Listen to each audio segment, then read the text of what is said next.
they got the first round. Optic Gaming, like, you give them 3 rounds to get in, like, they get back into it. This is such an incredible series so far. We knew it was going to be tough for Mindfreak.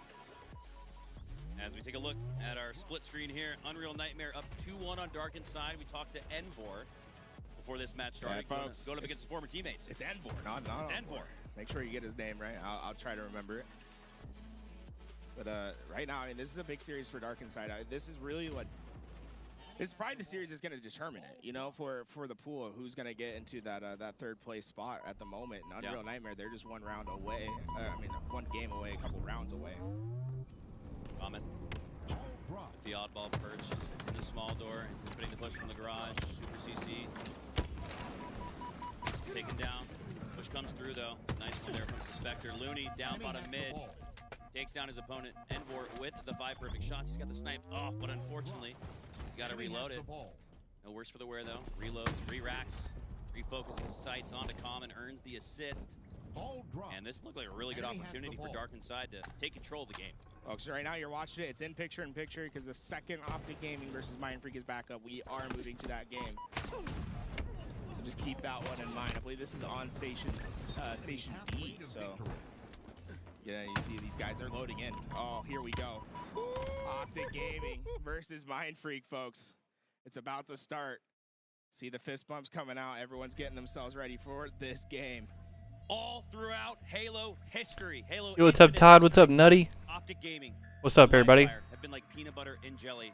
In order to make history, Mindfreak might just have Good morning, everybody. What's good?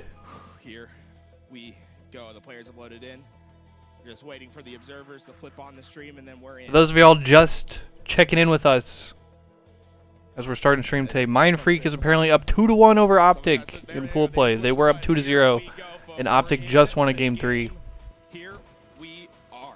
Game 4. Optic Gaming versus Mindfreak. Surprise, motherfucker. Looks like Optic gonna Hey, take yo, let's go.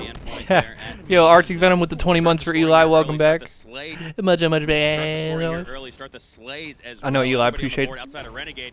It's only a matter What's of good, time everybody? before he starts popping off. Oh, What do you Slay's head's gone. So Holy is shit. a double kill for the demon, and he is Good morning, hunted everybody. for How we the kill. doing? That's a 4 down. Early. Yeah, you watch enough Renegade All right, or let's even a catch up little to bit, live. you know what to expect from him. So we are not surprised that after being the only member of Optic not to get on the board early, he came back with authority with that snipe. So far, Mindfreak's running as 3. They're trying to keep that sniper out of play, but you can't keep Renegade too far back. He's finding his first, and right now, Renegade playing in pure isolation as well. So far, it's working out for Optic Gaming. They've been able to out-rotate that Mindfreak push, and Barcode takes a ton of damage from that opening snipe. He's taking the challenge against Renegade, waiting for that help to come. And Renegade sniper shot just misses. The flank's coming in, but it's not going in the favor of Optic Gaming. A huge break by Mindfreak, and the sniper is just missing. Barcode like a mouse trying to play and fight with an elephant. Renegade. Huh?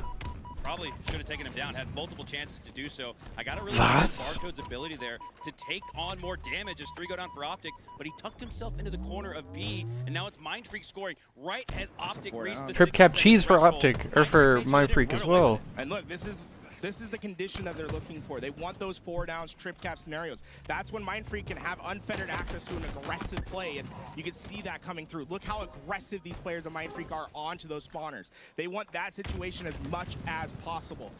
Anticipate them going for trip caps whenever able. Mindfreak give up C, but they gather the intel, knowing that Optic are spawning at mud, now filtering out from the C platform as Barcode sprinting his way through the pillars, just looking to stay alive. I love the opportunity here to re-shield and reposition. Ooh, okay, he could have went for C. Instead, he's trying to opt back towards his team because of that camo coming up. I really like that play by Barcode, right? There's a safety play, and then there's the play that accelerates what is necessary to win. He's playing to the win right now. Here come the frags. No, they don't. Wow. No frags come out. I thought some chase damage was going to occur, but Barcode maintains his life, and because of the buff camo, it's essentially like he's got a full kit of it. Yeah, you're going to give this sniper most likely to Barcode here, but he wants to be into this fight. Hey, yo. Oh! Misses once, but doesn't miss twice. Bound. What the fuck? Mid. Barcode, a massive slave for him. They need to get this hill as soon as possible. Try to get Optic Gaming onto that back foot. Barcode, the game might just come down to you. With these 6 bullets, you can change history for Mindfreak. It's their time to try to put on the score. Only down by 20. Formal. He can be cleaned up here with the Bandit. Smart swap there with the Y button. As Barcode has earned himself the spree and got Mindfreak right back in it. They're gonna regain the lead. They're gonna flip this. Whoa, match whoa, right whoa, now. brother. Okay, Barcode, that's 4 bullets that he just sent onto the other side. They don't connect, but they do have them contained towards B. Head gone. Down, don't peek. So no head? Barcode's got the snipe. He's running hot with it. 2 members fall on each side. Barcode cleans up the third for Optic. Swings back to A. Anticipating that there's a player in it. Yes, there is. Wow, There's Bound. dude. Great game sense. Yeah, Barcode's playing on another level right now. He's reading what Optic Gaming wants to do and is countering those plays. I mean, just a very heady play so far from Barcode. This fight for QT, be big. You want to get that burn. I think Legend did what you had to do there. You don't want to give the QT up in this situation when you are down in tempo. Barcode has already secured A, B, and C in 1 life, and he's done B doubly. Triple positive in this game as well. 9 and 3 thus far. 3x the caps, 3x the slays. All right. Now Mindfreaker on top, up by 10 plus. He's tucking himself in this corner. And Mindfreak When you looking play passive poised, like this, bro. it usually means Barcode's What's gonna up, Brandon? go Good morning, bro. isolation. The rest of his team is going to play over by A. And I like this because now Barcode, while those fights are happening, he can just be 1 step ahead on the rotation, right? The big To that key here is point, gonna be I think to they race mentioned to it in the last map You're before I gonna see went 2 players live, Optic but Gaming go right away. They can regain their most tempo teams, and you know, they regain go up this 1 or faster 2-0 speed against up. like a top pro team, and they start to get nervous and they start to slack off a little bit. Barcode would be about to secure it. This would be But these brothers on Mindfreak look good, And Barcode's like been confident so and impressive 'cause he's poised. doing this in isolation for the most part. He unreal. is the He counter. does get another one. He's the counter-waiting rotation for his team right now. He's not involved in these frontline battles, but his rotations have been so important for Mindfreak here. They're the first to pass the Yo, good morning, 100 Nachos. The best players in the world. They're getting may freaked not go on. An entire game with an always be rotating. Barcode's got it twice in 1 life, just trying to Get away. maintain it. He finally goes down. good Okay, try. good play by Optic Gaming. They sent players onto both sides. Were able to get those. Oh, kills, yeah, but they Brandon, have it's to Division trade, Series and day, the baby. resets in. Oh my God! This could be bad. Trip cap cheese for Mindfreak. Gaming, it's 2 points for every second. They're able to hold this. You can see an aggressive play. Oh, yeah. What the fuck? Formal doesn't trade. Formal doesn't trade, and Optic go 3 down. What the fuck? Elbow comes in and Formal hits the floor. A big fight towards B. The help is Run! Ruben Rice, the dual M&K, win the first initial kill. The lead becomes more and more. They're eyeing a strong performance. Down by 60 seconds off the start, but they're about to double up on Optic. Scoopmeister doing his best. Barcode Aye! staying alive, but he finally goes down. Legend with the snipe, but not for long. That's Waze. That's Waze. He has a snipe. Whoa! And oh, Bound just got away with one. Holy shit. This is diabolical Halo we're witnessing right now. Optic reverse fortune with a trip cap of their own. Barcode goes down. Optic Gaming starting to win some crucial fights. The trip cap was in for the moment. Optic Gaming tempo back in their side. 50-second advantage right. for Mindfreak. Optic gets control back for a second. Snipe. Pulsar gonna use that Yeah. to get back up on top. Legend gonna secure C. Nobody pressuring that location. The grenade's coming out from the camo, but that's not enough to. This is good. Worry them. This is very good for Optic Gaming. They're 1 step ahead on their rotations right now. Holy They win shit. These fights over at B. Barcode goes down. Huge fight by the Demon. Renegade can't stay alive though, and he had 2 options. He can go try to rush to B to get the reset to buy more time, or try to stay alive. He opted to stay alive. When Mindfreak gets that kill, it really slows Optic Gaming down. And Optic are starting to go down one by one here at the Still got pillars. control, though. Despite that, they've been able to flip B. Big fight down below. Formal gonna get the trade out. The rotation's there at C, but I'd anticipate Optic being 1 step ahead at A. The tempo still in their side.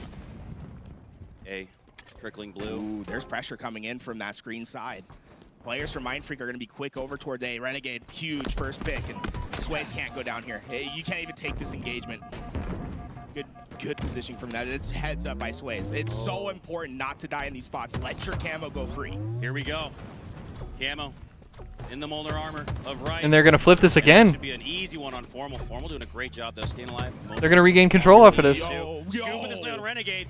And with 10 seconds of disparity between these two teams, Mindfreak get back on top, but Optic are capturing A. They've got to push it out. This is tough for Optic. They're going to be split on the map. Bound trying to do his most. He is in a 1v1. Oh my that God. there is no win. Did you see that? Rice tossed the grenade left, set the reticle to the right. He had bound dead to rights. Here comes the rotation over to be Optic Gaming, going to send everyone, but Barcode's one step ahead once again. The rotations from Barcode have been paramount to Mindfreak's play so far. He's been Here comes able Optic, to though. stave off a lot of these trip cap opportunities because of his one step ahead plays. He's playing chess out here. Uh-oh. 3 down for Mindfreak means Bound can secure the flank and likely C for the trip cap. Impending Scary. push coming from Rice. Great nade. Didn't do as much damage as I thought. Dude, the spawns came in. Sways is going to have instant access as well. The trip cap is really what Optic Gaming's looking for, to just run away with this game, but Mindfreak a couple times whenever this trip cap has come in, Sniper's up. Ledger steals it, but will he stay alive?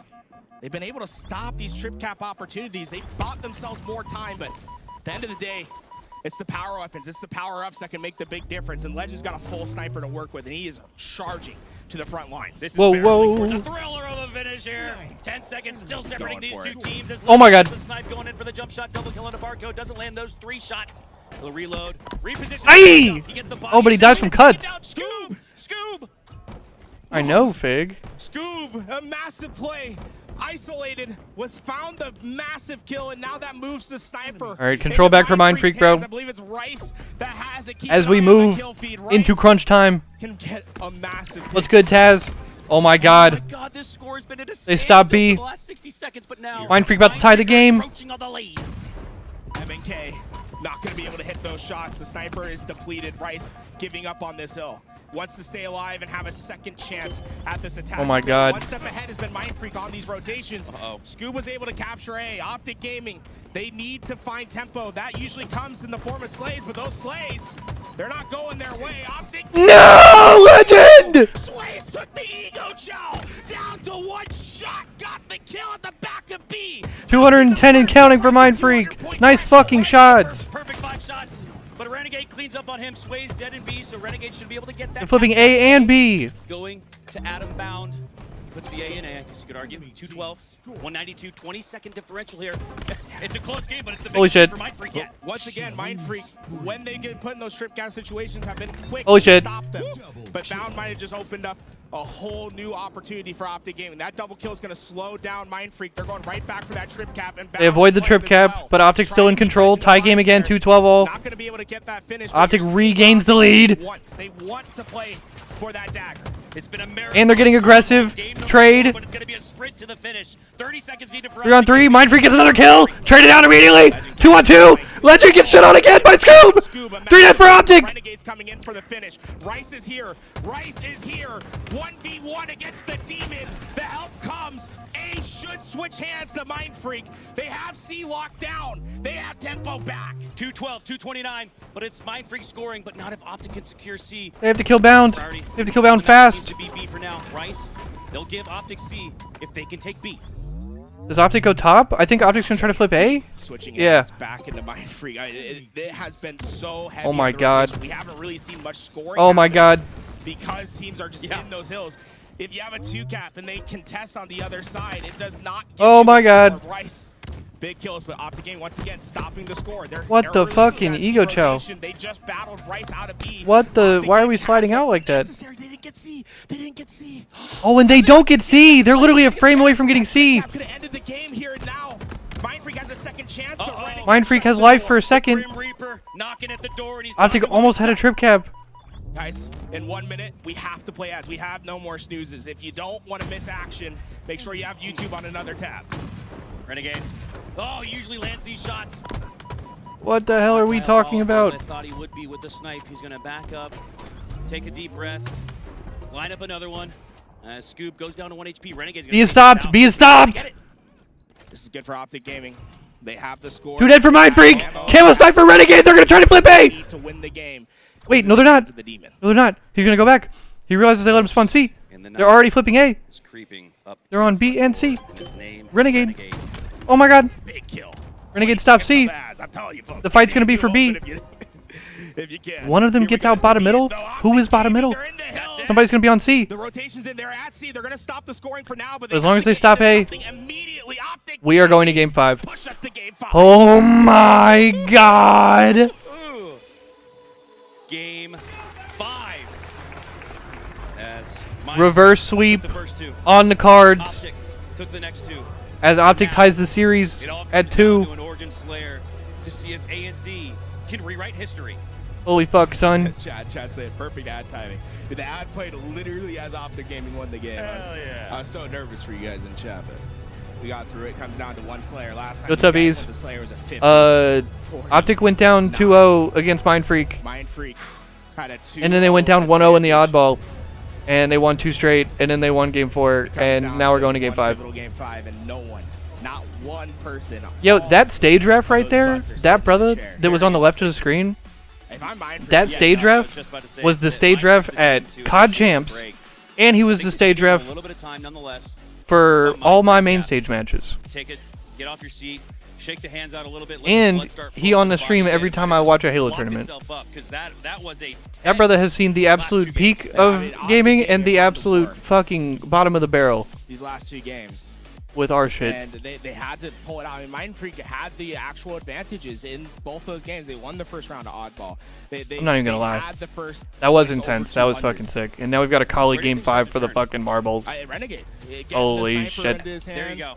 I mean, Renegade is a playmaker. There Holy is no doubt shit. in my mind. When Halo Infinite is over, this man is the MVP. It's not a conversation. People might be like, hey, there's no, it's not a conversation. You saying it's Renegade? JW is the only player that you can award that medal, in my opinion. The way that he Respectfully, that's changes my rosters, take as the well. way that he has an impact on Unfortunately, I games, think it he has is to be truly Renegade. an X factor. Or not unfortunately, but you know what I mean. And so because of that, It's got to be since Renegade, bro. Optic have had the opportunity to take control of the S7, like you can see there, Recharge and Aquarius. Sure, you got the shock rifle, but no S7.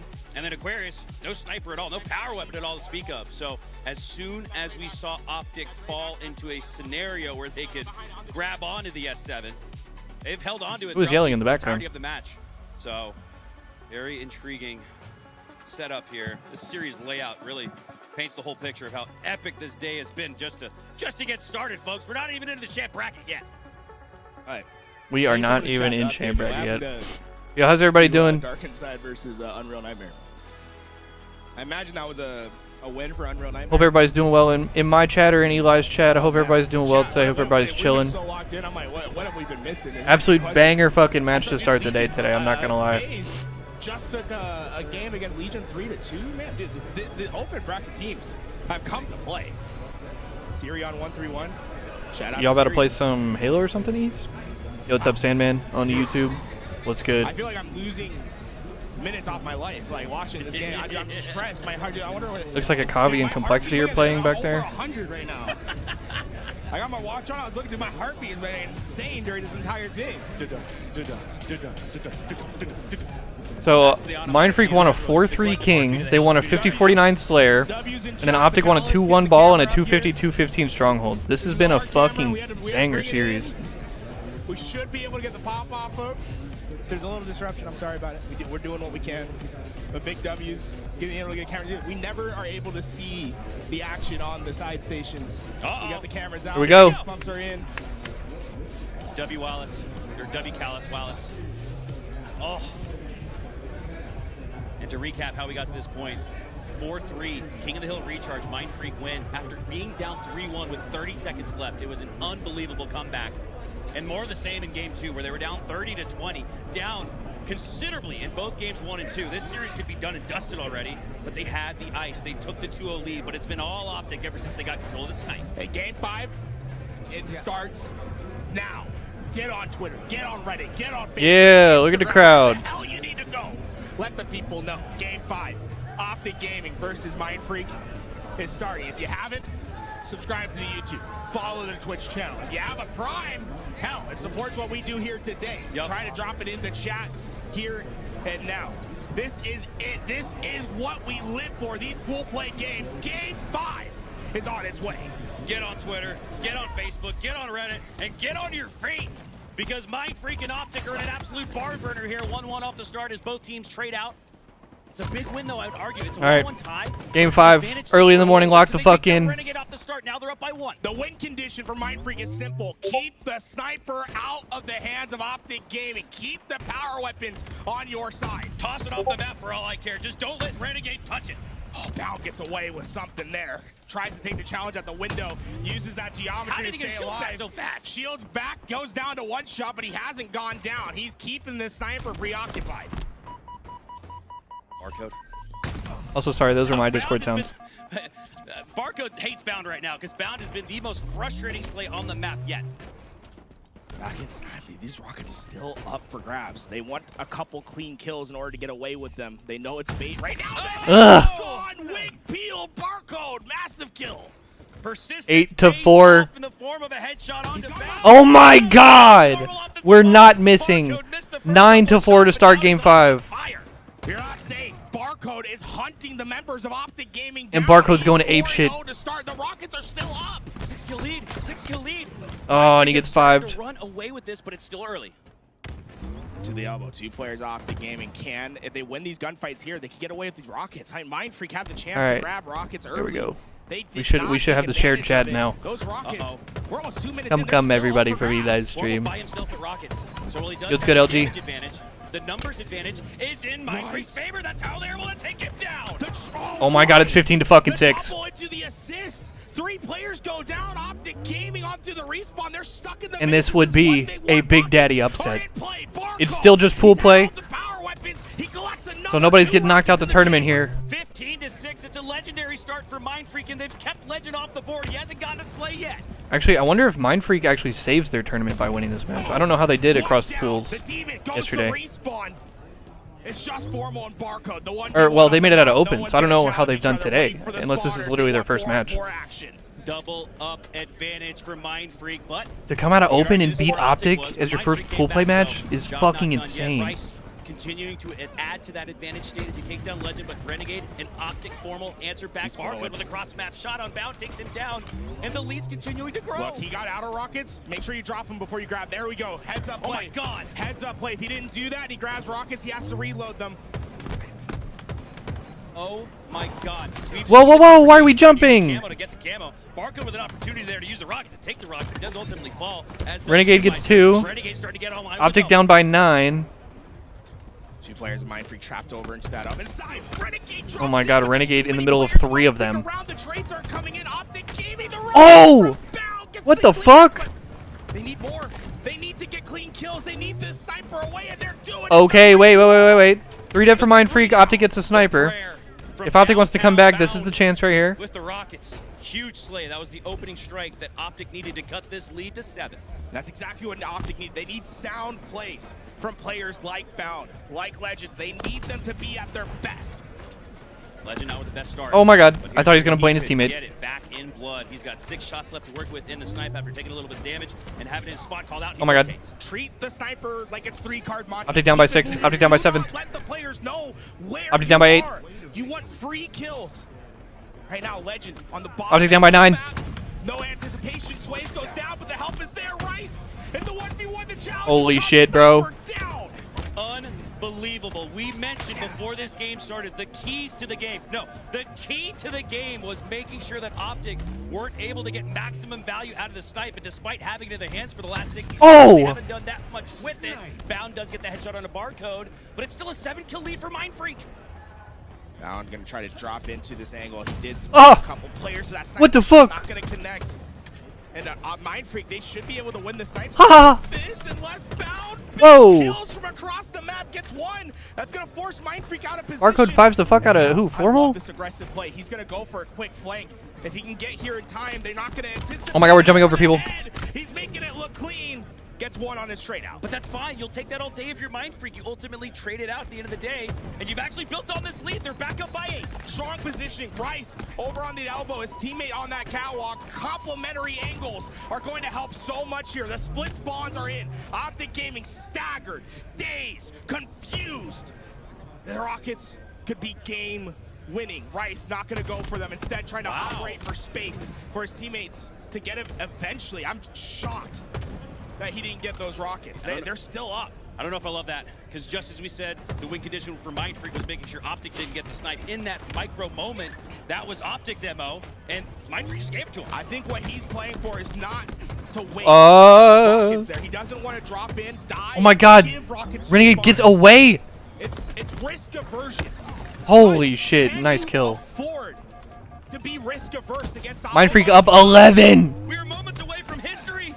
As Oh my god! double digits, they're not stopping yet. Rockets have come into play. Snipers coming up soon. This is the All last weapons come chance up in 10 for seconds. Optic Gaming. Mindfreak are just 8 kills away. Barcode gets the next with the Rockets. The flank Oh comes my in, god, Slays this gets shit's in. over. He sees the next 2. He sees victory. He knows the path This shit's over. forward. The white shots are going. Oh my god, it's 45 to 29. Just 5 kills away. The biggest win for Australia can happen here and now. Australian Wagyu is Oh! on the menu, but it's not gonna happen. They get the 31st kill, but it might. Looks like Mindfreak might just secure it in the end instead. What? 5 kills. These 5 kills might as well be mission impossible for Mindfreak. It's None over. of this is gonna be It's easy. over. Optic fall. The green wall crumbles. Formal with the triple kill, but it's just a technicality. Time to 4 kills. I think it feel like Mount Everest here against Optic Gaming. I don't wanna say anything. Over yet. I see the triples. I see the snipers going into the hands of Renegades.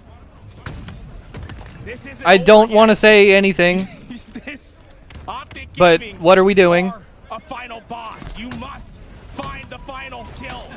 It's not going to be easy. Oh my What are we doing? Okay. Massive frag toss there from Barcode. Legend though with the double kill. They brought it back to within 7. Garrett, but I ask you, is it too little, too late? They're catching players on rotation. I mean, Mindfreak. Wait a fucking second! Optic Gaming Okay. feel a shift. Okay. They get another Legend. This is a huge one-on-one. Barcode versus Legend, hiding, waiting for his shield, but the help's coming. Rice is here. The help from Optics on the stairs. Bryce 49, 43. Just one away. Just 1 kill away. 49 to 43. Now 49, 44. Optic could bring it back to within 1, but no! Oh my god, Mindfreak. In Halo history, an ANZ team takes down a major champion. Holy shit. From fucking open bracket. First one done.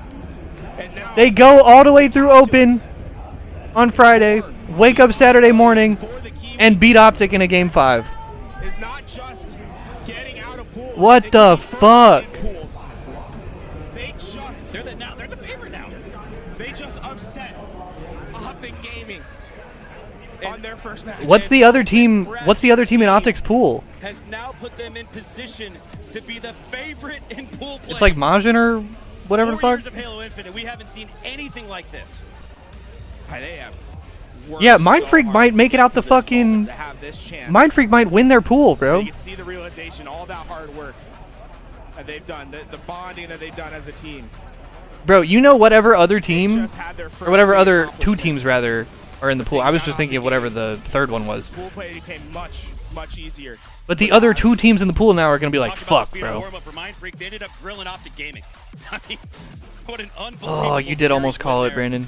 Did Envy win yet? No, Justin, they did not. 50-49 I don't think Envy's played yet and today. 50-45. Honestly, it's unbelievable that Optic were able to make that so close in the end. They were down by 10 throughout the entirety Envy of the lost an quarter. absolute Usually a game of heartbreaker runs, we would to expect the run to happen for Optic, SSG but because yesterday, of Mindfreak's ability right? to control the snipe at the start and not allow Optic, when they controlled the snipe, to gain easy headshots and slays. they come out on So top. I think they're like 0-1 or 1-1 in their This is pool, maybe. The most unique team in the HCS, folks. The Australians, when you talk to them, a lot of their practice comes down to theory crafting because they don't have the opportunity to scrim. The only scrims that these guys get is when they come. That to was boot a camp fucking in North banger America for a series. couple Also, weeks. I am It's starving, impossible for them to play and there's against no top level food anywhere. teams What do I do? at home. So the way they practice Guys, what is by do I talking do? to each other, theorizing, watching film. The amount of Also, it's film too that late these for guys breakfast, watch bro. I cannot can't even go be get no understated. Chick-fil-A breakfast or anything yet, That or right is now. their practice. And they had But- to visualize. Oh, it's They a had to disaster. visualize this win here. And they've done it. This is unprecedented from a team, and you know it's a shame because Australia, ANZ, they're hitting their apex at the very end of the season. There's 2 tournaments left. They just got their big accomplishment down. Now it's all about finishing out pool play strong, getting the next 2 wins, getting your first seed. Well, Garrett, we talk about this all the time in traditional sports. It's not always the best team throughout the season that wins the championship. It's the teams that come on strong in the final month of the year. And this is HES Charlotte, this is an HES Major, but it's really technically the playoffs. Now, I do want to give a silver lining to the Optic Gaming fans out there. Optic Gaming has never won a tournament when they finished first in their pool with this current roster. Yeah, that's a good point. They have only won tournaments when they've gotten second in their pool. So if you're an Optic Gaming fan, Fig. right? Come here, buddy. Don't sound the bells yet. You've Come here, been buddy. before. This is like kind of how they win tournaments. It's by dropping games on Friday, making the bracket hard for themselves.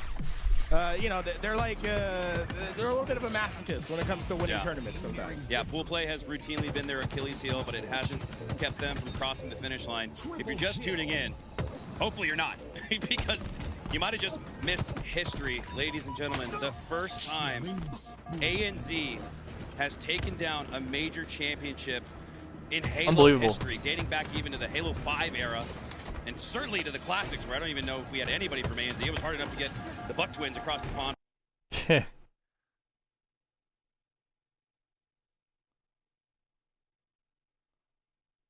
All right, let's go to main. I'm sorry to keep bringing it up, but he keeps doing it, and it's a disservice if we don't talk about it. Snakebite was, what, 2 and So 7, FaZe, 2 and 8, or whatever it was. I guess, is up 2-0 against Legion, it looks like. And he gets a double kill, contributes to the 4th kill of a full team kill, and yeah, before you know it, that's the difference between FaZe being down in the game and almost tying it up. And from there, he ends up positive, if I'm not mistaken. He ends up positive most and the damage in the game. And the most damage. Second most damage in the game. Second most damage, yeah. Most damage on FaZe, though. So, yeah, the boy woke up. I mean, yeah, and it's just, it's once again such a good representation, because at the mid game, they're going to continue to be put in these scenarios. And while yesterday I don't think we saw complete ice from them, what we just saw here was late game Slayer. I think a lot of people would have placed the bet at 37-30 that they probably lose the game in the end, even if they get close fucking again. GG's, Instead, bro. they just flip the game on its head, and they're like, You okay, fucking let's start trying with the third right, kill. kitty? It feels like to outslay your opponents 20-6 in the late game is crazy. But that's going to do it for game number 2. FaZe Clan's going to be leading here 2-0. More to come from this series and a lot more from HCS Charlotte right after a break. No. Break. Fuck.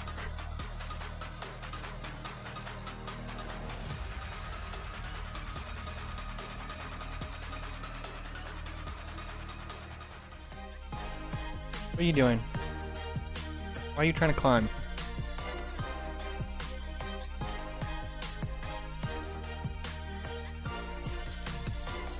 Alright, is anybody else playing right now?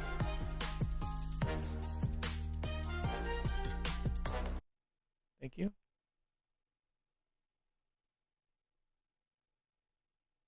Complexity and Akavi are playing. Let's see. Are they covering this on LVT? So theoretically, Louis you takes care guys. of us. They're still doing replays. Let's peep this. I don't think there's any casters, but we'll just lock into this for a second.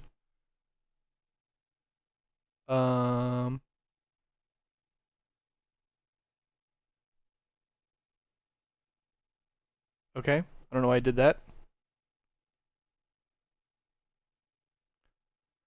Okay, Majin and Mind Freak. That's the match that we were just talking about. They're about to play there.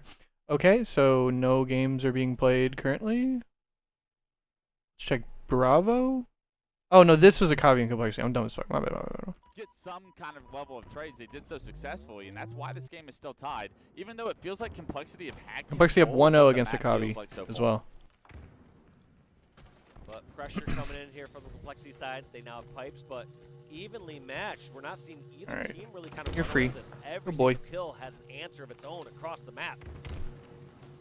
Cherish shoots the nade before he can step out that door. Maybe the sound of the plasma pistol gave his location away there. King Nick tried to push across Cat without his team being ready, and because of it, pays for it with his life. And now, as Cherish turns around, he sees both his teammates That's alive. not what you want to see. You're like, wait, we're all over here?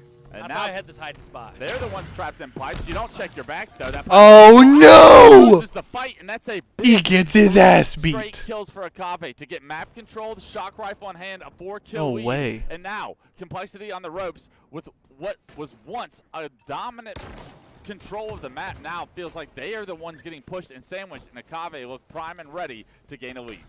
Primed and ready and Forever here prepped. does not get the finish, but That was Ryan wild. on the hunt. Yeah, we've seen some whack some of these grapples. You grapple your teammate. Why get is away. the B stream I so got much you, quieter, bud. bro? The B stream in general is way quieter, but also Clutch is randomly really loud, and Walshy's is randomly really quiet.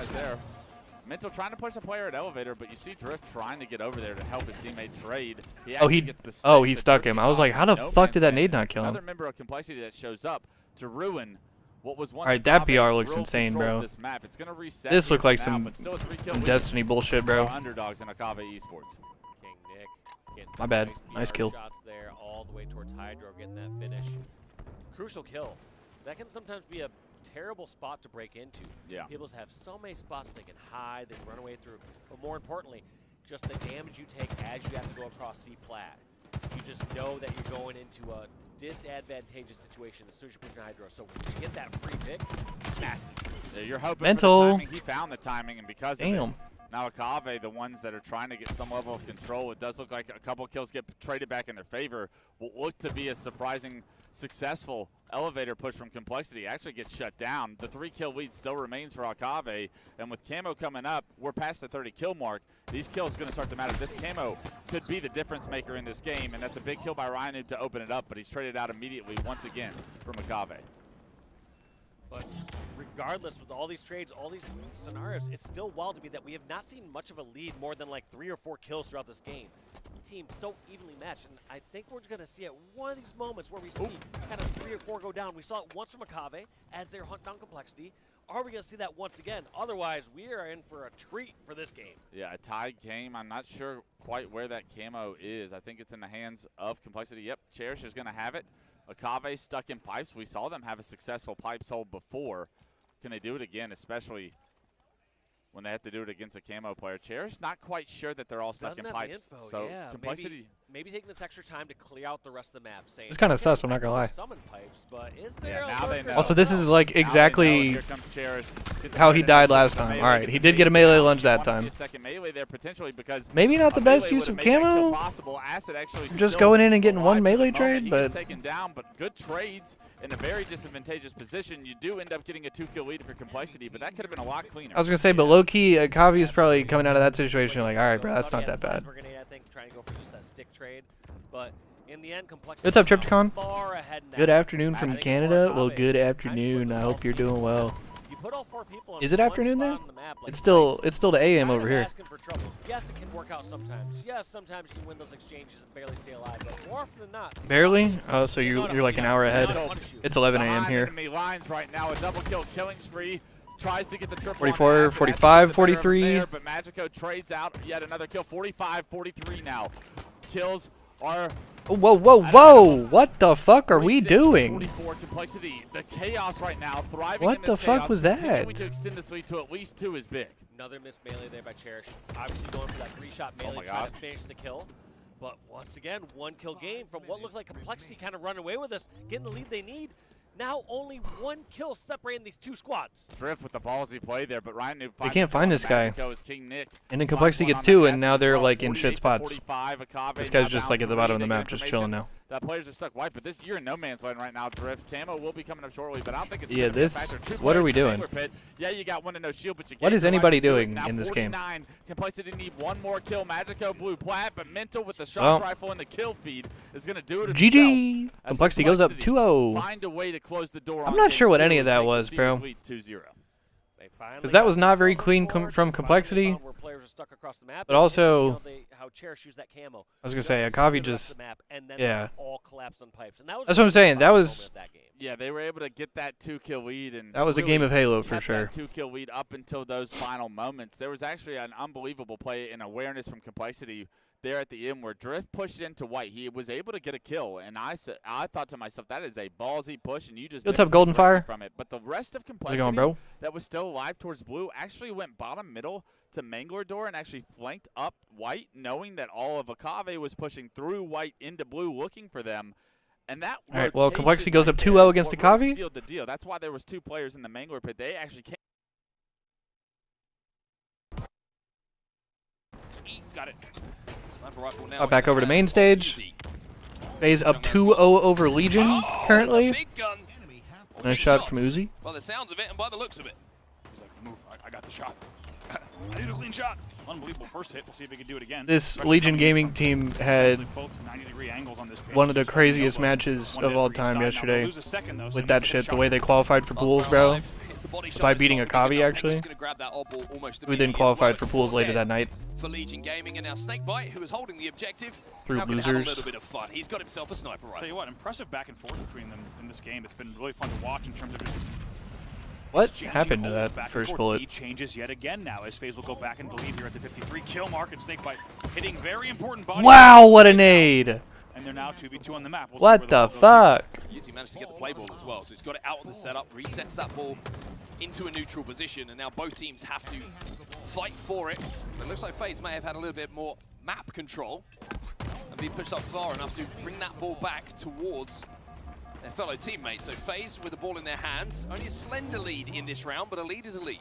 A lead and the QT here, so Trippy's going to have options for quite a while if he needs to rotate back to that mid-map on Donut, and right now just going to hold this angle instead, and is able to just throw the 180, make sure he stays alive. Really nicely done, 3 dead, and it's now another swing in favor of FaZe, but still only up by 11, so despite this good hold and slays, not a ton of points on the board there. They'll need even more to close out the round, and they can't get the ball easily held through window. They'll have to toss and slay yet again. I feel like the QT has more power on this map than it has any other map in Infinite, just because of how small it is, how tight the angles are. You can really just jump from one fight to the next. You're always going to be involved in multiple engagements that are going down across the map. This map is called Lattice.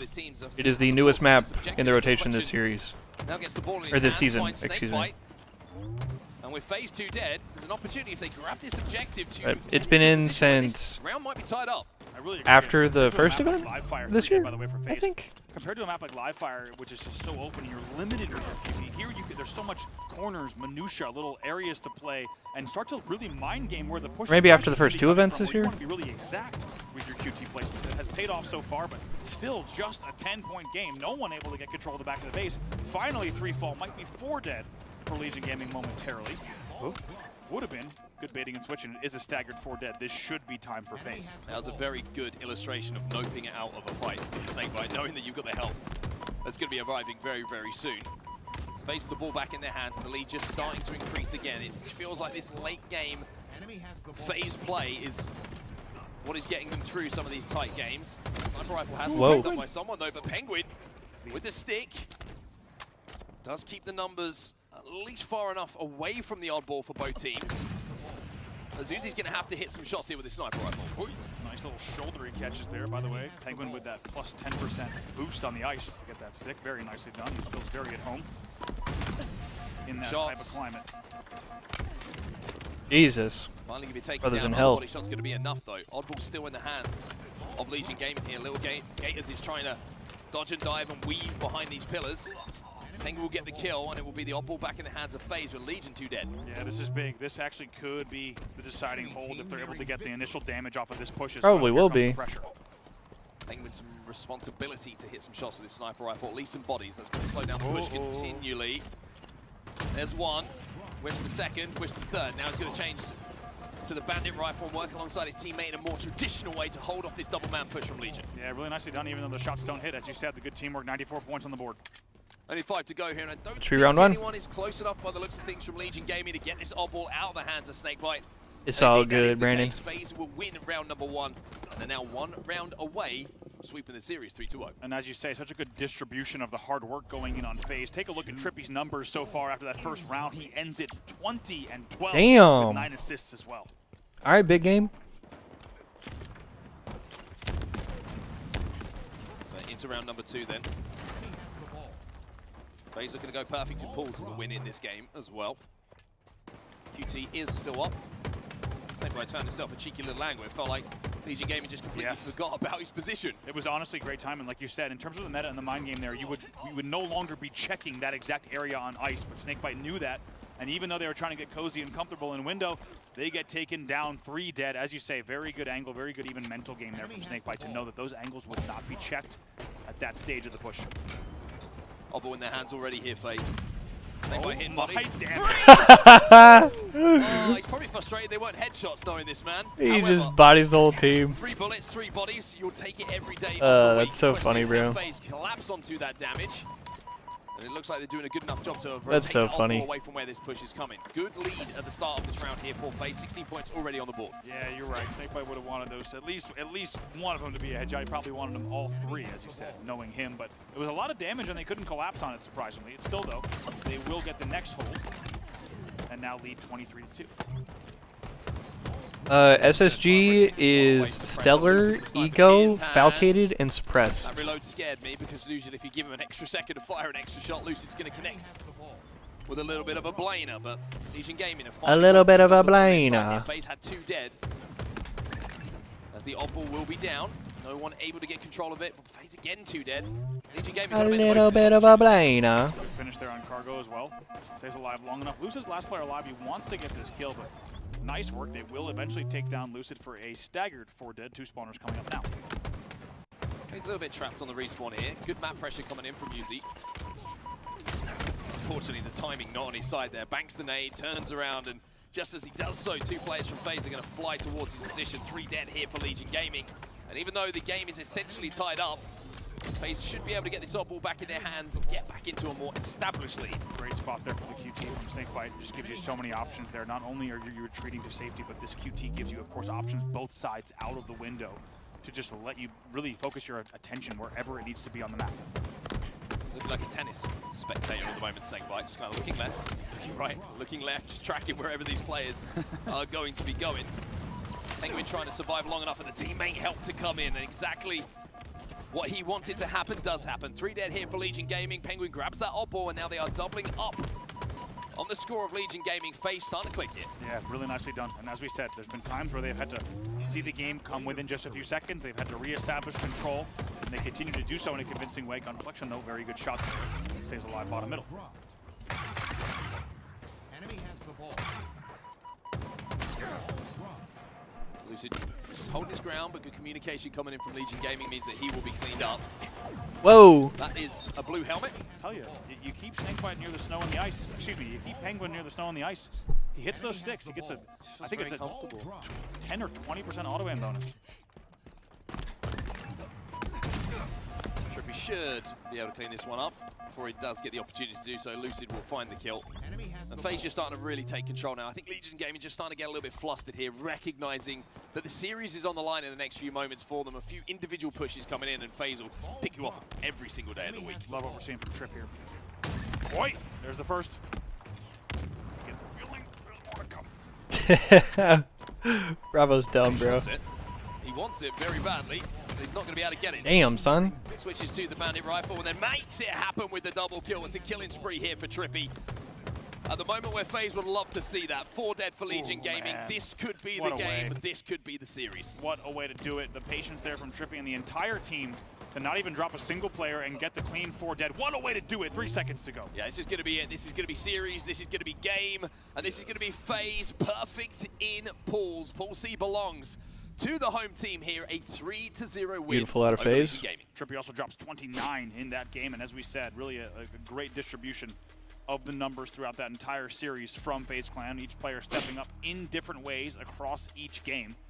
And really impressed with what we saw. I think the FaZe fans in the building, of course, many of them here at the FaZe Home Crowd event, will be very happy with what they just saw. And if you ask me, it's not just a convincing win, but it's a return to form for FaZe. I think this is a great momentum builder for them for bracket play. Yeah, I think everyone is just starting to find a level of comfort in what they're doing. And you're looking at Lucid in that game. We were talking about his assists in the previous game. Well, this one, everything perfect. Yeah. 16 assists, 25 kills, 25 kills, 16 deaths. And I missed the assist there, but it was pretty good as well. It was. Let's see if I can Pretty much a squint. perfect game. He had like 7k damage as well. Don't worry, 13 assists. 13 assists. Also, so yeah, I mean- 7k damage is just outstanding. I mean, huge numbers indeed throughout the entire game, and I just love how we saw them time and time again, even when they were challenged, because I think we did see some good effort coming in from Legion.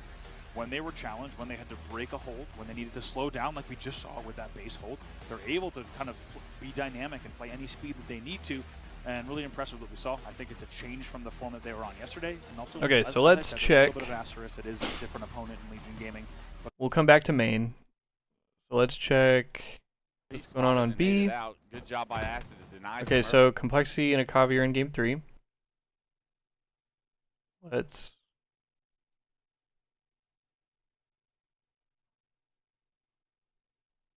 Okay. Okay, so Majin and Mind Freak still hasn't started. That's gonna be the next thing.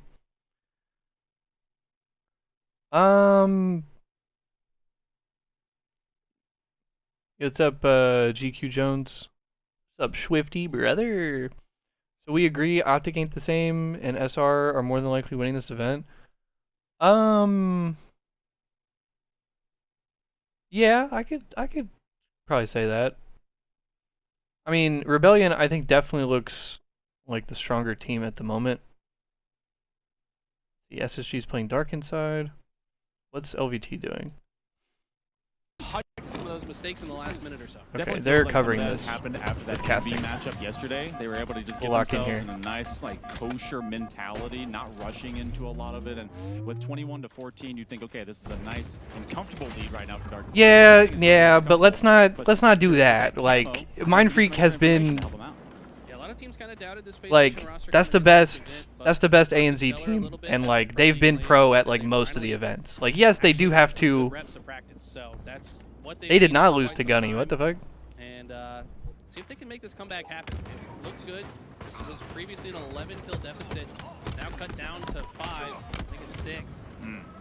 And suppressed with a clutch kill there. Not making the best of that kind of duo situation off of the camo, expose themselves, and then they both got crushed by Space Station off of that turn. But Who's another casting right now, 4-point by the way? game, around that mid mark, we hit the 30s, just like us in our 30s. It starts kind of falling down. We see which way one of these teams starts standing up with all the creaky bones. Whole body starts falling apart, man. So you just wake up one day, your back doesn't work anymore. It's just how it goes. Spine split in half. But speaking of splitting spines in half, Suspector, the nice kill there on the fridge. He's 8-4 with 5 assists. Absolutely monstrous value out of him for this game so far. Big part of why they have this lead, but like I said, lead has ever so slightly been slipping away from them as this game has progressed, as they need to hold on to it. The majority of assists also sit with Dark Inside. A lot of that 1vx value is coming from them getting all that extra cross damage and then finishing off with each other. Also, Otherwise, brother, it's individual efforts. You saw on Gunny's the team is Space not even Station in Optics suppressed, pool. Doing that with his 5 and 5, he's got 8 deaths to him. So I am not sure what we're on about. Still only 3 behind. Getting cleaned up is the Spectre. Dude is 11-4. You caught him out a moment ago, and he's gonna keep burning hot. Yeah, Aiden on fire. He was a standout performer throughout the open bracket yesterday. Continues that pace here against the world's best. They now carry this 4-kill lead. Really need to tie up the series here. You can't fall 2-0 to Space Station Gaming. They're so likely to close it out in one of those last couple matches. So to be a huge win if they can hold on to this. Whoa. Rush it down and maybe finish off 2 extra Spartans. They do retreat into Fridge, and then they get caught from the other side of the utility. But it's just been nonstop. Who's exposed, especially into these open yards in front of these backside bases. So again, it's not one man that's going to dictate the entirety of this. Dark Inside. That only up by skin 3. This is a fucking hideous, tedious bro. lead. They have to be able to find themselves What is that? a modicum of control. Space Station keeps pushing them away.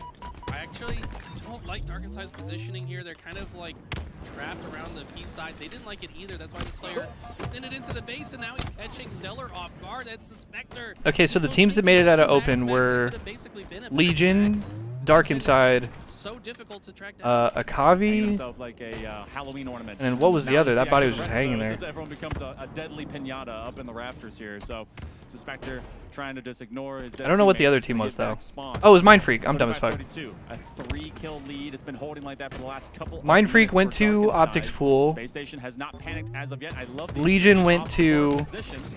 Look at some of these 50-50s. Phases They pool. continue to find Dark their Inside ones. went to SSG's pool. Spectre double positive with 7 assists. And then that means that Finally get goddamn taken down. I think Space Station take that.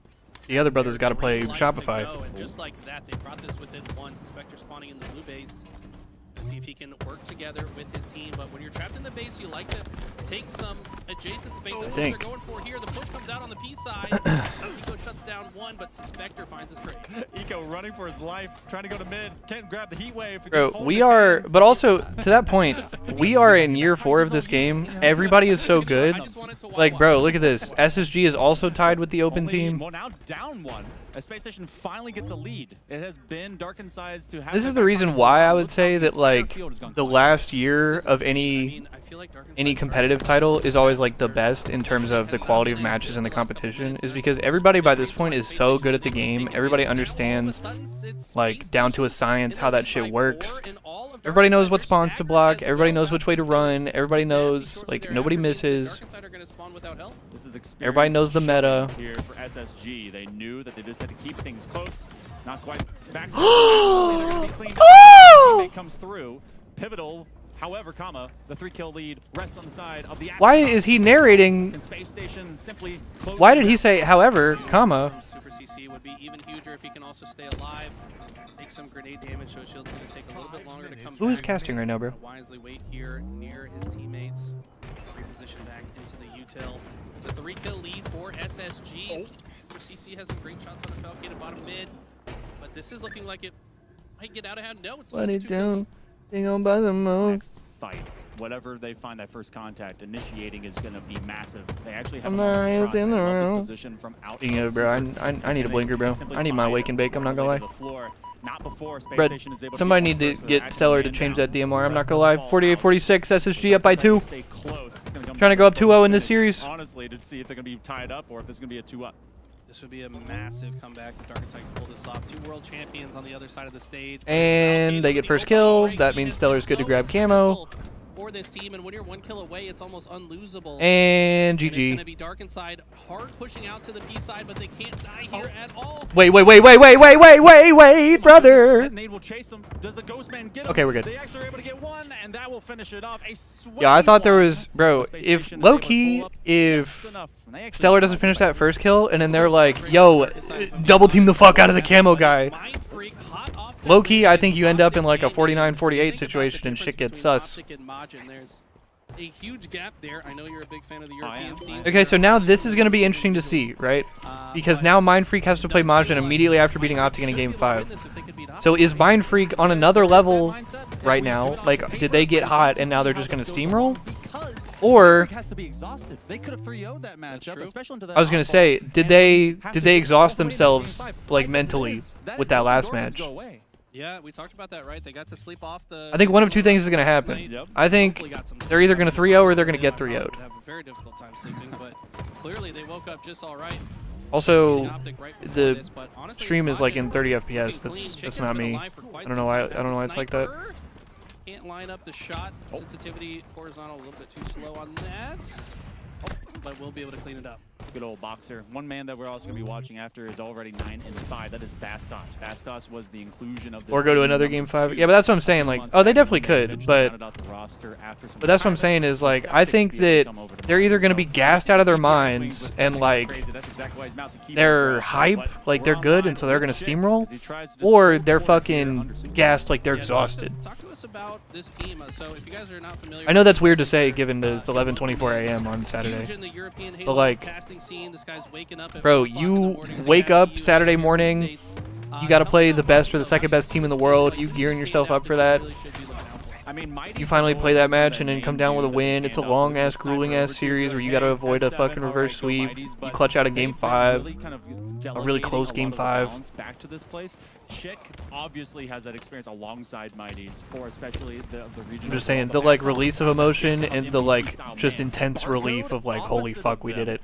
It was interesting. And then 5 minutes later, you got to lock back in and play another game. Player onto EU #2, and the fact that he stayed in Australia, they just couldn't quite work out the work to be able to get him there. Visas are so complicated. And that being said, whoever was working in this the Mindfreak team is fucking legit. My man Barcode, I'll tell you that right now. And not that this Majin team is bad, I just don't know. I don't know much about them. We only watched them play once yesterday, and they kind of got slammed. Mindfreak has taken some momentum here. They've actually taken the lead right now, working on an AB cap. So far, the meta on this mode has been hold AB, don't let them spawn blue. Yeah, and I hope y'all are all having a good time at the event, Swifty.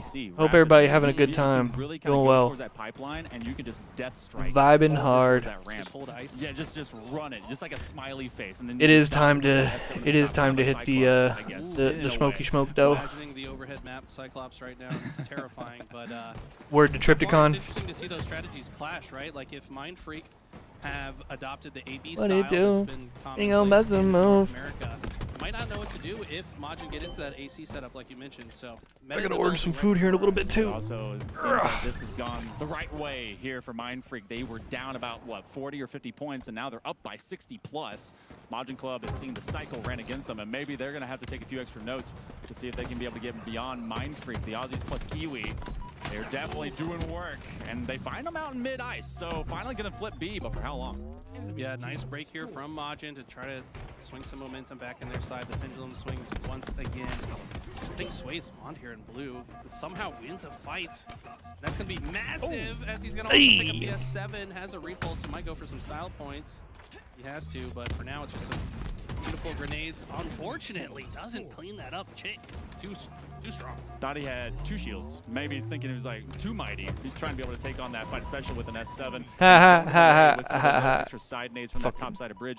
And finally, Maj is able to get some points. Feels like they grabbed maybe 2. It's been pretty fun. Been vibing out with everybody. Yesterday was a lot of people meeting up and organizing. Hell yeah. As well as the mouse just enough across the old desk. So oh, 100% Swifty.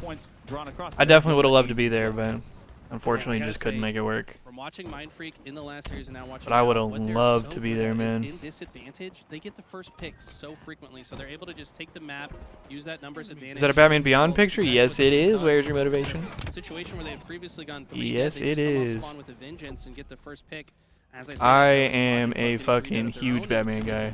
I sometimes call it disrespectful, but they just go directly into someone's grill, into a Spartan visor, and they just don't have space. They're not going to respect the fact that you definitely huge Batman guy. Foot on your back. Huge. But still, as we go with B, B is all of a field trip. You take the kids up there, you get to see the top ice. Maybe S7 is going to be where you kind of look to the sky, but otherwise, it's where the key point is between both these teams to finally get some points rolling. And Mind Freak is actually going to be hitting 200 here soon. 100. And they've got a nice hold. Intro for Beyond still goes hard, bro. It absolutely does. In that red side of it's the most glorious, like, late 90s, early 2000s thing of all time, bro. And it's identical. I don't know. This is a deep cut. I don't know if anybody's played this shit. But it reminds me so much of, there was like an intro video to, or like an intro cutscene to the very first Splinter Cell game. That was like the same exact shit. It's like the grainy, like, film TV grain, and the TV static, with the fucking, like, grunge rock playing in the background, and the fucking, like, the dramatic ass text popping up on screen. I just love the way Barcode plays. He positions himself. It's just the most like gritty early 2000s thing you could possibly see. To lead his team, to know exactly gritty, grungy. Finds these windows I love it though. To just output damage and the troops bro, fucking facts, Tripticon. So fucking facts, brother. My man's TPing faster than Omen. He's looking like Goku out here. Oh my lord, he's trying to instant transmission. Yeah, that's how I was, but like for this event, Swifty, I get it. To see if the EU gang can do it, but right now, that sucks, bro. But I hope you have a great time this weekend, man. Showing up today, they dismantled the green the wall. best fucking time. Like they've taken out EU number 2 here in game number 1. They do so handedly. If Majin Club is Majin Buu, then yeah, I did peep something about that, Brandon, because they did. I haven't been plugged in for a while to the DC animated stuff, but DC had a whole like animated universe, like connected animated universe with all those movies from like. It was like 2013 to like 2020 or 2021, I think. I never went on to watch like and then after that ended, they just went right into a new one, and they did like all the Crisis on Infinite Earth stuff. And so I've been really curious to check a lot of those out, but I have not found the time just yet. Wow. Was born the same month that Halo 1 was born, by the way. Yeah, the DC. I think he was just born to play. Yeah, it's confusing because there's the DC AU, there's the DC AMU. He might, yeah, he's just right behind the vice. Look, there's all kinds of shit, bro. He could be those eyes. If you finished, what was it, Halo 4? Get to see behind the visor, you know, on Legendary. Those movies connect everything animated in DC. Honestly, are you talking about the new ones or the ones I was just talking about? Making sure his team consistently the ones from a few years ago. Up. When you see it from Septic and Mighty, he's trying to do something similar, but really chicken. Yeah, I mean, bro, Batman the Animated Series, Batman Beyond, fucking the Superman animated series, I even thought was pretty good. Justice League Unlimited. Finishing them off. Now we got to see if this bounces back and see if Majin can be able to find the Slayer. Absolutely. Sorry, I just got distracted. Someone just gifted Static Shock. A Paul Macbeth 10th anniversary disc. I mean, what? I talked to this Oh, guy that's dope at, as fuck, Brandon. a different tournament. Have you watched it? Is it good? Earlier this year or last year, I don't even remember what event it was, but we talked about disc golf. And then I saw him yesterday. He's like, I got a disc for you, bro. This is such a nice disc. It's like I'm gonna holographic put this too. right in my bag. We're here in Charlotte, which is the disc golf capital of the world. So, dude, people are so nice. I got this. Is Charlotte actually the disc golf capital of the world? Luminon, Yeah. 11 a.m. That makes margarita. sense because Is it a pizza or is literally it all my homies What were if playing it's a disc golf when we went margarita, to guys? Charlotte. Is a taco a sandwich? Well, yeah. Bro, Gray lives in Actually, Charlotte, and Gray was sandwich. playing disc golf like 2 days ago. Let's not start. This could be a whole thing. Chat's gonna get out of control. But man, this series, you mentioned Chick for a moment, and Yeah. I feel like when we first tuned into this, he was on fire, and then he kind of got shut down towards the end of the game. I need him to step up. Yeah, this is a guy that can. You think back all the way to him and Sika and the way that this team has been able to find fire, especially in previous years. Also, who is this guy, bro? I'm not trying to be an asshole. This guy's pretty good. I just have never seen him before. Now that they have Septic, there's been a lot of attitude that's been tried to be involved in this team. But this guy's really not bad. Go into individual lanes, and sometimes you're left. I just want to know who he is. That utility guy, and you have those random spurts. Chick will be a great starter, but they absolutely need, especially players like Bastos and Septic, to be able to find that fire, and Mighties to be consistent with them. Yeah, it's kind of interesting thinking back to some of the original EU rosters when it was like SLG, Sika, Chick, Legend. Yeah. Like that was a beautiful roster. And then he right? got stolen, and he's over here. And Chick has been bounced around to the other rosters multiple times. Yep. On that OG roster, though, Chick was like one of their main slayers. Yep. Oh. Because SLG was kind of the helm, right? Like the brains of the Well, that's cool, operation. Brandon, But because that's the now, last I feel movie like Chick is of more the the other leader universe here of the on shit this that I was talking roster about. With the young guns, like you mentioned, Bastos. That's But cool. We'll jump back into that series once we can, but for now, it's Legion against Cloud9. Okay, so Legion did previously get 3-0'd by Okay. FaZe. Now it's the second opportunity to take a series in dual play. This is such an important series for so many reasons, and if I believe I did the math correctly before I got to sit down next to yourself, Eli, is that Legion needs to win this series straight up, but they also have to do so in 4 or less games. Otherwise, the math does not math enough for them to be able to make the bracket before Cloud9. Yeah. That's an important distinction. There's Yeah. some tiebreaker. So they have to 3-1 or 3-0. But tell you what, this guy on Or else our their screen tournament right now, is Sam, with the over. sniper rifle, can be one of the best when he is hot. He's not always I actually hot. have not seen it yet, When he Apocalypse is, War. This guy, frankly, does not miss. Sab was I think I have like whenever they had their 3 first movies match of left pools in its entirety. in the Dude DCAU. was putting some Europeans to the floor. They will flip this one right around. See, they got an AC split. It's a very fast rotation. Or AMU, especially fuck, if whichever you one hit it those is. Tall pipes, you go to that window, and then you just go pop What's out up, Hardy? surprise. Sab trying to make this S7 Never work gonna for itself, and die. it does into the shoulder of a Spartan. Yeah. They get A, they get a trip cap. That's such pretty a par for the distinction course, though. because it resets A. Both Otherwise, it has to be Optic sitting and A. SSG are just godlike Reset at it. losing games in pool play Very clutch stop there, but against like just like that, Zeus low is tier back pro in the teams or mix. even amateur Will teams, get the and then kill. just Little Gators randomly seem to making help like out a just in case. loser's run to win the Rotate event. to help the squad on the I think other FaZe side. did the This same team, shit as well. The like Legion, FaZe once team their that teamwork is was flowing is insane, but like they go 3 dead, make it Frosty 4. and Renegade They're gonna have and to figure Royal things 2 and out on Snakebite. Dogs put back in the kennel here out of LG. So Pretty sure Cloud9 they is gonna take also advantage. They're gonna grab B, and they won also an event have or this two from full like Losers 1. suppression, especially if they want to keep top side of red. This is actually a great position for Collect, who was the other main slayer, alongside on the hip of Sab for a lot of that opening pool play matchup. So Legion Gaming has been put on their heels to kick things off. They're not really finding where all of these Cloud9 players are. You said they didn't? Not even in like year 2? But you're able to provide context. I was still casting open bracket when they played yesterday, but I did hear from Maybe they didn't. that Collect was going crazy that series. Nasty. Nasty, man. And here we go, Avicii with a big shutdown on Zuzi will flip C. How do you say his name, by the way? Possession. Is it Avicii or is it Avusi? But let's shift gears Wait, back that sounded sus into as fuck the way our I said feature it. Matchup number 1, Australia versus I'm saying number 2 Avicii. EU. It's gonna be That sounded sus as fuck, I'm not gonna lie. with another chance here, up 1-0 in the series, and they've been very good at Slayers, so I expect them to do well here. This is also more context for the pool play implications. Majin with the win here would assure themselves the number 2 position from out of this group.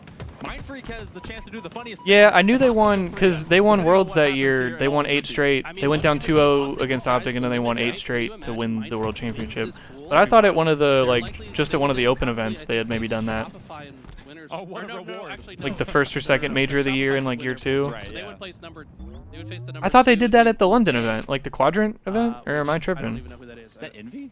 No.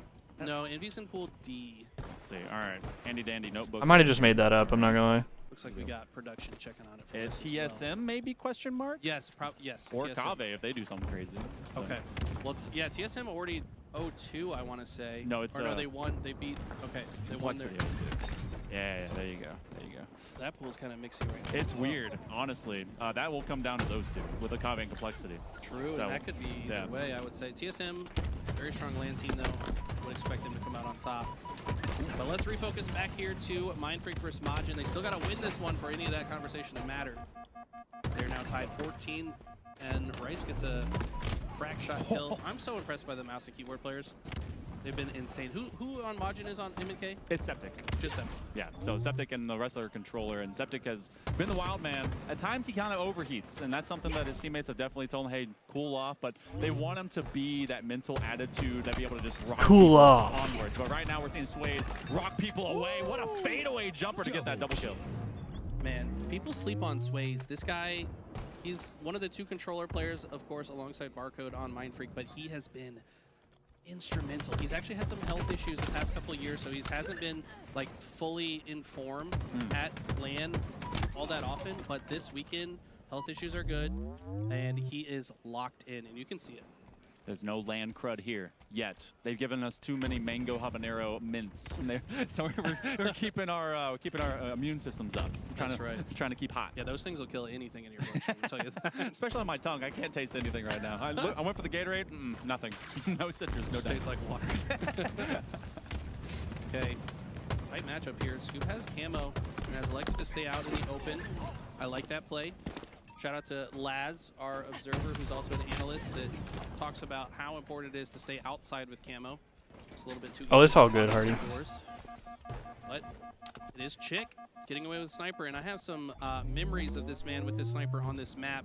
It's That all overkill good. that he got on G1 year 1. I was on the stage coaching G1 behind them as they all died, and the crowd went insane. Can Chick replicate some of that magic with this sniper? Oh, look at least Well- chop one man's head off here up in tower. They're waiting for the rotation to come outside and go towards that turbine. Majin Club knows that they can trust the Chick man. That Chick overkill was so sick when that shit happened, bro. Another good switch up as they try to invade. Remember this Slayer, as they breach the halfway mark, is very necessary for Majin Club to be able to make this one all tied up 1-1. Mindfreak kind of stuck over towards that green corner. Yeah, Chick. Is that why it's his name, Chick Magnet? He is a very handsome man. I've never understood the Very tag. suave. Yeah, very suave. Frenchman out here. DC really got Great job to that good stay shit, I'm along. not gonna I lie. generally like his positioning. I like the fact that the team is also drawing attention to them so that he has some easier snipe shots. So far, no one has crossed into his reticle. Septic finding the grenade kill, though. Yep. And there it is. Chick finds his mark. Killing You said, spree. "Oh?" Headshot. Still got 3 bullets to work with. Constant movement, making use of those narrow angles. They know they have one pushing up top mid. He's going to Never communicate gonna that to the rest of the die. team. With Septic going down, that's off of to his left side flank. Then they know that they're going to push over towards the C platter. He's going to be pushed off, and he's starting to feel the heat right now. He gets through the rest of the salvo, and that will be the S7 and Chick gone. Finally, Mindfreak beats the mini boss for the moment. Mindfreak's so good at just applying pressure to the sniper on the other team. We saw it multiple times against Optic. We saw it again there. Of course, Chick still got a ton of value out of that snipe, but as soon as it's out of his hands, Mindfreak have tied things up once again. New camo up, and Scoob is on it as it spawns. We'll now see if he can link up with the squad to open up some more kills. Scoobmeister was the glue yesterday, I'd say, through the lower bracket. Definitely keeping Agreed. everyone very cool. Sway's allowed to pop off, and Barcode to just be consistently lethal. Majin Club right now need to have the wherewithal to go ghost busting as they finally take over some territory, and it looks like they've sequestered Ghost Majin Club busting? to mid and just tower. They're We're keeping them busting there. on They ghosts? Don't want to actually overextend. You're seeing Pause? communication. Mindfreak would love to just kind of stay on this low crescent and prep for that next camo. They actually get him on the You also slope, fuck they with find DC the kill, Golden they get Fire? the killing Hell spree. yeah. Scoobmeister looking good. Cannot sleep on Scoob. This guy was going crazy against Optic as well. Like you said in the open bracket, instrumental to their success. And good patience here. This is a chess match that we're witnessing here. Neither team like really over aggressing. They're not getting isolated. They're just playing their positioning. As soon as one team has like a shield advantage, that's where we usually typically see them spring into action. For now, it's a bit of a standoff. They do have a spawn flip, though, so now all of Mindfreak towards the tower side. Majin Club is just going full Russian propaganda as they try to streak their way in and take over that trench warfare. The S7 newly awarded over to Barcode. They won't be able to win this duel. 2 big bullets. They aiming for the 360, but Septic will slam them down. One shot. Will the damage get followed up on? Mindfreak typically so good at following up on each other's damage, but Septic with a very tricky spot. They think he's gone. He said, oh. Maybe expected him to have done the tower jump. They've completely lost track of him. He's just behind enemy lines. He could make a huge play here. Trying to be able to back their way up. And even when they do so, all of that individual effort out of Septic ends up with a slam downwards. So that will be 6 up right now for Mindfreak. What was a very close contest at the 35 mark has been an absolute lean in favor of the Aussies plus Kiwi. They have gone on a spree of, I think, 6 kills without dying now. Completely flipping this game. It was previously so close and tied for a majority of it. But it's a massive lead into the end game from Mindfreak. All right, man. I'm taking another blinker, bro. That first one, we gotta take another one, bro. 5 to go for Mindfreak. 5 left. You can get trades. Majin Club knows that they have to hunt heads. Bastos is looking to be on the negative heel of this alongside Mighties, and that's not exactly great for the mental. So seeing what they can do. Septic is hoping to track people down, especially from this tower side, but he is just chasing ghosts. He sees one man, but he's actually got another underneath him. He's going to go low shields, waiting just to find a target, but he's also going to have to hide behind columns. I mean, the spot worked for him before. He was able to be undetected for a while, but can only use a hiding spot so many times before the enemies start to check it. But it's just been it's looking good for Mindfreak to go up 2-0 here. Catching them out and alone, and they're just 1 kill away from closing this one out. Definitely what we've seen out of Majin Club a few different times. You have some value. And he got the stick, wow. A little bit too late. A stick to end it out. Scootmeister knew to finish the job, so they do so here on live. Yeah, I've never been much of a, so I love Marvel, but I've never been much of a, I've never been much of like a Marvel Comics guy. There's only like a couple Marvel comics that I've read. These matches have been pretty close though. Here, actually, while we're talking about comics, here, low-key, before I take this next blinker, let me grab my... I don't have my entire collection here, but let me grab the books that I do have, because I just moved a few months ago, excuse me.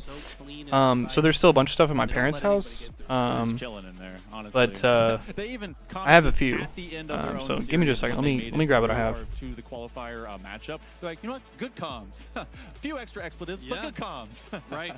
Now let's take a look here at how the pools are shaping up. So FaZe and Shop have already clearly won their pools, going undefeated. But Optic with that 2-1 because of the loss to Mindfreak gives Mindfreak the opportunity. And honestly, they seem favorites to win this pool, I would say. I mean, assuming they win this, like I don't know if they'll have an issue with Omit. They did scrim Omit and beat them pretty bad in scrims as well. Yeah, Omit looked basically like an extra NPC added to that pool, and unfortunately for them, they just couldn't really do too much.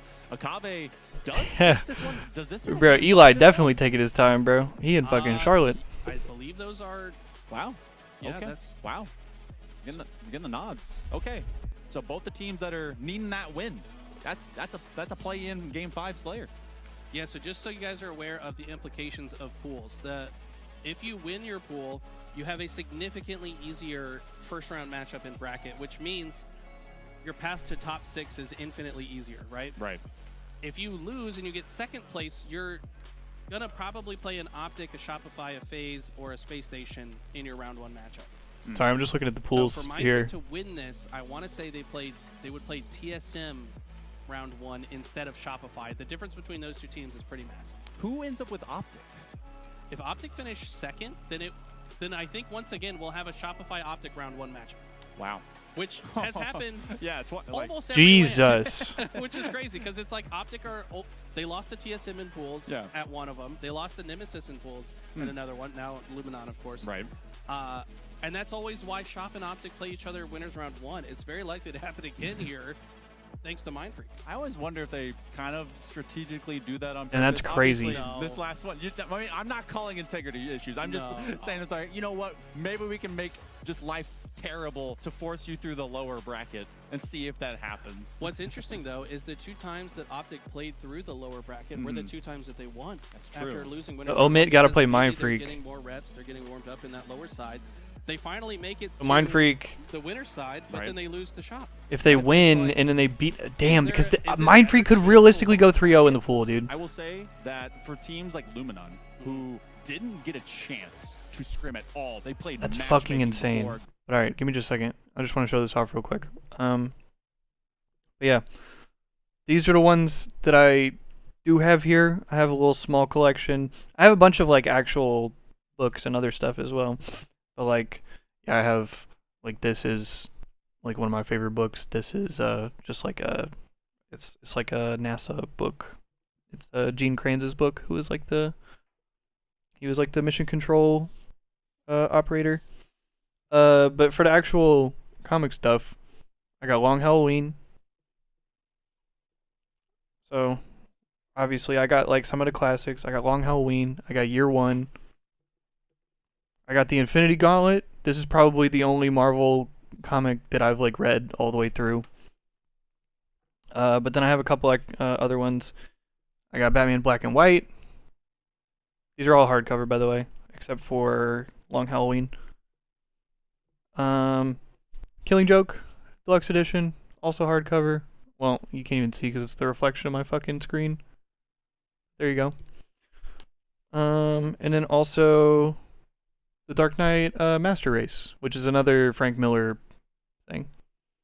So, like I said, also all hardcover except for Long Halloween. And then, like I said, Infinity Gauntlet is like the only Marvel book that I've read. But yeah, Killing Joke's a great one. The only one of the classics that I'm missing from my collection that isn't here, and I guess it's at my parents' house, but I don't know where it is. But I have a hardcover copy of Dark Knight Returns, which it's interesting that I have Master Race here, but not Dark Knight Returns. I have like the wrong Frank Miller comic. But anyway, Landed in for now. Back to the dropping Halo. Map and open, with Cloud9, Luminon, and FaZe. all right, I'm gonna go but put these back. Gotta feel like But yeah, this I is got a one of their nice little best collection. opportunities to get a win. Yeah, I should, there's bro, once I get some more room for and me, once I make the a trip best back thing home, I about should it. bring some more Until stuff you from my win the parents' house, low key. championship. That one. All right, give me just a second. As Cloud9 looking like they want to just keep moderate pace, moving through this live fire, moving that S7 over towards Big Door, and then waiting for these little angles. What was it, Siege? Trying to be able to find that off of that slide. Nice killing spree. They're 9-2. Like how you called him Avuchi. I've heard so many different pronunciations of this tag. Avicii, Avuci, Avuchi. Avuchi's kind of like mixing his name with the great DJ Avicii. Oh yeah. I was thinking Italian. Rest in peace. Yeah. But no, I love Avicii. Incredible music. But unfortunately, I want to say it's Avuci is the current understanding of how to say his name. Okay. Avuci. Oh, Avuci. Yeah. He's popping up. He's 10-2 so far with 3 assists, but Legion. Oh! Oh my God! I was about to say they're What the fighting back. fuck? What did I just sit down to? Easy, ripping their heads off. Dogs Alright, I'm are back. fighting against their handlers, trying to rip the leashes off their necks, but so far Cloud9 All-Star is Superman and chucking Kingdom them Come. into the I have seeing not if read they the can win them as comics they're up by for those, but I watched the Keeping movie things for moderate, All-Star at least Superman. for the time being. I would assume the comic is better, but I remember Sands. not Again, these really things are fucking never with the safe, movie. Especially when you see them find the numbers game. 9 and 10. Uzi seems to just want to go into the skirmishes. He's going to come out 50-50, and that's where his team needs him. I love the way the Twins play. Both Uzi and Zuzi, never afraid of a chow. The All-Star This guy, by the way, Superman is the movie, second Triptychon? man ever at Little Gators. Found his way into pool play. I will say, I'd take that with a grain of salt, because I'm not like a... Kind of discovered through that BTH. I'm not like a project. big Superman guy. And they also made it to the last round of Open last tournament. All-Star Superman is what the James Gunn Superman movie is So based far, off of. Cloud9 have done a Where good job to kind of like I'd be weather interested to see the Legion comic did have inspiration some then, because I moments of assume he takes momentum, more but from the actual source seems like material Cloud9 rather just than... get right back into form and Well, okay, so I like assume the the animated movie was adapted Little from... brother situation. the I think comic. It was quiet with Collect, especially having that camo, so you see everyone starting to tighten up. around topside tower. But look at this incursion, the invasion from out of Cloud9. They go 3 up into 1. They smack one man down. They want to keep that crossfire, especially as they're up the top. I don't dislike Superman. He's just never really been like it's the same thing with Marvel, right? If you ask me like which side of the Civil War debate I'm on between Iron Man and Captain America, like it's always Iron Man. I fuck with Iron Man. And it's not that I dislike Captain America. He's just not really my flavor, you know what I'm saying? It's just not really my thing. Curious if they let Sab have it. Okay. And that's kind of how I feel about Superman. Sab had to drop. Like I'll still watch and enjoy his movies, and I'll still love the character, and you know all the shit, right? They get the 50-50, but that does at least go over to one Legion Gaming player. It's just at the end of the day, I'm probably always gonna prefer Batman or Iron Man, or, already tracking it down, but it is in the hands of Zuzi. So, 1 pixel away, can't do too much with it. You're seen by 2 from the bridge. Cloud9 will not let them do much. They're 4 kills out. Hate to call it by 1 minute. Yeah, I was also I was really proud of my girlfriend because I've been taking her through some of the MCU movies because she hasn't really ever seen them. And so we actually watched the first half of Age of Ultron the other night because we fell asleep. It was the middle of the night, but whenever Captain America popped up on screen and said language in the beginning of the movie, she literally like groaned and was like, "Fucking nerd." 16, 70. And I was like, yes. Yes. He can land the guillotine. One last shot. He's going to get one more into the old chest cavity, make him breathe different, but they're up by 10, just need one. Turn him into a unicorn with that spike grenade. Wow. Superman, Batman, Wonder Woman. And, that was a clutch That's valid, Brandon. That's valid. And he has the sniper. It's technically doable, but it's going to be extremely hard to get. But also, I will say, the majority of my interest in Marvel comes from the movies.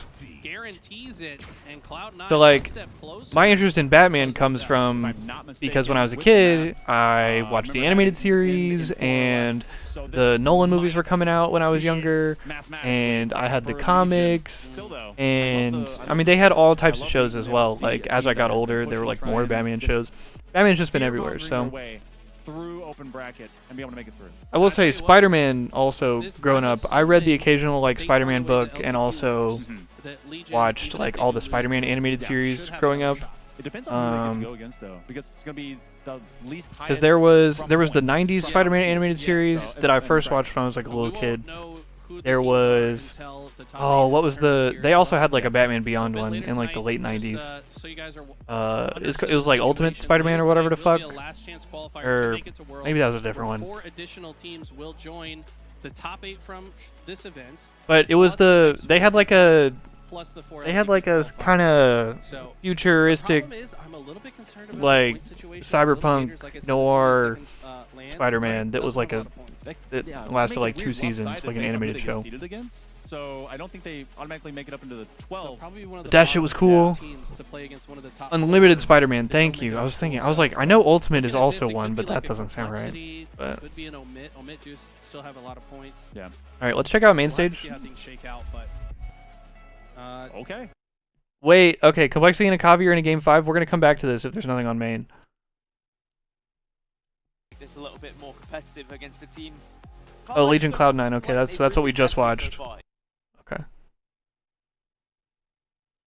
So let's go back. Let's watch this game 5. Here for pool A. Oh man, Street Slayer.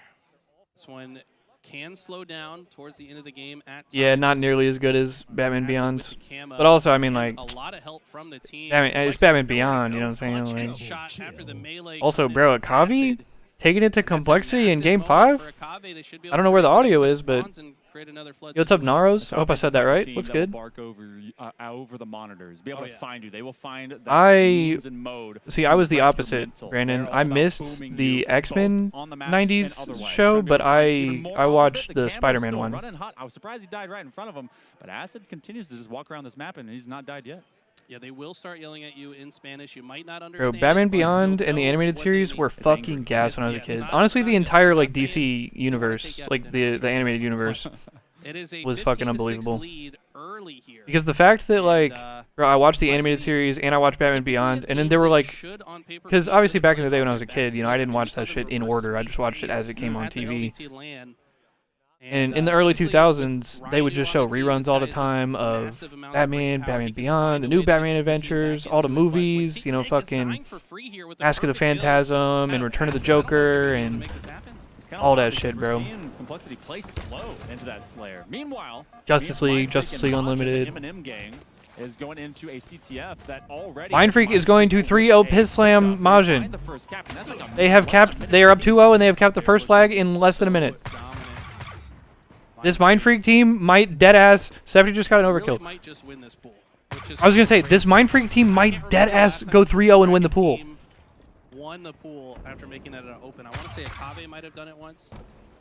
From open. You know what's up, Swell? This is insane. Any announcements? Cap, by the way. Not yet. 11 minutes with that cap Unfortunately. Board, so they must have got overshielded both snipers, I would assume, off the rip. Gotta. And just Bro, no way. I can't imagine Majin Club being unwedged from at least a defensive or mid-ground. Let me move camera. Alright, so y'all can see picture in picture, bro. We're on goddamn, we're red zoning right now. Holding defense, rather they're doing so in Mind Freak territory, so they're trying to set those spawners sideways. I do remember Crypto the Super Dog, bro. I mainly remember that. I didn't watch it, but I mainly remember it because on one of my like DVDs that I had when I was a kid, you know how they always had like advertisements? They had like commercials. They'd have like 4 or 5 like previews for something that was coming out around the same time. But I remember on like all my animated shit back in the day, they always had a trailer for goddamn Crypto the Super Dog. Yay! We're pissed on in the bottom right. I've seen players do that before where they think the job is done, can turn it away. Akabe is fucking pissing on them as well. Akabe's up 17. What the fuck? Defensive decoy. Oh, there goes the thrust. There's a bridge under his feet. Okay, it's fine. Is that a real jump? Can you clamber that? If you I think you can. Thrust at it like that? Yeah, depends on what they do with thrust mechanics and as well as trying to get your hands out. You know, you barely missed it, so must be possible. I usually tell people don't just go the long way. Take the safe way. Yeah, exactly. Don't do that. Sway's tried to take a shortcut. Might have paid the price for it. He did fall. Scoob has the 9-minute sniper, but he drops it. A 9-minute sniper? Another member of Mind Freak should be able to grab it, but not sure if Majin have their own. Meanwhile, in the picture-in-picture, Oh, he means the new one. Kave really putting on the pressure onto Complexity. Doubled up lead. Wow. 16 kills ahead. Everyone Jesus. running into Pink Street like there's a party going on, and Complexity is set to die. But they at least get one man as they run away from it. Akabe just Oh my god, imagine. has basically the map to work with. They're playing off the perimeter. They're going to retreat over towards PD. So looks like this squad is just ready to delete Complexity from the entire competition. Meanwhile, another Bro, I want Ryan Noob to win too, but these brothers are down 12 in game 5. 404 error. They're not found. Wait a second. Man, They were down 17, now they're only down 10. Wait a fucking second. They were just down 17, and now they're down 9. Nice quick scope for the double. Uh-oh. Interesting that he takes this route. There's going to be people spawning at the top of this ramp. Chick apparently didn't care, gets the body shot, but has to back down. I don't mind the idea of that because if he knows that the spawns are coming through from there, maybe Oh, stagger Christ. them to allow everyone else to press up from the other side. Kave gets away with camo though. That's fucking massive. Immediate pressure flank. Chick is caught here in the sewer. He gets one man down. A stick, maybe? Oh no, that's actually with the dynamo grenade, so he's able to put some extra spread damage. Again, that's only a 10-kill lead for Akabe. Love the PMP, by the way. To be able to see both these at the same time is busy. So nice. Yeah, I mean, these are 2 matches that might end the series right before our eyes. One of them definitely will. Complexity have done a good job to make this a 10-kill game, previously down by 16. They got to do a lot more of that if they're Oh my god, bro. Kave from punching their ticket into the bracket. Leor has the camo, and Complexity just don't have any room to work with. It's a double for Leor. Kave by 9. Hitting 41st is Akabe. Hitting that lower bracket. It was a reminder that they got some work to do to showcase here for Mexico and get that region into the bracket. And we may have all the regions showing up. Complexity see themselves on the outside looking in. It's window dress shopping. It's a 2-up right now with Mind Freak over Majin Club. And they have a chance to position themselves to go up to 3. This is what I mean by fucking year 4 of Halo Infinite, bro. Or year 4 of the game. Like, yeah, both these games are slow. everybody's just so good. You can't call anything, bro. There's so many upsets. Dictionary grenade. He I love it. The grenade exactly I love it. Knew that Complexity member would try to curbside away. Says, no, you shall not escape from my grasp. Ay-ya! fight breaking out on the right side of your screen. It's okay. Or Mind Everything's Freak. Right fine. now they're content to play the clock. We're approaching the 6 Also, minute I still mark have not hit the in Pine game, which is Park. the I've been most sitting here important minute of the game. That's where both the overshield and both snipers spawn. So it's gonna be fucking crucial. locked into the Halo, It's bro. also a reminder that with the 2-0 that Mind Freak has gained, it takes forever to be able to get some of these. I need big a cart capsules. rip, bro. You see it in the Fuck. first minute 15 and less, but Majin Club, they've been able to sniff the flag all at once, and that was just an answer for whenever theirs was getting taken. You get a back tap, you get an OS, and maybe the third flag to finish it off. Oh, he's getting body with his knife. Prepping themselves up. Oh, nice move. Kave, they are 3 away with Red Gun from getting rid of complexity and at least making the bracket. Help him, help him, help him, help him. To earn their way to Worlds through the last chance qualifier play-in. Because Akave had done it. They close out game Wait. 5. It wasn't even that close. Let's be real. 50-39 ultimately. So Complexity has to qualify for Worlds through the LCQ? Is that what they just said? Majin, Mind Freak on a generational run. Made it out of the open bracket last night and might just claim first place in this one. Assault's trying to be able to finish off one. They've gotten the counter pull. They have to go and get their flag as they at least got the Freaks off the steeple. But the chase is on. And Majin Club, Did we just make a steeplechase joke? The key we will be Is that what the fuck I just heard? Can they get some extra damage? Septic hoping to hold still. Chick has him from top quarter. And now it's up to Rice to be able to stop this one. Hoping for the first cap. Majin Club just needs to turn it in. Okay, signs of life coming in from Majin, down 2-0 in the series, and we're 2-0 in this game. But just like that, they could easily turn this into a double cap. There's 3 dead again. Hang That's on exactly now. what's going to happen. Flag's going to be up the ramp, it looks like. And Alright, it's Septic's cart trying rip to deal time. with the spawners. Lock in. Septic La has la now left la. this mid to upper lurch of the map. La Really la been staying la. onto red territory against Mind Freak. He's going to have to face off a 1v2. Holy fuck. When you get the carbine screeching at you, eventually you will Oh, and they're 3 seeing dead. what they could be able to get right back to the steeple because they had a chance to go 4 2-2 very, dead. very swiftly. And all the defense shows up here for Mind Freak. Can Majin Club get back or will it be a goal line stand? Oh, Scoob just overextends. They should there. cap this, honestly. Basically for free. This should be a cap. They should be alright. As they do tie things Wow. up, and Mind Freak have to be sweating. They did get the new OS because of this cap, so they were able to get one thing, but the OS is already burned off. Oh, one is down. So now you get a chance from especially this bridge. Everything goes a bit neutral. Splash damage won't matter.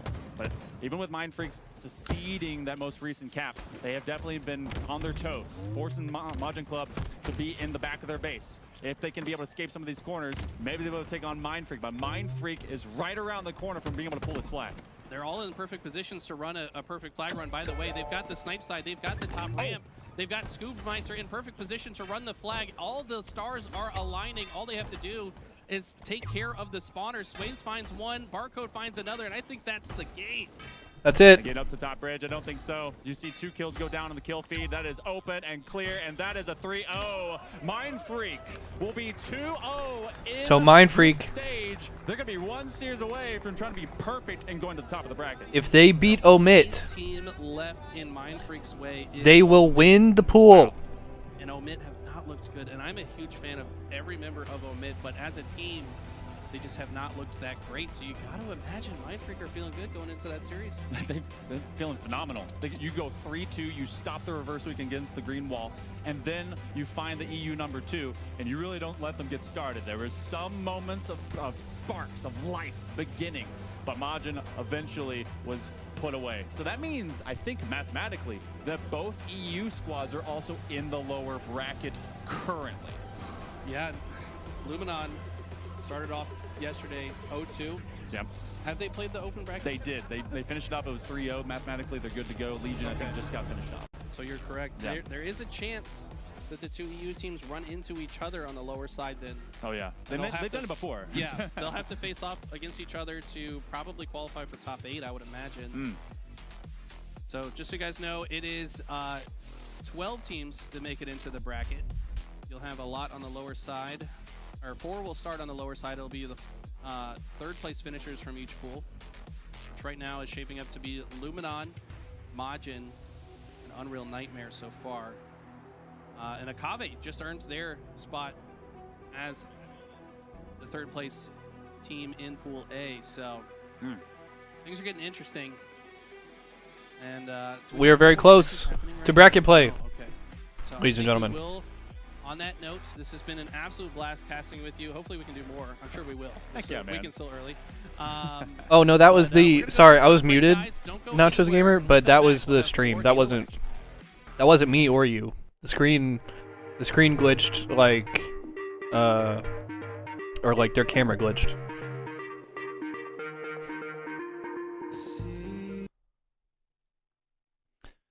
So don't worry.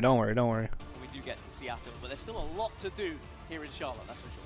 Lots of games on the horizon, lots of big series still to come. We've had some massive upsets already. We've had a lot of games going according to plan, but Dan, I really can't wait to see what way the whole thing shakes out. Yeah, I think it is going to be shaken up, though. I'm curious as to whether now we see Mindfreak go on to take down Omit. Omit would then be eliminated. Mindfreak would then top the pool, would mean Optic would finish second in the pool, which I believe would mean we'd have Shopify versus Optic as a 1 versus 2 in winners bracket, which it shouldn't happen, but it has continued to happen. But it happens a I think lot. that Shopify Rebellion are probably a little bit pissed off about it.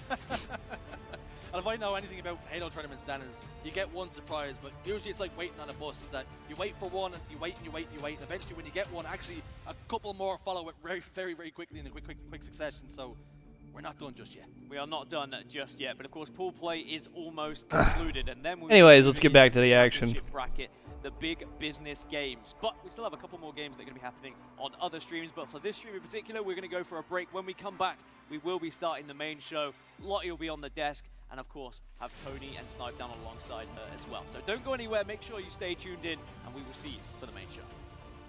Okay. So there's nothing on main right now. Omit's about to play Mindfreak on main, but they just finished playing, so that's probably going to take them a minute to get set up. Okay, let's check B stream. TSM versus Akavi next.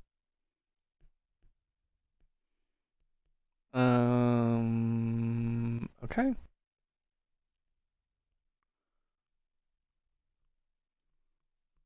Okay, nobody's playing yet.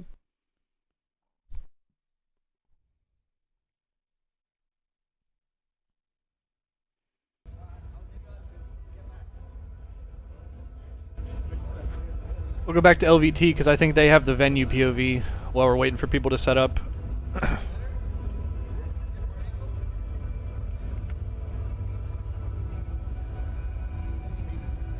Focus. Thank you.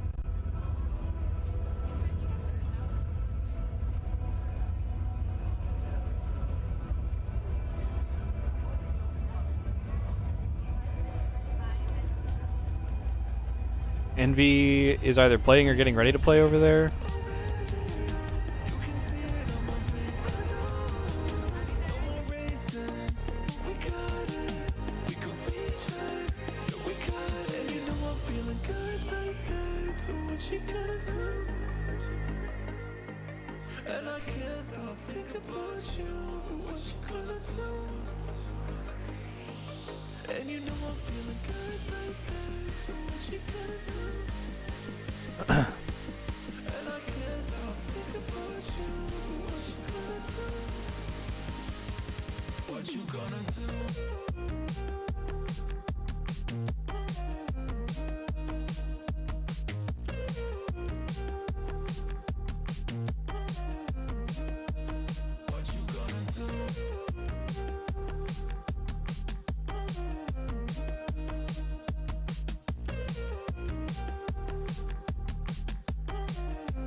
What did they say? It was going to be TSM and Akavi?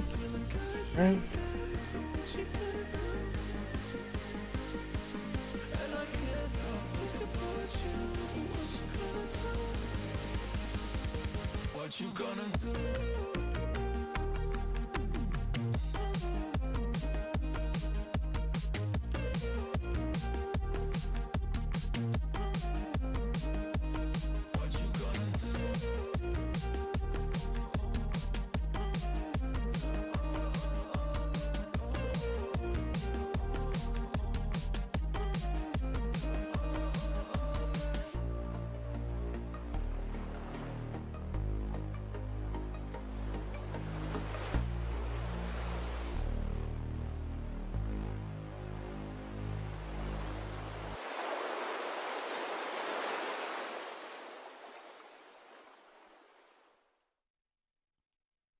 This feels a little too perfect how we are now. You think I throw a little caution, but I don't want this to change. Been waiting too long for a moment like this. Said that you won't leave, better off with me. The kind of feeling I can't explain. Like how it feels drenched in the moonlight. Like how it feels under the stars. Alright, man, I hope everybody's doing well. I hope everybody's chilling and vibing this morning. But I think we're about to get the real show started. I think Bracket Play's about to start. We're gonna lock in here in just a minute.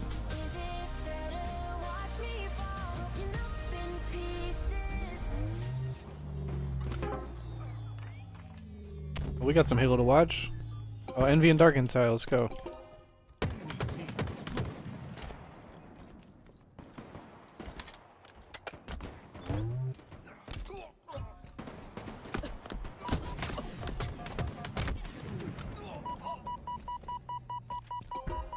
Enemy team scoring.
I haven't heard much about this Dark Inside team, but this is a good roster on paper.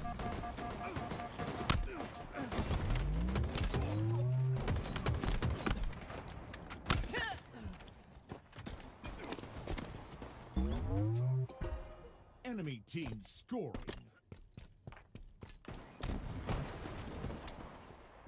I'm not gonna lie, bro. The card strikes back right now, bro.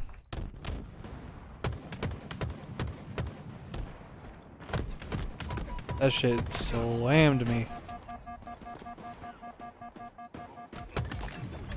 I don't know what to get for food today though.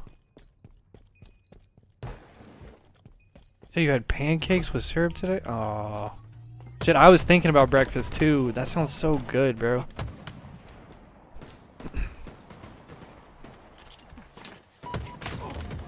I was thinking about like DoorDash and some breakfast or something.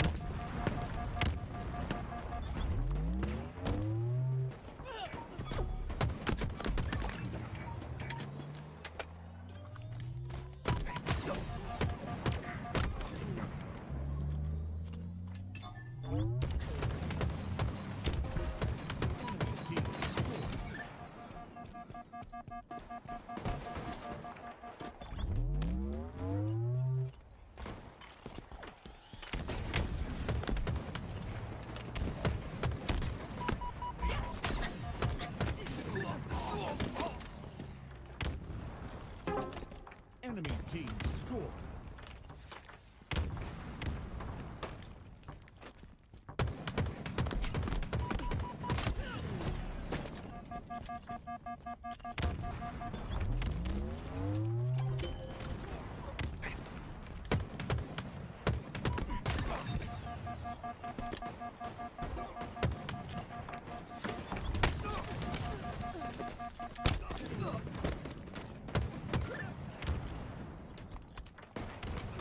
Enemy halfway to victory.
team nearing victory.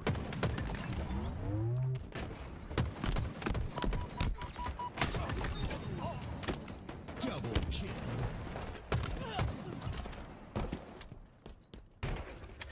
Defeat.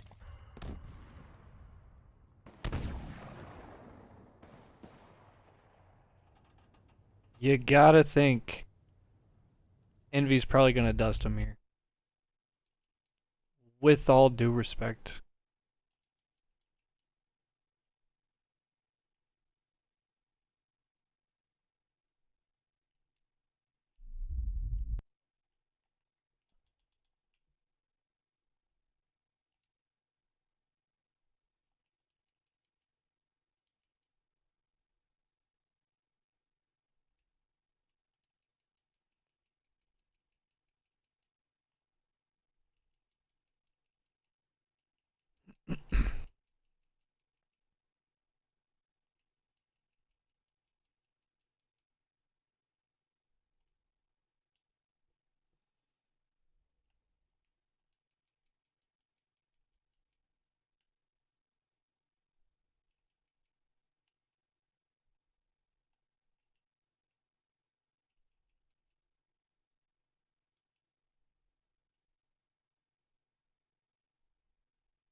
Alright, TSM and Akavi coming up here.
Shit, I'm still undecided, bro. I just don't know what I'm finna get. I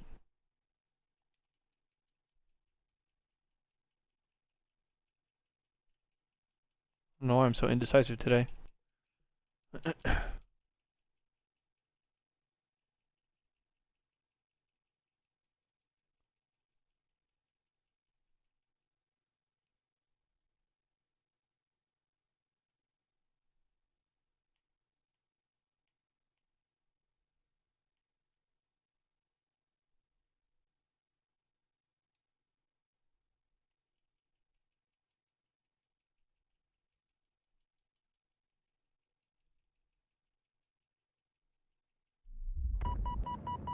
Okay, here we go.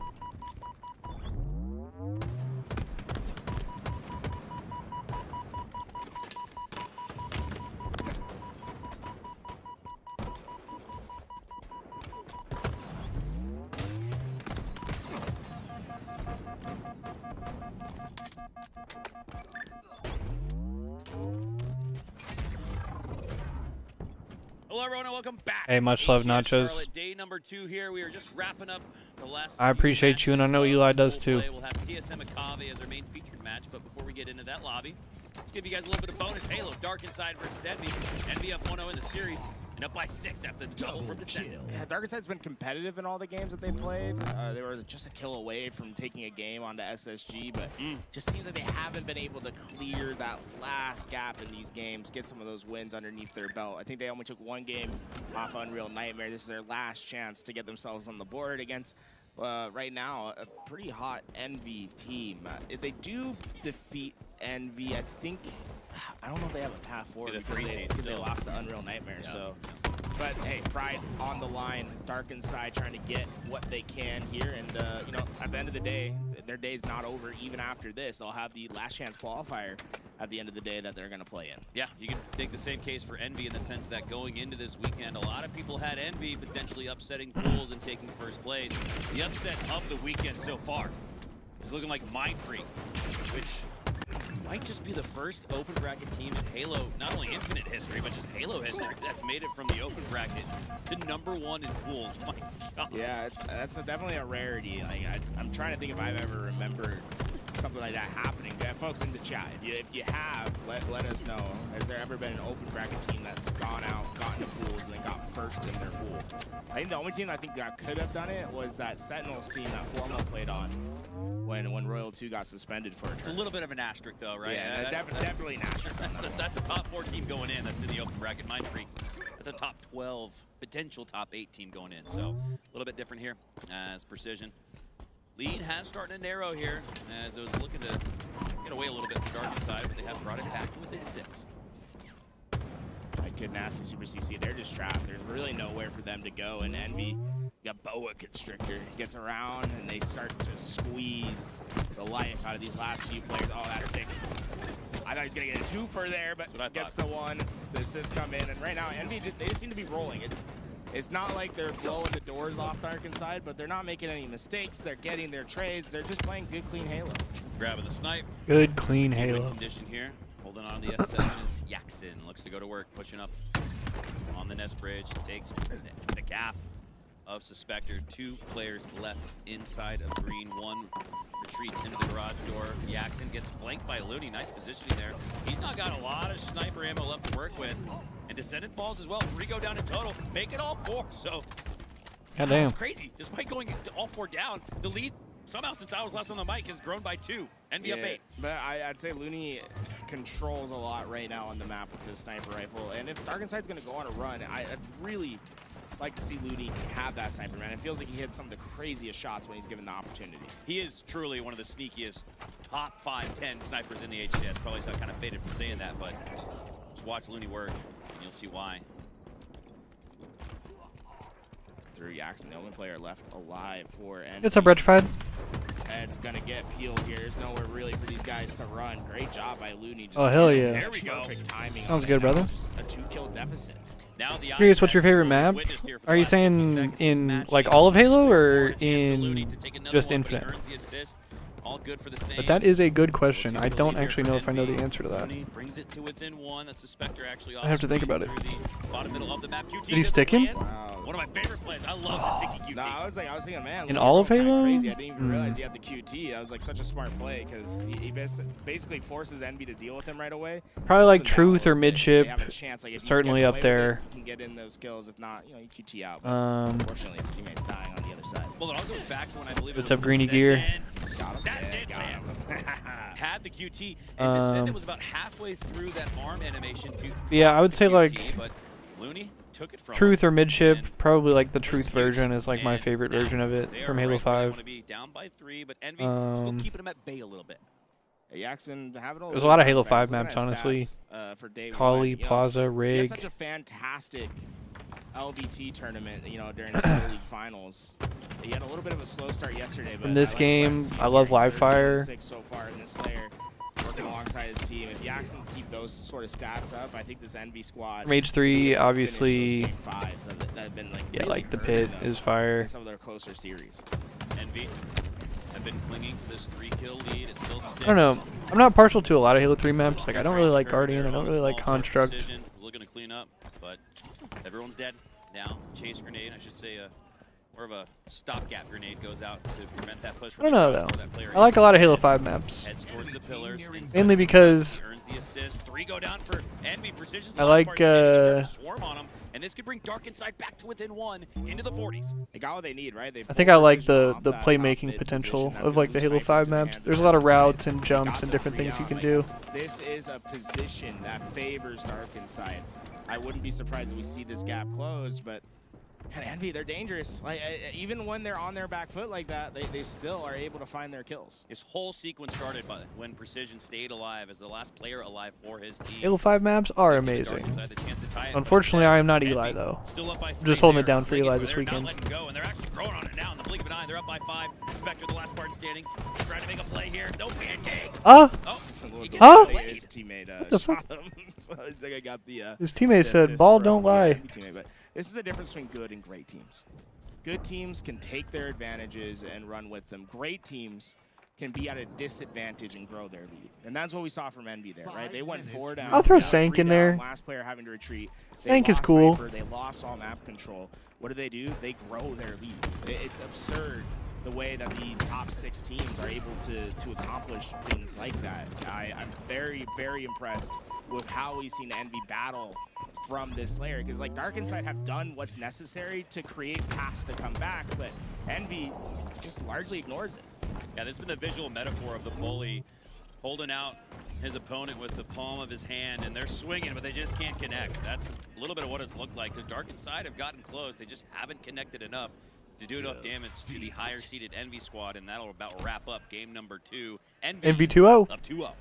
And 17 kills from Yaxen to finish off that game. Like I said, I think Yaxen is the X factor for this Envy roster. Yeah. At the LVT Halo Pro League final, he was unbelievable. It was the best I've ever seen him. I'm hoping that we see that version of Yaxen again here today. I mean, Saturday's a really important day for this Envy squad. They haven't ever been to Sunday yet. Good start by Yaxen from what we've seen on screen. I'd like to see him keep that up throughout the weekend. Look at Kidnassi on the other side, 14 kills of his own. And Dark Inside, I mean, they had their moments. I feel like they did what was necessary to win that game. It's just execution that kind of failed them. All right, let's see what this map 3 is. And I believe we should be just about done with Dark Inside as we take a look at some of the results here throughout pool play. Shopify, the expected 3-0 phase, the same as well. The surprise comes when we get over the top right of the screen. Mind Freak, they're the 3-0 team in pool play, potentially if they were able to beat Majin. After But this regardless match, of the results we here, got to see if, yeah. because the tiebreaker gets opted, This is the they're gonna important win this one pool. right here. Unreal. Yeah, so just for you guys know, we don't have control over these graphics, but right now it should be Mind Freak versus Omit. Yeah. It's going to be that team in red. Mind Freak is the team in blue. So a little bit of everything wrong with this graphics. So I'm sure they'll get it fixed at some point, but just so you guys know, Omit going to be that team in red. Mind Freak Yeah, what the fuck? There you go. But if Mind Freak beats Omit, Actually, Sparty, to get that flag out, we're going to have to do some deductive reasoning to know what we're looking at. if Mind Freak beats Omit, they get number 1 in the pool. On board here with Scoop Meister. However, if Omit wins, based on map count, I think. Well, I don't know. We'd have to see what the map count is, but that would put Optic and Mind Freak at a tie, which then it would come down to map count to decide. But they're going to have that easily. All 4 go down for Mind Freak. Omit 1-0.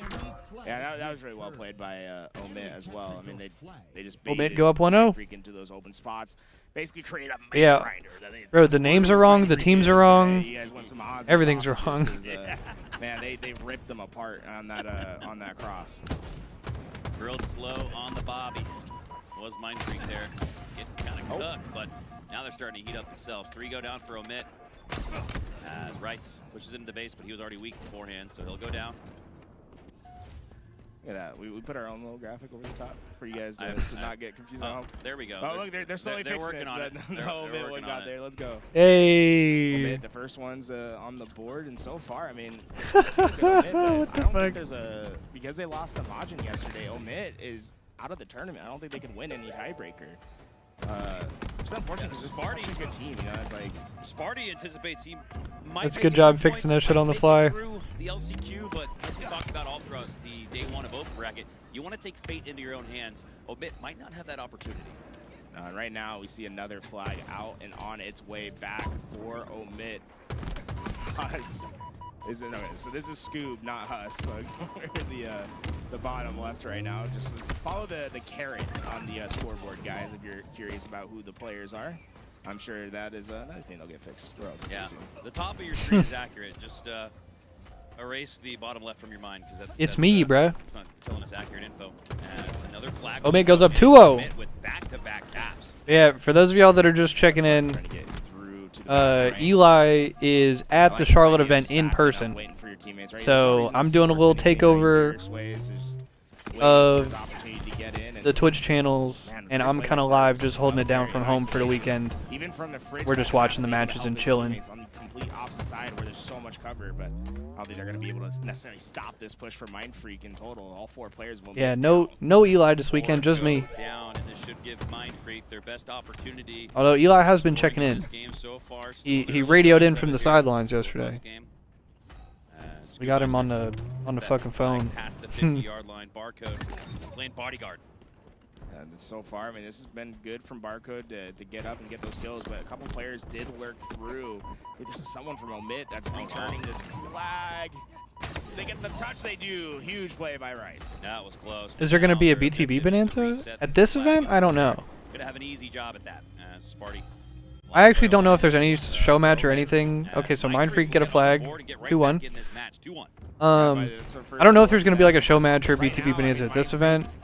I also don't know if there's going to be one at Worlds, but I would assume there's going to be one at Worlds because there usually is. Like, oh, you beat Optic, you beat Majin, like you guys look good, and then Omit is what follows. It's like no. But I don't know for sure I mean, this is about either of them. Series for them just to reaffirm themselves. I agree. As a contender, I mean, like this is a team that looks primed for like top 8 almost feels like the floor right now. Of how these guys have been playing. I agree. You could argue and make the case that mentally maybe Mind Freak were sleepwalking into this series, knowing the result before it even began. But like you said, use this series as a chance to continue to further build on your confidence and execution we've seen so far in the early goings of day 2, and put that 3-0 stamp on pool play, just like Shopify and Shopify and FaZe did. Right. See already Barcode going down, but 3 players of Omit is what it costs to take down that long-time pro. All 4 going down for Omit. This looks likely to be a flag capture, and Rice might have his sights set on a back-to-back. You see that pair that he has over on that P tower. If they get a couple of good run. Slays, very likely that another flag could be on its way. Yeah, Rice definitely preemptively positioning himself inside. Whoa! All right, Mind Freak tie it, and we can run another one. Wow! I mean, that's so well played.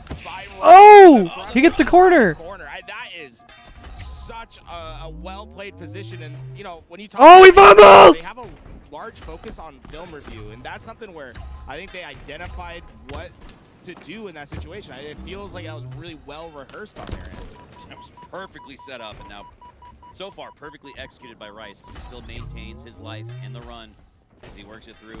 We're fumbling again! And despite even a couple of fumbles, Mind Freak have it right there. One more turn around the corner. It is like kind of surprising that Rice has those fumbles because it's very hard to fumble on mouse and keyboard. Yeah. Damn, he called him ass. Usually a much easier. Oh, and they didn't cap it. Those fumbles costed that flag from going home, unfortunately. It absolutely did. However, Mind Freak at the next 2 after Omit score the first 2 were notched up. The names are wrong on the screen, Retrified. Septify. That was Rice that did that, not Septify. 3, 2, now, no, 3 pushing, no, 2 pushing actually. That player in front of him, that's Rice. Never knew he was there. Maybe you can't look at the names on the bottom left. So free kill for Sept. Hey guys, see, we're actually on Septify's POV currently. The graphics on the bottom left are mixed up. We can't handle that on our own side. If you Rice does play Master Key, yes, apparently. Is Delta or Charge C? So if you go so apparently Mind Freak has 2 MK players. They put it in their chat. Maybe the Halo team will see it. They can try to get it updated, but there's nothing that we can do on our end. So just look at the little carrot on the top scoreboard. You'll see like a white carrot that identifies the player that we're watching. Oh, and it's not even LVT. LVT can't even do anything about it because it's the HCS stream that's messed up. They're just looking at the HCS feed. That's crazy. Rice and Scoob both play MK. Us now. Try to stay alive. Hardly any health to work with, but he's going to take the 4 seconds. Needed 6, actually. Once you get down to 1 HP, it takes 6 full seconds to get back up to full shields.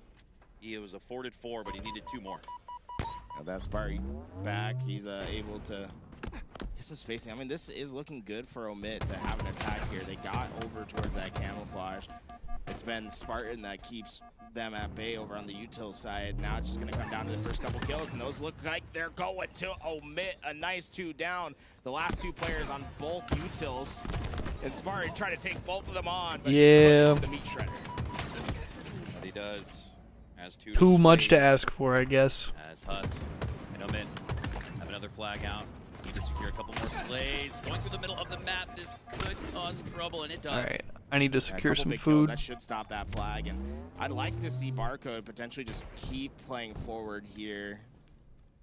He's going to lurk, so he's going to wait for those spawns to come in. So you had 2 options there, right? You could either keep playing forward into that back base and try to flip out those spawns behind you at the fridge, or you wait and let those spawns happen in the back base. He opts for the second option.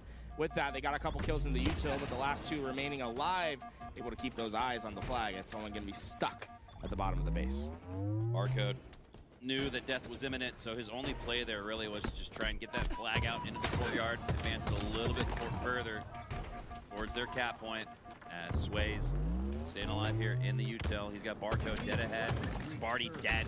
3 dead for Omit. About to see another run come up. You gotta be careful here, Sways, not to push up too far. He realizes that. They're able to get that util control, and it's important because if Sways would have went further up on that bridge, it's like a 50-50 chance that Omit actually spawns behind him. So blocking out that spawn, and as that player pushes into the base, that blocks out 2 spawns. They'll get their flag capture because of it. But that's really what you're looking for in a game of Halo on Aquarius, is you want to block 2 primary spawns. There's 3. There's 1 in the fridge, 1 in the back base, 1 in the util. If you block 2, then you simplify the game state, and that's what you're always looking for. How do I simplify the game to make my decisions? It's fucking ELX! Did that Oh shit! Spawn control, simplifying the game. Also earning the trades they needed. Also simplified that. Meanest with the prime. The Eli. I actually had to figure out what that alert was because I've never heard that before. Yeah, this is But Barcode as well, just well executed. thank you very much Making that look for the prime stuff to easy Eli. on I know his Eli way back appreciate to the it. base. They went down Welcome, 0-2, welcome. and now they find themselves up by 2 as that 4 flag It comes actually just checked the shit out of me. Down by 2. Like, what the fuck? With 2 minutes left, Omit are going to have a very tall task. A high climb up Mount Everest, it feels like, to get back in this one. So far, just really well played by Barcode. Even then, with all that damage coming down, he stays alive. Omit did get away with camo, but they are losing everyone on the map in the process. Impressive. Much love. shot Like I there said, from I know Barcode, Eli appreciate it. fading away, back of the headshot. Now, claiming space at the top side of Pink. Multiple members spawning inside the red base for Omit.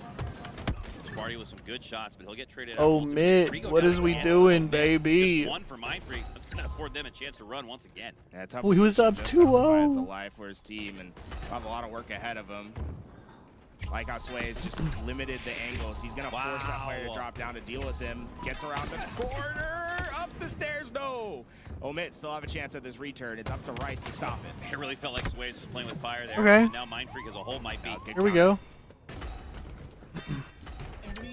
I really like this counter by Sparty. Beautiful run by Grabbed Sparty. it as they got those kills. Now look, Mindfreak haven't even gotten 4 up yet. They're staggering. And he has this flag just about home. 1 minute. Unbelievable flag run. They're gonna double cap. Instantaneous attempt at the double cap. Omit are starting to come back online when it looked like they were left for dead. Yeah, I mean, this is an opportunity that they'll have to execute on, and Septify has stayed alive this entire time. Now Spartan back into the fight. They have Oh my the kills, God, they bro. have what's necessary. This They can flag run could be this. coming home. We could be tied in just a few seconds. 30 seconds left. And Omit have the flag on the run. This would be the time. This is a good run. Sending us to a do or die sudden death.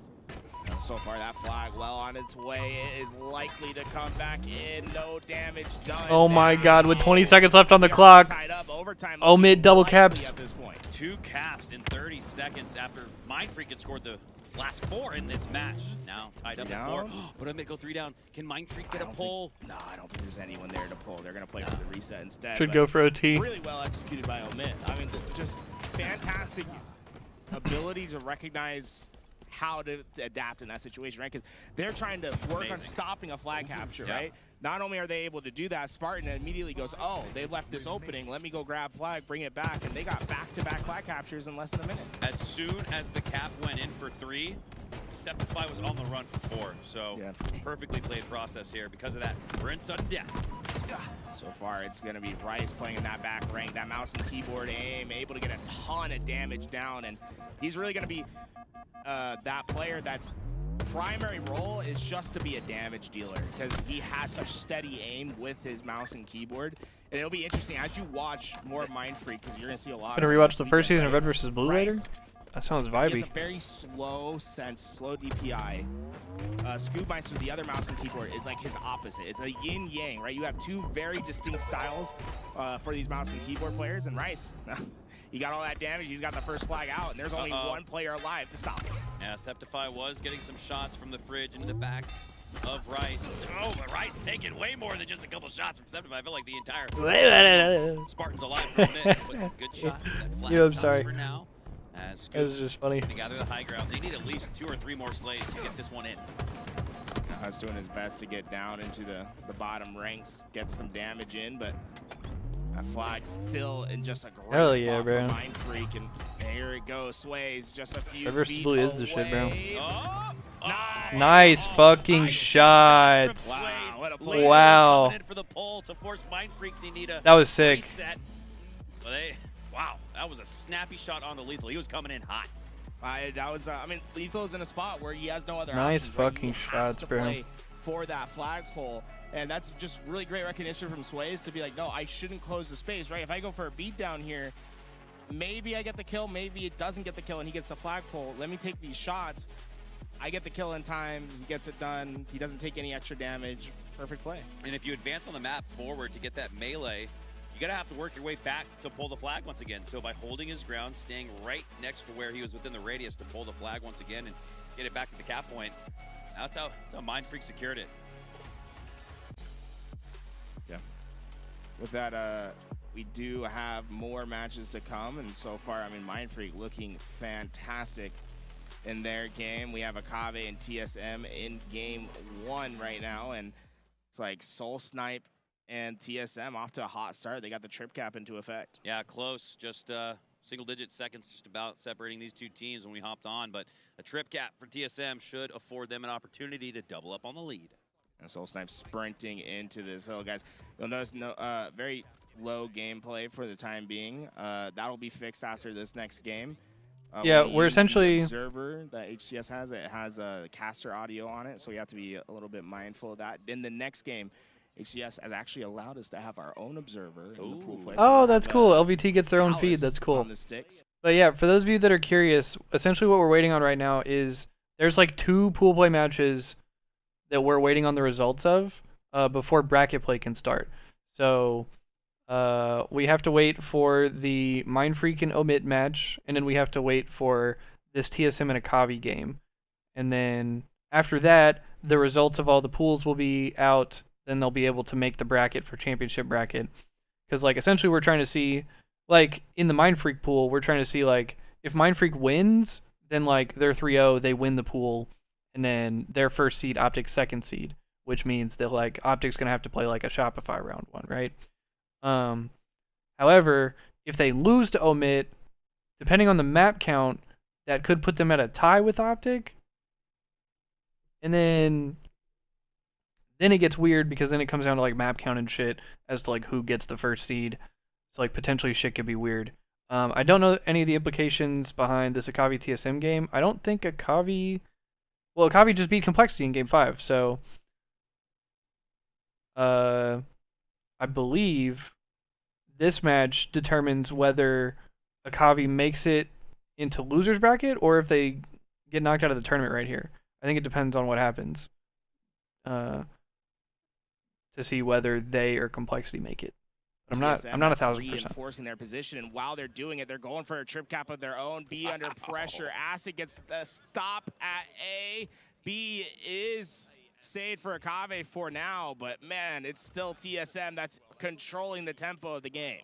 Soul Snipe needs to be the hero of the moment there. He was the last Spartan standing, got the slay onto Lore, goes down shortly after though, so that's a little staggered out. Just as the 3 remaining teammates for him spawned up, he spawned back out. Now look at Talek, by the way. I saw he's been having a fantastic tournament thus far. He's not in the top 5 of the KD, but I think he's. It is wild that Mindfreak beat Optic. Wow. He's been so consistent as a main slayer for his team. They went up 2-0, and then they iced up to Game 5. As that, it's actually sick. That power piece for Slays, and so far he's double positive. In this game. Don't forget, Carrot. It was just a month ago in Salt Lake City. Talik, the #1 kill-death ratio of the weekend. Nice shot by Drift. Drift. It's that nice no-scope onto Druck. Still 2 in possession here for TSM, despite the nice snipes from Drift. At some point, they got to get some scoring going. It looks like they're trying to do that. Another no-scope lands, but it's not going to be enough. 3 go down. Yeah, they were. Nice play. So they have to sprint off their spawn. they like got sold, and then the company that acquired them, I think, tried to use their brand in like different ways, and they tried to like rebrand and do a bunch of different stuff. And they kind of killed the brand a little bit. So Rooster Teeth ended up shutting down. And yeah, that was not close. But then, I believe original Rooster Teeth staff like reacquired the rights. I think it was like Bernie and them. So they like reacquired the rights and are essentially restarting Rooster Teeth on their own with the original people. Is my understanding. The consensus seems to be a little topsy-turvy within the Halo community. I don't know, like, yeah, TSM definitely doesn't have like the greatest online performances. I think that's like multiple reasons as to that happens. I think they're not really that motivated to play online for the most part, but they also just have players all over the North American continent. It's like you got Talik, who's in Texas. You got where's Solsnap living? Like the Midwest right now, or is he in Florida? No, he's not in Florida. Well, the main point of discussion as far as latency Canada is concerned, yeah, it's Druck up in Canada. Optic do be fumbling a lot of pool plays. It does happen a lot. It's tough. Yeah, it's not fun to play from Canada. He's in that Toronto area, so it's like the team's just all over the place when it comes to where they are in the world. It's like Texas, Florida. I believe Solsnipe's either in New York or he's in the Midwest. Someone might know in the chat, and then Toronto for Druck. So it's not fun to play online. I do think that TSM, like if we're going to the definition of what it means to be a LAN team, a team that performs better on LAN than they do online, I think they're the only LAN team in my opinion. Like all the other like Optic, Shopify, Rebellion, they play like they normally play online on LAN. Yeah. When we're talking about LAN teams, like TSM, they play way better on LAN than they do online. Yeah, Druck, hundreds of miles away from that Texas server, sometimes playing on 100+ ping. He's probably the happiest, outside of maybe Royal too, to be here on LAN, not experiencing that. SSG's a good one. As like a we were just saying that Optic does be fumbling a lot of pool plays. It's a good point. Usually they're like fine online. Good point. Solsnipe's from Wisconsin. Because they tend to lose in pool play a lot. I feel like they get upset by an Envy or a Nemesis or a all over the map. Or a Mind Freak in this case. On the map, like they did back at, I want to say DreamHack Dallas, where they placed top 3. Going up against Envy. It was Envy versus TSM for top 3. We haven't quite seen that much of a surprise in the bracket since then, but I think after Mind Freak, the names have been fixed. Let's go. We might have something like that on the docket. Mind Freak able to take that first game 5-4 as we go into game 2. Mind Freak been pretty dominant pool play. I was gonna say I wasn't saying that. Majin Club, but also Optic Gaming on their path here, and that's made the map very easy for them. They are guaranteed first in their. Oh, they're guaranteed first. Never mind. It's just a question of what the stats are gonna look like. There's nothing that can change from this match. 6-6 here, Garrett. It's kind of wild how the cookie crumbles, right? I'm sure Mind Freak, when they got bounced from the upper side of the bracket, they usually qualify through uppers. But this was their best path to success. I think that pool with Optic, Majin, and Omit was exactly where they wanted to be. Granted, they have to take a couple L's to get to that point, but it's crazy looking back. They're probably pretty disappointed in the moment, but with hindsight being 2020, pretty stoked about it. Yeah, with the way that they're playing, though, I mean, they could have gone into that phase pool and they could have beat that, like every team there. I mean, right now, these guys look fantastic, and they're going to try to continue that on as a 2-point differential. Is in favor of Mind Freak. I love this aggressive play by Sways, and he's going to catch lethal. Yeah, we didn't do anything. Septify's going to be able to respond in time. Nope. Dude, he's going to go for the shot? Nah, okay. I was going to say, Sways might be feeling himself. I've seen Sways go for that, so I was kind of holding my breath thinking the same thing. Did he go for it? No, instead. Nice shot by Sways. For Shields. And hits the nice shot onto Sparty. 9-14 now is Sways. Tarzan. Jungle grapples his way all through A. through. This brother's Able to get fucking that flying, damage in, dude. And Sway is just, he's a monster right now. There's nothing that's taking him down. It's like a warpath that he's on. Player after player going down, and he has 5 in a row now to his name. Starting off this game 6-2. Man, God. Yeah, Mind Freak's an actual org. We've seen every single member of Mind Freak have their pop-off. Mind Freak is like one of the most popular, like Step Australian forward. esports It's 12 to organizations. 20 now. The lead continues to grow for Mind Freak. They're not going to grab the camo, but But they've had Halo Force teams the for win. years and years. They've had Halo COD too teams for even aggressive longer there than from that. Barco. They didn't I assume quite they have have the teams in numbers like other necessary, shit. but Bryce doing a good job getting that flanking maneuver going, able to find the back of one, and now is building a lot of space for his team to work with. That camo should head into the hands of Mind Freak. Nice. Staying alive. Wow, Barcode goes back to the well, back to the camo, and ends up picking it up. I mean, this is so well played by Mind Freak as a team. The way that they operated right there, right? Bryce being aggressive, building out space towards the front half. You see Swayze, he threw that shock rifle over to Barcode, said, hey, you got camo, you try to put this thing into your hands. But right now, you can just tell that they're communicating well, that the plays that they want to happen are happening, and the execution of shots are working. Do not stand All right, bro, I've still seen like enough. you're gonna get Wrap this shit up. by the lumberjack that is Barcode. There you go, Lethal, a little bit more movement, makes it more difficult for that centering pre-fire to be accurate with all the This jump mid he's team is doing, but it cooked. still leads to his demise. Barcode takes him down nonetheless. The lead's grown even since then. 11 is the differential. Mind Freak trying to run away with it. I like how aggressive Barcode's being on this, right? If someone's going to come, he has a shock rifle to react to that first shot, and he gets the knowledge. He's going to let his teammates know, hey, they're trying to start something over at C. That's a good adjustment, though, to that previous snipe we saw from Barcode on Acceptify. Huss, in both engagements there, hit G slides and regular slides to make it much more difficult for the centering lineup to land for Barcode. That Barcode getting ready to find his next target. Folks, we're about to run ads. If you're going to get them, maybe head over to the YouTube for a second. 23, 31.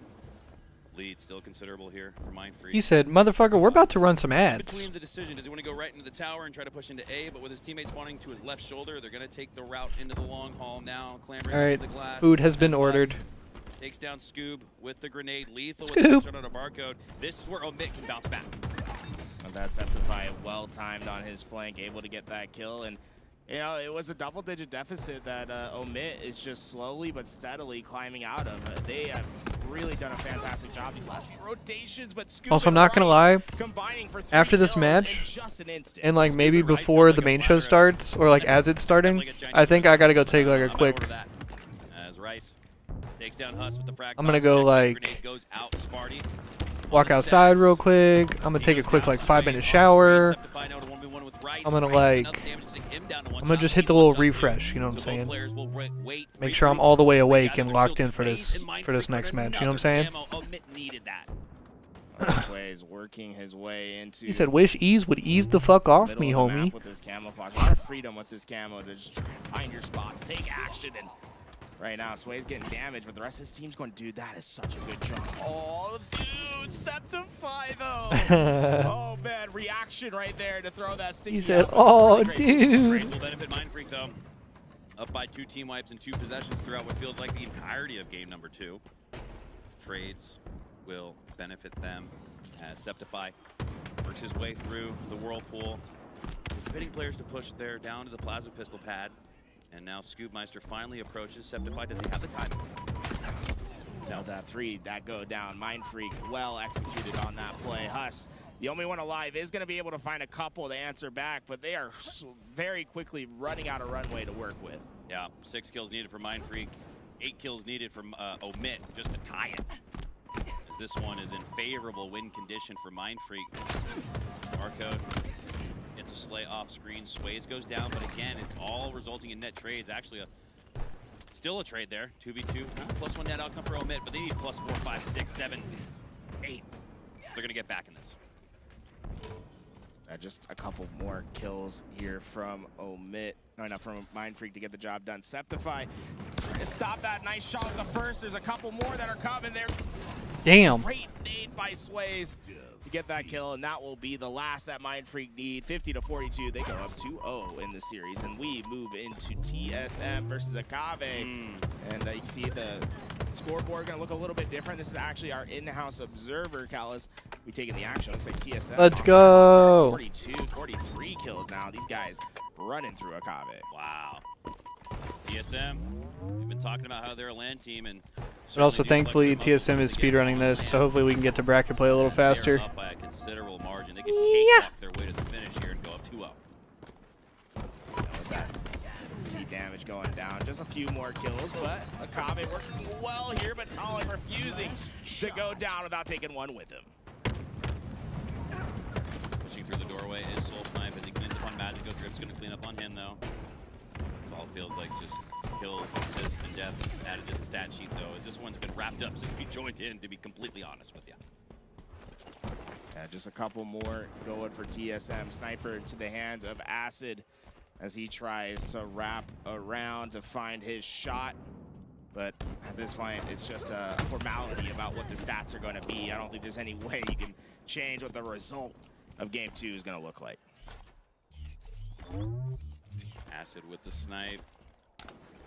Despite that, though, still don't have much hope for Akave here as they're down by a considerable margin. Lure, though, 5 perfect shots, takes down Vanny. Soul Snipe, though, is going to receive the call-outs, receives the slay, cleans it up. 3 go down for TSM, but it's not going to hurt them in the end as they handily take game number 2. They're looking great. Yeah, with that, I mean, just really well played. All by TSM. I mean, every time we come TSM into 2-0. they haven't had much of a struggle getting to their spots. I mean, they just kind of blown the doors off of Akave. We just came off like a crazy Game 5 victory against Complexity. So this TSM squad just showing that they have that level of separation, in my opinion. Akave beat Complexity? Yeah, Game 5. Wow. Reverse sweep, I believe, as well. Wow, so Akave, they might take this Series L 3-0, but they're still moving on to champ bracket. Yeah, they should get third. Man, Complexity showed so much hope and promise. It kind of started off a little topsy-turvy. It looked like one of the stronger teams in HCS, though, at the halfway mark, but it's kind of gone back to the beginning for them. It's like a book where the climax looks a lot like the introduction. Yeah, with that Forbidden Flag going to be up next, guys. What you're looking right here is the new HCS LAN website. If you go !bracket, you can take a look at this. It keeps you updated on everything that's happening. And right now, you know, some surprises. Mind Freak going to be 3-0 in their pool if they finish their last game against Omid. Called it yesterday with you, Garrett. I said don't be surprised if 2 out of 4, half of the open bracket teams, make it through to championship bracket. And that's exactly what we're looking at. Yeah, it was Akave is the other one, right? Yep, Akave and Mind Freak, international competitors. So it's the 2 NA teams that made it out that are already out. Yeah, it's a bit unfortunate, but we'll see them again in the last chance qualifier. Dude, later here today. Cannot wait. Also, LCQ should be later today. God. Inject Gunplexions. That'll also be sick. And his squad's last chance qualifier match into my veins right now. That'll sustain my life for the next 50 years. Yeah, like I was looking at my heart rate. It was like insane during that series. It was like. What are you at now? Here, that's a cool 82. Wow, so you've come down considerably since that Optic Mind Freak series. Cool Understandably 82. so. Yeah. It's like I think I was resting at like 106 to 115 during the other game. So that's like 30 beats per minute more than my average. It's like, oof. Those are my favorite moments though on LAN. When the heart starts thumping, I definitely felt that in that Game 5. Akave versus Haynes' squad. Kraken yesterday, as that's how Akave ultimately got here this morning today. Shout out to Blind702 for the prime sub to the channel. Yeah. Appreciate you and the help. You know, shout out to the 702. You know what that area code is? That Miami? Hey, what's up, Geodoid? Like, Miami has a famous area code, bro. How do you like? Was it 303? Yeah, I think so. Right? Land. 702. Wisconsin? 702 is Vegas, baby. Oh. 702 Vegas. Yeah, I wouldn't know about. You said them. Wisconsin? Knights. I call them the Turd Knights in my my group chats. What do you think the most famous area code is? 808. Yeah, 808. What's that? What's that Mike Jones? 303 is Denver. I was like, there's no way. What's good, Fiber? Boulder, Colorado. If Mind Freak were to like win the entire event, that would be some unheard of, fucking unbelievable, next level. Holy shit! What the fuck? 281-330-8004. Yeah, give me that. I'll take that. Louis with the help. Yo, is Busy B from Vegas? Yo, shout out to all my people watching from Vegas. Yo, half the production team at LVT Halos from Vegas. The other half's from Texas. That's what LVT stands for, Las Vegas, Texas. Looking like an NHL Conference Finals every year. Yeah.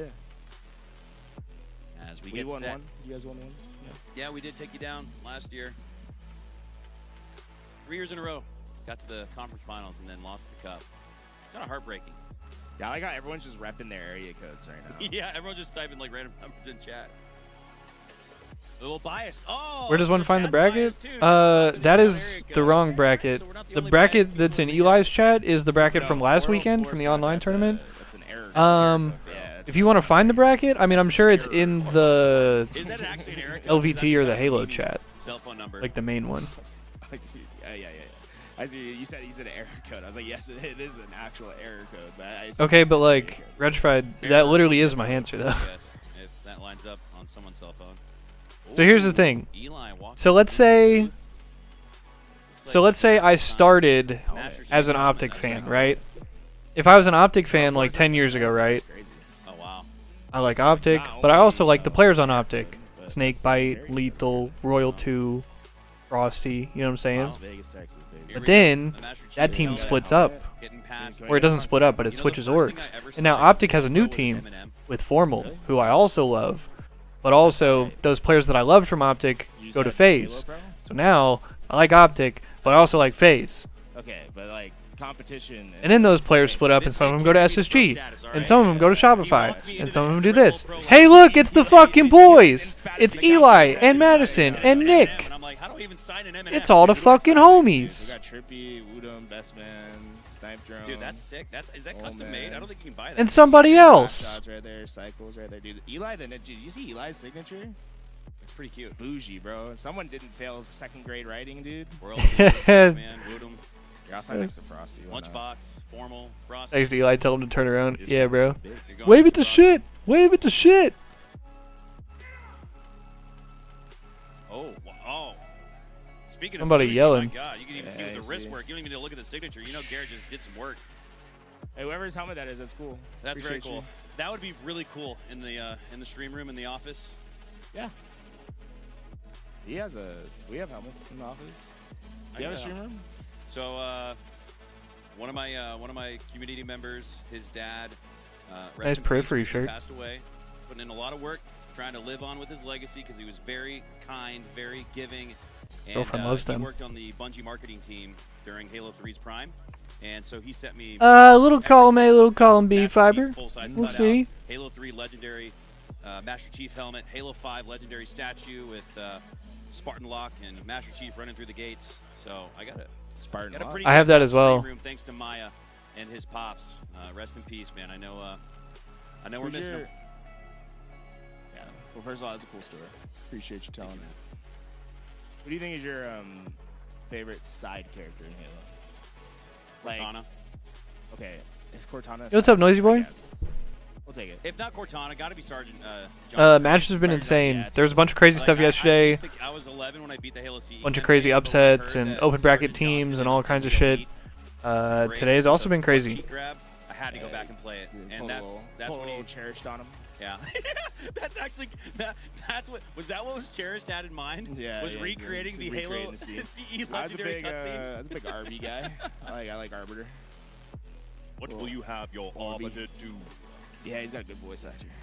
You think that was good? No. He said, "You think that was good?" Let's check out mainstream and see what's. Okay, so we're still waiting on. So we're good to stick with LVT for now. What is it? No. There was FaZe Luminon was fucking sick. What is it? Some open bracket shit was sick. He voices a character in Has Been Hotel. Who else does he voice? It's not gonna help me know his last name if I don't know it. He's the frog in Prince and the Frog. Or not the. No, he's the evil. He's the bad guy in the Disney Prince and the Frog. Keith Are they Amphibian? talking about Keith David? Keith, dude, look at that. You're getting Keith David. Keith David. Oh, I should have looked at chat. Usually, chat kind of trolls me. They'll be like, oh my God, Mikowski, there was this upset in the bracket, and I'll be like, oh my God, late breaking news, Halo, listen up. And then it's like, oh no, that was just a troll. So I've kind of like, I've learned to like pick and choose when I trust the chat. You guys have trolled me too much.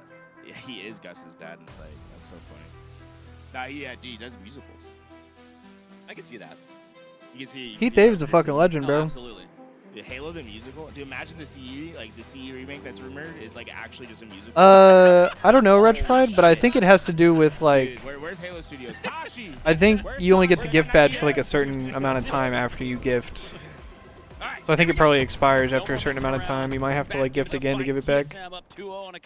You might have to gift again to give it back. Imagine. Manny gonna play playing for this overshield early on. Look, that back rank flank coming in. Druck hits the shot. Overshield. Oh! Druck makes it over the top. Druck peeled the head. Oh my God! He stays on the map and Druck snipes the guy chasing him. They are running house against Akave. Picks up Oh my picks up the God! snipe, picks up more slays. TSM are on the Oh my God! Put it on the books. They're gonna score. CSM team.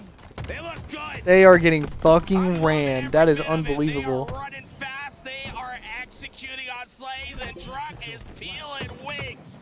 Do not cross the man. Do not double cross me, says Druck in his best Arbiter voice. I feel like that could be a line from the Arbiter. Oh, Talik says, let me get on the fun. Someone got ninja. Druck got a ninja on acid. Ooh. Oh, okay. Okay. Druck just got another. What the fuck is going on? Do it again. Oh, dude, he thought about it.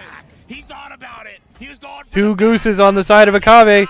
They are speed running, folks. Start the timer now. They're on world record pace. Yes, I think so, But Retrified. TSM are going back to back, already up 2-0 in less than 2 minutes. 90 seconds is all they need. Might as well call him a robber because it looks like they're putting the money What the in fuck the is that sack. BR, dude? There's nothing that is stopping these guys from running on forward. Akave has been living What the on hell their is side that? this entire game. Look at the slays. There's 8 for Druck. Akave as a team have 5. This is domination. There's nowhere to run, nowhere to hide. Oh no. Third flag Oh is no. Gary, Oh no. You said Akavi have been living on their side of the base. No, they've been dead the whole time. 2 goose eggs momentarily now. Wow, he gets a double to save the goose. Oh, he's got OS. Or this one's over. Alright, that's gonna be a re. And no goose on the side of Akave. for a second chance. This overshield does get them back. Oh, Manny's 0-1. Yeah, what the fuck? Oh, very quickly. Oh Just there's still no. plenty of time left, but they needed to make use of that overshield, and it doesn't look like they will. That is just Damn, I wanted them to win that right there, man. the wrap back. We see on the other side, Omid get the I'm not a first hater, capture but against 3 gooses Mindfreak would have been insane. on Lattice. Soul Snipe looking to get that flag on 3 its gooses, way. 2 on the losing team and 1 on the winning team. As they are happening in real time. Wow. Mindfreak with a potential 3-0 in. I mean, Manny has both caps, so he was running the flags. Potentially 3-0'd Omid, and they won the thriller game 5, 3-2 against Optic Gaming. What a run. Rare missed shots there from Soul Snipe. Wasn't quite able to get those ones to land Here, the way he wanted. and he was the one running the flag while everybody else was Gonna have spawn some killing. freedom to move on their side, and that sniper should be heading back into their possession. Some life being shown by Akave. You're hearing 2 sets of game sound also is tweaking me the fuck out, I'm not gonna lie. Here, I'm gonna move my camera so y'all can see the picture-in-picture. Mindfreak is up 2-0 over Omid, however, Omid is up 1-0 in the game. Shoulder with that, Akave springs into action. These players getting closer and closer to the flag. Want to get this one out, but so far it looks like TSM off their spawn. We're able to slow them down. Yeah, playing the objective? They don't go for it. Wow, Imagine. Wow, Leor not able to get the shot to land. Yeah, you can see Akavi were trying to draw those opponents into the reticle of Lore, but he never had a chance. Now he does, landing the body shot onto Talik, taking him down. He knows an opponent is dead ahead. Mandy gets first shot. Oh no. Cleaning it up. I thought the reverse was coming in hot. They see on the bottom side, Omid still getting their time. They're just so close to getting that second capture, but gonna take a lot more work. Mindfreak able to break out those spawns. TSM Could have ran that with his OS. on this Everybody's alive. Game 3, and this could be the third flag that comes in if Manny's able to take down these two. A 1v2, pure ass at the back base. Manny gets one. The second, gonna be a much harder, but Oh my god, and he's still alive. and a pure 1v2. Holy waits for the fuck, help, dude. Becomes a 2v2, and now they control the base of Akave. Yeah, Manny using all of that overshield to maintain his. I think Rooster Teeth sold to an entertainment company or like a production company, and then they like kind of killed the brand because they like rebranded and like changed a bunch of things about it, and then that caused Rooster Teeth to like shut down. And then I think after that, whenever the brand became inactive, the brand was reacquired by like Bernie and a lot of the original people, and now they're about to like restart it, kind of as it was. I believe is generally what's supposed to be happening. He does not earn the trade there. This should give Akave the space they need to push out and finally start to contest for the 50. SE Omit going up 2-0, and there's. See, this last flag been a little bit more of a challenge for TSM, but Akave, we haven't seen like a real opportunity yet for them to get a flag home. Instead, it's like a lot of flag pulls for TSM, even during these last few minutes of chaos. And with that, is there anyone there to run? No, looks like Druck went down, so a little bit more of a standoff for now. Yeah, Akave finally cleared their base, but a run. Lick still hard carrying again as Omit now up 2-0 in game 3. As Drift has that snipe there for him. Does he want to wait patiently and pick it up? I think Tolix is first priority. Gets it with a bounce pass. Oh! Gets his face taken by Druck. Maybe he should have stood around the snipe and picked it up immediately because that's what Druck did.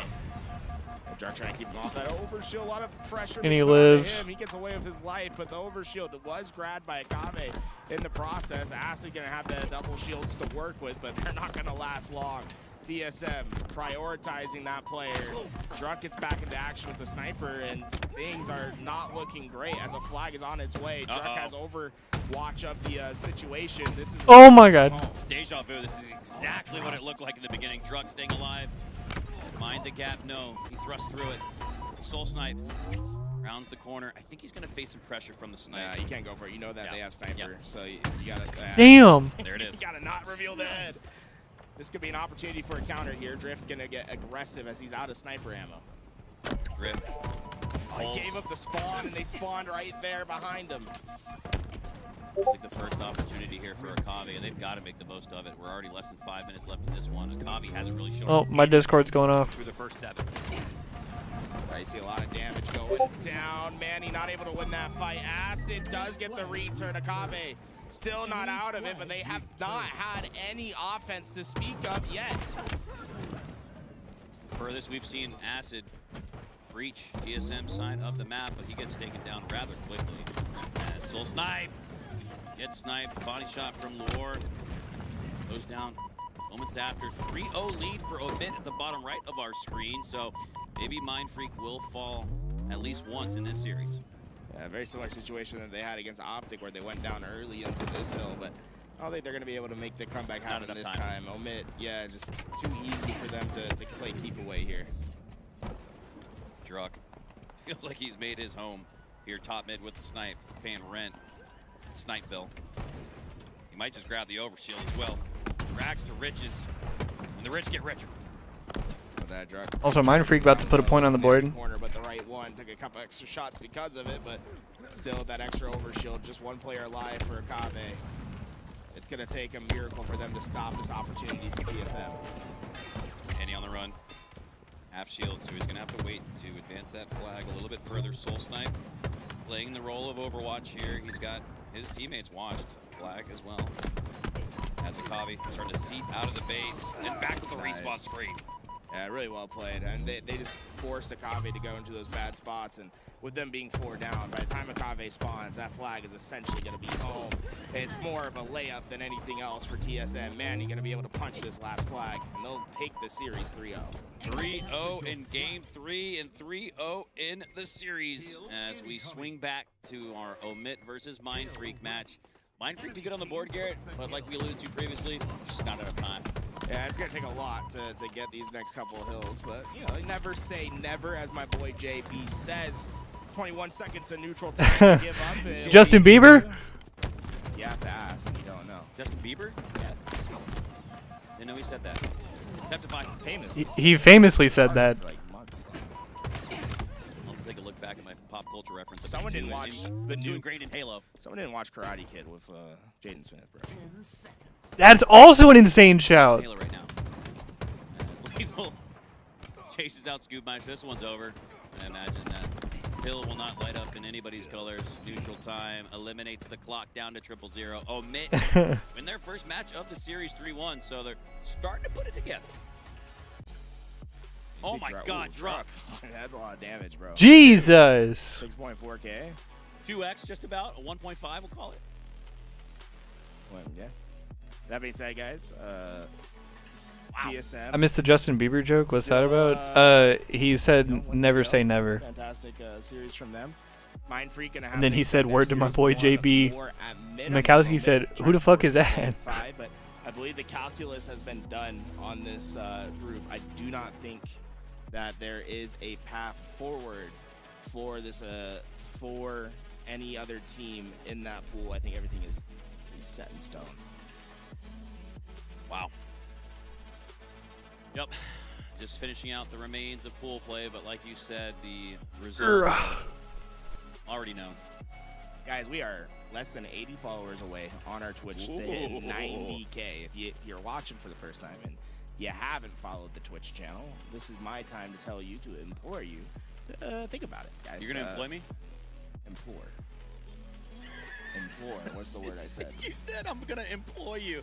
You just gave 2,500 people jobs. You're the people's champ, Garrett.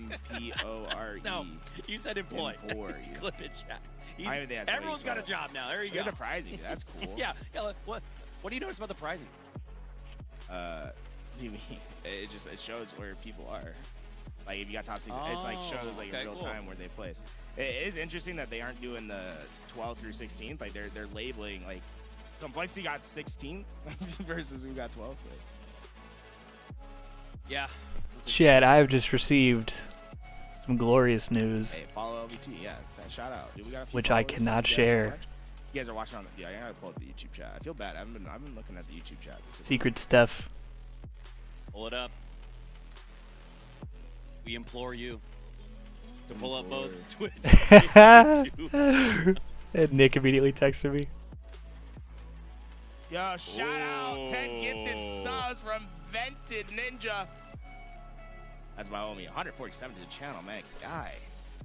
I mean, nah, man. I don't get intel. I don't get intel very often. Vented Ninja might be my new favorite. I like Vented. Okay, I don't get intel ever. So I'm gonna be an asshole just this one time. Vented could cast at 50.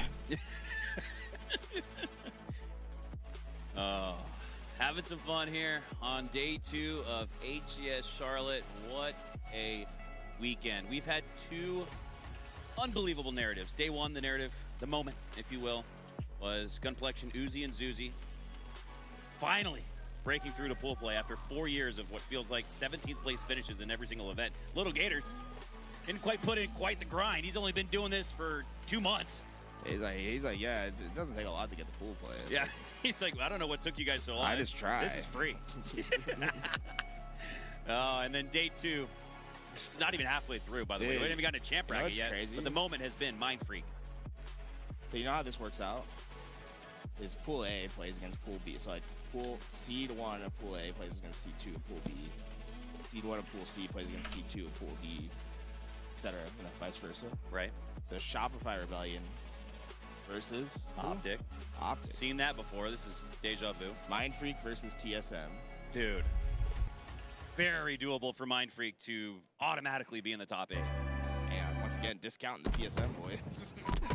I said very doable, not guaranteeable. You were Cool like your jets, brother. Planting the flag. I was like, I saw TSM kind of run through. I think Mind Freak might have some challenges there, but always a class to get the Optic Shopify like that early on. Should be really fun to watch. Yeah, remember earlier in the year it was Optic versus Shopify in winners round 1. Felt like a grand finals. Shopify took that series, but Optic from the lower bracket won the event. They won, I believe it was 7 series in a row, including the reset to take Arlington, and that was one I'll never forget. So far, Scoob finding his angles, sniper in the hands of the mouse and keyboard player, whipping his reticle around. He's a high sense, high DPI style gameplay. Love watching Scoobmeister work. 5-22 here as Mindfreak take the early advantage. Sniper depleted, I believe. It's not on the ground, so yes, all of the ammunition has been used as Barcode. Gonna fill the space. The sniper teammate left. It's Huss using that head glitch pretty well, but he's not gonna stay alive much longer as he'll go down. Sway's likely to trade out. No, he gets the double instead. I thought Sparty was gonna at least get the trade. 1 HP, Sways gets back up to full.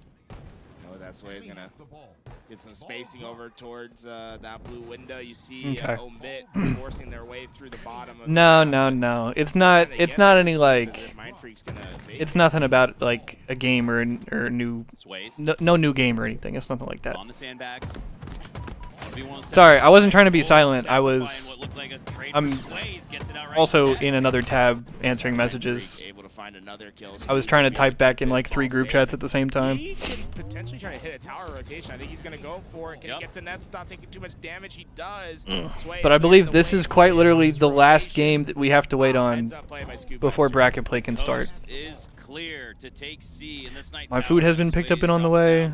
I'm gonna take a quick step onto the balcony and then maybe take like a quick 5-minute shower. So I might take like a 10-minute break here in just a few. Maybe in between this match and the bracket play starting.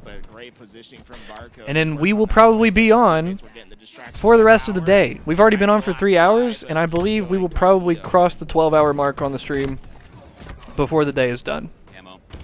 If I had to guess. But he does prevent Omit from cleanly taking that oddball off the stump. They do ultimately get it through the B door. And I think we will probably be live for north of 12 hours today. The thing is, though, re-downloading H5 is not a bad idea because, well, one, there's going to be like a gap year, right? So there's not going to be like any official HCS stuff next year, which means we're going to probably have side tournaments. And it probably means there's going to be some H5 played next year. I don't know anything for sure, because it depends on what like LVT and any other tournament organizer that wants to run a tournament. It depends on what they want to do. Maybe they'll say, fuck that, we want to run H2A or Halo 3 or whatever the fuck. But also, there have been H5 like side tournaments and stuff at all the HCS events for the past couple years. So like, Mindfreak are rolling strong. I mean, so you never know. far this has been a pretty one-sided affair. But I don't think it would hurt to brush up on your skills on anything. You know what I'm saying? Round number 1 after Omit. They'd be taking a little bit more momentum after a dominant performance in the Lattice King of the Hill. It's been all Mindfreak though. They're approaching it. I'm curious to see what all the Halo pros are going to be back on, because I'm sure after Worlds, like 8s and stuff are going to start forming maybe, and I wonder if people are going to go back and start doing like Halo 5 8s or like, yeah, what it's going to be. I would assume it's probably going to be H5 8s. That time around, going to make it a little bit more difficult, but Mindfreak ignore the difficulties. They just get the 4 down, the rotations are in, and once again, the clean oddball game play continues. Scoobmeister using his whole arm there to earn that double kill. Clean with the mouse and key. Now pushes up through the middle of the mount. What the fuck? Ghost beat down. His hands, but he'll drop us and Lethal combined for the double. Septify makes it a team triple, and what a bounce back there from Omit. But there you go. The well-timed reset is perfectly placed there from Mindfreak, and up 90-24. That's all you need to do the rest of the way. Yeah, I mean, at this point, right, you're just 1 round of Slays away. You get a break here. You have the game, or I should say the round in your hands. Mindfreak, it seems like they've been just playing at such a blitzing pace whenever they find Omit in the setup. They break it so fast. Rice breaking through in the mud. Takes down Lethal. Now Sparty taking some good damage. Septify making his way to the back of A with the oddball now placed on the scoreboard here. Doesn't have a chance to reset from here. So all Mindfreak need to do is take down 3 or 4, and they'll take round 1. I see the push coming through. Septify not able to stay alive. Too much damage going down. And with that omit, they keep their chances alive in this round, but still a ton of work ahead of them. And with those opening kills, this looks likely for Mindfreak to grab the ball once again. Yeah, but Barcode and Mindfreak don't have to grab the ball until they get the slays that they need. They're not pressed and stressed to grab more time. They're up by more than double. 3 go down for Mindfreak. So the door has cracked open here for omit. What can they do with it? Rice trying to get damage down, but I think maybe playing a little bit too ahead of himself. The team not there to capitalize on that damage. Instead, a 3v4 that Mindfreak will have to play out of, but they find the answer onto Huss. And that sniper should go into the hands of Mindfreak after this gunfight. No, wow, Spartan, well played. Okay. It's not. It's not over. Plenty of time to make this happen. Far from over and far from home are Mindfreak. Bro, They bounce back. can I hear somebody shaking a hand warmer in the mic? Sparty not gonna let him have more of it. He lands a nasty shot there onto Sways. What am I hearing? They have cut this to within 20 seconds. Yeah, you can feel it that this game is starting to slip away from Mindfreak. Spartans hitting headshots. A nice little flick there to take down the first. Sparty, despite not having superior stellar placings throughout season 4, he's still a guy that can take Oh my God. Shows right there with the double kill. Pixel perfect trade occurs. 3 go down for Mindfreak. Omit are doing it. With that Barcode getting ready to challenge. Works his way into the fight, not able to stay alive though. It's up to Sways to finish off what's left behind. That ball tantalizingly sitting in the window. Sway's gonna go for the pickup. A one-shot Septify that should get cleaned up, but Septify making himself a hard kill. And this is what I was worried about. Ever since Omit took this to A, all it takes is for Mindfreak to finally earn a team wipe, and up 90 to 20 at that point, they were gonna have 4, It's round 5, one. 6 chances at it, and they failed 4 or 5 in a row, but they got it on the 6th. And you know, that's all that early work that you did, right? All that early work, you get to feel that reward at the end where the game state just favors you to such an extent that you get away with an early grab here. Sways goes down. Huss grabs the sniper off the start, but he'll hand that back to Barcode. 4 go down for Omit. They're going to take this to C. Set up at the Can hear somebody yelling on the PA in the venue. Yeah, and so far, I mean, that's something Mindfreak's been just so good at in every single one of their matches we've seen thus far, has been the power weapon control. Probably calling out like Has teams had and stations a and large stuff. portion of those power weapons funneling it to him. Something that he's well known for in that year 2, year 1 play when he's on G2 in those native rosters. Oh yeah, curious to see what his PW percentage No pancake? is this weekend. Whoa! There's a nifty way to get it with the frag. Dude, that Lethal did not look one shot. I was shocked when that nade got. Oh! Septify, goodbye. Barcode, reminding us why he is one of the nastiest players in Halo. Back home, here with Mindfreak and his boys in the neighborhood. It's Barcode, adds another one. Chase grenade goes out, but I do believe he's gonna. And he oh, and he lives! What the fuck? Massive sticky right there. Massive indeed. Man, that had to be a foot long. And the lead is growing. 45 and rolling to nothing for Mindfreak. That thing was swinging. He stuck him right in the cock. 50-0 now. These Spartans, man, what did they physically enhance on them, man? Yeah, when they said physical enhancements, what did they mean? Garrett, take it. Rice, push it up on the back of Mud with the fisticuffs. Takes down 2. Someone said fine on Zips. It's crazy. Couple more kills. Mindfreak dominant in this round. Looking like a racehorse as they get to the finish. I need a replay, bro. The stud of the steed makes their way to the front of line as Mindfreak has secured 70 seconds and 3 down. And this shit's over, bro. Wrap this shit up, dude. Cowboy to take this round. It is like a rockin' bull. The way these guys are just running through this game. There is nothing that is stopping these guys. 85. Make it 84 for Mindfreak. As this GG. feels all but over ever since that stick stuck. Dude, that thing was a mountain.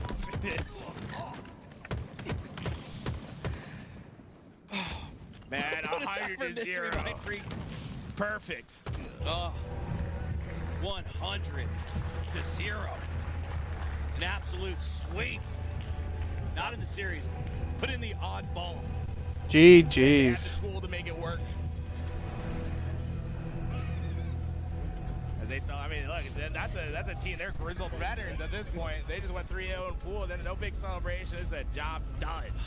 First place. All right, do we have that on replay, dude? We gotta get the telestrator out real fast, dude. That had to be like the biggest. I didn't know they were.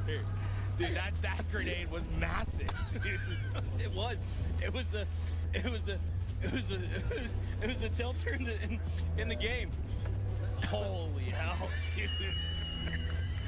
dude. Dude, somebody fucking stop this guy.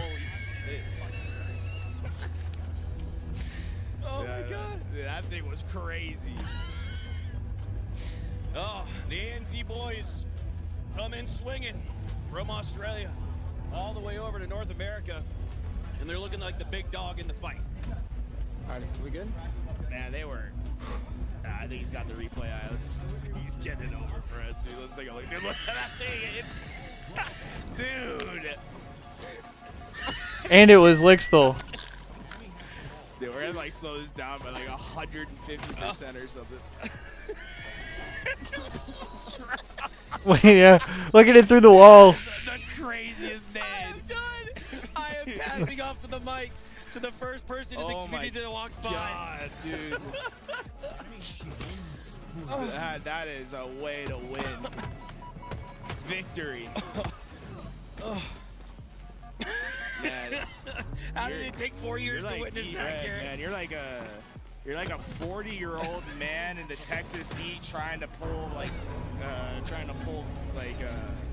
weeds or something. You're right in the face. Is the main show about to start? What is this angle? As the Hue from FaZe Clan, as Mind Freak, don't get the sweep, but they'll take the sweep in pool play. 3-0, an open bracket team. Do it again. That's where a killing spree too. yeah, it was. Yeah, it was. Man, Holy shit, bro. that was fun. Good way to end it. All right, we got more Halo coming up. We're gonna take a quick break. See you soon.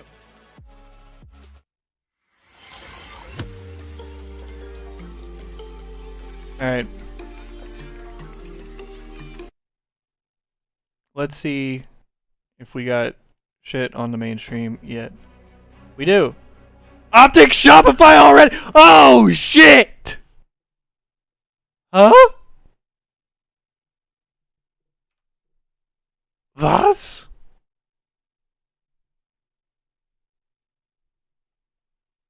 Has the stream ended?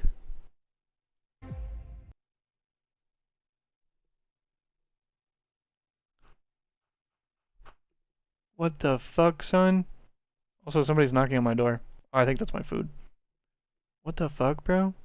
Okay, we're back. That was weird. Okay. Alright, I think my food's here. I will be right back.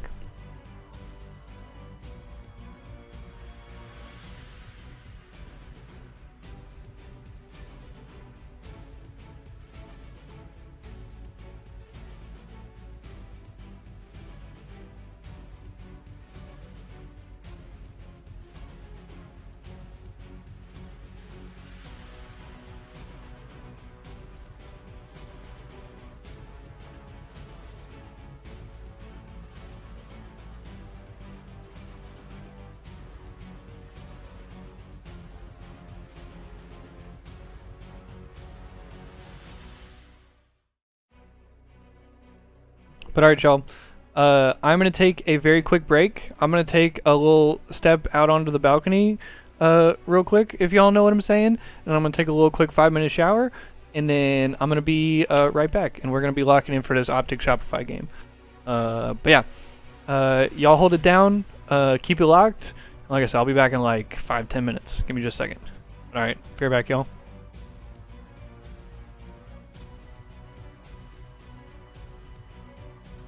Eli X, hey, you're fucking nutty. I was tripping out.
Isn't it poetic that we get to host the last major?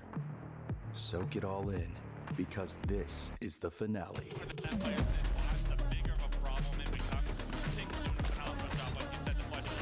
A triple kill for Trippy.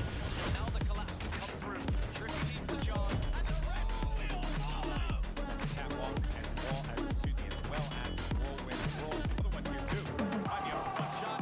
Snakebite's got Creed, and he's got a teammate here to back him up. Lucid is the star of Halo Infinite. Got a lot of damage.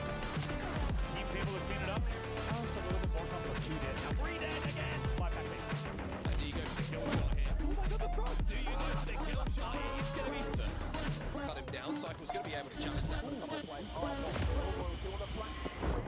Changing targets and hitting headshots. Welcome to the Charlotte HCS Major, hosted by yours truly, FaZe Clan.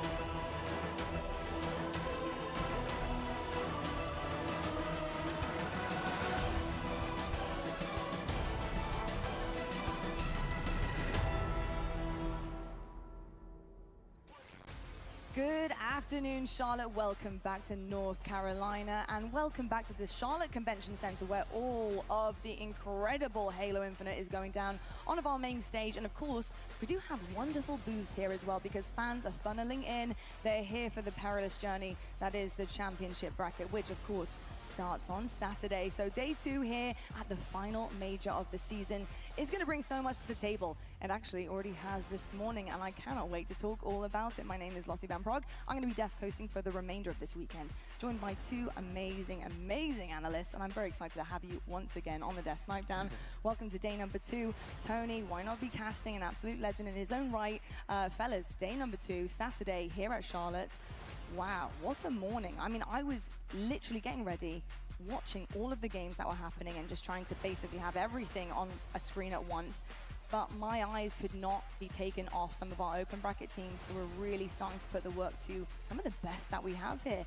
Eric, we're going to talk about the upset a bit later on, but how are you feeling about day 2 and especially what we saw this morning? I tell you what, I didn't need my morning coffee this morning when I heard Mindfreak took out Optic. It was one of those, I was talking to the TSM boys, Talik and Manny, and it was just hilarious, my reaction. I was like, this is the most absurd matchup I've ever heard, and then they go on to win their entire pool 3-0. So I mean, I don't know if we're just severely underestimating them.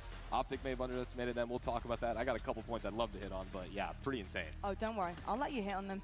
Tony, yesterday though, day number 1 pool play, honestly, really good stuff out of the very best that we have.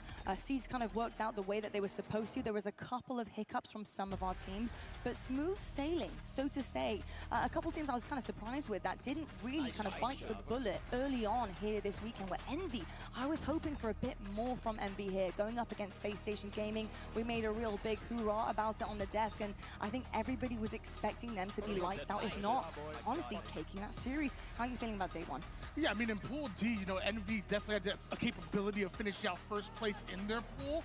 And meanwhile, on top of that, you know, as much love was showing all the international teams like the Akaves, the Majins, you know, one team that kind of stands out to me is Luminon. Luminon did not step up to the occasion, honestly. You let Cloud9 and FaZe sneak past you, and now you're in a bad spot in the elimination bracket.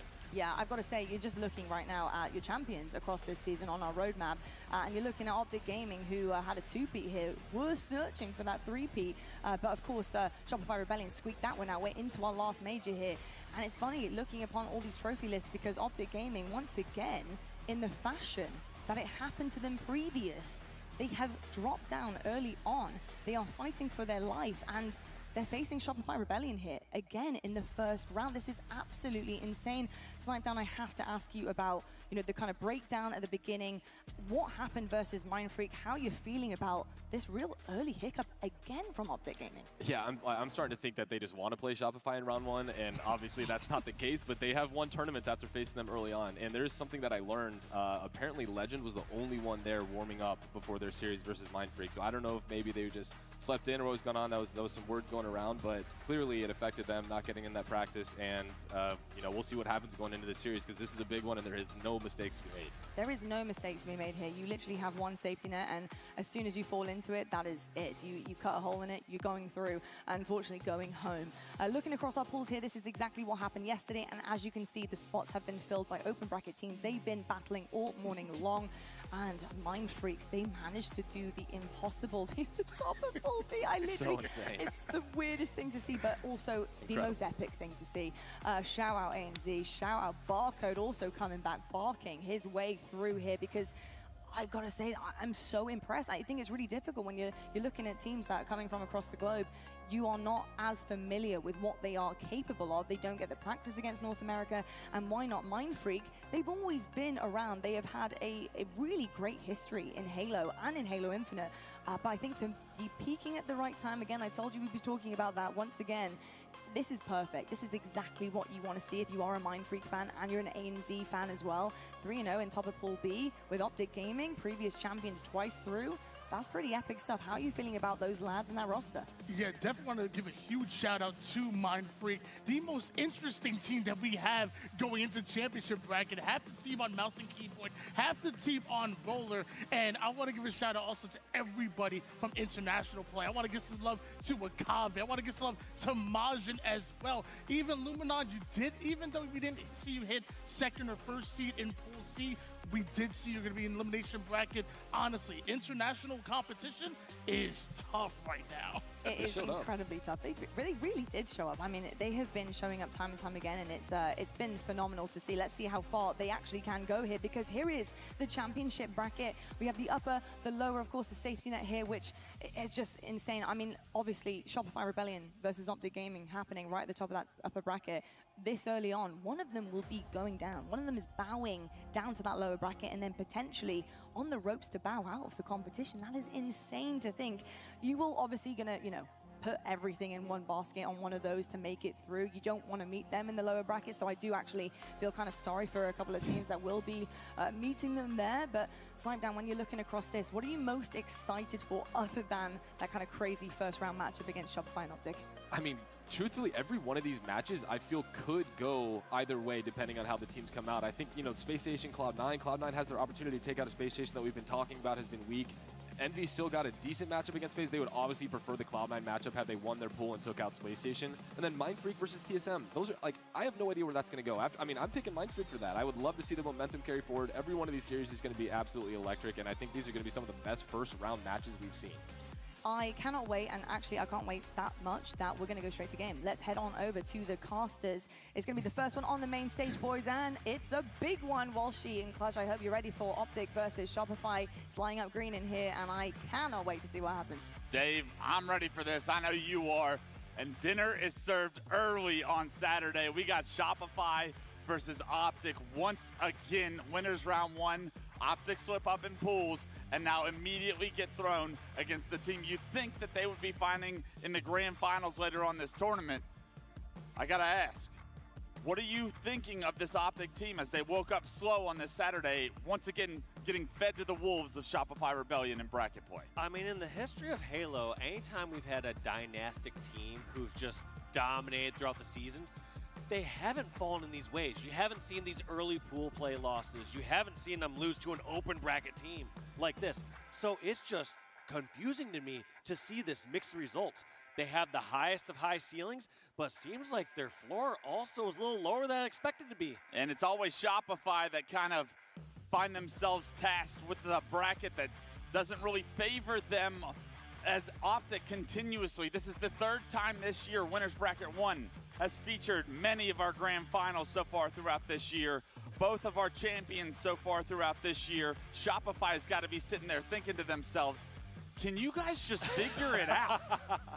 We got to do this again? Can't you guys all do something different here? What's going on? But that it almost feels deliberate at this point, they're saying. That being said, Shopify have gotten the better of Optic in Winners Bracket Round 1 both times it has happened up until this point. When these two teams play, ladies and gentlemen, this series usually goes the distance. These two teams have played 11 times this year. The series, the map tied at 29 apiece across both of these two teams.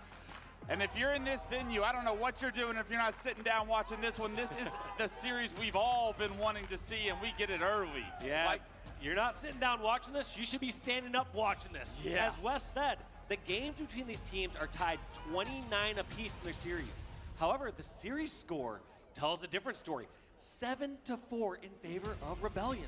Yeah, here we go, and it's Frosty we're going to kick this one off with. Optic Gaming fans, if you're in the crowd right now, you need to wake your team up because they've had a slow Saturday to this point, but it can all turn around with this best of 5. Frosty with the S7, going bottom mid, can't hit the no-scope. The nade does some damage, but not enough to take down Renegade, and now Renegade finds himself with a snipe in hand. Royal 2 in his face, can't hit the shot. Royal 2 finds a double kill, the S7 in his hands, and it will be Shopify that look like they're in a prime position to get Royal 2, a camo and a snipe, but Bound has something to say about that. Formal spawning small window will sandwich Royal 2, and actually Optic may be able to get that camo, but it's Cycle who's found the hill.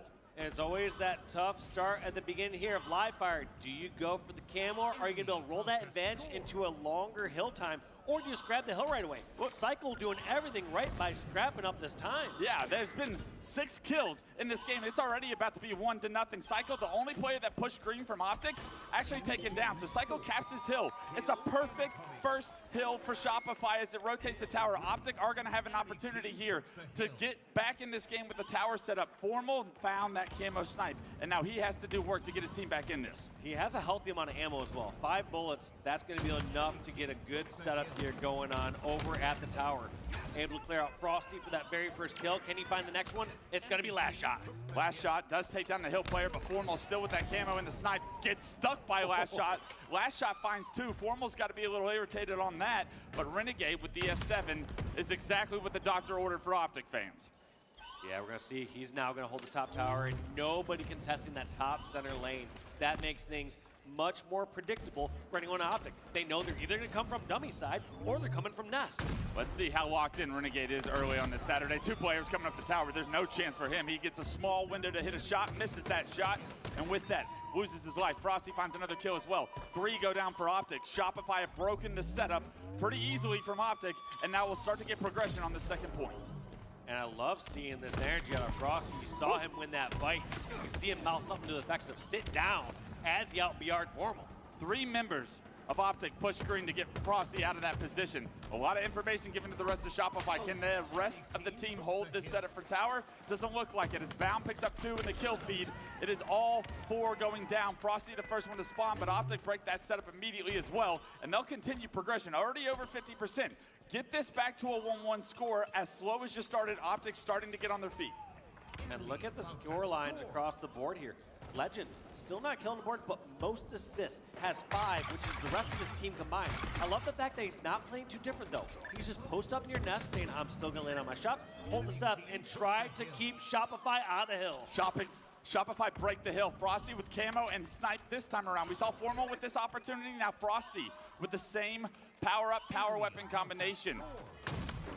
So little time for Optic to get back on their feet and try and break this setup before Shopify can take a 2-0 lead, and they have to go through Frosty with camo snipe in order to do so. There's 2 players pushing towards Nest. One's already snuck around back tower. The camo not going to be part of the equation anymore as it runs out. Frosty with the shots gets a double, does trade, but in the meantime, the rest of Optic, Legend himself, has gotten the hill, and although he doesn't have a kill, that is major feat in that hill to get Optic right back in this. Yeah, I mean, on one hand, if you're a Shopify fan, you have to say, great job, we're shutting down Legend. You gotta do it good. But on the other hand, you're saying, wait, we're tied 1-1 and Legend hasn't even gotten a kill yet? Wait until he wakes up and starts going off. If you can process that level of information while all of this is going on, that would be impressive. But Shopify get a clean wipe as the hill rotates into house now. Cycle gonna be the first man in front of the Shopify Rebellion setup here. He's gonna get taken down. 2 actually go down. Frosty and Cycle both lose their lives. The player in the hill for Shopify by himself. It's going to be Last Shot as Roll 2 trying to anchor from green, trying to get some damage for Last Shot to capitalize on. But both him and Roll 2 go down in a staggered respawn from Cycle and Frosty. Optic all 4 up and have a perfect setup of their own, but they have to play perfect here if they want this hill. Couldn't tell if Royal 2 was not QTing because he was getting greedy and trying to finish off that fight, or he didn't want to get the spawns all over at green and get stuck in that position. Either way, didn't pan out in his favor, and they got this next push to go through. And still a little bit of time.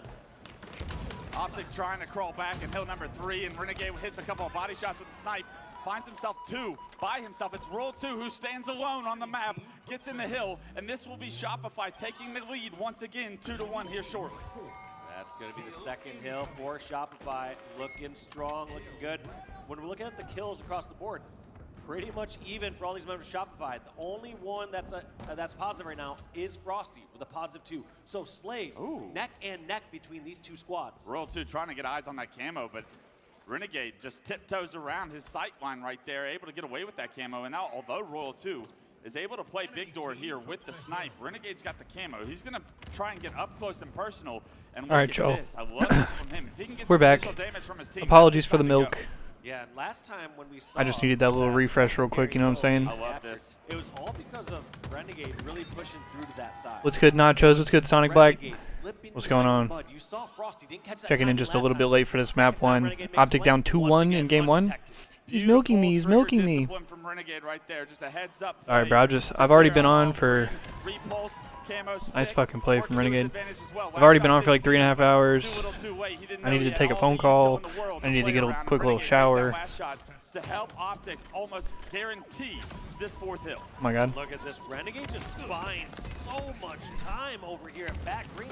They're not comfortable just leaving them back there. Last shot. Jesus. Doing a little no-scope with the snipe, Little but double it's back. a little late here on this hill. I'm curious to see if we're going to see Shopify try to commit to this and grab it, or just go for a bit more slays and set up for hill number 5. Well, the hill's not going to move until Optic get in it, so Jesus. Shopify kind of left without an answer outside of try your best to come back in this, and if you can pull that off, that would be a deflating experience for Optic Gaming to go through. There is one player, I believe, still at tower. Last shot on the prowl. Last shot hits the first body shot. The second one is true as well. And this kid, when he hits up, he does not miss. And right now, he is the player to watch with the double body there. One player of Optic gets feet in the hill. You got to get him out fast. Last shot decides to drop, not where you want to be with the S7, but can last shot make it work? And body shot on the formal, with the beautiful shots to suppress last shot. It's going to take him out. 2 members go down for Shopify. Here come Optic Gaming to tie the game right before Shopify could go up by 2 hills. Yep, Yeah, you're a brother in the crowd just said, We green. got ourselves a tie game, Wes. Next up, top center. All right, let's fucking go, y'all. I'm locked in now. Guarantee that time probably not going to be a problem in this game. It's a 1st to 4. I had my shower. I got my food. I got my blinkers. We're fucking locked, baby. From a posted position as he finds that first pick. Another body shot under Roll 2. Roll 2 is going to repulse up into Formal's teammate. Good comms. We'll get Roll 2 taken down. Roll 2 and Renegade, the first 2 players to die on this set up. The battle for camo is where everyone on the map for Shopify is focused. Optic Gaming don't send the Optic same getting amount a of fuck ton of resources time there on as this, they though. prioritize the hill, and we'll see who gets the benefit, who benefits the most from that decision. Yeah, I feel like on the top center hill, it's hard to argue not grabbing that scrappy time. It's such an easily contestable hill. Bro, he cannot get his shields back. So we're going to have to see if Shopify can make up that gap, but Optic scrapped up so much. Oh my god, he can't get his shields back. That's a beautiful read from Cycle. So many times you see that player from Cuts get a back smack, get so much free damage on the hill player before he's able to react. But Cycle, with heads up situational awareness, able to get a melee, it's traded out immediately, and he doesn't even have to pay for it with his life. And now look at the progression, Dave. Shopify have gotten right back in with the use of this camo. Yeah, Look at the progression, Dave. Royal 2 and Frosty trying to push on green, but Here comes Optic, though. ineffective there as every member just cleared out of the top center. It's going to be Optic trying to scrap up this last little bit. Can Bound dodge these nades? Yes, he can. They get Oh, contested, and he sticks him. From the repulse up, it's Cycle. Cycle repulses up. He gets And he gets 2. It's a double for Roll 2 as well, and that's going to. Oh my god, they might cap this. Down for Optic Gaming. Wait, Cycle's insane. What the fuck? He repulsed up, stuck one, and got a melee trade. And now Shopify's up 3-2. That was insane. Last shot I had no idea Cycle had the flank of the sentry up through the vent. I didn't see anyone near sandbags in a position to contest that. If we're trusting anyone to count chickens, I'm trusting Last Shot. I was gonna say that's like the only play that could have worked right there. Otherwise, Optic caps that. Second, 3-2. Shopify take the lead. Roll 2. You can tell time is not going to become a factor. They want this 4th point. Optic coming from the big door situation. Roll 2 forced out of the hill. Multiple members now back green from Optic. Roll 2 with the side kick in hand, able to find Bound, and that's going to open up the floodgates as Renegade goes down as well. Yeah, still not certain about his big door over here, but now they've got. Oh, and he gets ripped. The only real risk is now someone like Legend, who snuck on over towards the pillars to get that snipe pick off. He might have started. He's warming up a bit more. He might have started slow, but this is the exact opportunity you expect Legend to take advantage of. He's going to have a player back green, but knows that there's white wall pressure coming as well. Roll 2 taking down Legend before he can do any more damage with that snipe is a massive kill for Shopify. Still time for Optic though for the moment. Narrowly in Shopify's progression right now, but look at how Optic are making this scrappy. They're buying time. They get feet in the hill to contest last shot. A frustrating death from last shot as he gets overwhelmed by the rest of the green wall. And now Optic have control of the hill. So everything that went right for Shopify at the start of this hill erased. Optic have an opportunity to tie this game. Yeah, Optic trying to tie this one up. And these teams not playing it slow whatsoever. These teams can play it about as fast as anyone else when things start to go Frosty. in their advantage. So we're not going to be seeing any sort of overtime in this scenario. This is going to be going over to one of these teams soon, whether it's going to be Shopify closing out this game 4-2 or Optic bringing it to a crucial Hill 7. Frosty no scope, headshots, Formal, and hits him again. The second he comes off respawn. Formal had Quantum the first time around, couldn't even Quantum out. Frosty is canceling that might be game. out of the equation. Just blamed him twice. This is going to be Shopify's hill.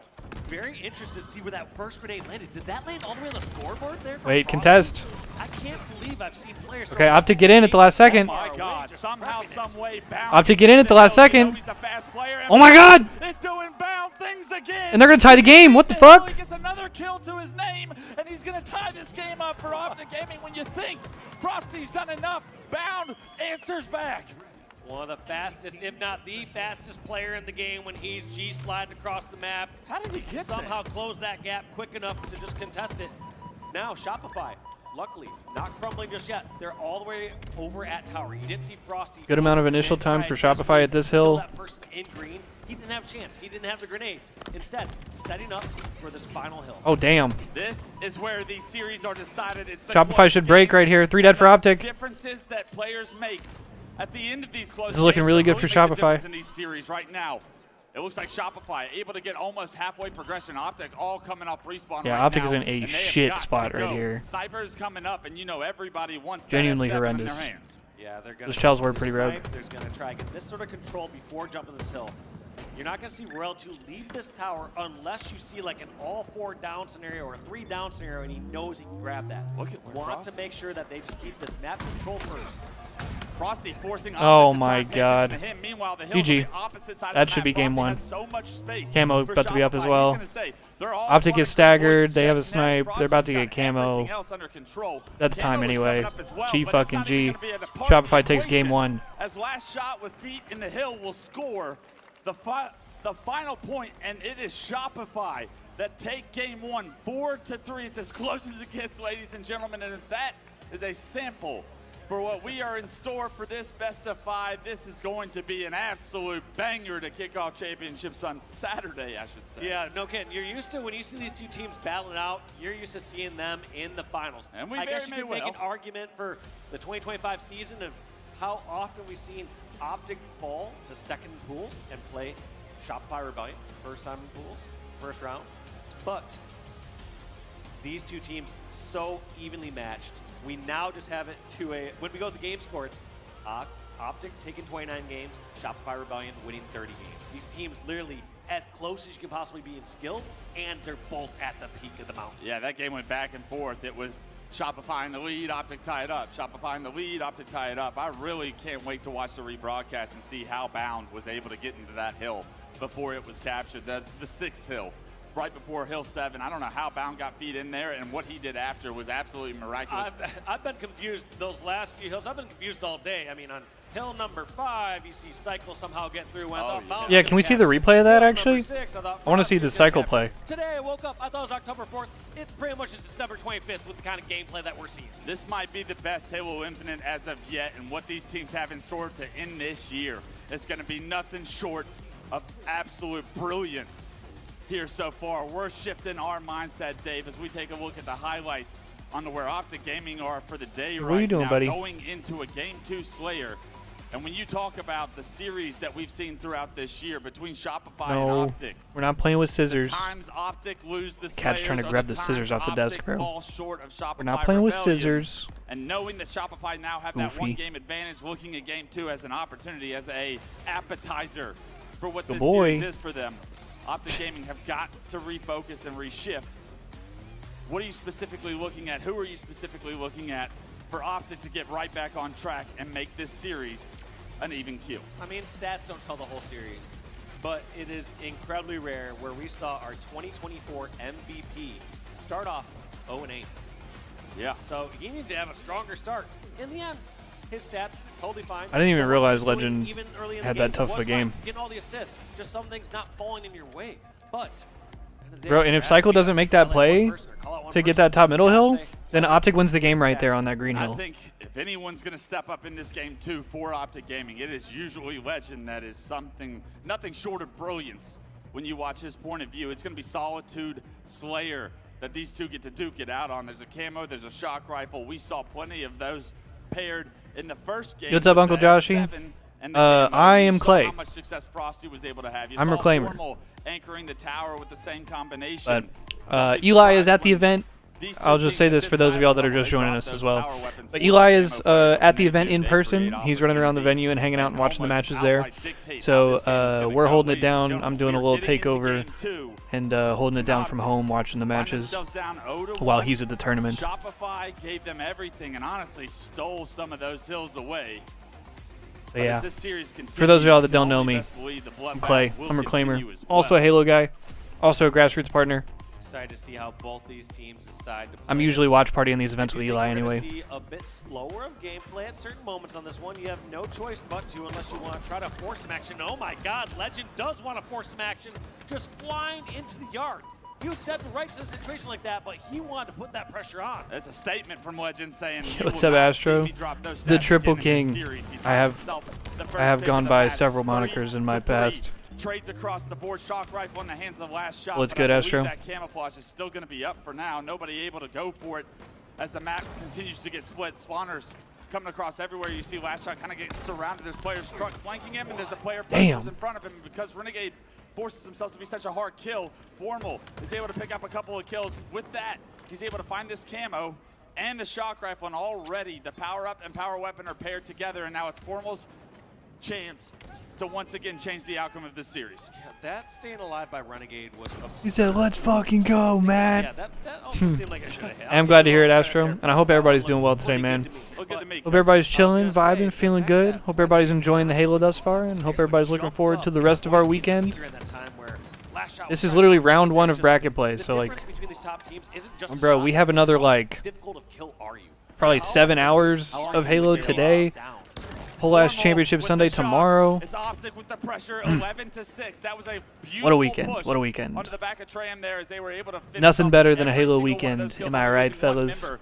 12-6 the lead. Camo's going to be erased from part of the equation right now, but Formal still with shock rifle in hand, forced to back up as he can't hit the headshot on the player's side. There's players from driveway, loop, and a lot of pressure onto Optic here, but Formal gets into the mix, finds himself a kill, gets another player to no shield. H4F, look at my goat. Traded out will benefit Optic here and now.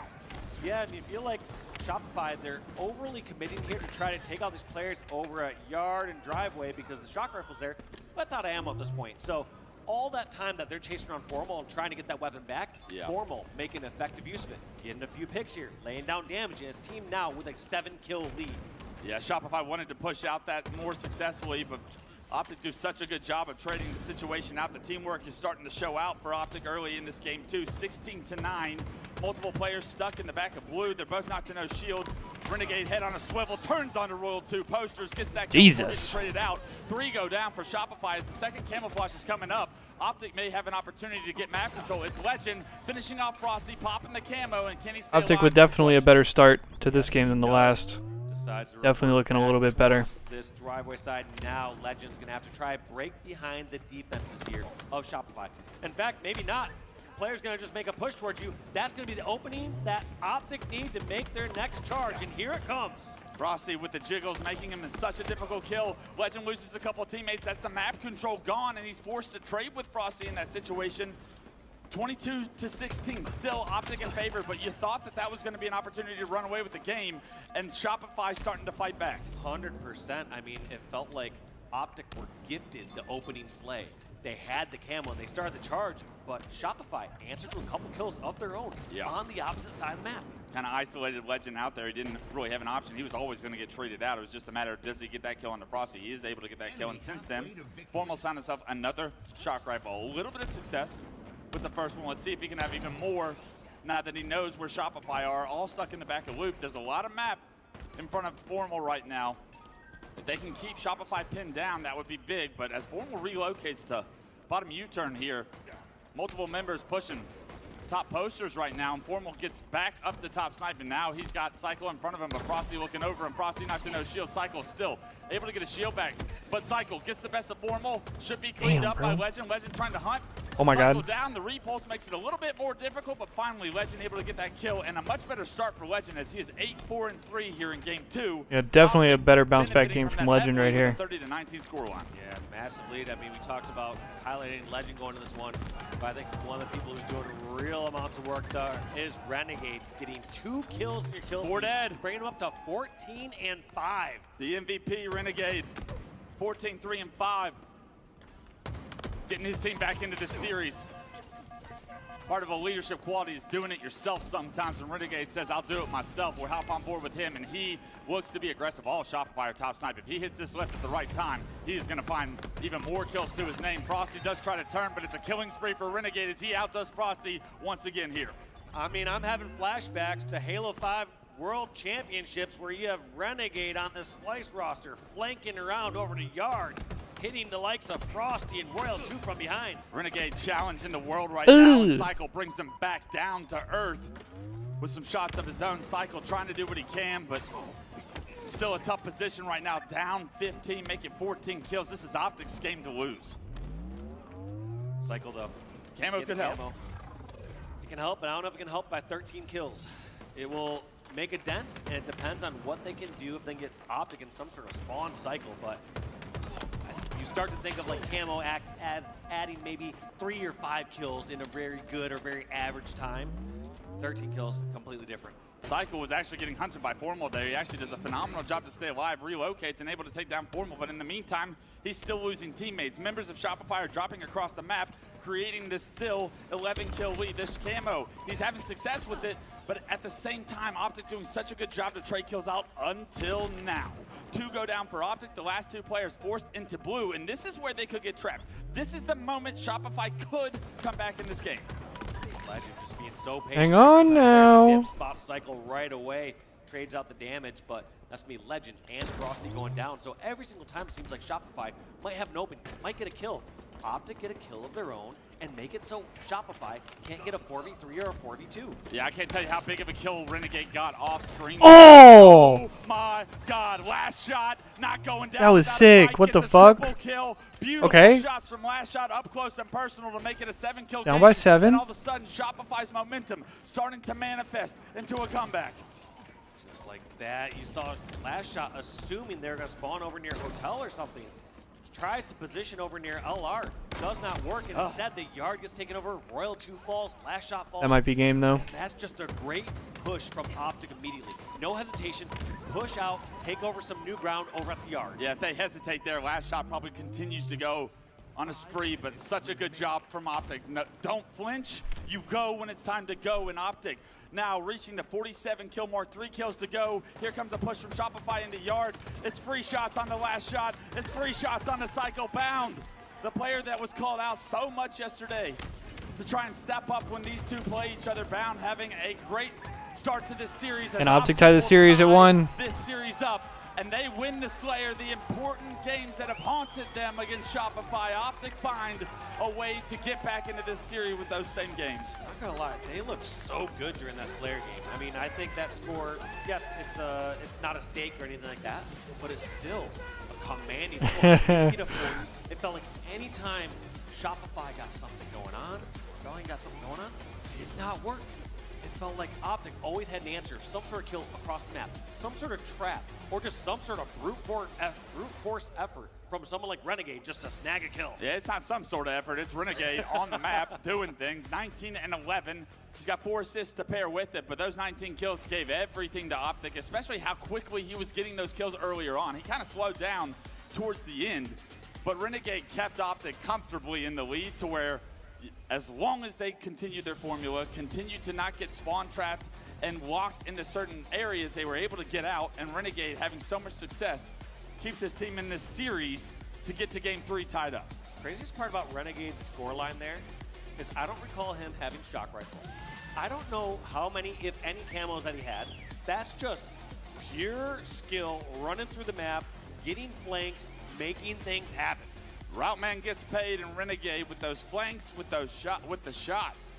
I mean, if there's an argument to make for an MVP so far in Halo Infinite, it has got to be this man on screen. He has dominated for 4 years. Whether or not he's won or lost, it has not been on Renegade's account at any point in time. Renegade has hoisted so many MVP trophies, I feel, and that man is never to be counted out. And when his team needed him most in this series, he ties this series up for his team, and that's got to be something when you're a player like Bound, Legend, or Formal sitting next to him and seeing what he does hit his flow state. That's got to be a very comforting feeling as far as Saturday has gone for you. Not so well, but now Renegade gives them an opportunity to reset. Yeah, when Renegade's on fire, there's really nothing else quite like it in Infinite. I don't see anyone else moving how he does. I don't see anyone seeing the routes that he finds, the ways that he's able to get flanks, and then the fact that when All right, I need another look at this map set. I'm not going to lie. you just know it's going I got to see what else we're playing here. He does not miss. And he I think it is about time, though. Times, it seems it is very difficult, even for the reigning champs in Shopify, to take It's this about man time to down. get another blinker. What do we think, Chad? We're on a very good trajectory here, all tied up going into game 3. Ladies and gentlemen, I can't wait to get game 3 started. And I know these players both have some confidence going into game 3, knowing that, hey, if you're Shopify, you won the objective, you lost the Slayer, you kind of get to shoulder that off. But now Optic finally, for what probably feels like the first time today, are like, we're here to play and win a championship. Yeah, they were, and honestly, they were feeling looking good even throughout game 1. There were so many moments there that All right, they just got Stronghold Recharge, Aqua Bomb, Live Fire Slayer. This is like a short, like, even if this goes 5, this is like a short series map set, if that makes sense. Like, these are all quick-ass games. Shows, hey, this is a marathon. This is a 5-game series, and this is also probably not the last time we see these two teams play each other this weekend. I sure hope not, but now that they've matched each other in winners bracket round 1, it's going to be a long road for whoever decides. A long road. Taking the short path. Yeah, absolutely. Recharge Stronghold's the name of the game. Let's go, baby. For game 3, Shock Recharge Rifle holds game camo 3. Once again, part of the equation. We saw Formal grab it early on and start to go to work in that game 2. And you got to think, if you're Shopify, you got to start prioritizing these power-ups. They really dictated their early game in that game 2. And I mean, it's tough to, if any of these 8 players get that weapon in their hand, they can really start to change the trajectory of this game. So if you're Shopify, what are you seeing from them? Who are you paying attention to the most to start prioritizing and positioning for that early control of the power-ups and power weapons? I think if you're trying to prioritize maybe those power weapons, I think with the little series we saw from Last Shot with the shock rifle there on the last map on Solitude, looked fantastic to me. I think the bigger thing for me that I need to see from Shopify is they need to be able to get an entry kill and then not throw a death or fall into an optic trap right after. Right. I feel like there's a few times that we're seeing, and this is from both sides, but specifically from Shopify's side, is they'll get one kill, and then you'll instantly see that kill answered by someone from Optic, and it's not the person that was in the original engagement. And on a game type like Strongholds, if you're able to stay alive after getting that first kill, it can snowball out of control, especially on a map like Recharge. If you get a trip cap, big things can happen. Big things are still happening on Renegade's screen. He's got the shock rifle in his hand, finds the third shot on the last shot, gets Frosty to no shield, but Frosty with the nade and the damage to follow, able to find not just Renegade, but takes down Legend as well. Formal does jump into C, but in the meantime, Shopify jump into B and A, so it's going to be an early hold for Shopify here as the dust settles. Optic do have a 28-point lead, so nothing to stress over, but here's where the game kind of slows down, and how are Optic going to break this? Yeah, and I think Shopify, Woo, the blinker strikes back. They'll say, yeah, you can take C, we'll take the other 2 hills that are a little bit better. There's an entry kill there, or maybe I would argue an answered kill from Bound being taken out and Royal 2 kind of giving up an arguable more free death than what he normally would. Yeah, Formal able actually to get to A. He actually stuck Royal 2 off the ground. A god nade from the god himself. Wow. Formal able to take down Royal 2 right off spawn. So he kills Royal 2 across catwalk, throws a predictive nade on the pipe door. It bounces off the ground, sticks to Royal 2's big toe, and Royal 2 hasn't played the game in 20 seconds because Formal has taken him out of it. Yep, Royal 2 once again out by Formal. That's 3 in a row. He's being very mean, not letting his friend play the game. But in the meantime, it's a trip cap momentarily for Shopify. A and B both being recaptured by Optic, so you think Optic are going to be able to try and get some momentum off this, but I say that, and they are able to stall B out. They actually get beat into B. They get the reset with the help from Cycle, and there, 3 go down for Optic. This trip cap still exists. They do have a player in A. Last shot, late to rotate maybe, but giving up A in this situation, no harm, no foul. You got a 50-point lead and a BC control for Shopify. And last shot, knowing that he has to try to fight towards Needler or towards White, ends up at least getting the trade there, which is huge, and that's going to continue. Points on the board here for Shopify Rebellion. Formal by himself here over at Elevator, forced to drop bottom middle. Royal 2 knocks him down to no shield. Royal 2 actually looks down above him, takes him out, and then Royal 2 give him Formal a little bit of his own medicine there as he takes him off the screen. 4 down for Optic. A brand new camo for Royal 2. Optic are going to split spawn actually in this situation. 2 players spawn towards Elevator and camo for Royal 2 approaching these players. He's actually going to choose to back up as Frosty goes down. I actually love this from him. Good discipline on not overextending with that camo. I like it too, and I'm not sure if they recognize the split spawn or not, but either way, Royal 2 realizes in order to take over Elevator, you need to have numbers. If they have already spawned, you're not going to outshoot the 2 or 3. Oh! Unless you're doing something like that. It's Royal paying 2 off. It's paying Oh my off. God, He can't imagine. get the over, but Royal 2, the patience, the discipline pays off. He's doing Royal 2 things. He says, it's my turn with camo shock, and he lights up the scoreboard for Shopify. Oh my Now God. 131 and climbing to 26 from Optic. Like that, trying to line up one more, feeling himself, and that's a 100-point lead there for Shopify. They're also not satisfied. They're pushing for the strip cap. Oh, and Optic's I'm not getting wiped sure off if the this is map. right time as they lost Royal 2 and some players because they're essentially trading the C platform for Elevator, and Elevator is the better stronghold. Well, what they're doing is they're creating split spawns continuously. Look, Bound by himself at Elevator. The other 2 players from Optic spawn into pipes. They try to jump into B, but Royal 2 trades into B. Another player from Optic forced to jump into B. In the meantime, they're able to capture A. So not only are they consistently adding this pressure, they're forcing the numbers of Optic to be split across the map. They can't help each other, and all of a sudden, Optic on the ropes. Got it working, creating the chaos, but now that they've lost some numbers, it's Optic's turn. They had 2 down, but just as I say that, 3 from Optic fall. Legend, the only one alive, they know where he's at. He's in the hill. This is near perfect from Shopify. It's a killing spree from Cycle, everyone doing their part. As you take a look at the kills, all of Shopify, 9, 11, 10, 10, everybody doing their part. As we see individual pop-off moments, the pressure just too much for Optic. They finally feel like they're grouped for the first time, but it's a C-hold, several players in that Only C-stronghold barely able to stop the What is trip cap, dude. Bleeding, but is the damage already done, Dave? A 177 and climbing still. Damage is done. I mean, even when Shopify lost a couple numbers there was just so much information. They had They do 3 flip B. players over at the C plat. That's so much info. And any way that they're going So to Optic scoring Shopify, for the first time in it's fucking confined quarters, whether they're going since to the beginning of the control, game. Whether they're going to goal. I think that burned camo as well. I'm not sure. Optic, not to no shield. Renegade tries Oh to my grab God, him they're all the way to everywhere. bat wedge. That was ambitious. Cycle waiting for him to enter the window. All 4 go down for Optic again, even with the burn of the camo from Frosty. It's still Shopify reaping the benefits of the poor positioning Optic had to put themselves in order to deny that camo. The pipe door push is coming from Optic. Cycle uses that grapple he took. Here from comes the pipe Renegade slam. to get out of dodge. With the help of Royal 2, they're able to knock down not just One one dead player for from each Optic, team. but another player to no shield. Cycle should know Legend is here, no shield. He does, and with that, opens the floodgates. Oh, and 3 dead for Optic. Is it gonna be a trip cap for Shopify? They just make these Hey, baby. incredible pushes. Basically, they'll know where there's so many players of Optic, and as you saw from that pipe engagement, Optic had numbers, but they felt funneled in even one by one. They're going to get double teamed, they're going to get grenaded, and they won those fights. Pushed on over, took Elevator, and they just go back and forth. And at this point, it is just too tough here for Optic to come back. They have to play perfect, and they have to do it now, and they have to do it the rest of the game. The pressure from Shopify has been too much. Bound and Formal both go down.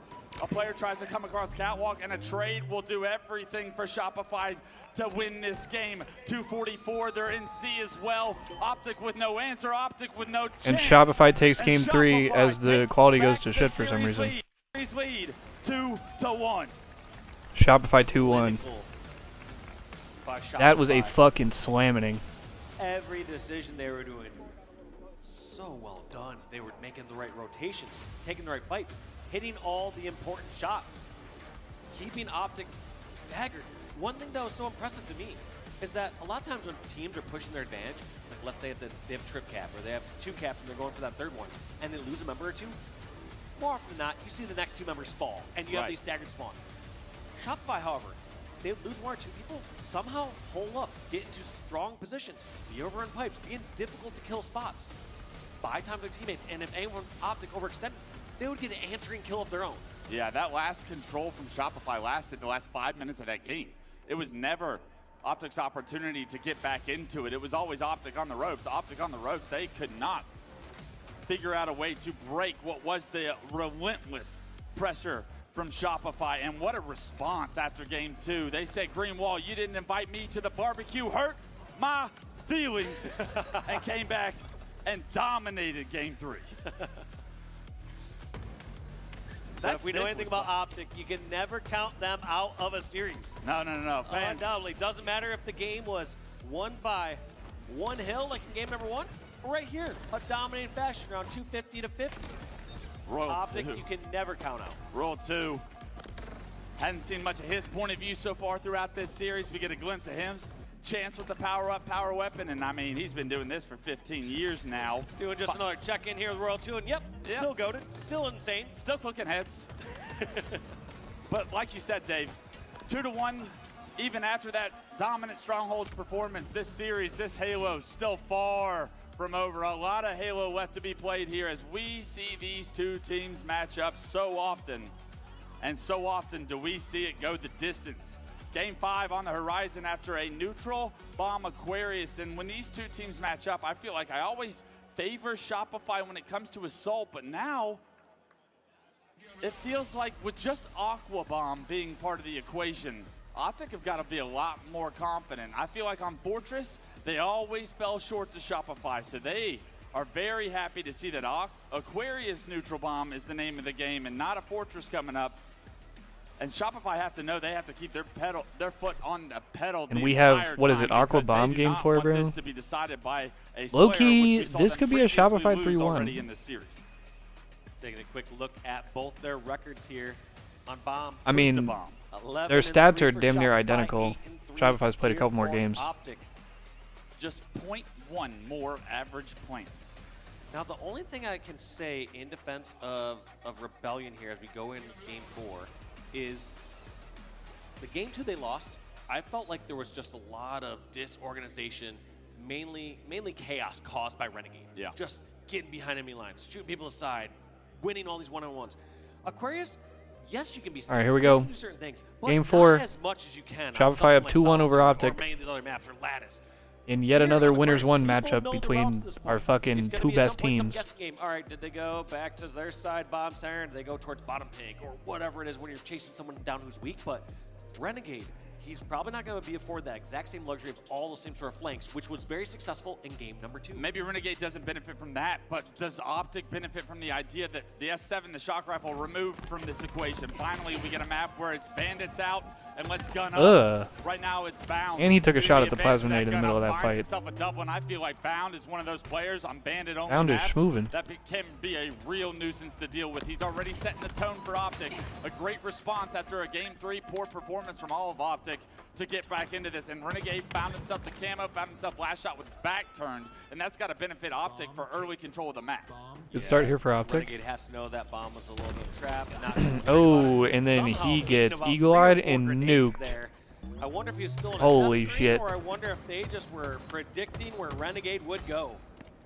Formal trying to inch this bomb into the engine of Shopify Rebellion. Frosty was in the top hall, but he gets taken down right now. And Formal wants to be the first one to push into the space. He knows multiple members are going to be back here. It's actually 3 Shopify members that need to get flushed out before they can even move this bomb into the base. Yeah, it's not even a multiple. He knows they're all there. Yeah. Bound is blocking the fridge. We're going to have to see if that pays off, though. Because right now they have them all trapped in the base, but at the same time, that means you have to clear them out of the base. A couple of members actually left through the pink side. One overextended to Here the comes core, Optic. you see, but Formal Hold on now. getting a couple of kills. 3 go down. One player does spawn in the back flag. It's Royal 2. He gets taken down immediately. Yeah, Last bad Shot is the blocking. player to watch right now as he takes Because down Royal the 2 bomb. gets a kill. Actually, the bomb resets. Players spawn in the engine because Last Shot's route gets his teammate Buddy spawn into the engine as the bomb resets Wait, and what erases did- any chance Optic had. That was huge for Rebellion. Right now, they're not worried about getting full map control. They were on defense mode saying, we need to stop this next arm. This next round of Slays, if we lose this fight, Optic armor in the bomb. And they bought enough time to where that bomb was neutralized, right? Like Formal Big was the no. bomb guy. He had to push in first. keep Nobody trying to else grab the touches that scissors. bomb. Because of that, it resets. But not only that, but Last Shot's route had to be incredible for him to not only get a kill, but buy enough time for that bomb to reset as well. Last Shot continuing to do Last Shot things. In the base now of Optic Gaming, 3 down, last guy alive. Formal Last Shot doesn't miss. His last shot will take down Formal, clear out the base. Renegade does get a Jin spawn here.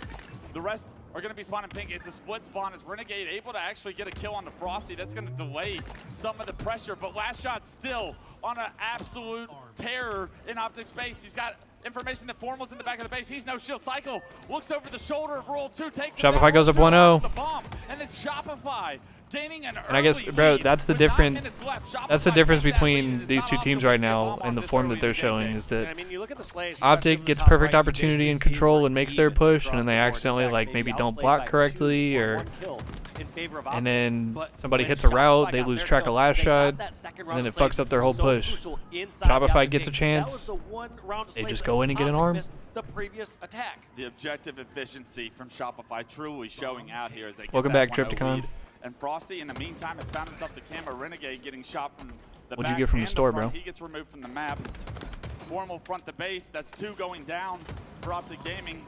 Frosty in a fight with Bound. Now they know he has this camera. There's going to be a couple of players from Shopify front the base. Bound trying to hunt down Frosty, but Frosty just playing so perfectly in this situation. Trigger discipline, making sure his camo comes all the way back to make it a difficult situation for Bound. Takes him out, relocates to the Jin, found himself Legend as well. And finally, that camo does get removed. Not a ton of actual objective work done there. 3 go down for Shopify and Optic, even though Frosty looked like he was making phenomenal plays there. Find themselves on their back feet on respawn. Now Optic need 1 round of Slays before they can tie this game up. Formal bringing this bomb in, just putting the pressure on, letting them know, hey, your lives depend on this one right here. If you do not beat us in this fight, Optic are arming this bomb. If they send too many resources towards Pink and Fridge, they are arming the bomb. They have to decide how to play this carefully. And a 1v1 trade there is actually going in the favor of Shopify Rebellion. Yeah, but Optic get 2 down themselves. 1 player spotted in the pink corner. There's got to be 1 player from Shopify playing defense in the flag, but look at the reinforcements. As Bound goes into the pink corner, they're going to spawn on the flag. That is where Optic don't want Shopify to be, but Bound has to make a play now. He's got to sandwich these players that are stuck on the flag. It's actually a double. Make it a double from Renegade, all 4 down for Shopify, and this is surely an arm for Optic. A perfect sandwich collapse from Optic Gaming will tie this game up. You think the nation Tie game, Optic ties it 1-1. from Shopify coming off spawn, and yes, Optic will get that point to tie this game up. Got ourselves that tie game, and I almost wondered, was there a spawn in the back of the flag there? I couldn't tell where all the shots came from. So that was just also very fortunate timing there as Optic were clearing out of the base to make sure they can get this next round of Slays. They actually forced 1 spawn in the back of Shopify, and they could not react fast enough, but that could have been disastrous. You think the bomb arm would be an opportunity to reset the map for Shopify, but they go all 4 down. Bound finds the camo. He's also challenged with moving this bomb forward, but you know he wants to be aggressive, so he's going to drop that bomb. Spots Royal 2, finishes him off. Good communication and teamwork. Good angles from Optic here. It's Bound finding himself yet another assist. There's 1 player alive. It's Cycle, and they know where he is. That bomb moving in front of the base, but you don't want to do that when you have camo. You want to be aggressive. You want to be part of the action. Cycle gets spotted out, actually reveals Bound who has this camo, and are they able to take advantage of that reveal from the sensor? I don't think so. The bomb's still neutralized though. Yeah, these other members from Optic are put in a difficult spot. Right now, Bound is hoping that Said the good cheese and the coffee was on sale. Pushes it forward. But Usually like Optic $8 here in want to take Canada. that lower position because they saw Bound down And there pumpkin already. So pie. Bound had to either completely keep You got up on all the fall or abandon essentials. that position. And you got to wonder if he could go back, would he just start moving that bomb into the window, and potentially how would they benefit if they just left Cycle car side of the map? Didn't work out for Optic, and now Optic on their back heels once again stuck in the back of their base, similar to what we saw from Shopify. They have control of the fridge, they have control of the engine, and it's going to be a collapse from Shopify. Who gets the kills? Frosty's the first one to go down. That's big to release some of this pressure for Optic, but the rest of Optic still have work to do to flush these players out from their side of the map. Yeah, Last Shot still being a nuisance over in the Gen. You now have Royal 2 and Last Shot there. This 2v2 coming up. They're going to push this numbers. They know that 2 down from Optic. They want to put this pressure on and see if they can force the Fridge spawns and get the bomb in the base. Yeah, Frosty looking over from top middle. He actually gets his head ripped off. Beautiful shots from Legend to be able to get that kill before Frosty can cut that sight line off. And with that kill, that removes that lane, that window of opportunity that Shopify were really relying on the damage to come through for those Gen players. As I say that, Roll 2 also goes down. Last Shot goes down. Frosty's coming off respawn. Where did he spawn? It's got to be pink side of the base. Last Shot, or Frosty finally gets taken down and took a route car 1, I guess. This bomb, so close to going into the flag, but the back flag spawns that Optic know already have occurred will stop them from moving this bomb in until another round of slays. That was what so a play. well done by Legend. Oh, good play by So Legend. sneaky over in the util. On top of that, relieving the pressure on the base. Oh, sure, baby. Almost gets the fish on Frosty. Yes. Alive. Frosty. As soon as this series is stopping over. an arm. I can't stress how important that kill from Frosty on the Legend Thank was. you, It baby. will delay what is Optic's control right now. Everybody from Shopify rewarded with an opportunity to respawn and defend their base once again because Frosty gets that kill on the Legend. And there's a couple other picks, 2 apiece. But it seems like Optic have a little bit more presence across the map. Sorry, Chad. So My pushed on over my towards girlfriend the just got far home side. from work. Frosty trying to change I was that. just talking to her for a little bit. Camo is up, and you see how bad multiple members of Optic want to go for it, but they're forced back down the car, but none of them get taken down. The shield recharge from Optic, everyone bait and switching perfectly there, Zay. But we're locked. That We're was locked. insane Trust. by Formal and Legend. As soon as one started to get some shield back, they were the tank. The other person was buying some time, baiting and switching. That was brilliant by those 2 to stay alive for so long. That's what led to that 3 dead. It's 2 players from Shopify make it 3, spawn in the back of the base. Where does Royal 2 spawn? He's going to spawn out in the Fridge. If they're able to isolate Royal 2, don't be surprised when Optic Gaming perform the same level of strategy they did the first time around. They get that kill, but they lose Formal. There's 2 players defending the pink door this time around from Shopify, but an Abe will come through. Cycle gets backed up. Cycle gets knocked to no shield. Is there anyone from Optic coming from the Gen? It's going to be Legend. He's a little late as he comes off respawn, but Cycle's noted in the window to be no shield. All of Shopify stuck like Wait. a barrel. Bound knocking everyone Wait a down. second. 3 dead for Shopify. Bomb still front the base. He's pinging Bound it. is desperately pinging the ball. Fucking run the bomb, please. Doing everything there. No, they can't arm it! Oh my god! Second touch on the bomb. All that bullshit, and they cannot get an arm. Further, they had all the kills. They had the position. Oh no! Players from Optic were confused on who's on the objective, who's doing what, and all of a 3 sudden, dead Bound for is Optic. alive. 3 dead for Optic, or Shopify still. Bound and Legend still alive. The bomb still in Shopify's Optic, baby, window. what are we doing? Bound is pissing on the whole lobby still. Spawn up. They spawn on the pink side of the map. One is going to have opted to go to the pink too. Bomb actually resets. Thanks Steitzer for that one, as Baum finds a killing spree and gets back control of the Fridge of Shopify Rebellion. Now I'm looking 3 dead for over Shopify again. plays. Optic.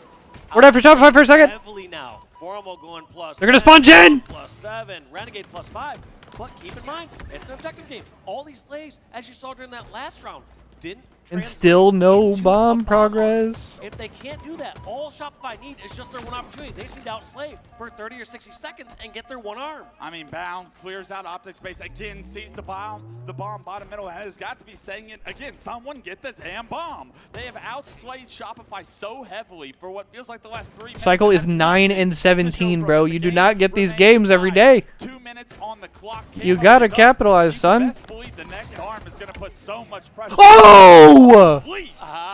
God. They are not losing ones.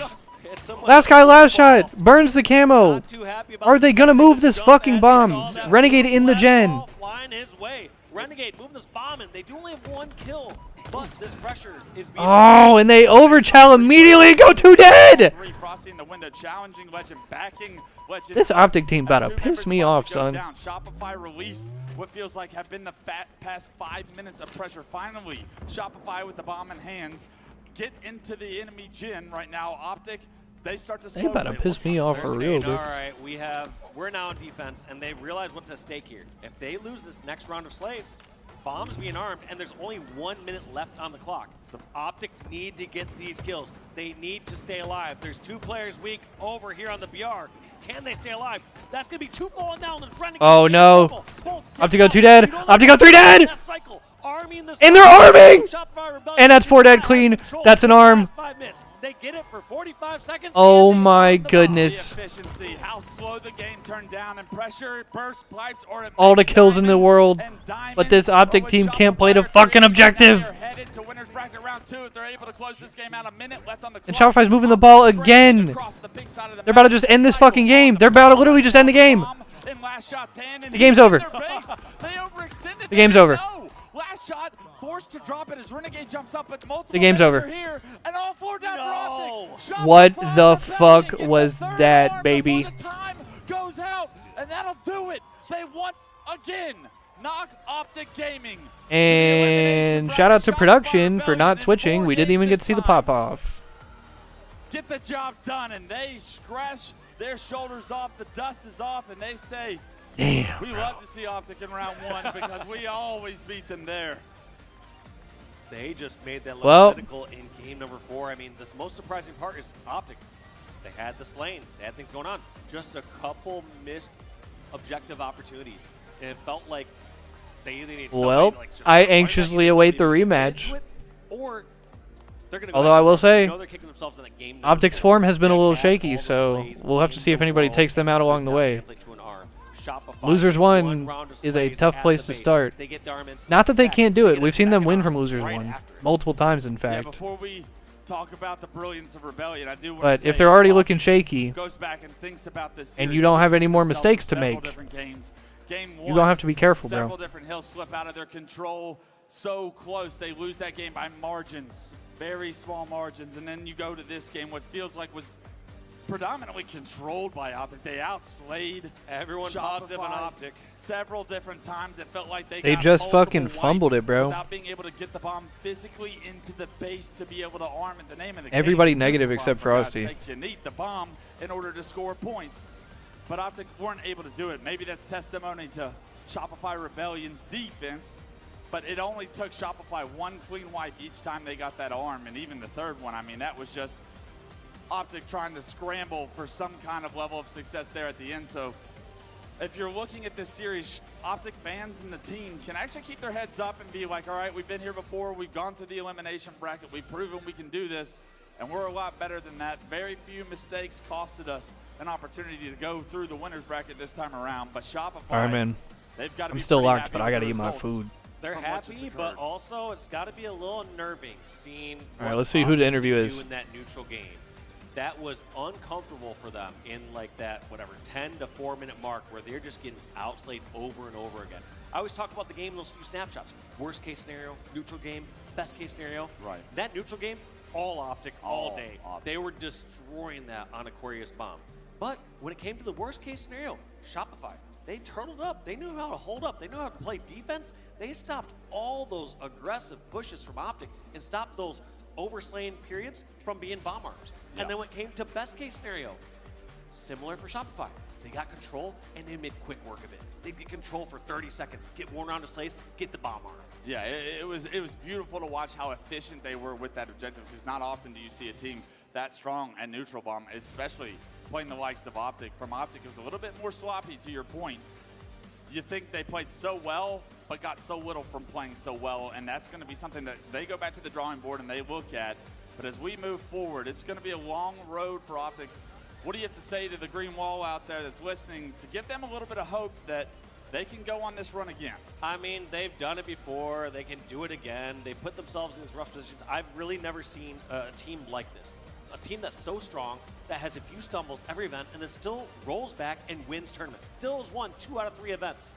So I'm not too worried here for Optic, but it's still just not the comfortability you're expecting of this team who's projected to be the best team in the world.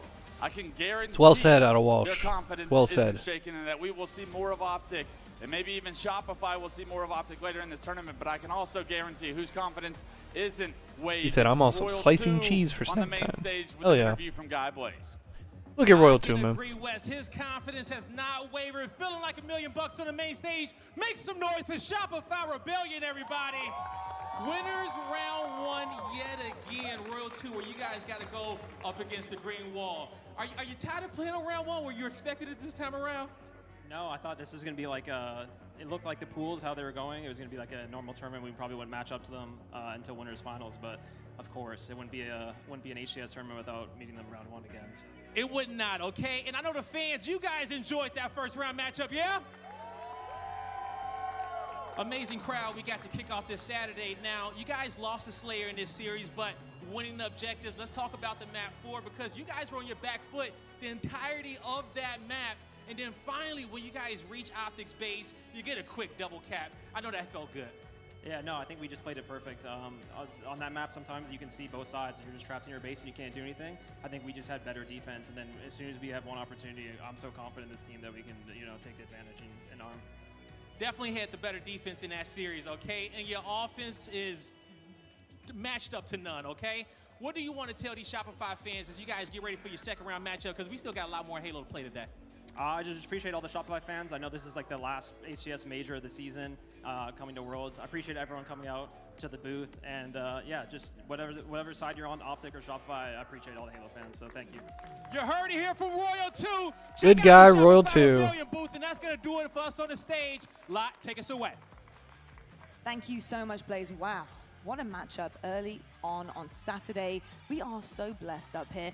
Main stage action was elite. It really was on fire, and I have to talk to you, Snipedown, about what we just saw because we were conversing. All right, let's go do the rounds.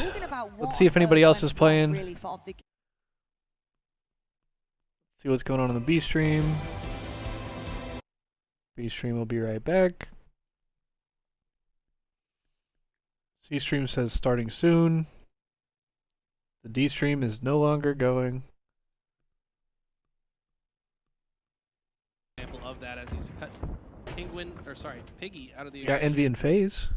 Now both teams fighting for mid-map. Next bomb arm could potentially be the winner. Just 10 seconds on this. Snakebite able to get in. He's not slowing down. He knows there's some damage, but nades will back him up. Bomb was reset, so it needs to be a move still. These slays for FaZe are only the first step. That bomb needs to get forward on the map as well, and there's no one there to grab it. Instead, players gonna have to wrap back into the middle of the map where bomb is, as well as the camo that just came up. It's honestly kind of an awkward feeling when you're all the way in their base, you're getting kills, but turn around and no one's moving the bomb. You're like, do I stay here? Do I go back for the bomb? What do I do? But FaZe typically choose the right option. Unfortunately, they go 2 down. Penguin needs to find a way to get some value out of this camo. Oh my god. Ooh, wow, that's massive double by Precision. Now it's just Snakebite. They know where he's at, so they know everywhere on the map is clear. All 3 lanes you can run through at the moment, and all of FaZe just trapped. 1 round of slays, and Envy's gonna have a bomb arm here. They need some top center positioning though. They can't comfortably really move in without it. So much damage on these players in the back of the FaZe base. Descendant moves forward as a player with more shields in the engagement. Snakebite wise enough to keep Yaxen 1 shot. They go down. How are they? I was gonna say, how are they still alive, bro? That we're talking about. He can cut down the bomb, but he's out of ammo. Precision gets away, but that bomb in the top base of FaZe. They want to clear it, but Precision's making this tough. Precision! Precision! What a kill! How did he even stay alive as long as he did? He was juking, ducking, What the hell is going on, bro? Finally gets taken down, and FaZe will immediately rush this bomb. I think Snakebite is trying to display what you're supposed to do with the bomb, which is move it towards the enemy base. He also gets cut out of the equation. They get this bomb back in their hand. They'll get the scan on the Penguin. With that, just a 2-kill swing here. That it really has been a struggle for teams to get to that last step of getting that bomb into the zone.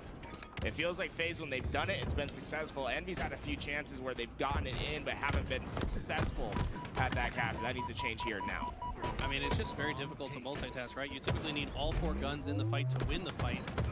But if you're going to multitask and move the bomb at the same time, that means one of those players is not in the fight. So that's why it is that difficult to do. Right now, Yaxen in a position where it's just trying to stop FaZe from advancing to this car side. Combo out, ready to take this fight, but the nade gonna take him down. 2 players down for FaZe. Penguin trying to do his best at the bottom. Man, he has won some big fights. Look at this, 15 kills, 14 deaths. He has 20 assists to go alongside that. That is a crazy stat line. I mean, that just embodies Penguin as a player, in my opinion. He's positive by 1, but he's got 20 assists to add to it. Just absolutely massive impact on the map. Lucid just trying to dodge all these players of Envy to get this camo. Looks like Snakebite should be able to grab it. No, huge shutdown from Piggy. Might be able to grab that camo for himself. Oh, not able to get away with his life there. FaZe, couple spatterings of kills there that are going to give them a chance. You see that kill? Yax got him and then just ran right back into his base and no, come hunt me. This looks like a good bomb arm opportunity for FaZe. Jackson with a pretty clutch 4 kill, down. but it's 4 dead. Lucid just now moving the bomb in. Precision will be off spawn. They need some great nades here. Into the zone. He has camo to work with as well, so it's not going to be just easy to spot him. And those nades aren't going to come in time. There's only 1 minute and 30 seconds on the clock, and FaZe have bought their lead for the first time in this game 4. Game 5, it's just 90 seconds away if they can hold. Envy cannot play desperate here. Got to continue to play their process. 90 seconds is a long time. Oh, I also literally down just to peeped. 75. FaZe was down 2-1. Piggy with the spawn on the utility side means that he can. Is this winners pressure one? Lucid, but Lucid just being Yeah, it in is. base Oh my gonna be god. a problem. Good damage onto these players from the back rank. What? Loose. Oh, dude, we both saw. We were like, what in the world are you trying to get away with here? And even that damage that he did, though, is going to pay off. It allows his team just to get way forward on the map. Descendant finally gets that kill, but the clock's ticking. You only have 40 seconds, really, to get that bomb to the other side of the map. I love that play that we just saw from Penguin as well. Just chucking the bomb closer to the Envy base just means it's further away from your own. Just make it as difficult as possible for this last arm. And with 30 seconds to go and 2 dead for Envy, the chance of a game 5 is extremely high. And just 20 more seconds here, and FaZe with a couple kills. That might just snuff out the light that Envy had in this game 4. Live Fire Slayer now on everyone's mind, as there's no way for Envy to get this bomb forward. How many game 5s are Envy going to be in? Will this be the time that they finally overcome the Demon? Yeah, actually, It's not like that's a they're great against their point. team. They're winning a lot of game 2s lately. Yeah, it's just the game 5s, right? The important series. This Envy that team has gone they to have not so been able many to game overcome yet, 5s. And I think a lot of part of that is probably the experience. Yo, what's up, right? Eva? Just not having as many reps inside those big games. And wow, I mean, FaZe, they had to battle back to get into that, right? They were down, and they certainly were not out. I battled back in the game 2. You could argue that this should have been a 3-0. Yeah. Because Envy was up by 10 at one point in that solitude. That game 2. Envy Blue game 2? Envy, because if they lose this, especially. yeah, that should have been just a clean game from them. And FaZe, I think it was like a 20-5 run that FaZe went on. It was like a crazy run that they went through. Absolutely. Now, Envy and FaZe in familiar territory. Let's throw the viewers back to the LVT Pro LAN when in Game 7, these two played on Street Slayer, and it came down to a 49-48 finish. Time expired as Penguin landed a trade to win FaZe. I uploaded the that game so too. I Penguin's called it that like guy that is just the I called it like hardest the person to craziest get game over 7 the in Halo hump. I history mean, or some shit like we that. said, never placed outside of the top 3 in his entire Halo Infinite career, every single LAN. That's one difficult guy to get through. Take a look at these stats. Dude, the 25 assists is just glaring at me right now. That the fact they got 25 assists is just absolutely wild. Yeah, only 19 kills on that one, but 25 assists means that he was possibly the MVP of that game. And it's just kind of a battle of attrition between these two. They're so close, playing so well, both offensively and defensively. So in a game 4 between Space Station and Cloud9, just 2 minutes on the clock, and Space Station with a 2-1 lead. And you know, Space Station is probably the team that had the biggest question marks on it going into this tournament. And so far, I mean, they look like the Space Station that we kind of expected, like the team that consistently makes it to Sunday. I mean, this team is very clearly number 4 in my opinion. There is definitely upset potential brewing here this weekend, but Space Station just too icy when it matters, it feels. And they see that bomb get into the arm zone. Cloud9 go 4 down for a moment. 2 players will be up behind to throw the nades, but Damage in. He picked up a BR instead. That's the difference. It literally was the difference. Oh. Oh my God. That is so unfortunate. They still have the lead. They could potentially hold on to What this the for another fuck, 90 bro? seconds, That's but crazy. That BR maybe strategically placed.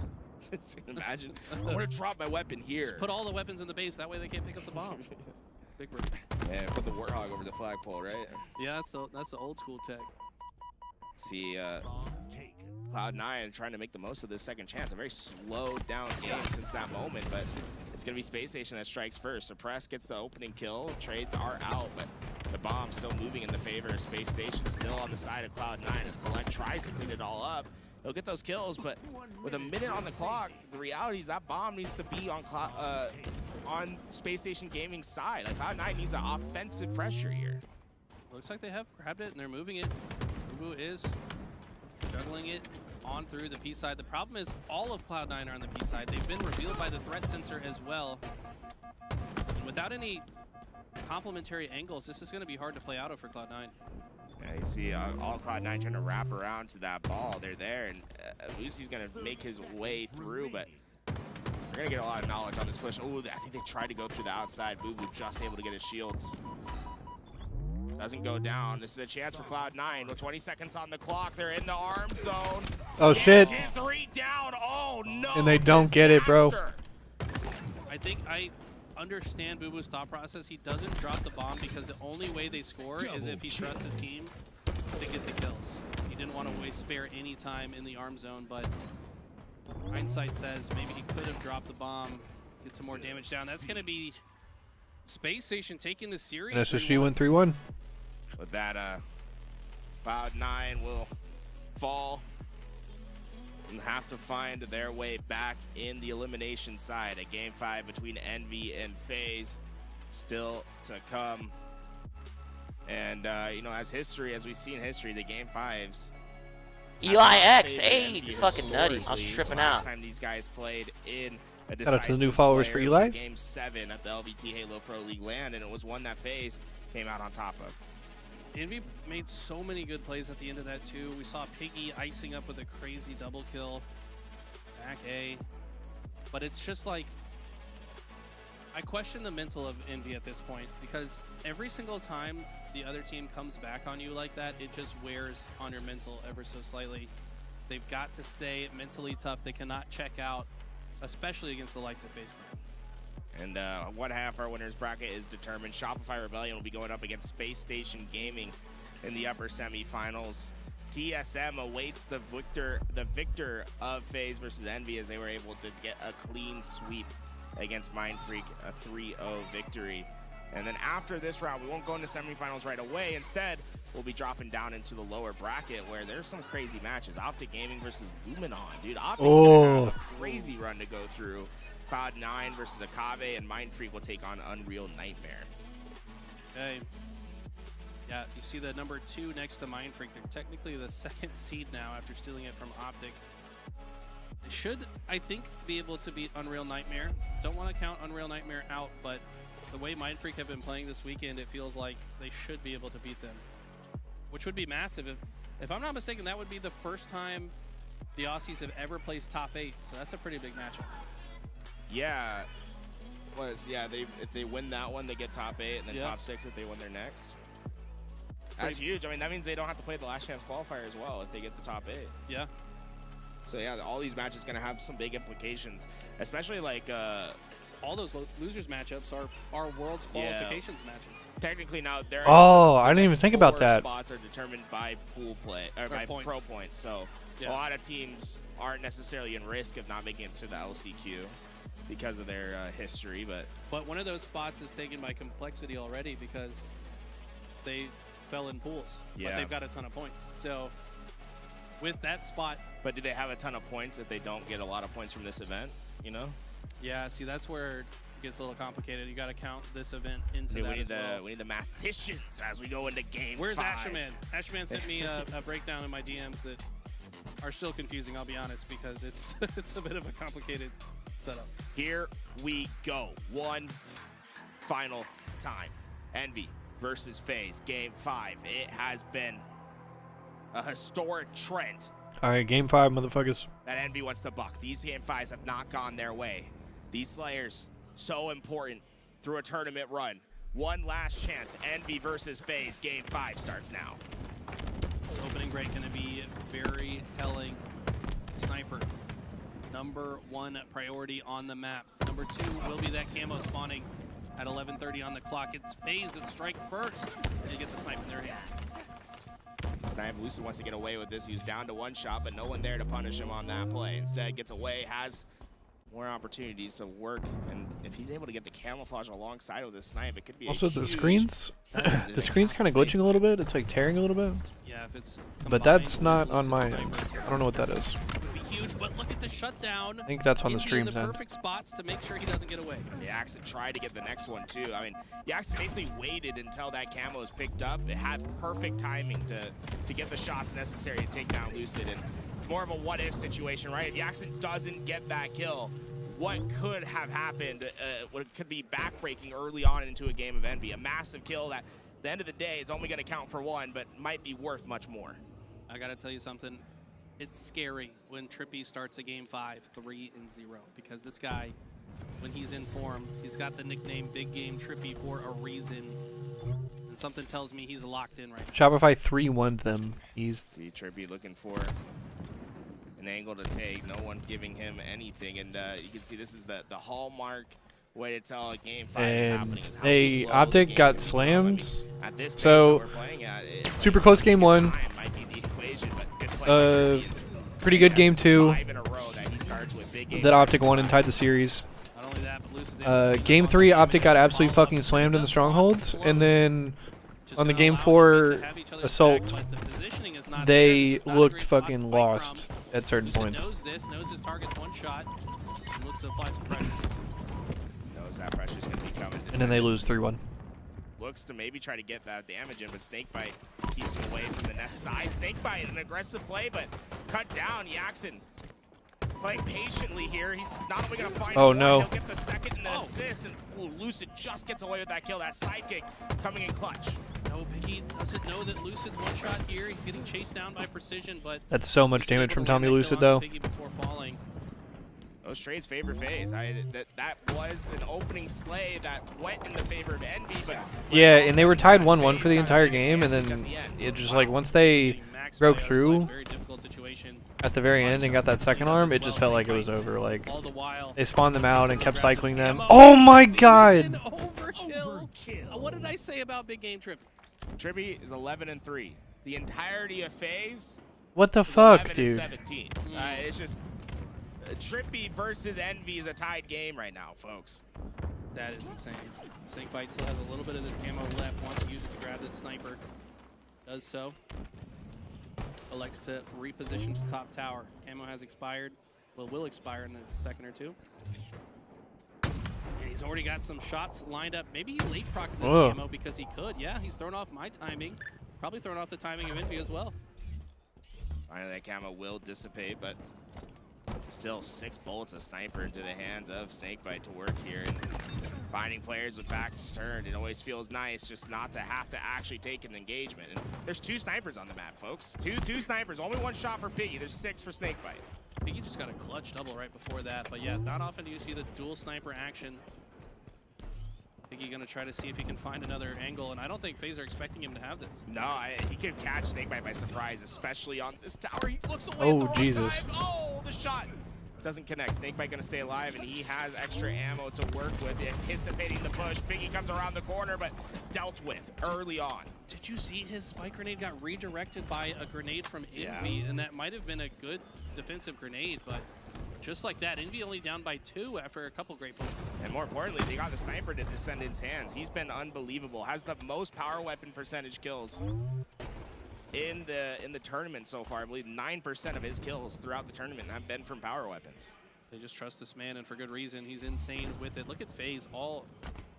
It feels like FaZe are respecting the ability of Descendant to not even give him the chance to hit a clutch shot.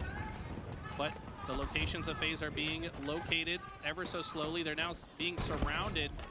QT gonna come out. Trippy using it to dodge the snipe bullet, but can't dodge the bandit. FaZe have done a great job to kind of navigate the situation. I think we hear the PA in the background. I think they're calling out like teams and stations and stuff.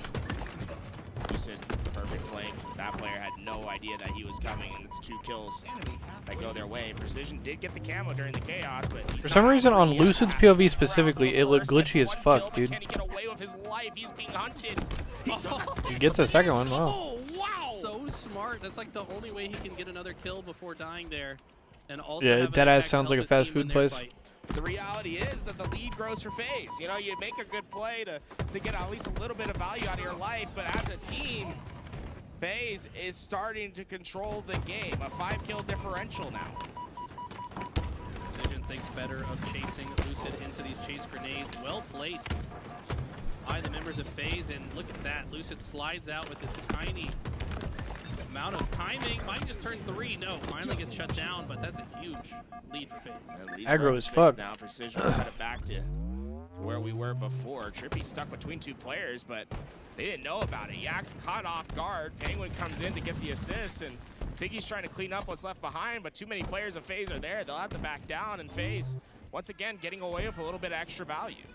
Piggy deciding to backtrack and grab the QT. See if he can find a play with it. Snakebite using cover beautifully. The peek shots are good onto Yaxen.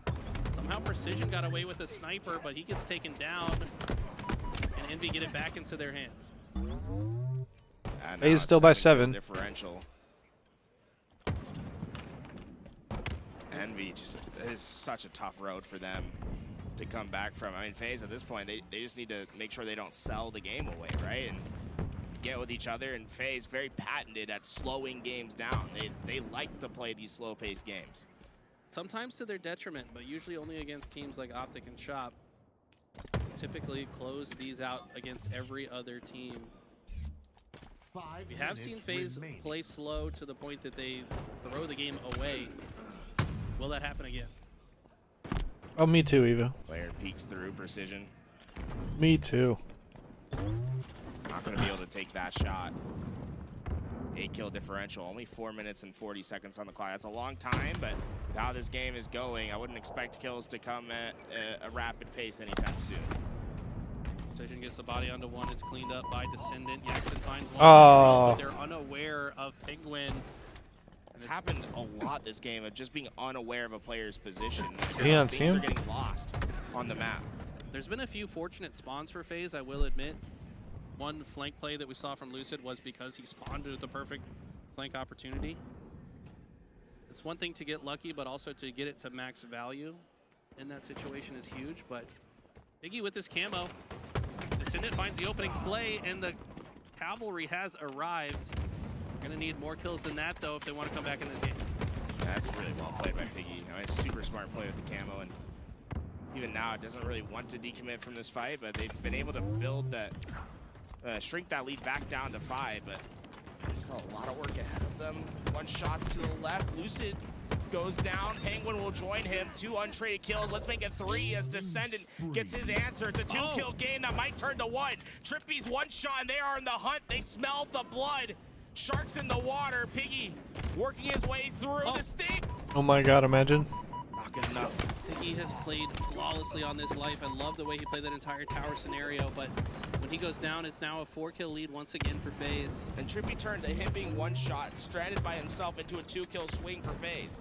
A massive lift by him, and now it turns into 4 unanswered kills. FaZe have been able to battle back, just 1 team wipe away in Envy. The 2 players split on the map. Precision's down to weak. They need to stay alive, but Penguin's It is Triptycon, it is. Penguin knows Precision's still lurking. He's just kind of holding him. Well, for me, it's still like an hour away, but Trying to navigate the situation. That's a huge sniper for Yaxen. They're down by 4. Can coming only up give soon if you're on Eastern time. Yak has the game in his hands, down 4 in this game.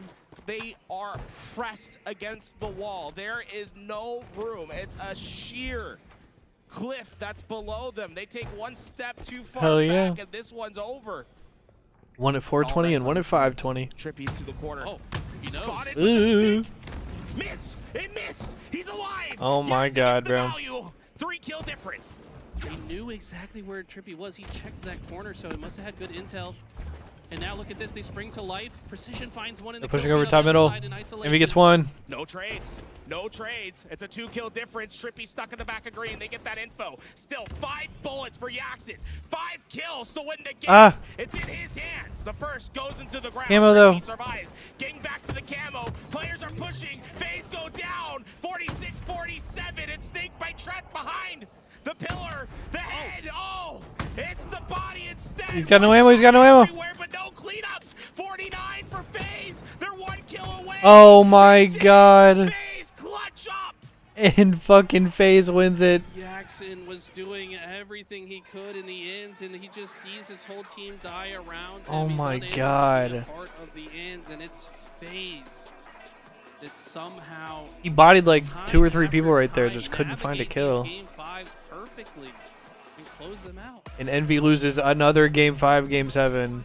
Incredible game that we witnessed. Trippy Fucking hell, man. started off big and he ends with 17 to his name. Snakebite has been consistent. 15. It felt like Envy were starting to do what is necessary, but it was just too big of a hole to Fucking hell, man. Alright, let's go back to main. Round number 2, which allows Glory to get Optic and Luminon. Oh shit. Snipe Drone doing the same thing in round number 1. Big moment here. Glory's going to have a lot of comms that no one's pushing C plat. This is a banger For a series. second, might not know someone's beneath it. Losers won. That's tough for Luminon, man. Bound should be able to win that fight though, not the sticky, it was the frag. A common, frustrating mistake for many a Halo player. If you've been there, you know how it feels. But Wooten on the flank of Renegade doing Honestly, a lot of it damage at the moment, sucks. but can't quite find the finishes. If Luminon Make that 3 dead. Renegade loses here, it sucks. Snipe Drone has the ball in If hand. Optic loses here, it also sucks. Formal last player alive now. This is an important 1v1 happening on the map in the long haul. Actually, if Optic loses here, it's probably disastrous. From Snipe Drone because now throw that ball towards the spawners at back blue. SLG will grab that ball. The Frenchman now will be racking up time for Luminon. But man, And one of the great advantages, of course, of having the ball at back blue is you can throw that ball off if you need to, but SLG fancies the fight against his fellow countrymen. I like the confidence from Legend, but it does not pay off in the end. Adds to more time, and Legend tries to be the first man in, and eventually the push will come. The ball's played early, but probably wisely an early play ball, and SLG does a little more damage and tries to get away. Kind of gets stuck doing both in the end, but most importantly for them, the ball is played. Oh. Snipe Drone gets a nice finish as well, and all of a sudden this round's a little different. It's a 32-0 lead in favor of Luminon. Yeah, Legend nearly showed him who was boss in that 1v1, but Snipe Drone connected with the headshot when he needed to. And just a little bit of a pickup on the slays has been the big difference in this second round to the first. Optic completely outslaying Luminon in that round number 1, but this time it's looking a little bit more even. Even indeed. It's a similar start. Now it's a 10 extra point cushion for Luminon, but maybe they'll have learned something from that round and realize, hey, just because we've got these points on the board doesn't mean we oh, Optic is also up 1-0 in round They count. need to ensure that they're applying consistent pressure. Good shots from Flip Unless, here at wait, top. we literally just watched that happen. Game as well, 16 and 10 I'm fucking at the faded. moment. Bound, Don't mind me. 4 dead for 17 kills Luminon. him, equal amount of deaths, but we always say with Bound, if he's going around 0, just over 0 in the KD department, he's usually doing his job pretty well. Now, big opportunity. Can Optic Gaming get the comeback going? Renegade with camo in hand as well. Let's get into a listen-in with Optic Gaming. Yeah, let's go, let's go. Done, nice. Do the same shit, do the same shit. Shark is up, Shark's about to be up, John. Wait, we come back. The nice one, Actually, stacks. One question. One stacks. Give me 1 second. I recross now. Come on, kill the guy. Nice, we got one. Just up here. Okay, see, bet. One's on your cross and top here. This is one shot. He's turn around. He could be your hill. He's not me, fight. Nice, They're gonna spin wood him. I'm shocked. Camo's almost out. They're gonna spin try to take less. You can back up. Okay, Help me. take this. I got top A. Come on, One shot. I got long.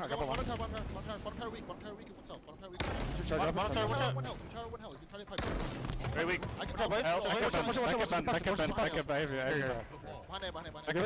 Long weak. Back up. I'm gonna. Nice, we got one, guys. Let's back. Get them at the center. Long good.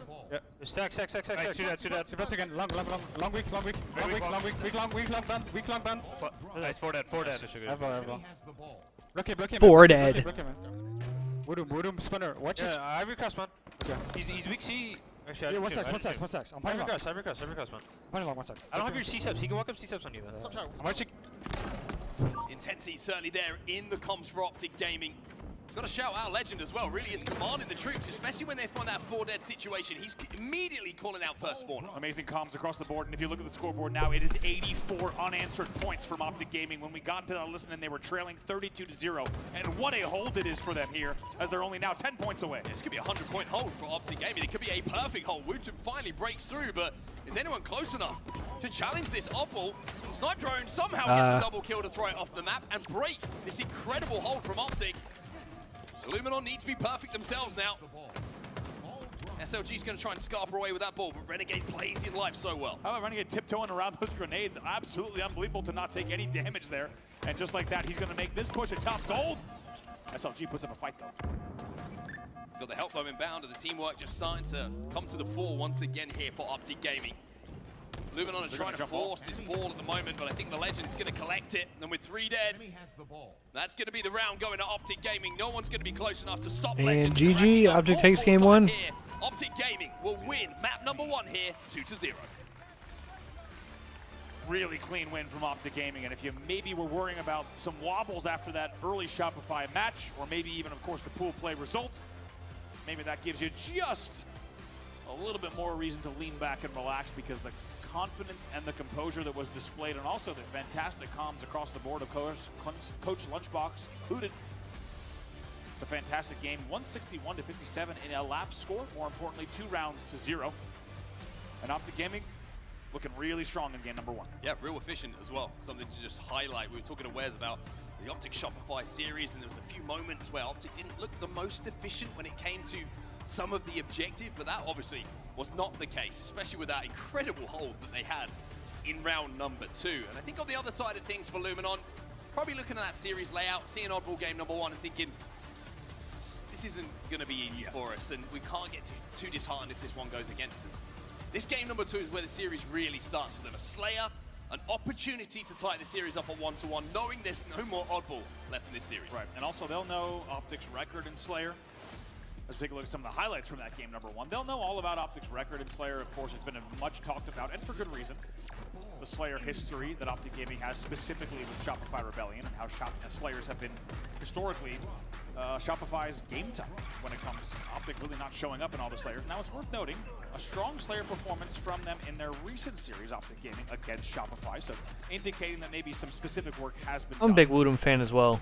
In the game type, but as you mentioned, most importantly, it's Luminon Gaming looking at game number 2, thinking, all right, their best game type in the series is now behind us. We can focus on a Slayer to get right back in this, and hey, we've seen it many times before. These players, especially if you look at SLG, with history against Optic Gaming, and now they can tie the series up here, but were they to fall, it would be quite a road to get back into it. I think you just got to put some of the doubt back into Optic as well. It's a case of this series, if you're Luminon, if you want to win it, you can't let it go to 2-0. I think Optic's confidence starts to become unflappable at that point, and they start to feel like the Optic that they are and have been all season long.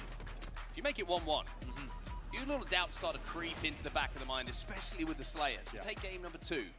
Well, and you can squeak another game out. Game 5 Slayer. Ooh. And speaking of Slayers, let's not forget, Optic Gaming in the Mindfreak series, already a historic series that has so many people talking, they lost both of those Slayers, right? Yes. So this is the opportunity game for Luminon Gaming, not just based on historical Slayer performance from Optic, but even this weekend so far. And Luminon Gaming will be well aware of the opportunity Aqua Slayer as well. In Aqua Slayer. CTF Origin Strongholds Lattice Slayer Streets. Again, another fast-ass map set. Get past the oddball and it's a bunch of like quick-ass games. And of course, controlling that elusive camo top middle, which is really, really changing and swinging these games on Aquarius. Also been fantastic to watch how the progression of the players using the camo has evolved since we've seen that change. Something you've been very interested in. I really have. It's amazing how much more patient the camo play is. The extra 15 seconds, what they buy you in terms of total game time, it feels like so much more than 15 seconds, if you will. Every time we're seeing a camo player from the best players in the world now, they're taking a second to assess kind of the state of the union on the map. Where is our team composition-wise? Where are we? Where do we need to be? They're letting their teammates move into certain positions to get a certain amount of damage or angles, and only then is the camo play made wisely. And of course, they try to milk it as long as they can. It's quite a different dynamic, and we'll have to see which team can make the better of it in this one. We're underway here in game number 2. If you're just joining us, it's Optic Gaming up 1-0 in a must-win elimination round 1 versus Luminon Gaming. Let's go, baby. That's a good start off the rip again here for Luminon. That's going to be 3 dead for Optic, and that should be the camo going to them as well. Renegade's going to get spotted out, and that's going to give information on where all of the spawners for Optic Gaming are. It's the perfect rebuttal from a disappointing game number 1 off the rip here for Luminon. What can Glory do? So much talk about this player, the talent, the promise, and now in one of the biggest series of his career here. Just got to wait these nades out. Doesn't get a stick, doesn't get any kills. Oh, man. And no one to Jesus. really follow up here for Luminon. A little bit of a misplay. And maybe a little bit of a miscom. However, Wootum finds one, takes the second fight as well, and will find a double kill. And now the collapse can continue. Even though that sticky does not hit, it's a Okay. triple kill for Wootum now in a 7-1 lead. And it looked like it was going to be a massive blunder from Glory and Luminon to not hit the stick. Instead, they still convert on each of those kills. They now lead 8-3. Yeah, Wootum made the most of a bad situation. And Optic just took an extra second to get out once they had that opportunity and got that pick. There was some damage coming in from other positions on the map, of course, so Optic may have been forced just to sit back and wait for those shields, but having got that first pick, Wootum did not need to be asked again to fly in. That's going to be 3 dead again for Optic Gaming. It's 11-5 for the Europeans. Really good speed here, and you can just get the feeling from Wootum's POV that they know if they need to play this game fast, play it one step faster than Optic Gaming on every push, and it really will play into their favor. It's a Jesus. killing spree early on. Jesus. He will trade for the double as well. 3 dead again for Optic. Snipe Drone already hunting down the final player alive, which is going to be Legend, but he's scarfing away. He's rotating towards his spawning teammates, and Optic will manage to get 4 players back on the map. Snipe Drone gets a little bit of info though. The pings are coming in from SLG.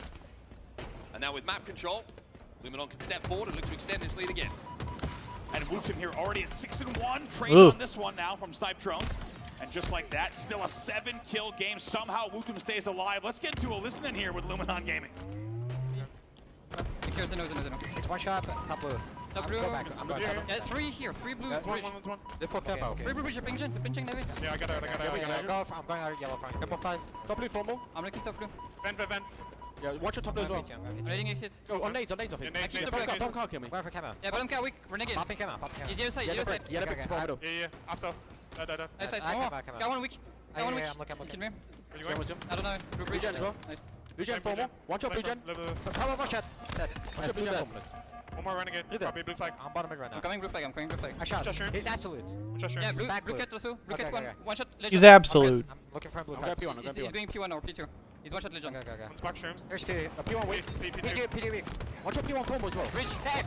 Oh! Okay, I'm going car 1 for Gen. Last one, blue gen. You have camo for 50 seconds. Yeah. That was crazy. What the fuck? No? Okay, no. Hey, Scarfy. Okay, I hear. Yeah, he's out. They're playing. What a life this is from Wootum. What a game this is from Wootum. So 12-1. 12-1 out of the listening. And he is sounding like a stone-cold killer. Man, I've got chills. What an unbelievably lucky time to get into that listening there. 13-2, as you said, against one of the best teams in the world and a current World Championship favorite. They're up 28-16 to watch that entire life from Wootum and a series of events from Luminon. Incredible now to have a 12-kill lead in the Slayer, make it 13. For Optic fans, it's about keeping your head in the game. And for Optic players, it's about keeping your head in the game. We've seen big swings in this game type. You can come back from this kind of what looks like a chasm in the scorecard. And in the overall score of this game, 32-18, it seems like an impossible task. But if it can happen one way, one camo, it can happen the other. How about that flank from Wootum to get a triple out of that, right? He had to just have perfect target prioritization and angling on the players on pink. Oh. Essentially pink street and pink 1. And pulls out a triple that would be, I'll just say, Oh. controller. Woo wants another triple. This brother's crazy, dude. Doesn't quite connect. Formal going to be last player alive. 38-21.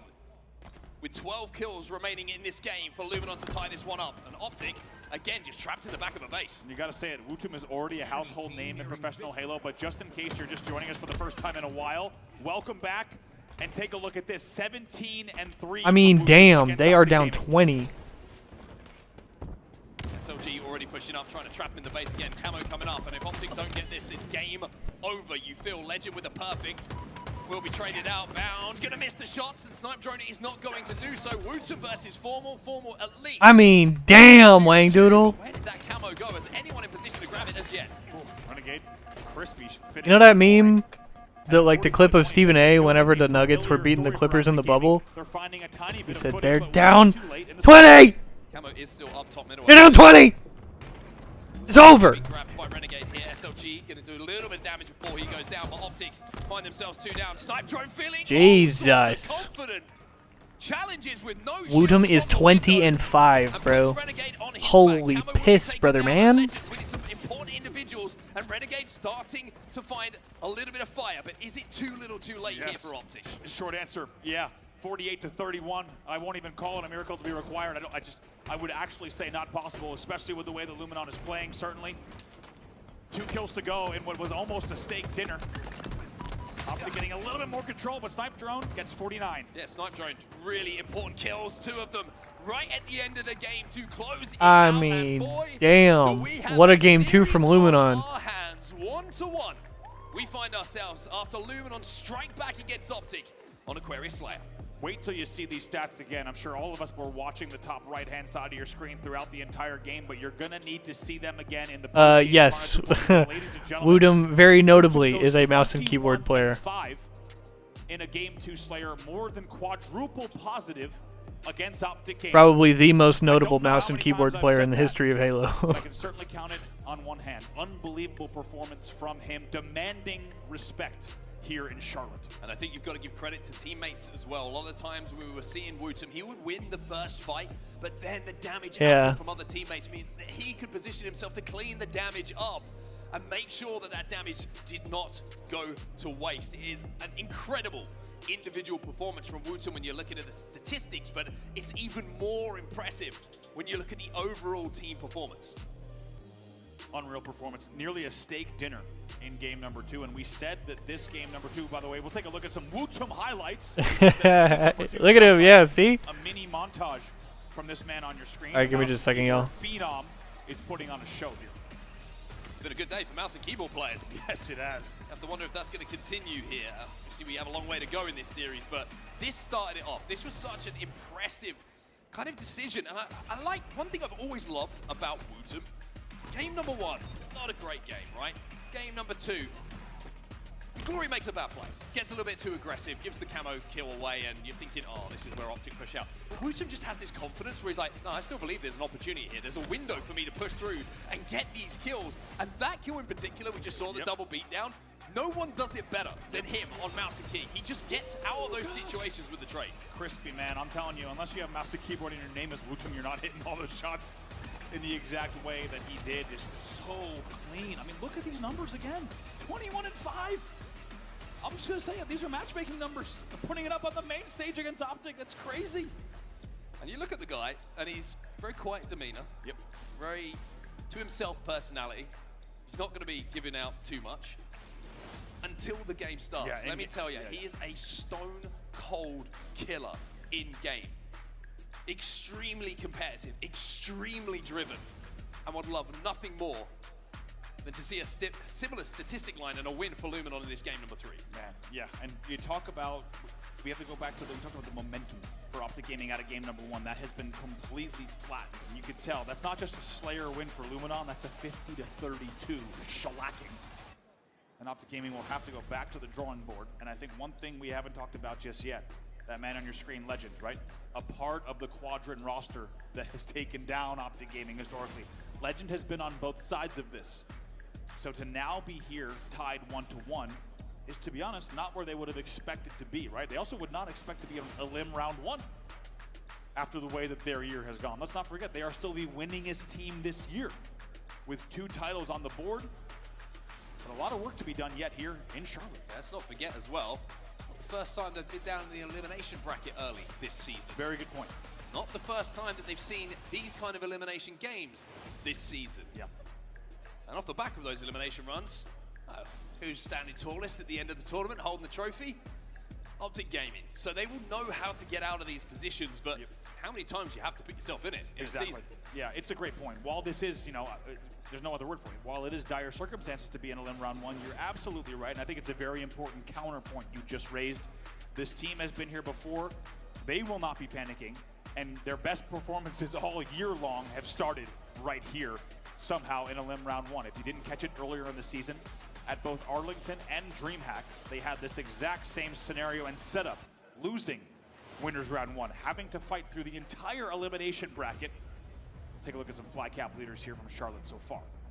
2 of them at the top of the leaderboards are involved in this very series. SLG also sneaking in there at the bottom, quietly. He's got his fingers to his lips just so that you don't notice him too much. But Bound is going to be the guy who, no surprise, furthest player forward for Optic Gaming, getting in your base, getting that flag moving. And the same could be said for Glory as well. It's actually a very interesting comparison between the 2 players and the way that they play the game, because there's a lot of similarities between them. Both very aggressive, both want to make something happen on the map, and sometimes can be guilty of maybe not putting the brakes on when they need to. And I think that's what makes this series so exciting, is you essentially have players who are very eager to have the first damage, to have the opening picks, to make the difference in those pushes. And what a dynamic we get. You can see it already. The series is playing out this way. What a dynamic you get when you putting that head-to-head, when you have a player like Glory and SLG going up against Bound and Legend. They're going to be absolutely flying at one another, trying to be just 10% faster in the way that they get into your base, in the way that they're dealing damage, in the way that they're avoiding certain sight lines and blocking other spawns.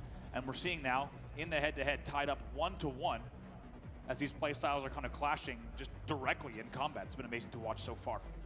Well, I love the fact that our next game type is going to be a good one as well. Capture the flag on Origin. So we're going to see some sniper action, we're going to see some rockets, and we're going to see the power weapons back in play after that Slayer Aquarius. Now, this can be a very unforgiving game type. Yes. If you lose that snipe and that flag is moving, you're 3 or 4 dead. With the caliber of teams we have on our main stage right now, you could be down not just 1, but 2 flags almost instantaneously. Going to be really interesting, because I think it's hard to place a bet on this specific game type based on the playstyles we've seen between these 2. You could argue that Luminon can catch fire and keep Optic on the spawn. However, if just as you say, if that gets broken once and Optic gets stable footing, then Luminon's in all sorts of trouble.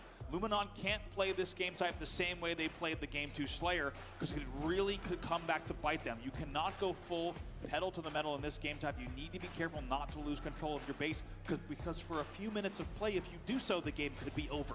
One thing that's interesting to note as well that's caught my eye, Game 1 and Game 2, even though Game 1, both rounds of Oddball were lost, the opening rush both times was won by Luminon. Game number 2, the opening rush was won by Luminon. If they do that here, they will get sniped, they will get rockets, they will get aggressive, and Optic might not have an answer. SLG gets that first pick again, and Glory's already moving this flag. Talk about going forward. 2 dead. And they have 2 dead. Big responsibility for Renegade here. Renegade hits 1. Damage coming in. And Renegade has to back his ass up to try and get into a position to stay alive. Legend on the overextend. This is a huge, huge battle, and Legend wins it. If he goes down there, it's 1-0 to Luminon. That flag should Looks like blue flag's still going to be out here, but for a moment, Optic Gaming can breathe based off of some big individual performances. Renegade getting the first pick is a huge deal as well. I mean, if Legend doesn't win that, it's 1-0. That is just a massive, massive, impactful play from the man that we're watching right now. It's a 1v1 for the flag cap. Also, how about a start to an Oregon CGF, right? If you wanted action, you have found it here. This has been non-stop, full-speed Halo Infinite, and this game is already no exception. 2 dead here for Optic Gaming. Snipedrone going to finally collect the rockets. And the overextension is happening once more. SLG is pinching. SLG gets 2, and Glory finds another. Bound is last alive, and he's already down to no shields. 2 rockets still, by the way, to play with here for Snipedrone. He's going to be a difficult man to get past. Oh, splash on the first one. Second one probably can't push this way. They'll have to watch Fountain as well. That flag is still moving, by the way, and it goes home. Luminon out of the gates hot here. And Glory will be the man to get that flag cap, but now he's last alive. And guess what? Also, opening rush, same thing. Glory gets a pull within the first 15 seconds. We talked about it here in between games. Glory is your first man forward. He'll have footstep audio here on the elbow.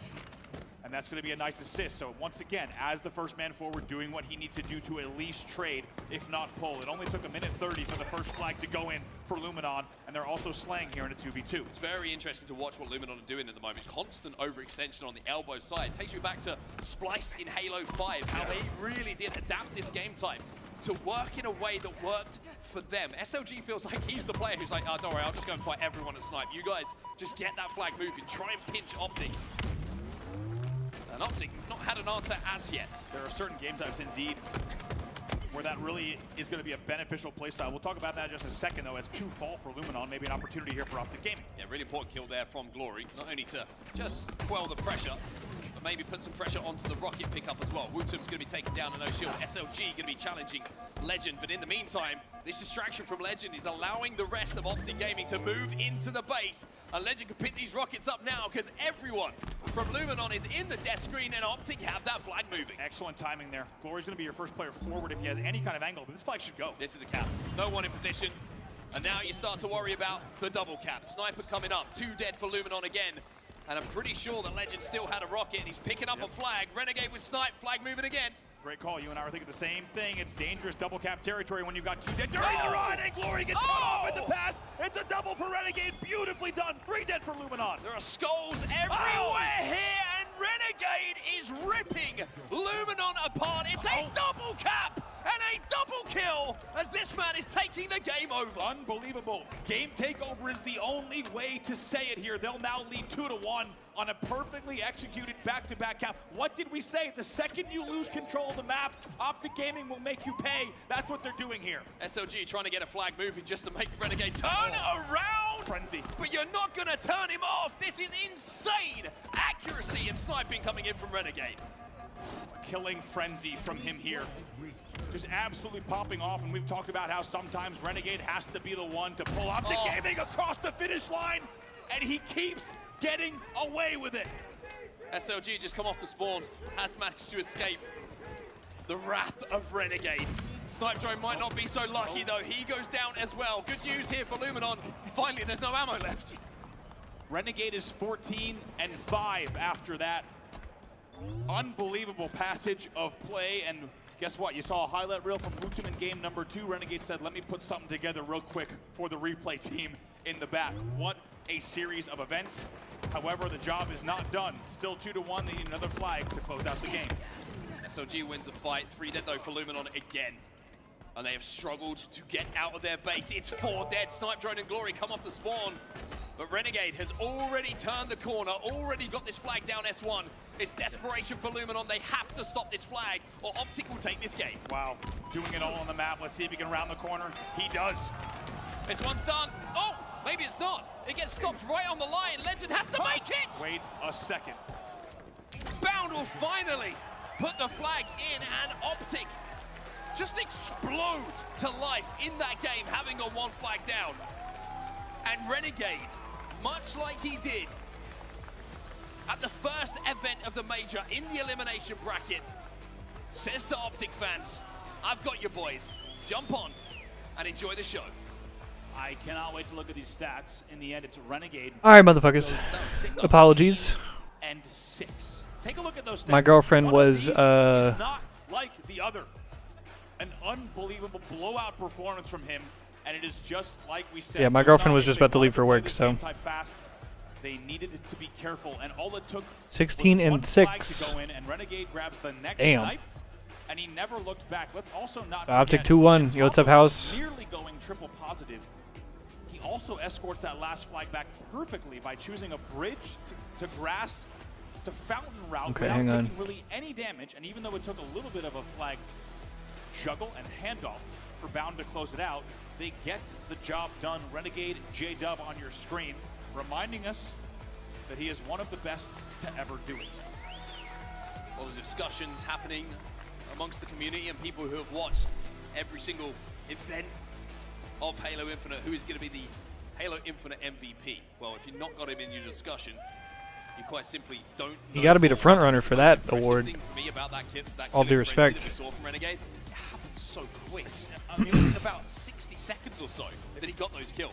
It felt ridiculous. I mean, it was unbelievable. It was double kill after double, and then this shot on SLG, he just woke up. He's just trying to walk out the front door. This is insane! This is just victim after victim. You're looking at it from the POV, really, of Luminon. By the way, only the back base spawn is what catches him off guard. Yeah, finally. I did notice that. I felt almost bad for him, to be honest with you. But it didn't come to cost them too much. Finally, they did get that flag in. Baum got the finishing touch after Legend just couldn't tiptoe his way over the precipice of the flag stand. But wow, what a response from Optic. After game number 2 and the way that went, what a response. What a response. You can see a lot of energy and focus across the 5 in Optic Gaming. And now, all of a sudden, Optic Gaming find themselves up 2-1. By the way, I want to give a quick shout out to the fantastic replay team in the back because they have been tracking essentially. All right, Strongholds on Lattice next. Games 2 and 3 to deliver us immediately at the end of the game, and perfectly done, really encapsulating not just what we saw, but every single kill of those sequences. So amazing to watch them back. So a thank you to the team here, and Optic Gaming now finds themselves up 2-1, heading here into Stronghold Lattice. Yeah, what a game type to have now, right? One of the newest ones that we do have in Halo Infinite in the competitive scene at the moment, and one that Luminon have looked pretty good on. And for Optic, a chance to close the series, or will we go to that game 5? Both teams so far, perfect. Perfect, and what a setup. Once again, it feels like we just continue to get the right story and setup in these series here, not just in Charlotte, but all season long, to be honest.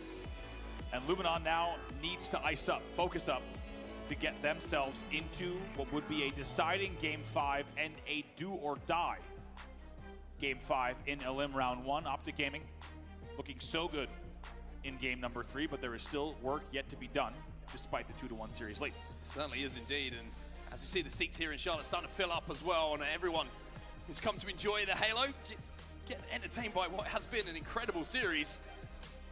You're looking forward to who is going to make it through to Championship Sunday, the last major Championship Sunday of the season before Worlds. Here tomorrow. A long way to go for both these teams if they want to be there.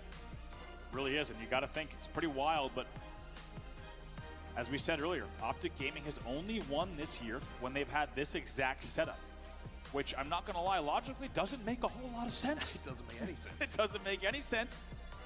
But this is familiar territory for Optic Gaming, and even beyond that, maybe comfortable territory.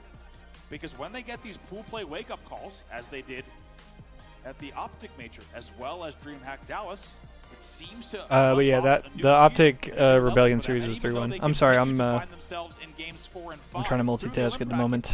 They've got the job done so far. The question is, will this run be like the others? And it is that man again. I talked about the first event of the season, the Optic Major, where I think everyone was a little bit shocked. The God Squad was introduced. They did not initially find the form that brought them that trophy. And it was Renegade, who at times was dragging Optic Gaming through this elimination bracket run. And went on to be crowned MVP of that tournament. Well, the biggest game of the series so far, when we were all tied up, belonged to Renegade. Taking the game over, Wait, bro, did this motherfucker Mikowski just tweet a picture with fucking Saiyan? Into match number 4. Here we go. Lattice is going to be the map. Like OG Saiyan? Man, so much riding on this, and it's what the fuck, bro? Pool play, this would be a fantastic series and an amazing matchup to watch. But the fact that this is Elim Round 1, pretty wild. Baum wins a battle here. Will be 3 dead. SLG last player alive momentarily. He's going to go down as well. So Optic with early control to get the reset on B. And it's going to be a triple cap here for Optic. Spawner's already up. Luminon trying to work their way into A, but a really important win there is the first spawner in a 1v1 from Wootum over Formal, just to give a bit of space here for Luminon. Yeah, not easy to win a battle like that against Formal, and 3 fall. Actually, Renegade's your last player alive. He'll make sure to get a kill before he goes. It's a 1v1 for just a second, and the spawner comes to help as well. 4 dead now for Luminon. And if you thought the last few game types were fast, this one might be even quicker. Yeah, good luck a lot of the time of tracking where these players are spawning, and everybody is engaging in that combat. Formal has got the opportunity now, though, to lock down a couple of these lanes with a sniper rifle. Might be thinking Kalat, but instead, he'll take the headshot. Don't give him that much time. Formal's going to pull that trigger. He's going to make you pay. 55-0 now, off of the opening for Optic Gaming, and currently outslaying by just a few, but more importantly, completely outscoring. Wootum finds one. Formal's going to have to hit this bullet. unless he's got some teammate support to stay alive. SLG re-challenges and gets that kill. And B is going to now be flipped by Luminon Gaming. Legend's trying to find this player, trying to sniff him out. SLG, though, is going to get the first damage onto him. And we are going to see Luminon finally get an element of control, not just in the scoring and the strongholds, but also with a couple of kills going their way. Great support that comes in there. Renegade able to only be kept alive by a teammate. 2v2 on the map momentarily as A starts to flip as well. C being flipped by Luminon in the meantime. And as B turns back into Optic's favor, Renegade, you would imagine, is going to come under pressure here. Repulse doesn't connect. And the reset comes in from Snipe Drone. Very, very important battle won by him. It had to be just maybe a pixel or two away from that repulse distance. It's rarely you see something like that. Those cargo boxes are thick, man. I'm telling you. They take a whole lot of beating. Some of the best logistics equipment in the known universe here. One dead for Optic Gaming. However, still leading 60 to 25. Good up, Prometheus. Well to get back into the game. No Eli today, just me, unfortunately. Damage, QTing all over the place at the moment to keep himself alive. 6 and 2. Eli is at the event in person, so I'm holding it down for him while he's at the event. Doing a little takeover to streams. We chilling watching the matches this weekend. Only going one way at the moment. Optic closing in on 100 points already. I don't know what he has his QT map to, but you know he was. We do look just alike. He was looking down that tunnel sideline, just thinking, "Can I please QT map?" Eventually, he's taken down. Yeah, the glasses and the pen, like we might as well be fucking twins, bro. I'm not even gonna lie.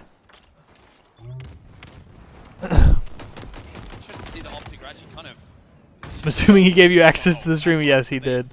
No, I'm not just here uninvited. Come to us. We can get the first shots. A, for example, you have the cargo boxes that you can hold. B, you've got those angles of a player above you you can hold. And you can be the player that jumps up and collapses on that damage done by your teammates. Formal connects with the body. SLG will stay alive bottom middle and 2 dead for Optic. Luminon need to make the most of this and turn the scoring in their favor. Yeah, big opportunity here. They know he's around. Snipe Drone knows that something's afoot and someone's nearby. He's going to have to deal with it eventually. But Yeah, and we the same height. That's what's crazy about it. I'm literally just as tall as him, if not taller, bro. Last player alive is going to be Formal as well. This is a 1v1 to not only get everybody in the death screen and on the respawn, but maybe to keep them scoring. That's the crazy thing about it, actually. It's weak. It's a little bit flimsy, but they are scoring. Yep, Luminon able to get some points on the board, but as you say, it's going to require several more of those cycles of slays to get back into this one because they still trail here, 128 to 44. Formal just holding down one of those power positions at the moment, trying to keep players from Luminon out of B. SLG is going to take the fight from the low ground. Not an easy angle for SLG. Gets the trade in that situation and can't flip B. So resources again thrown towards converting one of these strongholds. Don't pay off this time around. Wooten with some good movement. Damn. Bonked into the air, but again, B It's is force just pushed. held by Optic. How well handled by Legend, and he's not done. He gets a double kill as the last player alive wins a pivotal 1v1 using the repulse there to stay alive at B. Nah, I'll be here. I was here all day yesterday. I'm here all day today, and I'll be here all day tomorrow. Continue scoring incredible individual effort. And then y'all have Eli back Boy, it's starting to flow here. You can see it. Monday or Collapsing on Tuesday. damage, taking fights, pushing those spawners.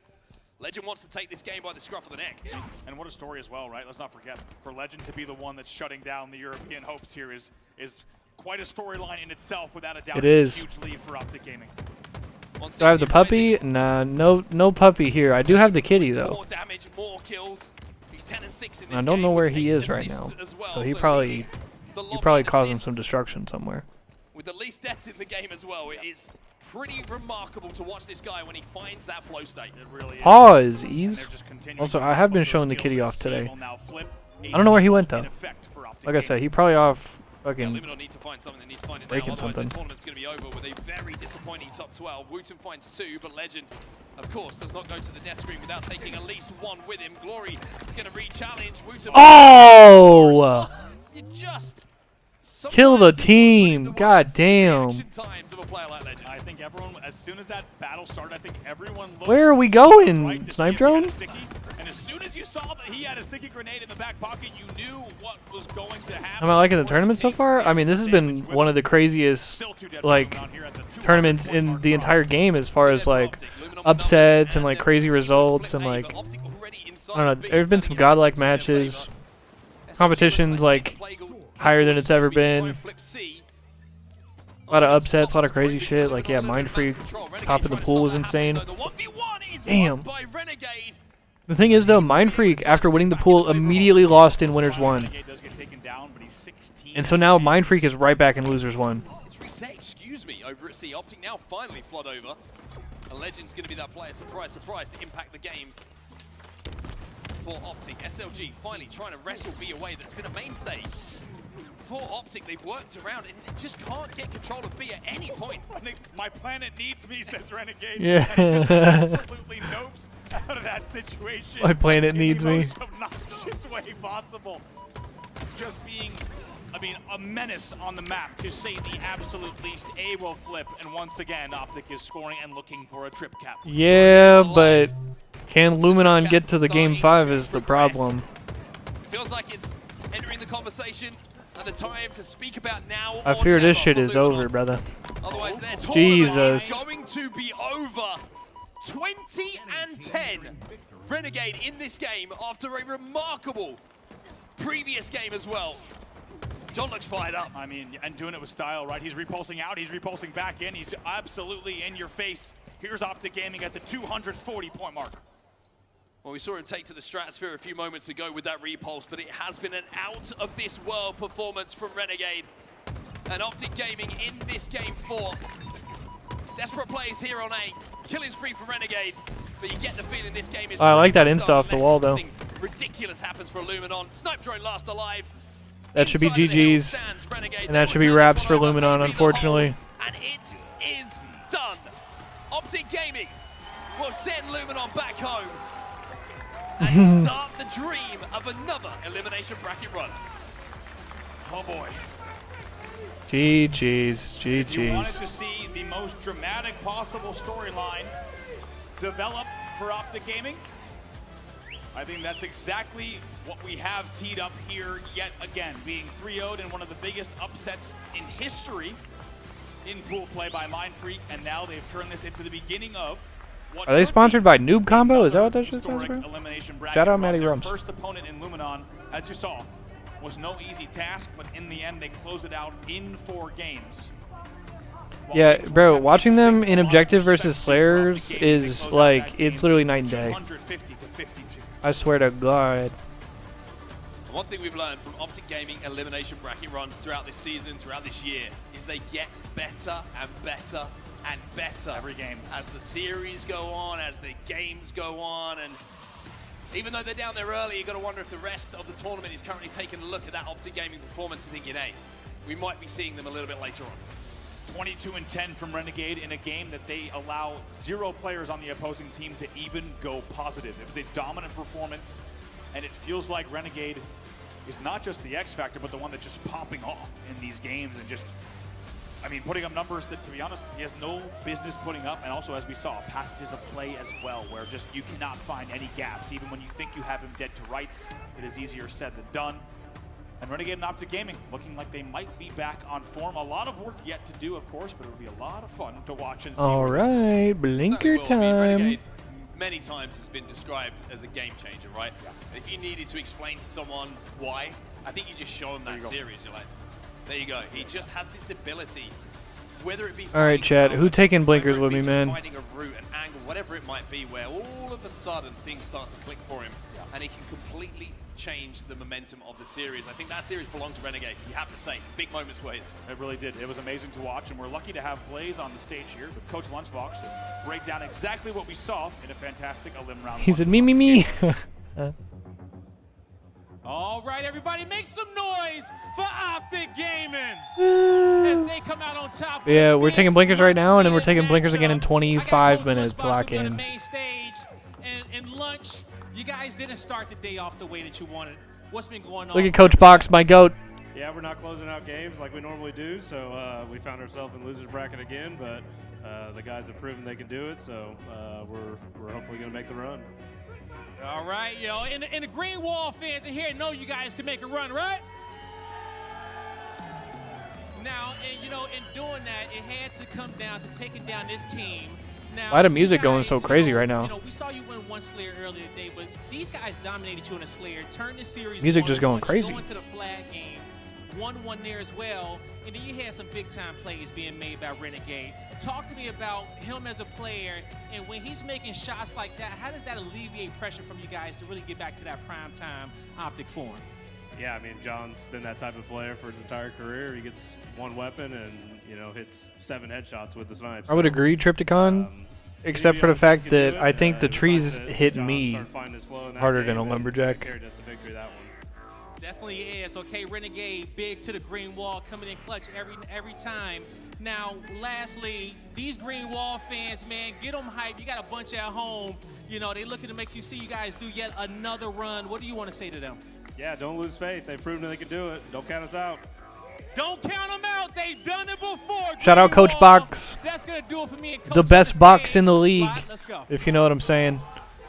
Let's go indeed, and that's exactly what the Optic Gaming fans are going to be saying right now, because that main stage match was perfect. That's exactly what they needed to build some confidence in their roster, who are going to have to make a Cinderella story run once again. And it's quite fitting that it's the final major, and they're going to have to really squeak their way through. All right, you got to see mine was enough. You got to stop that shit, Ease. That guy that really stepped up to the mark, because he saved Optic bacon gonna send the a black couple vans of to your times shit. in that series. I think honestly the fact that he can just turn it on when it means the absolute most, especially in an objective game type, to be able to carry them to victory on that CTF game, while also, you know, really actually being quite efficient as well with objective work, making sure things are getting kind of put in where they need to. I will say Renegade has been lights out all season long. Sniped_down, as an individual player, sometimes you can just turn it on and it really does make all the difference, and sometimes teamwork, hey, it will surround it. So what does a player like John do for a team like Optic Gaming, especially when they're on the ropes like that? I mean, when it comes to power weapons, Renegade is I don't know, by far one Ice? of the most impactful, if not the most impactful player on the map. We saw what happened when he got that sniper rifle. His team literally got back-to-back caps right away. He held the entire map, the entire control of one side of the map all by himself. No one could even leave their base. It was actually incredibly impressive to watch that. I guess my biggest concern is what happens when he's not playing like that. You know, there hasn't really been another standout player on that team that I've watched so far, and usually it's someone like Legend. He had a rough first couple series, and then Renegade now is the only one. That team is so good. My concern is, like I said, what happens when he's not stepping up his game against some of these better teams and they're able to hold him down a little more. I couldn't agree with you more. Hold him How down, well can pause. you rely on just one person's ability, because quite frankly, you know, you're going to have rough games. All right, my You're bad, gonna my have bad, my games where bad. You're a little bit quiet, but the fact that John is able to do that basically back-to-back in that series, just to make sure that they got that done here today. The first win, by the way, of their Saturday out of 3 games that they played already. I mean, it's tough stuff. You can't really expect that, I disagree. put that on a player's shoulders. So I completely agree with those sentiments here. I'm saying, Pandas, what the Legend to fuck? step up here. I'm looking for a Bound to step up. I think in terms of formal, Yo, he's Pandas, how you doing, always bro? what needs to be done. He's a phenomenal Yo, Pandas, you player. played any Black Ops 7 His yet? comms are off the absolute charts. He does everything that he needs to do for this Do team. we fuck with that I'm shit? kind of waiting to see the rest kind of step up to the mark, but hey, Any of y'all played that Saturday, shit? on the Yo, what's up, ropes, Jake? with the pressure on, Damn. we know Optic do really well with that. Everybody so showing up. you What's expecting good? Big things following this series. I really do it. And although I would say maybe he didn't step up exactly in the stats department, one thing I heard in the listen, and specifically with Optic Gaming, is Legend being extremely Y'all been fucking with it? I haven't had a chance to play anything recently.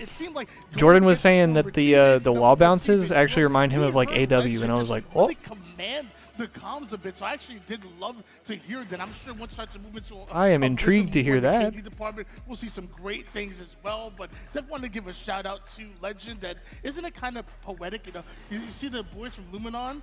They were the ones who gave Optic their first loss in pool play to begin So this year. I don't think I will have an opportunity to play it this weekend with the tournament going on.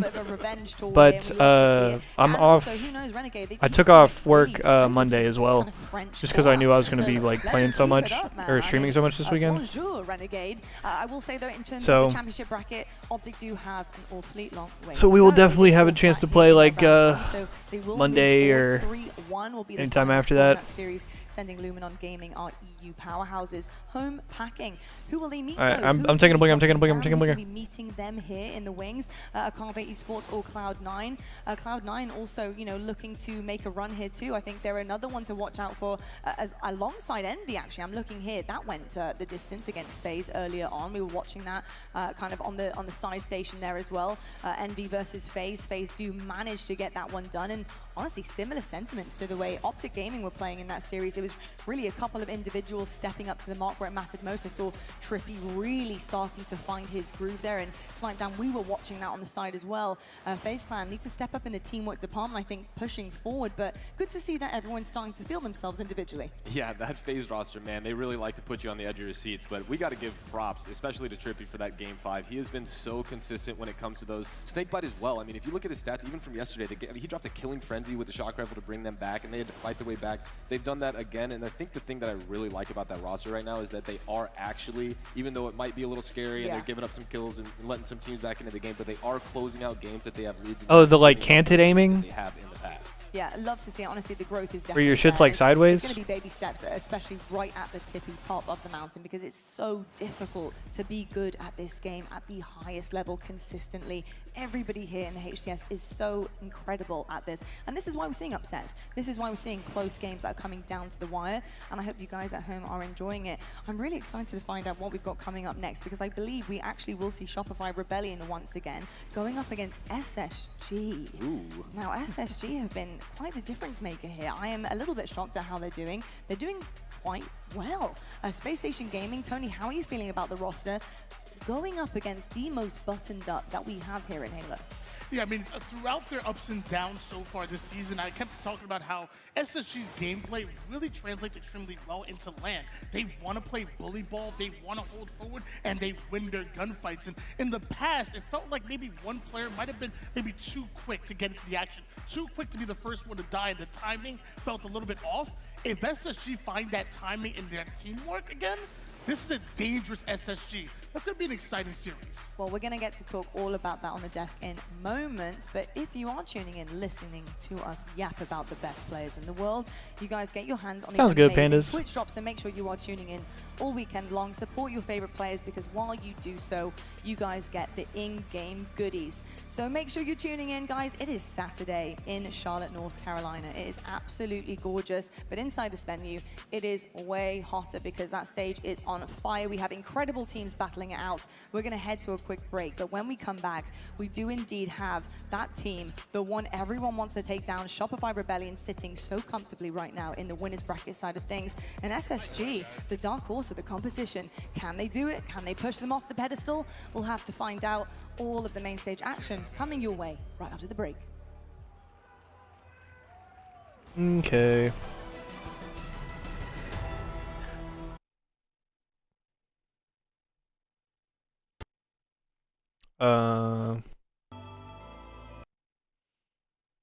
Okay. Okay. Is it actually over? Shit. Second place position. Down by 3. Oh, We got somebody FFA going on. A little bit sooner to snap onto that opponent. Bottom mid with the use of the battle rifle. He's got players pushing. Oh, gets one. Does not get the tree. Yes, he does. That's huge. P7K only down by 2. 40 seconds left. Off spawn, he could easily find a double kill if he gets himself into the right position. A little bit of luck starts to come into play here. Lego. Oh, he needed to win that. He might have had to. When all is said and done, it's only a 1-point game. P7K 52. Oh my god, 30 seconds left. P7K started with the lead. Would love to steal it back in the end game here. Lego finds one before he dies, though. That's massive. P7K still alive, finds one of his own. Uh-oh. 15 seconds. And he'll only have 7 seconds left after the respawn. This could be Lego's championship. P7K is back up, but Lego gets another slay to get a little bit more separation. 2 kills separating these 2 players. Ooh, and that should seal it. Lego is your Charlotte free-for-all champion. Such good patience. And I think that might be Uncraze with hands in head. And you gotta feel for him, man. Off to an insane start. Or wait, no, that's Lego. I think he's happy that he won. Okay, I'm sorry. My bad, my bad. Uncraze is to his right, if I had to guess. Yeah, wow, you might look at be the right. emotions He pouring said out. he said he's got his head in his hands. He's so sad he lost. He's like, oh, actually, never mind. He's happy he won. He's been grinding FFAs, and I remember I was walking with him and Goober on their way out of the World Championship when Goober won. They're good friends, of course, Lego and Goober, and Lego was like happy, but also like really, really wanted to win that. Yeah. You know what I mean? Like, he was happy that if anyone won it, it was Goober, but I could see it in his face. He was really hoping for more. But congratulations to him. He becomes $5,000 richer, I believe. And we'll probably see him at Worlds as well. Lego my ego, but don't let go of that check as he wins the lion's share of that free-for-all prize pool. You won the free-for-all, Eli? And you're taking home about as much money as if you place top 6. So Lego's got to be absolutely stoked right now. Game in progress here, 48 all. Unreal Nightmare up 1-0 in the series, 49 all. Looking to take a 2-0 lead. Mind Freak need to have this. You do not want to go down 0-2 to Unreal Nightmare barcode. Oh no! For the win, but no, Comet! He dies, he dies. The veteran steals it. Wait, what? Comet stole it. What? Comet died right after. It doesn't matter if you get the 50th first. I think he died milliseconds after someone else got the kill. It was. The fuck? Oh my God. Eli's still thinking about the free-for-all. Okay. First of all, Mind Freak, if they fall here, have to be decimated. I know. Yeah, I mean, if they go out in losers 1 after this, win pools after fighting tooth and nail through the open bracket, for them to fall here in top 12 would be a massive disappointment. And then to have to leave it up to potential last chance qualifier when you're thinking, okay, this is not only the moment that we finally get into top 8, Oh my but in God. the tournament where top 8 nets you a spot at the Halo World Championship with the 8th seed. So, Mind Freak, wow. Started off the day on fire. Really like the hottest heat we've ever seen from an open bracket team. Not even probably, absolutely. And now they're staring at a deficit. Jackson staring at a potential triple. Okay. He's going to disengage, but happy to see all 4 fall for Maj, and we should see a cap come through. Yeah, flag's already on the move. This is only a minute into the game, by the way. Jackson says, I know where you're spawning, buddy. Sorry. See you in the next life. As he is continuing to just dominate this lobby. Early on in game number 3, but Jackson's already putting in work. 5 slays in a row. He's added 2 assists as well. Hasn't died yet. Now just trying to keep his opponents held in the base as he sees his teammate Piggy flanking in from this right side. Reunites with him. Have to imagine the rest of Envy are on the way on the left as well. Piggy finds 2 with the sidekick. This might be another flag pull very quickly. Ironically, Piggy was the sidekick to Jackson's initial outbreak damage. So Piggy the sidekick with the sidekick. That adds up as Envy get back on the run once again. It's been all Envy since we hopped into this one in progress. It was all Jackson previously, but he finally goes down, and now Maj should get their first chance at a run, and Precision's the last Spartan standing, and if we can see a defensive posture there, somebody there to bodyguard, but the flag runner had no help. Mighty's needed somebody there. Top Rockets are even down bottom mid. Precision's going to make him pay. Hero play if he gets this re. Yeah, he played that very patiently, does get the return. I really like the way Piggy played off spawn there too. He flanked through the left side just to draw some attention away from Precision. Landed a kill in the process as well. Now it's Mighty's jumping onto his target. Jackson will find the trade. Rockets are up. Sniper is up in 10. As Septic trying to exit the base here. Spots Piggy in the coffin corner. Piggy's going to re-engage. Despite having low shield, Septic hasn't really taken a shot yet. He's taken 1 off screen. But he has the advantage now. He's just not gonna deal with that pesky fight now. Setting his sights back towards the coffin corner. Piggy's still staying alive. Piggy gets another slay in close proximity. He's been a demon up close and personal. I mean, he's in the base of Majin Club. They're just desperately trying to clear him out so they can advance on the map. But while all this has happened, another member of Majin Club was able to pull the flag. I want to say the sniper is in the hands of Descendant. Yes, it is. Oh. He's going to get a clutch kill there. Man. Jason, Descendant. Okay. Nasty jump shot there for the killing spree. Jackson had it first, and Descendant answers back with equally as impressive 5 slays in a row. This man's just heating up. Still has 5 bullets left to work with. Will reload the sniper. Spots 2 targets on the opposite side of the map. Wants to position himself to get an easy shot and finds it.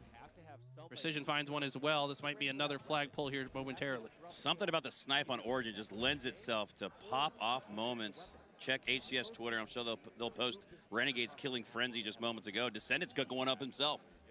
Yeah, Piggy's here taking the front line for Descendant. Open up a few easier snipe opportunities. Descendant knew that Bastos was lurking underneath that ledge, but Bastos has been a very difficult kill. Finally gets taken down. Precision finds a double. Last player alive is Chick. And Piggy's there already to grab the flag. Still 2 down on the respawn screen, but Envy aren't on the flag. I thought that was an opportunity for them to get on the run, but might wait for a couple more headshots to come through from Descent. That's going to be tough, though. Septic takes him down at a moment where it looked like, again, Envy was in scoring potential position, but the map's flipped in favor of Majin. They should be able to regain control of the 50. Who's going to get there first? Bastos, the newest member of this team, up-and-coming talent in EU. Previously on the 3 and 4 teams in EU, but now on Majin. He's leading the lobby so far for his team, 10 kills. That's impressive. Everybody, though, at 10 or better for Envy, so the slaying prowess needs to pick up here for Majin to open up some time and space to afford them the opportunity to get on the run. Septic could use the snipe to grab the rockets. He's not going to need to. Oh, Septic narrowly misses that on the mouse and keyboard. Teammates are fighting Slays, though. Needs to take advantage of this. Finds rocket. Still has 2 rockets left in it. First one will not connect. Second one does. Septic looking for a no-scope with this last shot. T2 combo, no controller. Septic on mouse and keyboard. He's depleted the rocket resources, and he's about to only have his fist after this shot rings out from the snipe, and he utilized the fist. He understood that situation perfectly. Yeah. He knew exactly how to play that. He definitely was very patient on that shot, but ultimately it's an apocalyptic wasteland where Yaxon is the only player left alive. At good timing as well. He's going to go ahead and position for this new sniper that's about to spawn. The sniper is what afforded Envy. Feel bad for this Majin team, man. Majin a chance to get back into this, so. Also, these boys also just kind of got the shit end of the stick. Snipe, but it looks like Envy might just as far as bracket, obviously you got to beat everybody, but hands, not exactly sure who. Yeah. Jackson drops down to bottom mid, clambers back up on top, gets close to the side of the base for Majin, and appropriately so. Chick's the only player left.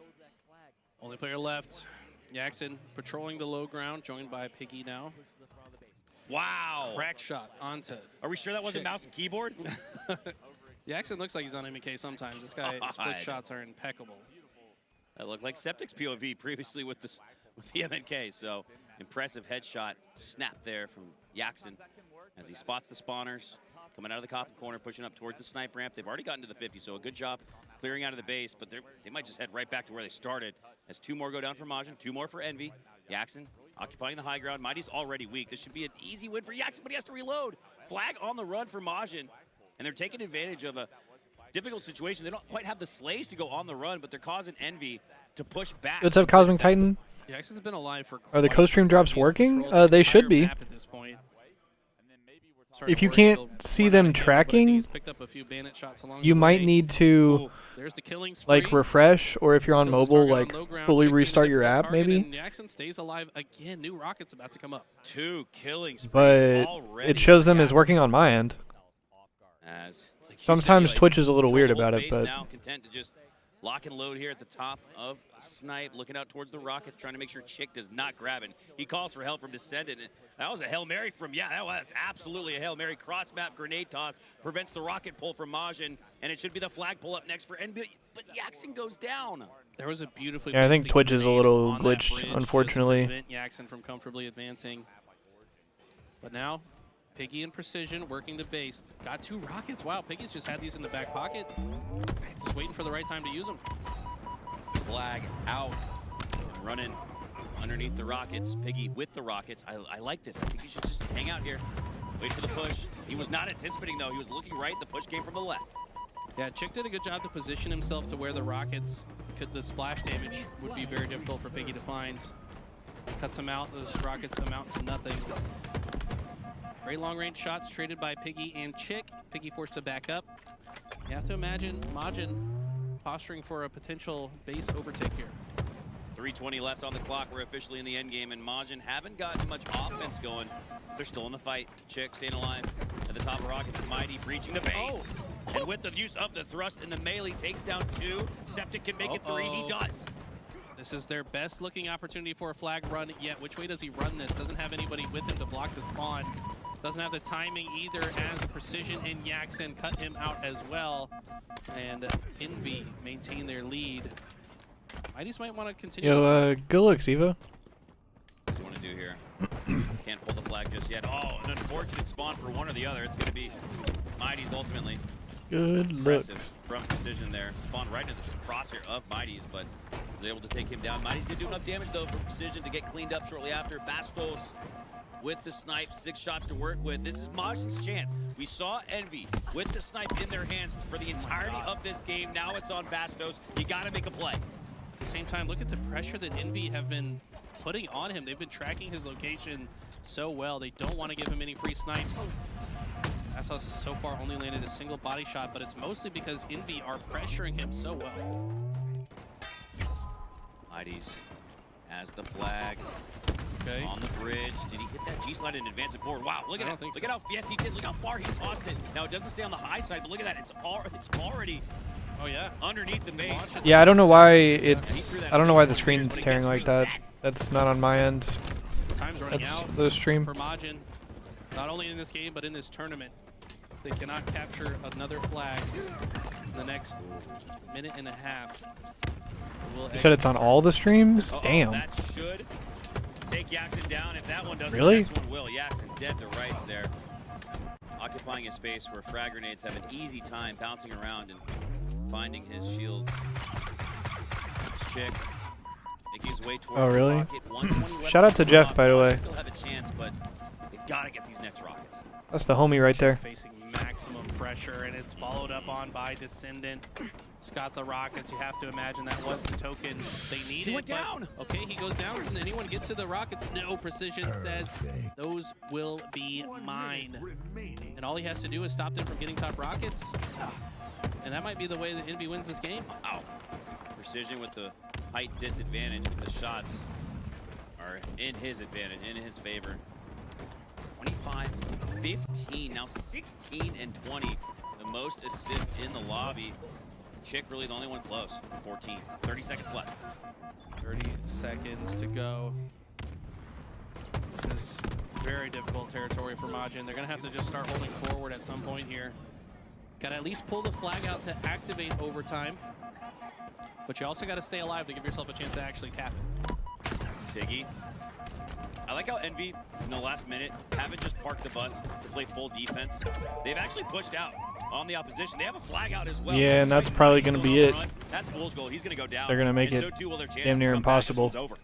Yeah, just like that, the double re comes in. 2 seconds to go. No one's in position to pull GG. it. And Envy will secure themselves top 8. That's a coach diff. That's a coach diff. That's a coach diff is crazy. That's one of my one of our coworkers, me and Pugnasty. So you're saying shout you're out to Kepley, yeah. Biased. I could hear Kepley in the crowd. Biased, so biased. And shout out to Majin though. I mean, they put up a good fight. Didn't fall out top 16. They were able to at least make it here. This team has gone through a lot of turmoil, I would say, throughout the year. Yeah. And I believe they should still have enough points to go ahead and qualify. I would think so. I think they'd maybe be on like the chinny chin chin at the 12th seed. But the advantage they have is within their region, they're number 2. So they have a ton of global points. Yep. Which I think, like I said, should carry them through. Assuming Luminon makes top 8. Are they still playing Optic? What is it? What's happening over there? I'm not sure what we're seeing. It looks like Rebellion we versus see here. We see Luminon Cherish lost and Rhino. This is a replay, wouldn't it be? Well, we got the bracket in front of us. Rebellion against Space. Oh yeah, all the like featured stage and side stage and stuff, they're like all right next to each other. As does Majin, so both the teams that are playing and all the other teams that are playing on featured. They're all just right next to each other. Will they finally break the top 6 curse? They got half that. Yeah. They got to be pretty disappointed. Maybe looking a little They got top 6 the last 3 events in a row. Every event this year, top 6. So the consistency falters for Luminon. They'll still make it to the World Championship, but they're going to have to regroup and figure something out. This was not their day. All right. We got more Halo on the flip side. The bracket continuing to fill out. The semis are starting to fill out. That's actually the quarterfinals, man. It feels like we're in the semis based on how electric the gaming has been up to this point. We'll be right back. More Halo from Charlotte up next on LVT.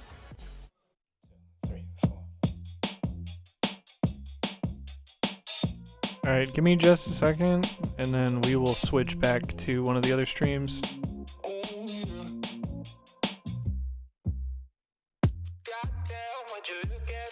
You're an amazing motherfucker, that's what every funny how you wanna be the best, but you can't even get up and get dressed. Wasted, face it, you're never gonna make it. Rockstar, you won't get far. I know you're confused. People tell you you can be anything you wanna be. Wanna go to outer space, hero in the streets. What damn, what a life. What time to be alive? How to survive? That's the battlefield. 1974.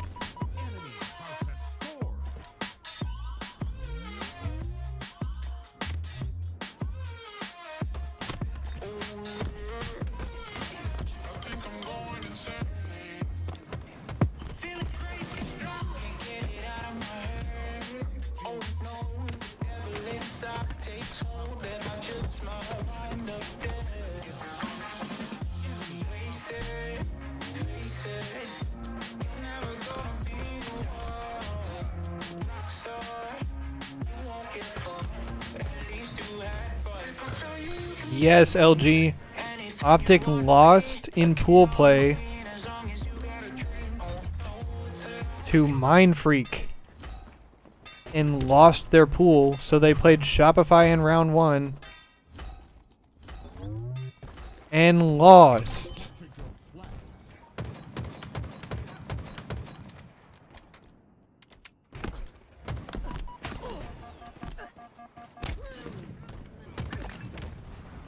Give us kitty cat. He hiding right now. I don't know where the fuck. I don't know where the fuck he went. Actually. Okay, let's peep main real quick. Speaking of tosses and turns, Space Station actually tested in pool play, going We to got a game Shopify. 5, finding that ice. And something we've seen after the game 4 victory was Elamite. Yep, they got second in their pool, which meant they had to play Shopify in round 1 again. Saying, let's not let this one slip through our fingers. Let's not make a mistake here. But how important are the coaches for these teams? Players, former players like Elamite, best man. You have that experience behind your shoulder. You know when they make a play call, you can trust and you can believe in it. Yeah, you need that fifth player, that fifth man behind you at times, just to calm you down in certain situations or hype you up in certain situations, as well as the obvious coaching things that come with the role for timing weapons and yada yada. But that's a dynamic And the that's yada always gonna yada. be built through your team and what you want from your coach. You Yeah, might dems to have breaks, coaches but who also have to that take a shit's step back. happened They're told that they shouldn't be communicating too much in game. multiple Wait until you're out of times game, only focus on timings. this year. And you might have a player that's Did they say that was like the quiet third on your time team they've played in who round coach 1 will often or some shit like that roll for and will call out for them this almost, season? because then that allows the player just to focus really on their game. Because I have seen a few players in the history of Halo struggle a little bit when it comes to trying to call out I actually- too much, and they get a little bit lost in the sauce. I actually have no clue. He had the opportunity to stand behind Lunchbox when he coached against that series in Mindfreak, and although the series didn't go the way they would have wanted, the results didn't follow. The communication that he was passing over, just simple I actually have no things, idea, 2 House. dead, 3 I'd be dead, curious last to know. players here. So important to have that extra set of eyes across all 4 POVs. And when the information gets relayed, the players act upon it. They prioritize taking those advantages. But thank you for waiting here, folks. Capture the flag, Origin. That is where we're going. Let's go, The baby. shields are finally up. The weapons are finally firing. Oh, and we're here for game 1 too. I thought we were in the middle of this series, but let's fucking go. The weapon is typically hot. All right, just wanted to double check, but Space Station. Game 1, motherfuckers, lock 3 in. dead already. Shopify Rebellion right off the rip. And this is a good ass series Ensure that too. They start to push this base and get a flag running, and Breast is going to fall to the Rockets, and this flag is already halfway across the base. What a start this could be. Weapons are hot. Shopify Rebellion are hot. Piping hot here. God damn! 30 seconds. Control, and they've got the sniper rifle, and they are hitting the shot. What the fuck music am I hearing? Last shot, maybe watch Renegade, what he did. Is that on this? Well, now it's my turn. What stream is that on? Body shot after body shot, so important here. Oh Christ, that scared the shit out of Consistency me. of the body shots. So much damage. 3 dead again. 4 Jesus. dead for Space Station Gaming. And last shot just waits for fresh spawners. Cycle is there. This game has barely gotten started, and Snipe down one Oh set. my God. The game has started. Oh my god, they're running another one. I mean, this is only a minute and 20 into the game, and we're already potentially seeing a third flag go across into the other base. Oh my god, oh my god, oh my god, oh my god, oh my god, oh my god, oh my god. Oh my god, oh my god, oh my god. Oh my god, oh my god. Oh my god. Oh my god, Falcated. Bro, Falcated got a kill as the game ended. Falcated avoided a goose by literally 1 frame. Before we finished it, SSG didn't even start. An absolute demolition job from Shopify Rebellion. Falcated just avoided a goose by literally 1 second, bro. That game was 2 minutes and 4 seconds long. Falcated moments away from goosing. All players, 2 players with 1 kill for Space Station. They barely got a chance to fire their weapons. That's how quickly it's over. And remember, before this, SSG were undefeated on that map in mode. If that hammers home just how well Shopify Rebellion just played that. If you didn't already yeah, need Origin it, flag just speedrun by any percent, merely bro. Watching what happened. Insanity might be the quickest game we've seen on TTF Origin, certainly on the main stage, certainly in a winner's semi-final. Damn, bro, is Shopify finna win champs? Fuck. If you stepped out into your kitchen to make a cup of tea, and he said, oh, this game 1 should be starting any second now. The kettle's not even boiled yet. The game's over, folks. Especially in America, where they're still using kettles on a stove. Yeah, that kettle's whistling. Game 1's over. Quick, it's in the books. Go make a tea now. This is your chance. Get a room temp tea. Unbelievable from Shopify Rebellion, and how about a statement of intent? And you can only imagine how it feels to be on the receiving end. These fucking guys. I mean, you might have played a game of matchmaking where you felt something like that, but for it to happen on the main stage in that way, in that fashion, Bro, they fucking were LG. And this is where That shit's SSG needs to insane. now look to Elamite behind them, and he needs to be rallying the troops. He needs to say, all right, whatever, doesn't matter. We've lost 1. They played incredible. They got stuck on a pretty bad spawn trap. Let's move on to game 2, because game 2 is, in theory, one of Rebellion's worst. I mean, you said Space Station have probably played games like that in matchmaking, but No, when it goes by that fast. Viewers have played it. I don't reckon SSG have ever played a game like that. But maybe they were doing it to somebody else in matchmaking, but the issue is, when the game was that fast, I'm not sure you could even say we played the game there. That was how quickly it got out of hand. It barely even fucking spawned in. Say, I think there's a guy in up. Oh, the game's over. That was. I didn't get a chance to play by play. I don't like think. something I've never seen before. And if you want to get better at CTF Origin, I'd go back and watch that from Rebellion's POV. It's easy. It's easy. You want to get better, hit all your shots, just keep bodying people. Just pick up last shot. I'm saying, we would have time to watch that game twice or 3 times in between second shot, third shot, and then the game map 1 and 2. But Slayer Streets Fucking is crazy. where we're heading now. Streets TS. And as I've previously stated a couple of times, Rebellion are 1 and 6 on this map in mode. Lock in. So it hopefully is a chance for SSG to get back into this series and maybe just brush that one off and forget what has just happened, because they need to lock in here. If they allow Rebellion to come y'all up gotta against that lock hot in, again, bro. we could be witnessing not just a fast game 1, but a fast series. For Shopify Rebellion, it's more of the same. For Y'all Space gotta Station, lock dust the yourself fuck off in, bro. and go again. But it would not surprise me. Lesser players would be shell-shocked by what just happened. But so much experience on that stage. Will we see a response from SSG now? Not only just a response, but winning this game is the only true way to bounce back. Yeah, I feel like they have to win this game. You go 2-0 down here, I'm worried about them. I'm already worried about them, if I'm honest, but maybe if you're SSG, I think you try and take the wind out of Shopify's sails a little bit in the early stages. Slow this game down. Don't allow it to be at a pace where Rebellion are able to just run you down and take gunfight after gunfight without fail. And of course, that focus is going to often be on bottom middle when we have the power-up spawning. But it looks like it hasn't really affected the early game. But it is still going to be an early lead for Shopify Rebellion. Trades back and forth. Last shot, double kill, stock rifle, sticky grenade, repulsor. He has the whole toys. He has the whole sandbox. He has the whole playground.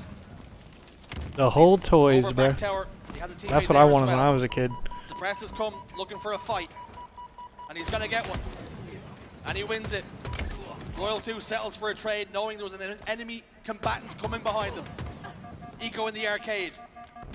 firing off the back foot. Cycle down to no shield. Stellar's grenade lands perfectly at his feet. This is good for SSG. This is better. At least now we're firing our guns. Yeah, they just need to make sure they're watching each other here. Don't take too many individual fights and get caught out. Otherwise, Rebellion really will run away with it. But it's already a 6-kill lead. Don't want to allow this to get to like 10 plus. Otherwise, Shopify Rebellion, I think, will be in full cruise control and start to run you down here. But you can see Space Station, they're trying to escape. Suppressed was running away there, and thankfully he did run away to a team. Are we looking at the Rebellion or the Empire right now? Absolutely terrifying. I like Star Wars too. SSG have got a couple of kills back. That will mean a last shot is forced to slow down here. Frosty helps. Last shot, cross map to get that kill. Falcade over towards the staircase. Stellar inside tram. Players spread out all over the map. Last shot's in trouble. Should have went down, but didn't. So it's a 5-kill lead for Shopify Rebellion. And I'm sure they were very hyped after that first game, but it's about focusing and it's about staying composed, which I'm sure they will be. But a chance to really find that out. Let's jump into a listing of Shopify Rebellion and check those comms. Let me hear him. Oh shit. We're yelling.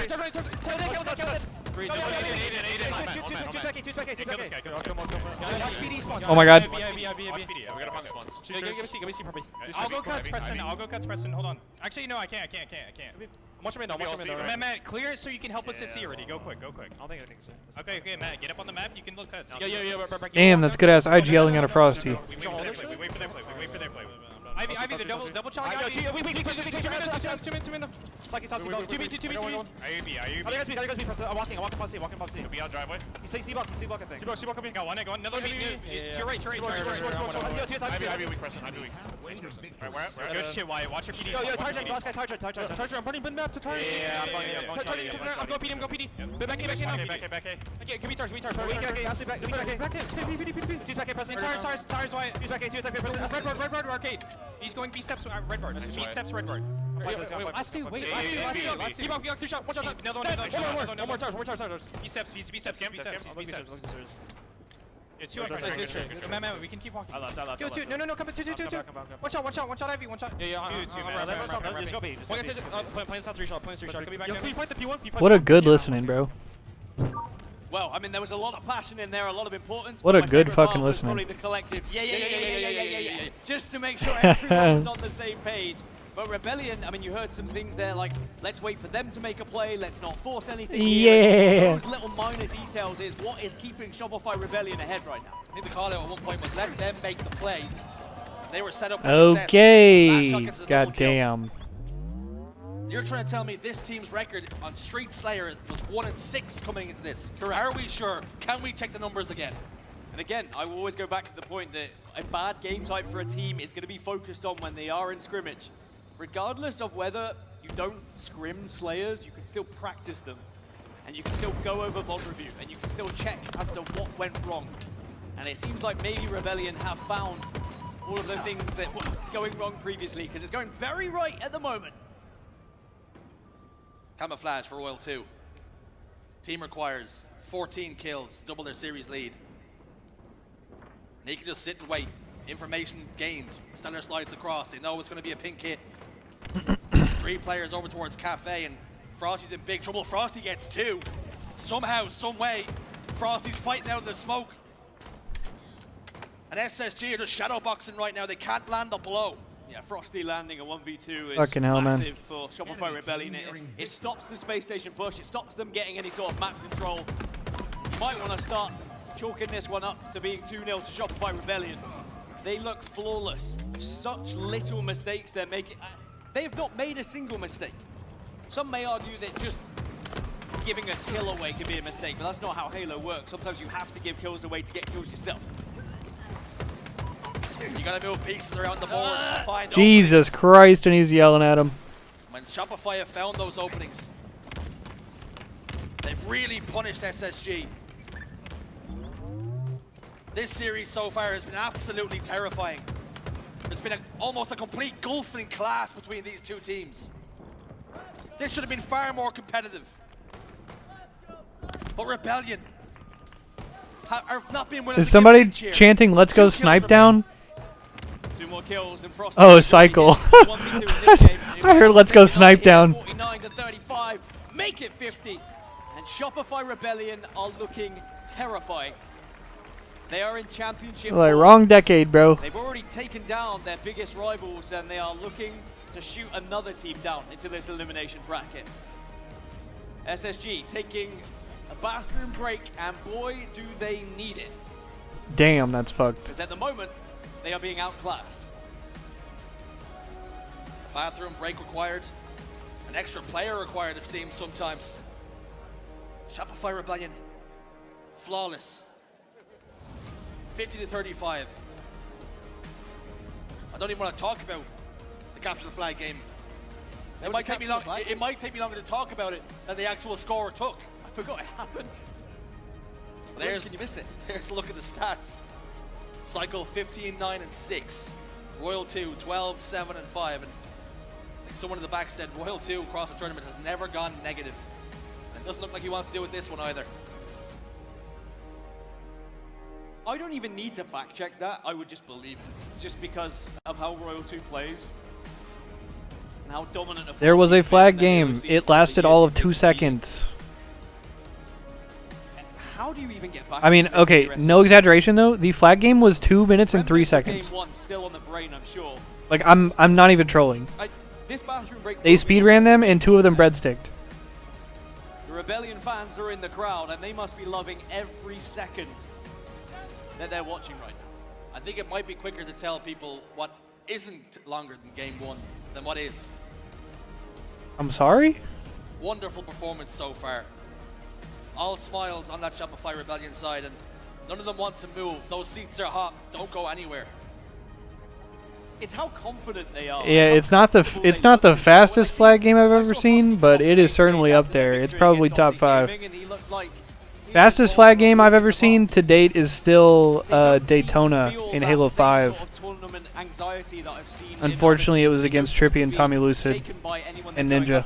They don't seem to be worried about who they're going to be facing. And it was Trippy who goosed. Down to the fact that they've already gotten their hands on that chip.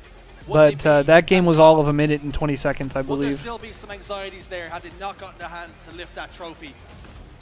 And are we Am I such a seeing now Debbie the fact that Downer, they were able bro? to do it, and they know Yo, what my it bad, takes big game now? trip.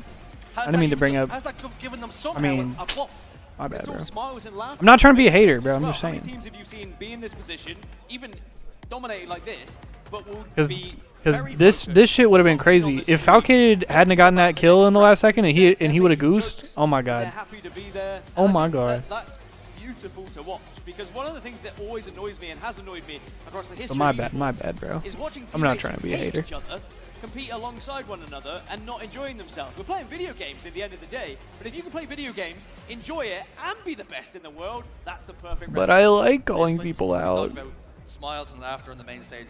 How many times have we seen Halo 5, Frosty and Royal 2 lift the trophy and barely crack a smile? Yep. It was an expectation for them then.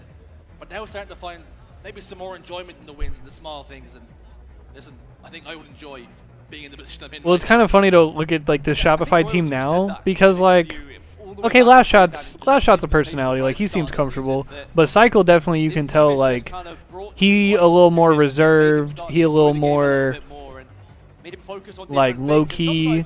Like Cycle remind me of Frosty like 10 years ago. You know what I'm saying? It has changed how Royal Because Frosty, when he first came up on his teams, he was like, I mean, he was still a little bit of a shit talker, you know, he would shoot bodies and shit, but because that's going to be coming up. Remember, TSM are facing. but he was still, you know, he was quiet. Semi-finals as well. So I'm excited to see who's able to win that one. You mentioned Royal 2 feeling like maybe perhaps there was a kick to the backside and you started to enjoy things again. Well, kicks up the backside. Well, if that's going around and you can put it in order, maybe it's Space Station who actually need it more than most right now, because down 0-2, but there's What is this picture of Eco? two close games, but His brother Eco looked like a villain. about it, but I also have to. It was dominant. Why not? Main ball carriers. Harp Last on shot, it. Eco. No, harp on it. You should, because what we're seeing here is something pretty historic with the way that Shopify Rebellion are playing. We've had so many dynasties and we've had so many incredible performances throughout the years of Halo where teams have just gone through and wiped the floor with the competition, but we need to give Shopify Rebellion their flowers because they deserve it in how they're playing right now. They have changed a game which is difficult to change in its 4th year. It's hard to be innovative, it's hard to dominate in this fashion, but they have still found a way. Now, yes, there were the stats on your screen for ball players because we are going to be playing Oddball on live fire. If you're wondering about the stats that you didn't see earlier, Always 2 there are, Wang Doodle. and SSG are 2 and 4. So stats would No suggest more, that Rebellion are the no favorites less. going into this one, but I don't think you needed the stats to suggest who's the favorite for this one. That's actually a crazy bit considering he and Stellar have just always been a duo. Or not always, but I mean for like 10 years.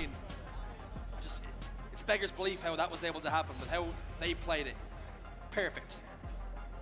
But still time for SSG to roar back into life. Still time to rally. Maybe that little pause, that break, just enough time to discuss what went wrong. Isn't it crazy to think about 10 years ago? 10 years ago, the worst team in the HCS Pro League was Team Liquid, with a roster of Stellar, Eco, Spartan, and I think they cycled 4ths. But Maybe be the start of a comeback, which does seem an age away. and they were the goddamn worst team in the league 10 years ago. It is a good start from SSG. They do get 3 down for Shopify Rebellion and get control. Crazy to of the think ball about that and shit sniper now. rifle. So a little break, a little step away from the setups. And they do look a little better on the rim. Okay. Body chopper suppressed. Comes under fire. Pressure was too much. He goes down. Tried to get away with the help of the repulsor, but it just didn't work for him. But he has friends in high places. Teammates there to get the kills. Cycle last man alive. Much better from SSG. They can actually get a setup here. They've got, I think this is the first chance they've had an opportunity to breathe and think about the game. And we're only in map 3, or we're already in map 3. Map 1, they didn't get a chance to even think. Map 2, Shopify Rebellion were constantly on top of them. But now SSG just get to dictate the pace a little bit here. You feeling SSG in this ball game? Okay, okay, okay. Much can be said when it comes to Halo. And what way to play, what play style is the most successful. Eco, nice body shot, dies at the big door. Oftentimes people will try and oversimplify it by saying play fast. That doesn't just mean run fast and slide and things. That means that when you have advantages, you take them quickly. Some teams will be able to get an extra 10, 12, 13 seconds of ball time simply because they made the decisions a little bit quicker. That's it, it's thinking fast. Maybe it's a better way rather than just playing fast. If you take too long trying to make a decision of, do we push this side, do we push that side, how are we going to break this setup? And the teams that are a little bit lower on the skill level are naturally going to take a little bit longer because they don't have that chemistry, they don't have those reps. Both of these squads should have those reps. They should have that knowledge of what they need to be doing in that moment because they played it so many times. I think it can be said as well. Oddball is actually a really good game type for SSG to play here. It's one of our longest, if not our longest game type. More reps. Maybe just to acclimatize to the series because they just haven't gotten going so far. But this, in round 1, showing more than just signs of life. They're really putting Shopify Rebellion on the back foot. Yeah, I do typically prefer SSG on slower game types like Ball, like King of the Hill, set-up heavy games where they can have a little bit more time to allow the likes of Eco to just have a think about how they're going to plan, how they're going to set up, and how they're going to stop their opponents. Whereas the previous 2 games, it was just pretty pacey. They didn't get that chance. Royal 2 has found a sniper rifle, and that's always a bad sign. He's got a double, and he's also got the camo. Down bottom middle he goes. It's a little bit early for trick or treat. He said, here we go. Eco loses his shields, loses his life right after it. Falcade though, he was there to help. Enemy has the ball. Suppress waits for his shields to come back. It's a backstab from Frosty. And they both combine along with Cycle. Ball now in their control. For the first time in the round. Eli X, hey, fucking nutty. I was tripping out. But just like that, Frosty goes down. Shout out to all the new followers. Even when the numbers are against them, they're finding a way to slow down Shopify Rebellion. It was a big stick from Stella just to Cult Rebellion. And SSG should be proud of themselves with how they've responded so far. And it will just probably be Yo, what's up, Dario? surprise maybe to Shopify Rebellion, but at the same time, No they know Eli what this SSG weekend, are capable of. unfortunately. My fear Just for me. SSG is what happens if Rebellion do get in control of this game again. Eli Get a is nice at the little setup, event if they can begin to push the in pace person. to SSG. Do So we I'm see chilling, SSG crumble? holding it down this weekend, watching the matches from home. On board with Stellar. Up into the clouds. Thought about going over towards Sandbags. Information came that Royal 2 was weak, gets the kill. There are a lot of kills going down on the map. Not a lot of ball time to follow. Enemy has the ball. Game stays scrappy, staggered. But now, semblance of control for Shopify Rebellion. 3 members in the respawn screen for SSG. So SSG lost a couple of players. They are still up, but they have to try and break this setup. This is a good chance to jump into a listening with SSG and see just how they do. Yeah, turn me up. Let's see what SSG sounded like. In the vent, Johnny, in the vent. Got spin, drop. Nice. I'm hitting big, guys. I'm hitting Top big. mid, kill me. In the Bottom vent. mid, bottom mid. Yep. Ball sap. Balls two shots. Two dead. Last shot spawner. Still spawn. Last shot just spawn. He's gonna be big. They're gonna be big. Careful. Stay down, Mike. Small door right now. Screens with camo. Guys, spawn double this. Mike with camo. They're all there. They're literally all there. Screen jumping up. 8 hits. Jumped up 8 hits, Frosty. 8 half on the pistol. Trying to bring it towards. 8 hits again. 8 hits again. One shot. 8 hits. Small pit. And pistol. Nice. Yeah, there's one. Nice jump. Two dead. Sniper. Two shot killer. One out. 8 off. Heavy. Rinse. Game clock's 1 minute. Start playing together more. I've sniped. Where? Okay. Yep. Last shot. Yeah, I agree. Back small or what? One shot back small. I killed Cycle. Shot back small. Yeah, Zenus. And again, it's another call from Coach Elam. Yeah, Elamite commanding the 1 troops minute back left, there, bro. Let's start playing together more, because even though there was early dominance for SSG, it's now Rebellion in control. It's Rebellion who have the lead with only 40 seconds remaining. It's now SSG who have to just up the pace a little bit and get control once more, but this is going to be difficult to do. This is playing into the hands of Rebellion. As soon as it starts to speed up, Rebellion get better. 30 seconds remaining, and they've got the ball. Royal 2, snipe in his hands. Enemy has the ball. Keeping his teammate alive. Suppress gets a perfect 5 on the last shot. That should open the door here for the setup to be broken wide open.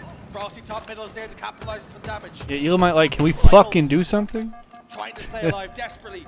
Keep the ball out of the hands of SSG. Just delay. Enemy has the ball. He's the last line of defense. Can we win, please? And as a matter of fact, SSG are quite happy. Just let him live. We'll take the ball. It's a heist. It's a smash and grab. The issue now, 7 seconds. All right. On the clock, dwindling away. The ball's They in gotta no be man's land. perfect. Shopify Rebellion. Take round 1. And that is going to hurt and might just be the final nail in the coffin for SSG here, because they did have In this match, anyway. majority of the round in their hands in those early stages. But as soon as we jumped into that listening, Rebellion started to gain control. And we heard that SSG were trying to say that they were saying the right things. They were saying we need to do this, we need to do that, but it's all well and good saying it, putting it into practice when Rebellion are putting themselves in those kind of spots, taking those kind of angles and shutting you down immediately. Every single angle you push, it becomes frustrating. And SSG need to just find a way to pick themselves up yet again here, as they are constantly being pummeled. Plans, strategies, they're great. All until he gets shot in the mouth. And there's been plenty of that. The Iceman finds another one. Suppressed is there. Down to no shields. He's also taken care of. Wiped from the board. Royal 2 gets one on the Stellar, who was the first spawner. Falcated on sandbags. Frosty with so much confidence takes the fight to him. Oh! Despite the fact he had the cover of the sandbags. And now the ball rotates towards green, and the option to play it is there. Frosty cometh and Frosty taketh away, but what he takes away is your head, time and time again. So no 18 head? kills for the Iceman. Alongside Royal 2 with 19. Shopify Rebellion have He's done him! to come back from what was somewhat a slow start, especially by their standards. And they're up again here in round 2, but Frosty was the last remaining player, which will allow SSG to take this ball over towards Tower. That's exactly where it's going. They're gonna take the road over by Mud. Uh-oh. Frosty's in hot pursuit though. Not interested in letting Eco get comfortable with the ball. Enemy has the ball. That ball's not safe. Ball out of bounds. Last shot gets 2. Ball got played though. Enemy has the ball. Cycle whisks it away. And he takes the exact same route that Eco did. Realizes it's not too safe that way either. Enemy has the ball. Ball trapped by the middle. The rotate comes. The play call is in. Bring it Mud. You then still have the option to play it. As engagement's going down across the map, and last shot continues to get kills here. Ball down, bottom tower. And speaking of routes, What's up, Andrew? Just go back about 20 seconds, and the route Welcome that back. Frosty took to go down into dirt and win that engagement. Not only did he take down the ball and made sure he traded, but he also distracted SSG enough that last shot could then take a route, overthrew dummies, and come behind 2 players. It was perfectly timed, it was perfectly in sync. And dare I say it, Shopify Rebellion are pretty much playing darn perfect. The stats will show it was 1 kill and 1 death for Frosty. But what it was disruption. You kill the ball carrier, they can no longer set up. You open up avenues and parts of the map because Space Station are now focused on you. Big plays. 80 seconds almost now on the board for Shopify Rebellion. And Space Station Gaming, I mean, they've almost got too much what to do the at this fuck? point. How has last shot just got that kill? Suppress must have had a call. They had to focus elsewhere, but it's allowed last shot to live, get the kill. Now Shopify Rebellion only 20 points away from winning not just this game, this entire series. And it will be another 3-0 sweep, which has been the story every single time Rebellion have gone up against SSG. Rebellion just continue to be SSG's kryptonite. Enemy has the ball. Ball drop. They have not found a way to I'm crack fucking the code. saying, Wayne Doodle. Map count as it stands, 11-0. With this victory here in this round, with 11 more seconds, 12-0. 100% perfect record.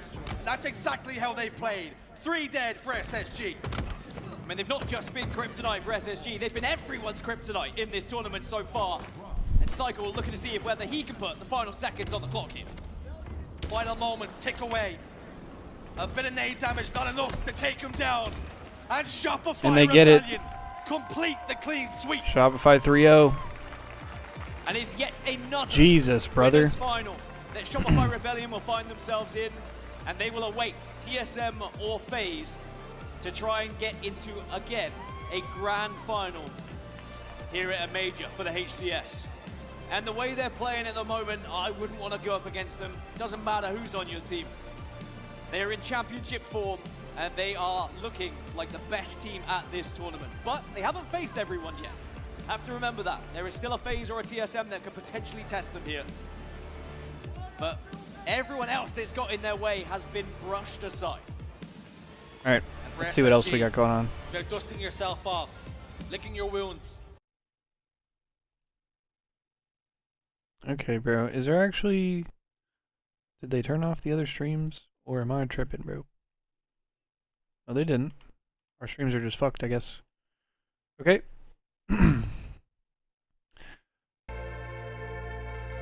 Okay, Optic and Akavi next on Bravo. Mind Freak versus Unreal Nightmare. Game 5. Oh, shit! So Mind Freak, I believe Mind Freak is trying to reverse sweep in that series. Oh, and LCQ coming up next as well. Alright, so I assume LVT will have this shit. Was. And even now, like FaZe, Akavi beat Cloud9 in a game 5? having to fight for life, they weren't able to find their What the wins fuck? Wait, as easily hang as they on. thought it. Did they... The last match of lower, right there above. Oh my god. Did they get the audio cue? Do they know? Yeah, they have it. Hang on. Let's fast forward a little bit. Only Gamma coming up, but Akavi beat Cloud9 in a game 5, bro. How the fuck do you figure? It's the last chance qualifier for the World Championship. So, based off of pro points and also the results at this tournament, a lot of teams will have already qualified for the World Championship, but they're going to do a last chance qualifier on LAN for, I believe, like the top open teams or maybe the top regional teams. I don't know exactly how it works, but it's for like the last couple open spots or the last couple regional spots for the World Championship. Cloud9 occupying the C spawns. Tough spot to push out of on the map. Map control in favor of Akavi. The lead as well. They're going to let Cloud9 come to them. Sidekick out. If anyone tries to get around that corner, he can just light them up. But right now, all Akavi has to do is ensure they don't give up free deaths. It really is as simple from this game state. As long as you trade out, you don't give things away for free, this is your game to win. And again, talk about the close proximity, the small map that is Streets. It lends itself to playing for trades. You're going to be in scenarios where you're going to be able to get the 3-tap and the melee to trade out the rest of the way. Akavi only needs 7. You just feel that they are going to start sprinting at Cloud9. This is a team that doesn't like to just sit back and let things come to them. Akavi getting more and more aggressive. They know that it's just 6 kills away. Drift on the flank. They don't know. Hello?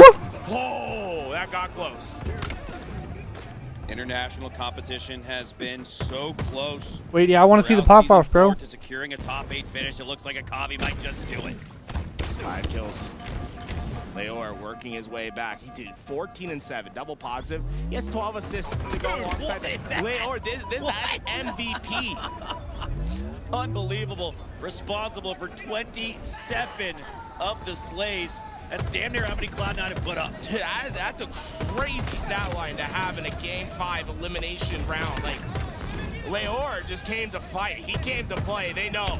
2 kills away. 15 and 8 would net you MVP consideration, maybe even the trophy for this series. But to put up 12 assists as well.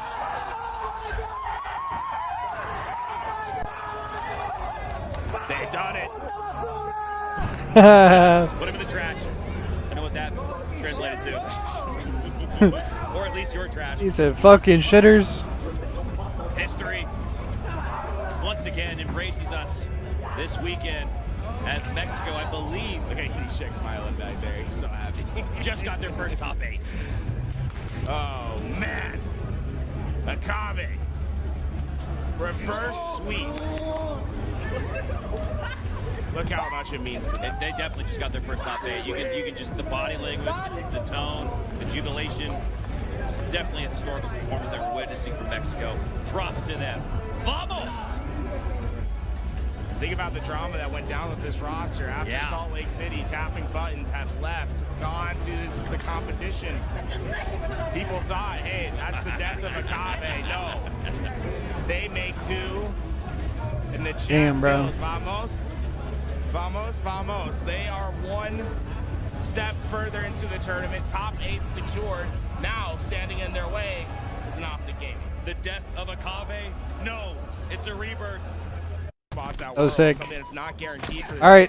some of these international Mind Freak Unreal Nightmare Game 5. Oh! Unbelievable. Unreal Nightmare getting reverse swept? The first time in which both Mexico and ANZ will outplace the 2 European teams. Has never happened. That's insane. What? What's in the water in Charlotte? 20 to 30. Down. Still maintaining that 10-kill lead. Now we have seen 20 to 30 leads shrink and not get to the finish line before. Earlier, it was Mind Freak that was down 20 to 30 against Optic Gaming, where they made an incredible comeback. So do not count Unreal Nightmare out, but right now, Mind Freak is flowing. There isn't much that's stopping them. Picture in picture, below the stat sheet of Unreal Nightmare, you've got Unreal Nightmare closest to you on the other side of the main stage, future stage. Oh, what the fuck? Phenomenal. 3-tap there from Sways, earns him the perfect. It's now a 14-kill lead. Mind Freak are absolutely decimating Unreal Nightmare. They know what they need to do. Just trade out. Do not give away things for free. The biggest thing you could do is just run That was dirty. and give away free deaths. Scamming to give the opponent. What are we doing, bro? Like, why are you challenging that? Sways is a monster. Who is that, Breaking Shot? Scoob and Barcode combining. What the actual fuck are you doing? 23 kills thus far. They are flying. Oh, shit. Oh, look at that crowd, goddamn. It is done. and everyone getting ready. This pop-off's going to be monumental. Sway's depleted 99% of that Stalker rifle, and if I was his professor in Halo school, I'd give him a 100. A+ performance from Sway's. It separated them from Unreal Nightmare in a situation where Unreal needed to pick up the pace a little bit. Sway's didn't even let him blink. That camo up on the map. Mind Freak just 6 kills away. Nothing's ever going to feel safe until you get to that 50th kill. Mind Freak knows that. This is such a bad show. This might just be a victory lap. The final stretch is here. They are sprinting to this finish line. Barcode trades. Halo dreams turning into a nightmare here. Tough game for Common. Mind Freak are just 2 slays away from eliminating Unreal Nightmare from the competition. Mind Freak moments away from their first ever top 8. Jesus. 1 kill away. Where does it come? Scoob closes the space.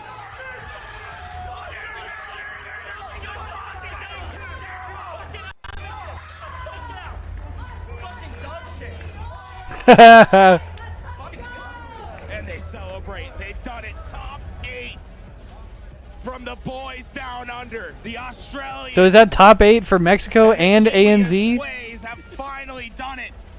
They've at the same tournament? Finish. They don't have to play in that last chance qualifier. They are confirmed. We'll see Mind Freak at Worlds. Fucking hell, man. It's a 20-hour flight and 20,000 hours. And Mind Freak could probably put into Halo Infinite to get to this point. I don't think, Garrett, I've ever seen an angry face from Barcode. He's looking pretty bad. They must have been talking. Up 2-0. Reverse sweep. Nothing feels better than that. And there's the familiar smiles of Barcode once again. Able to get that win, and Unreal Nightmare will have to pack up and maybe be looking at playing in the last chance qualifier a little bit later here today. Yeah, they might. Well, you know the LCQ finna be a movie, bro. Can we take a look at the... Hey, they're like last. Like yeah, I think they were 12 seeds, so they might absolutely have to play in that LCQ. And what a reverse sweep Break the news to you guys as soon for as Mind we Freak, have bro. Covering the LCQs live here on LVT. That's fucking huge. You will not want to miss that. If there's anything better than an open bracket game, Envy Mind Freak, that'll be a good game. Optic and Akavi are about to play on B.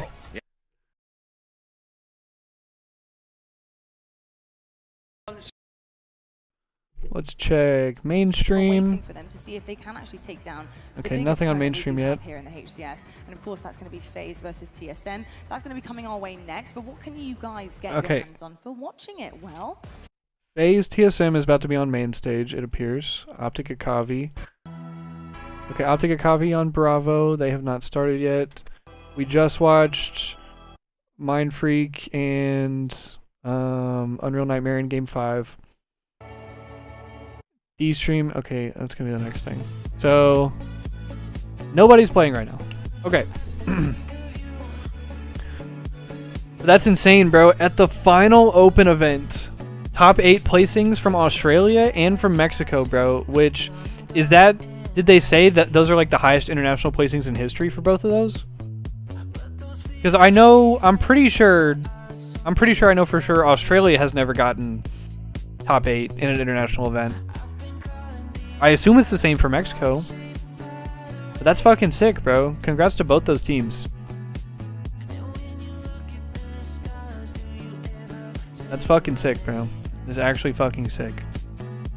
But bro, the amount of game 5s, the amount of reverse sweeps, the amount of insane comebacks and blown games and just crazy shit that we've seen this weekend has been absolutely insane. But okay, I assume they're in a break. So we probably got about 5 minutes until... Yeah, this event has been super fire. But it looks like this is probably the next thing that's going to happen. Want more Halo action? Subscribe to the Halo Shout out to Esports channel SJ. for official HCS highlights. There's the SJ behind-the-scenes voiceover. content, and player spotlights that take you closer to the pros. Stay in the loop with official updates, Halo Esports history, and our HCS and community top 10 series. Don't miss a second. Subscribe now. Hell yeah.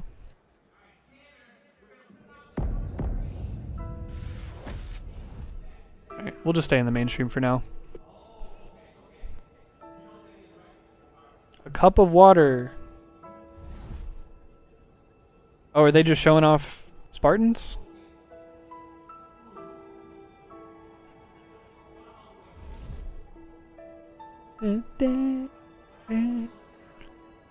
Bro, something about, like, okay, something about the Halo event weekends, like, obviously it makes me want to play, like, multiplayer, like, watching all the games, but something about it also just, like, it makes me, like, I just get so high on Halo, bro. It makes me want to play the campaigns and everything. Like, hearing this music, like, I just want to go play Halo 3. You know what I'm saying?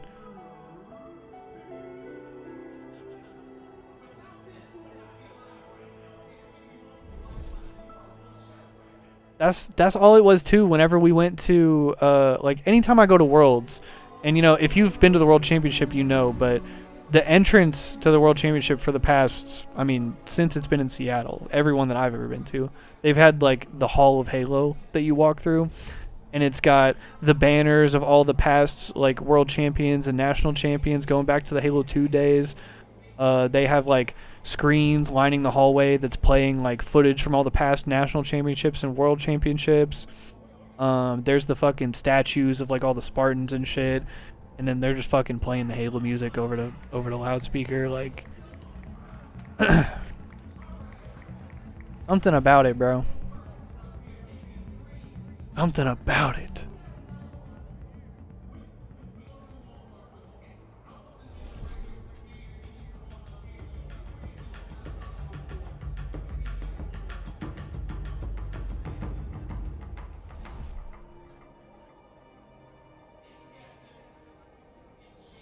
But I think yesterday had me actually excited to play matchmaking. I went crazy last night. Oh hell yeah, Wang Doodle! I want to start getting back into it. I want to start doing like ranked and shit with like viewers, and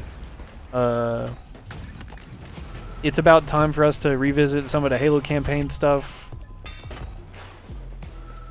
Just because I fucking want to. All of the above.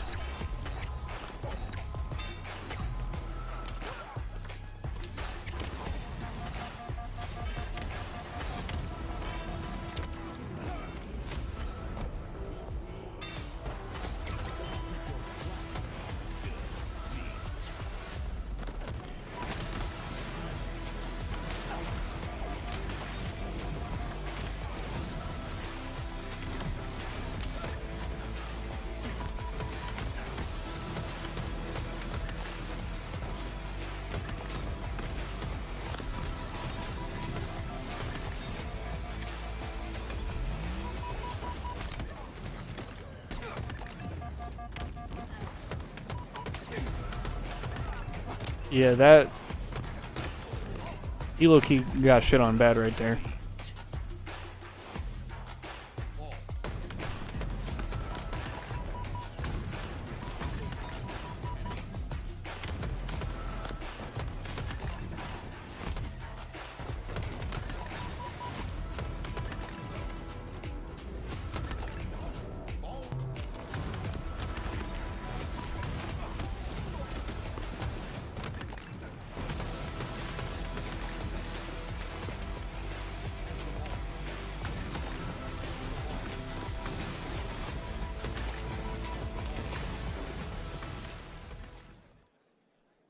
The HCS Charlotte Major, hosted by FaZe Clan, is brought to you by SteelSeries, Displate, and Corduroys.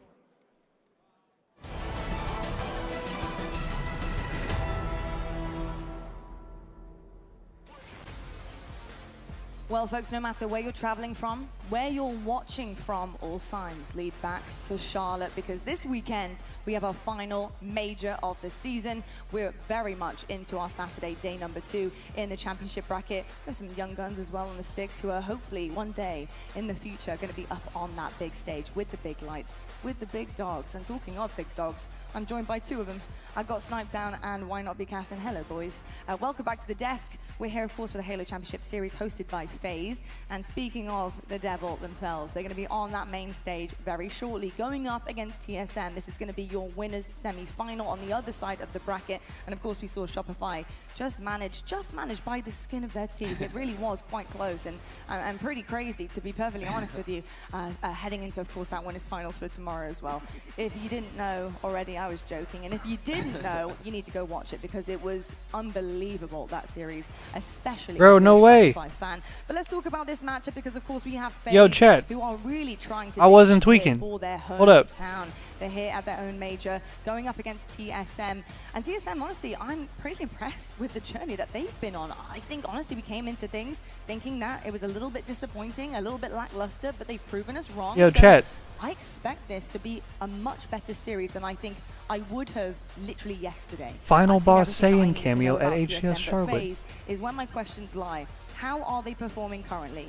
Are Look they at this relying too shit, much on man. individual skill? Do they have the objective efficiency that they've been working on, especially coming into No Charlotte, way. to really try and prove themselves? It's not just top 3 anymore. No They're taking that fucking trophy. way. Yeah, and I'm gonna keep it real here. I think this FaZe team is actually underperforming. Look, he looked against like a Charlotte. whole I think ass that they dad, had two bro. really close game 5s against teams that I don't necessarily think they should be going. Holy game 5 shit. against. We started off That's with Cool Boys, then insane. We had it against Envy, and this TSM roster. I they're on a deadass good side, and I think I this is a deadass great have not matchup, seen but what this FaZe brother really looks like needs for to like not fucking 20 years. Only have to focus on That's those crazy. They are by far the best team in the league at the moment when it comes to those Yeah. players, but making it get down to be that close is scary. And Snakebite and Trippy have been the two to step up for this. That's actually roster. I'm really cool. Looking at Penguin and Lucid to kind of pick it up a little bit, but Penguin's not necessarily one that needs to get the kills, but Yeah.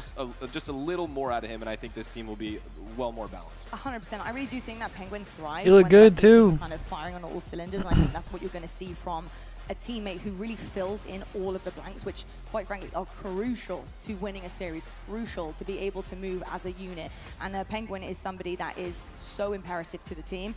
Tony, I will say, when you're looking at Snakebite right now, he is just elevating himself, his team.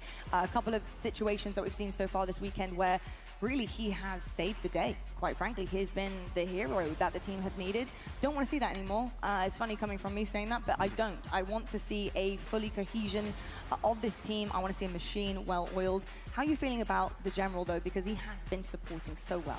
Yeah, man, I talked about it, at SLC. I'll talk about it again here. I've been really impressed with Snakebite, and I feel like we usually put a lot of responsibility on the hands of a player like Snakebite, who's a Swiss Army knife type of player.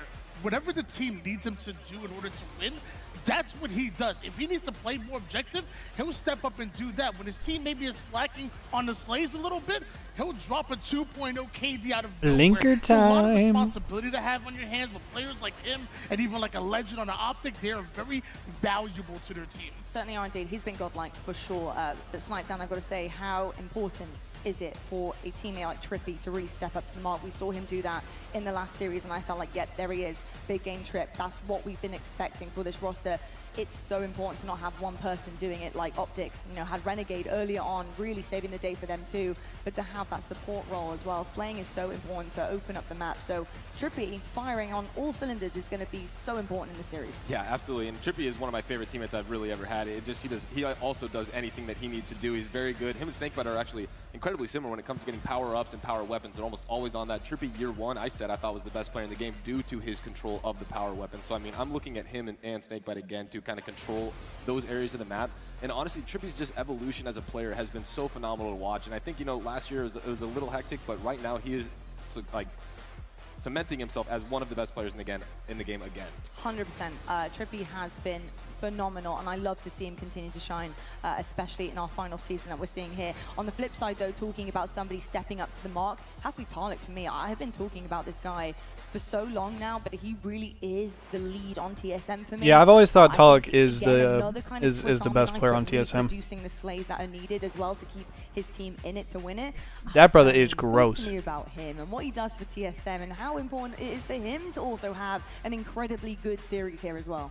Yeah, when you think about Tarlik's gameplay, very similar to almost like a Royal 2 type of gameplay for Shopify Rebellion. His job is to play that more back role for his team. When you see the likes of Druck, you see the likes of Manny just being the X factors that they are, putting down that damage, Tarlik is the one to clean up a lot of the kills, but more importantly, always stay alive so he covers his teammates back. He will consistently Welcome back, Reg always Pride. put up a great Finally finished your KD, job? Hell yeah. and they're going to need them to do that, especially against FaZe. They certainly will indeed. Slamtown, what are your expectations right now at TSM? Based on what we've seen so far this weekend and honestly how they have been impressing us for the most part here. They're on the winner's side. They're hopefully going into the winners finals after this series. But what are your expectations for going up against somebody like FaZe here? Yeah, I mean, you know, day one I talked about that this TSM roster has been a little bit disappointing in terms of them getting back together with where they were from year one to now. You'd think they'd have put it together and kind of pushed themselves into that cemented top four. And I think this tournament specifically, they have been given the best path to get back to that point with their round one matchup. Mindfreak winning their pool, able to match up against them early.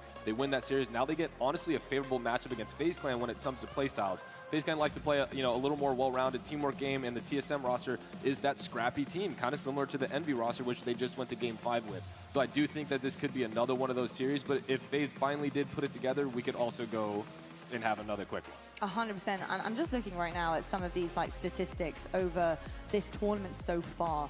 And we know FaZe, fantastic in Slayers. We've also seen some really icy map 5s as well, which they have managed to squeak out.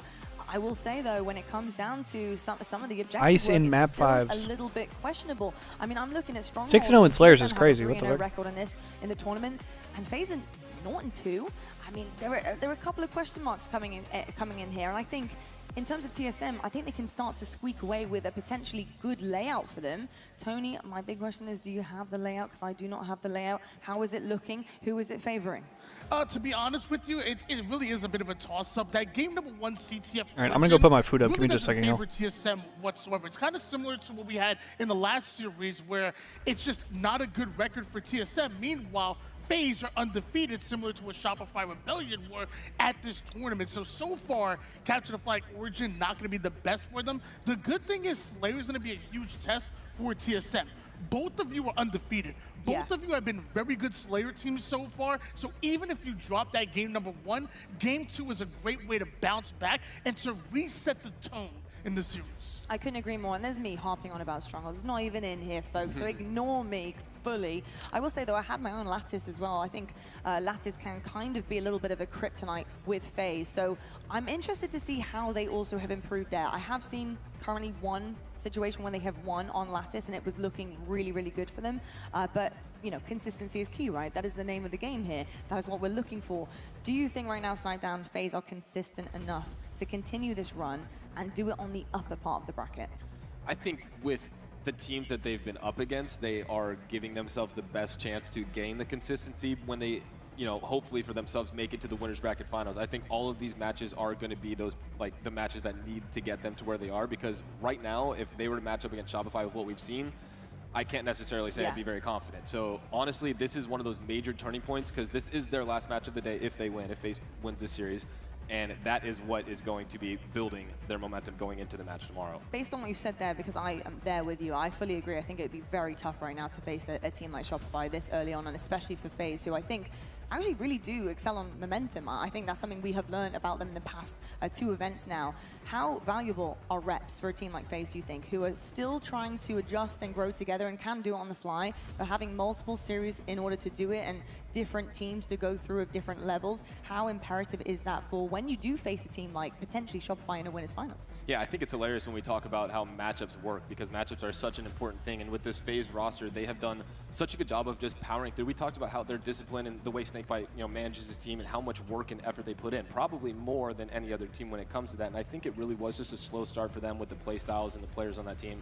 And right now they're getting into it. They're clutching up, which was the biggest problem in the past. And I think that was a hump they had. And although these games they're squeaking by, it doesn't matter. You're winning the series. Like, in the end of the day, it does not matter if you come out with the win. You can go back and, you know, dissect those game types, but that's the most important thing, and they can do the same thing here. We've seen some dirty wins in our time on Halo Infinite, haven't we? We've seen some crazy things happen, but at the end of the day, a dub is a dub, and it puts you in a prime position, and that's exactly what both of these teams are looking for. Over on the side of TSM, though, Tony, what are you thinking when it comes to TSM versus FaZe? The play styles mean an awful lot, and I think honestly, especially for FaZe, depending on who they're going up against. Do you think TSM have the same kind of, I think, control issue when they're facing a scrappy team or a structured team? How do they both collide right now on this main stage? Well, I think that's actually valuable for both of these teams, actually. TSM remind me of almost like a mini Optic with the way that they actually approach the game. They want to push the effort. They want to fly at you. They want to disrupt your rhythm, which could be a problem for FaZe. FaZe, like you said,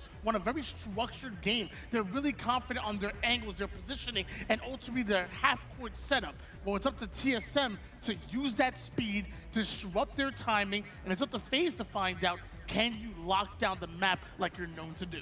100%. I think when it comes to teamwork as well, I think both of these guys are going to thrive. I think TSM have been in the past known for their teamwork. I think it's definitely been there in different iterations of the roster, but there has always been a core for TSM, no matter on what org they have been on. I will say for FaZe, I think the teamwork is starting to come through. Is that going to become a factor, do you think? The longevity of these guys on TSM versus FaZe and their newness here as well. Yeah, I think the longevity is great. These guys trust each other as much as you possibly can as teammates. They're friends inside and outside the game, and that's always a bonus. You just have more cohesion when you are enjoying your teammates' company. I think the biggest thing for FaZe is the fact that they are almost a little too regimented with how they want to play the game, instead of taking those plays that might be low percentage but can get you the cap or get you the win. And those are the reasons that we're seeing them have to win the Slayers, is because these objective games, they're playing it almost too by the book. Kind of like how when we saw Optic, they were just overslaying. They weren't actually getting in and doing the right things necessary to get the objective efficiency down. But for them, I think that's what I'm looking for in this series, because the Slayers could go either way. Both these teams are phenomenal at that. It really comes down to the objectives here. 100%. You're probably wondering, folks at home and in the venue, why you're hearing our voices for this long. Trust me, I want to get us off to and into the game, but we're making sure everything is perfect on that main stage, because of course, these series mean absolutely everything to these teams and players. So we need to make sure everything is even, the playing field is set, and so you guys get to listen to us while we do so. I also want to kind of pick your brain here, Tony, on how you're feeling about some of the individuals, the rest of them, not just Torlic on TSM, because we haven't really heard much from them so far. And I want to hype them up too. So what do some of the other members like Druck bring to the table here? Well, it's funny you mentioned that, because I feel like, well, on one side of things, I thought really Manny was a really key factor for this team when they were finding the success that they did in pool play. Manny was playing like a Manny I've never seen before. My man was possessed. And then we see after the series, he tweets out, oh, by the way, my controller's broken. Does anybody have an extra one? I'm like, brother, you're dropping 16 and 22 kills in a Slayer with a broken controller. I was freaking out. And it was actually crazy. I'll be saying, keep the controller broken. For real. And then you have players like Druck, who in specific game modes like Capture the Flag, for example, he'll go from averaging a 0.9 KD to out of nowhere dropping like a 1.26. He has huge improvements on certain game modes like Capture the Flag or like Assault. So I think everybody's going to be very important on this roster if you're going to pull off an upset against a hometown team. Tony, sorry to just keep you on the mic here, but I'm curious, when it comes to TSM and when we talk about the disappointment heading into this weekend, and although that has been turned around quite swiftly, where did they lose their magic? At what point and where in their gameplay did they lose their magic? Because it felt like it was overnight. Well, to be honest with you, I feel like with TSM, we talk about the up and down season because we watch so much. It's really online that I feel like they have their most problems. On land, they tend to step it up. They got a huge Game 5 win against the Envy back at SLC. I think the problem is that if you're expecting to consistently get top 4, that's where it's tough, because the rest of the league has gotten so much better.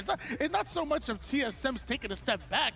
Everybody around them have gotten so much. Look at where SSG are. Look at where FaZe are. Look at where Shopify Rebellion, even Optic. And I'm not even mentioning the rest, like the Envy and what Mindfreak are doing. Everybody else has gotten so much better. So now it's up to TSM to do what they do best. Step up on land. Yeah, and I think actually one of the biggest things about this TSM roster is going to be Druck as the X factor here.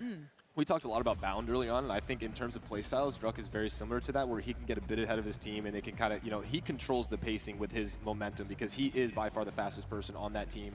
And if he's sliding out, his teammates aren't there to cover his angles. Otherwise, he's the one drawing so much attention. That's where Talik gets his main slays, all the kills, is because people aren't looking at him. He's catching the people who are caught off guard by his teammates, pushing forward, gaining momentum, and that's the same thing, with the World 2 we compared him to that in that sensitivity. So I really am looking for Druck to be the one to draw the attention. Maybe I wish we could see a damage taken stat, because that would be interesting to see the result of this and where that would stand, because I do think he makes himself the most noticeable on the map. Yeah, I've got to say I completely agree with you, and I'm actually waiting for this opportunity, to be honest, in this series to really start to see TSM put it back together again, and honestly just elevate themselves. I feel like a big storyline for these members has always been the Band of Brothers being together, and then how can they break the top 4? That was always the storyline. That was always the consistent. Yo, what's up, Swell? Always there, ready to No go, but announcements how can they break yet. through that barrier? And it was upsetting to see online, I think, feeling like they had kind of regressed a touch. But now, my hopes are back. I'm very excited to see what TSM have been cooking up heading into Charlotte. And I think, honestly, it's really, really all in this moment, in this series. Folks, we are waiting for the main stage to get ready to go. We have talked for far long enough. We're going to head to a quick break. This is your chance to go to the bathroom, get a drink, get some food at home, get your favorite blanket, tuck in, because this is going to be an incredible series. Before grabbing the camo, as does Legend. Here we go. Great position. Game 1 between Optic and Akavi. But doesn't even need to. Assets there. It does appear to have proc, so camo will get burned out.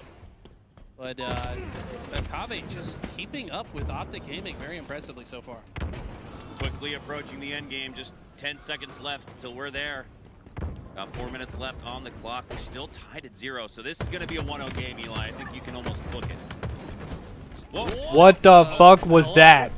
I don't know if Drift, I think Drift's got pushed backwards by the melee and then lunged back with the thrust. That looked insane. Halo physics will always leave you a little surprised and entertained. Legend, though, no worse for the wear. He was still able to take down his opponent. Optic pushing up on the base of a Akavi. It was, Two bro. slays to their name, 4 up on their side. One more should net them a 1-0 lead. It's definitely the best looking arm potential. Oh! With 4 dead, Legend's going to allow his full shields teammate to take the front line. They probably could have done that a little faster. Might not matter though. They're just going to give it. Just now seeing the 4th and final member spawn up for Akavi, and at that point, Optic had already armed the bomb. 3:30 left in the match. Akavi, not dead yet, but that's a big win there for Optic. Definitely will breathe. Somebody just getting injured? Sigh of relief. Just how difficult it is to score on this map. Getting a single one is a Herculean task. But that means Akavi have just 3 minutes to answer. So far, still trying to get out of their base for the time being. Acid looks across the map towards Legend. He was absolute. Clean him up with a body shot. Bound. Won't go down bound. Must have hit a G-slide or something to get out of dodge. Just a pretty delayed plasma explosion. But it's now Optic maneuvering back into the base here. Finds another slate. Drift, last player alive. He's going to die shortly. Assuming Forma lands a shot like he always does. Now Magico's the last player alive. But Acid spawns in the got base. dark Doesn't quick, actually fuck. get the full fridge spawn. That might help out here. Yeah. And I think Only it's because 5:30. Magico's very patient positioning there. He's just throwing frag inside grenades of at the yellow wall? Base, but he'll go down shortly after. Right now, Optic Gaming, just by keeping the bomb on the blue side of, I should say the yellow side of the map, is a great spot for them to be in. They're going to go for the second arm, though. Wow. Oh, the clock completely stops when you're arming. I never knew that. Back-to-back bomb arms. We've got the camo in the suit of Leor, but will it I just matter? never noticed that, I guess. This is now an extremely uphill battle for them. I mean, to find 3, I mean, 2 would actually be enough in the next 2 minutes. Who is yelling, bro? Overtime, but Yo, what's even up, that's Seth? going to be very difficult. How you doing, Seth? What's going on, brother? 1 to 2. It'd be one thing if we saw Akavi already plant the bomb, but it has been tough sledding for them. Pew, pew, pew.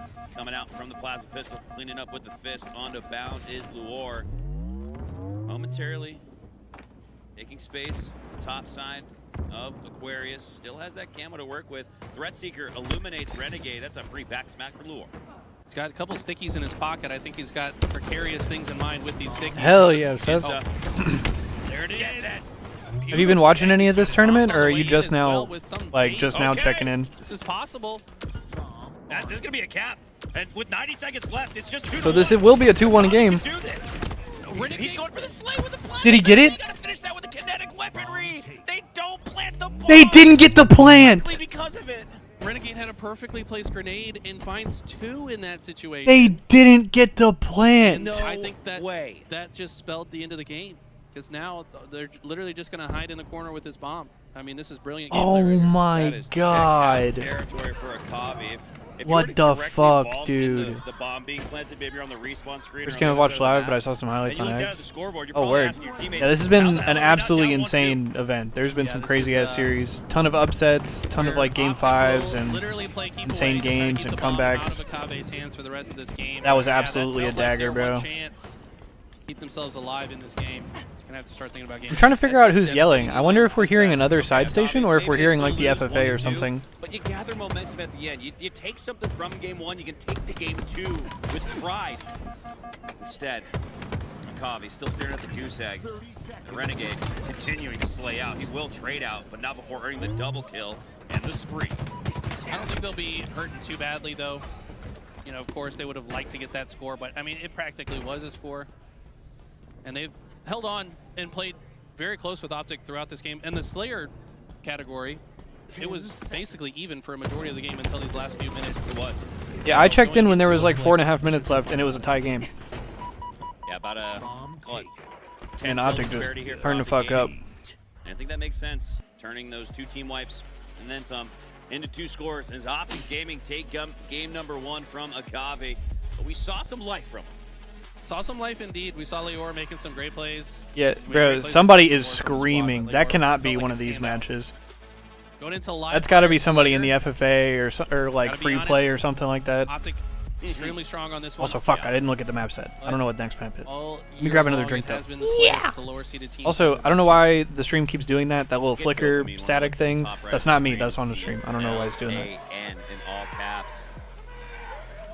Yes. Appropriate. Is that a free PlayStation? Appropriately timed roar on land. Oh, they're literally barking. They're They're literally barking at him. I want to get involved. That's probably just like a Money 8 series going on. Grand finals. Yeah, they're just doing money 8s.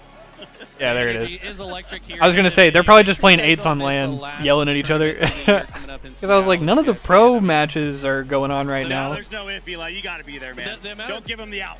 The amount of joy that's in this building right now is palpable. Yo, what's up, Ducky? Oh, that was trusty. Dude. Bro, not only that, Ducky, an Australian and a Mexican team both made it out of pools and both got top 8. Was it the chest melee? bumped? Yes, the he weird quite melee? literally chest bumped him. And they're both still in the tournament. That before. Look at this. Played in At slow. top 8. Okay, I think it's because of the Akavi geometry. is, yeah, that was crazy. Akavi is playing Optic right now. Force push. And Mindfreak is still in. I don't know who they play next. Oh. Nah, I really think it was somewhat of an observer desync, and I think Legend Spartan collided with that thing at the bottom of car 1. And All right, I'm gonna go grab another drink. What the fuck was that? But the movement still impacted his opponent Spartan. That's what force pushed him away. Can we give some props real quick to the production team? It's a 2-man crew out here. Louis V. Titan himself and Callus. Louis V. Titan on the 1s and 2s, twisting and tweaking as the producer. And Callus doing more of the same as the observer. I mean, to just like, every time you ask, hey, can you do this? Okay, can you do that? Whether it's in-game or out, Louis comes through for us, man. He's a wizard. I know there's a lot of love for LVT, but I don't think there's enough. Yeah, I mean, there can never be enough. Infinite amount. No pun intended. Play the sad violin music. I see what you did there. Is that? Yeah. Yeah, it's actually really cool. We've been talking about it a lot. Okay, you nailed it. Live Fire Slayer. We've been talking about it a lot this weekend already, Seth. But like, not only is there good representation from a bunch of different regions, excuse me. Obviously, Australia and Mexico just had teams that placed top 8, but also we have like a variety of good European teams. Obviously, there was that Majin team. There was that Luminon team, which we talked about yesterday. That Luminon team, we believe, is like the first fully international team in Halo history because they had, out of their 4 players, they have a French player, a British player, an Irish player, and a Finnish player, which is super fucking cool. But yeah, up until midway through Halo 5, no international teams had ever placed Pro, had ever placed in the top 8. And then Infused, the EU team with, you know, Jimbo in them, they did it in Halo 5 at 2017 Denver. They got top 8 or top 6, I think. And then obviously Quadrant at the beginning of Halo Infinite. Holy fuck, the sun came out of nowhere. Oh my god. I was just bitching 5 minutes ago about how it got dark super quick, and then the sun came out of fucking nowhere and is blindingly coming through my window now. What's his route? Where are the grenades going? How are his teammates positioning themselves? Holy shit. To guarantee it? Yeah. Holy shit. It's Seth. Just to see it from to watch Renegade in third person. I agree. I'm asking a lot from our observer here. He's thinking to himself. Yeah. Also, Seth, we are pretty firmly in like a new era of Halo. Like new players, new teams, all kinds of stuff. There's some holdover from like the previous generation. Obviously, there's a lot of players still playing. You know, Formal, Snakebite, Frosty, Royal 2, like a lot of the Halo 5 guys. But like, also there's a bunch of new teams and new players, and Key points to victory here for Akabe is to shut down Renegade off the rip. shit's crazy these So that days. he can't start going on that demonic tear that he is so frequently doing on this map. But time and time again, I mean, I've seen more 20 bombs on this game mode from Renegade than I think any other player. 20 is so insane in a Slayer because he's probably adding a couple more assists to account for half of his team slays. Oh, we're not starting, I guess. 20 is 40% of your total score. So to be, you're only 25% of the team. If you're exceeding that by 15%, that's incredible. Ridiculous. That's who Renegade I'm saying, is. Ducky. The back of your head is ridiculous. How'd you know what I was doing? I mean, that's the only time that word's ever been spoken in human history is in that movie and quoting that movie. So, of course. That's why you're my. I was gonna say buddy. That's why you're my duo. That's right. Just know where I'm going. Skating to where the puck is going, not where it is. It looks like we did have Optic and Akave loaded in to game number 2, but it looks like Magico lagged out. Now he is back into the lobby. He's on Optic's side, so he's still gathering himself before loading into this game 2. Down 1-0, but again, gotta be happy to be where you're at. Gotta be happy to have secured that top 8. Were you watching the camera point of view we had from James when I was sitting right over there? You saw Akave? Yeah. How it wasn't even like it was a hype win. It was like emotional. It was riveting. It was like you said earlier. It was palpable. You could feel the years Yeah, definitely, and years Seth. and years I will say though, that these like, players have put into this game.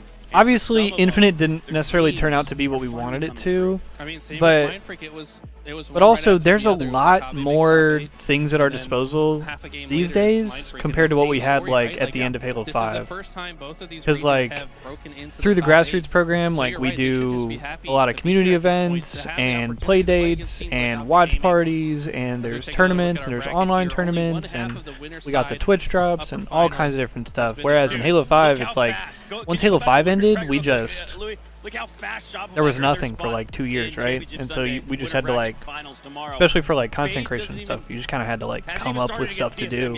And Shopify have already 3-0 swept Space Station. Talk about a speed run. Yeah, I mean, it was literally a speed run. Game 1 was 2 minutes. I All went right. into the bathroom as the game. Check on FaZe TSM, see if they've started yet. Back Druck. Guess they have. It's got to be an X factor for TSM, but he's immediately Oh, removed. we're from catching it the right map. at the start. We're 10 seconds from the game. Let's go. Not sure if you meant X Factor by that being above his Spartan at the end as he just got picked off You are instantly so towards those funny. rockets. But Snakebite moving on Yes, in Seth. the elbow. As going to those rockets, and that's a So quick the flag game grab might by not have FaZe. necessarily. They get 4 kills and 1. Oh my god, that almost connected. Yeah, just 4 kills for FaZe Clan, similar to what Holy we saw from shit. Shopify. Are they able to punch this flag? And the flag carrier actually I was goes just gonna down. say yes, I Snakebite agree. still at the other team's elbow, not really able to dictate I'm very what's going on appreciative with of his own the elbow. No of player all the from stuff that we TSM have able to these hop on days that return. And compared to Snakebite's like the end of opting Halo to still 5. stay on this elbow. One player, Manny, But much love, has made Seth. it to that flag I appreciate you dropping by return. and saying what's up. Mistake. I hope you're doing well and life is treating you well as always. Able to kill Manny, grab the flag, Much get love, the brother touch Manny. right before it returns and punch it in. It's a 1-0 win You for have FaZe, fun but on your here shit. comes a potential counter cap opportunity, you would think, but it's actually Druck, the Super only fast player cap for alive FaZe, by the way. on the map right now. He's going to create some space and reset the map in TSM's favor, but FaZe come out swinging fast. That's a full sniper he's got right there. 5 bullets in the chamber, ready to go here for Druck. They're in a comfortable spot, even though they both have 4 alive. Now only 3 down actually for FaZe. As you blink, they all go down. It's going to be 2 alive for FaZe as this flag is pulled. And Druck Oh my god! going towards back flag, trying to avoid these elbow and cave spawn damagers. You really want Druck to be able to pull this flag, or someone on TSM to be able to pull this flag, because they have slayed a few rounds of FaZe. Also, holding the snipe back flag is certainly a decision. Right here. Druck gets taken down.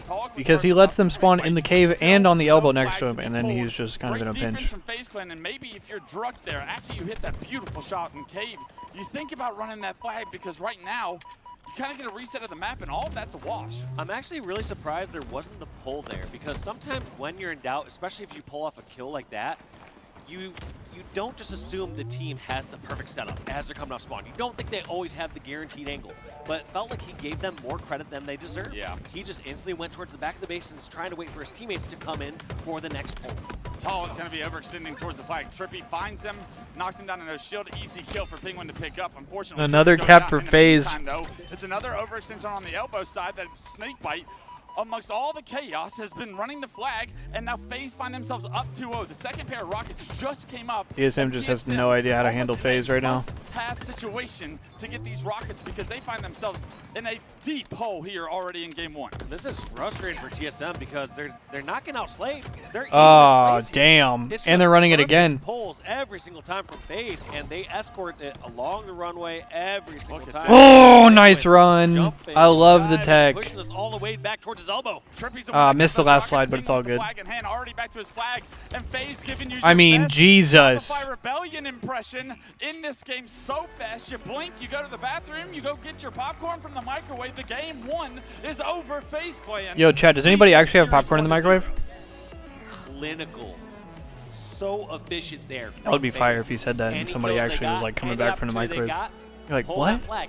3 for 3 on flag pulls and captures. And you got to credit the rocket control, right, Dave? I mean, it was That's fucked. 3 minutes and 45 seconds, bro. Not quite super fast, or not quite super fast in like the way that like nobody goofed, but. Such a quick game. It says 3 minutes and 45 seconds. But I mean, That's damn, with bro. The intros and the outros, I believe. So, I mean, FaZe doing a very impressive impression of Shopify Rebellion, and that's got to give you a lot of confidence kicking this series off if you're a FaZe fan.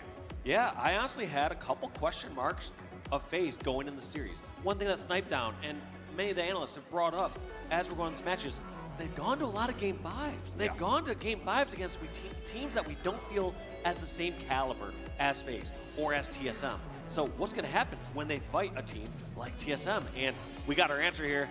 They step up to the challenge when they need to. I remind you, ladies and gentlemen, it's just game one of this best of 5, and although FaZe I know, has Wayne, dude, great it's fucking games throughout crazy. This tournament, they have also, to Dave's point, gone the distance twice already. The rocket Fastest control, as we take a motherfucking look at game. the highlights, was incredible. The use of the elbow run, how quickly you can G-slide from one side to the other. That route is such a short route. You really thought that this was the only opportunity TSM was going to have. I guess Druck's half shield. He doesn't feel comfortable enough to run it, but that window missed is something that TSM will look back on and say, we got to get that flag on the move, and maybe they get a cap, but it was all FaZe after that.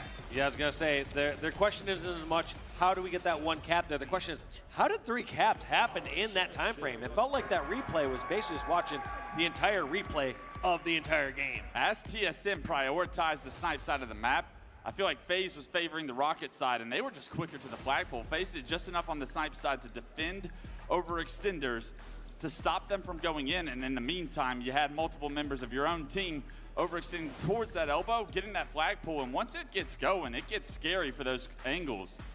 But let's stop talking about game one. FaZe are going to find themselves up 1-0, don't get me wrong. But we got a lot of Halo left to play here. The lights are bright on Saturday night, and game 2 is going to be Streets, Slayer, first to 50 kills, and both teams, according to the desk and the stats, both teams are undefeated in Slayers. One of those is going to have to give here. It's first to 50 kills. Both those statements can't hold true after this game right here.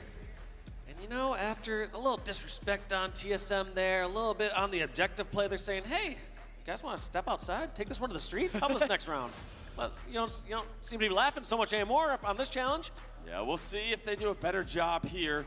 You know it's going to be a much longer game, no matter what the case scenario is.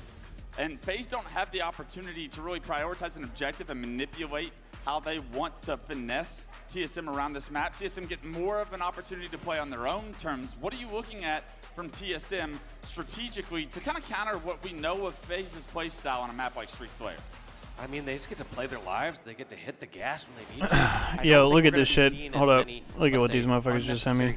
Overextensions or flanks without purpose here from TSM.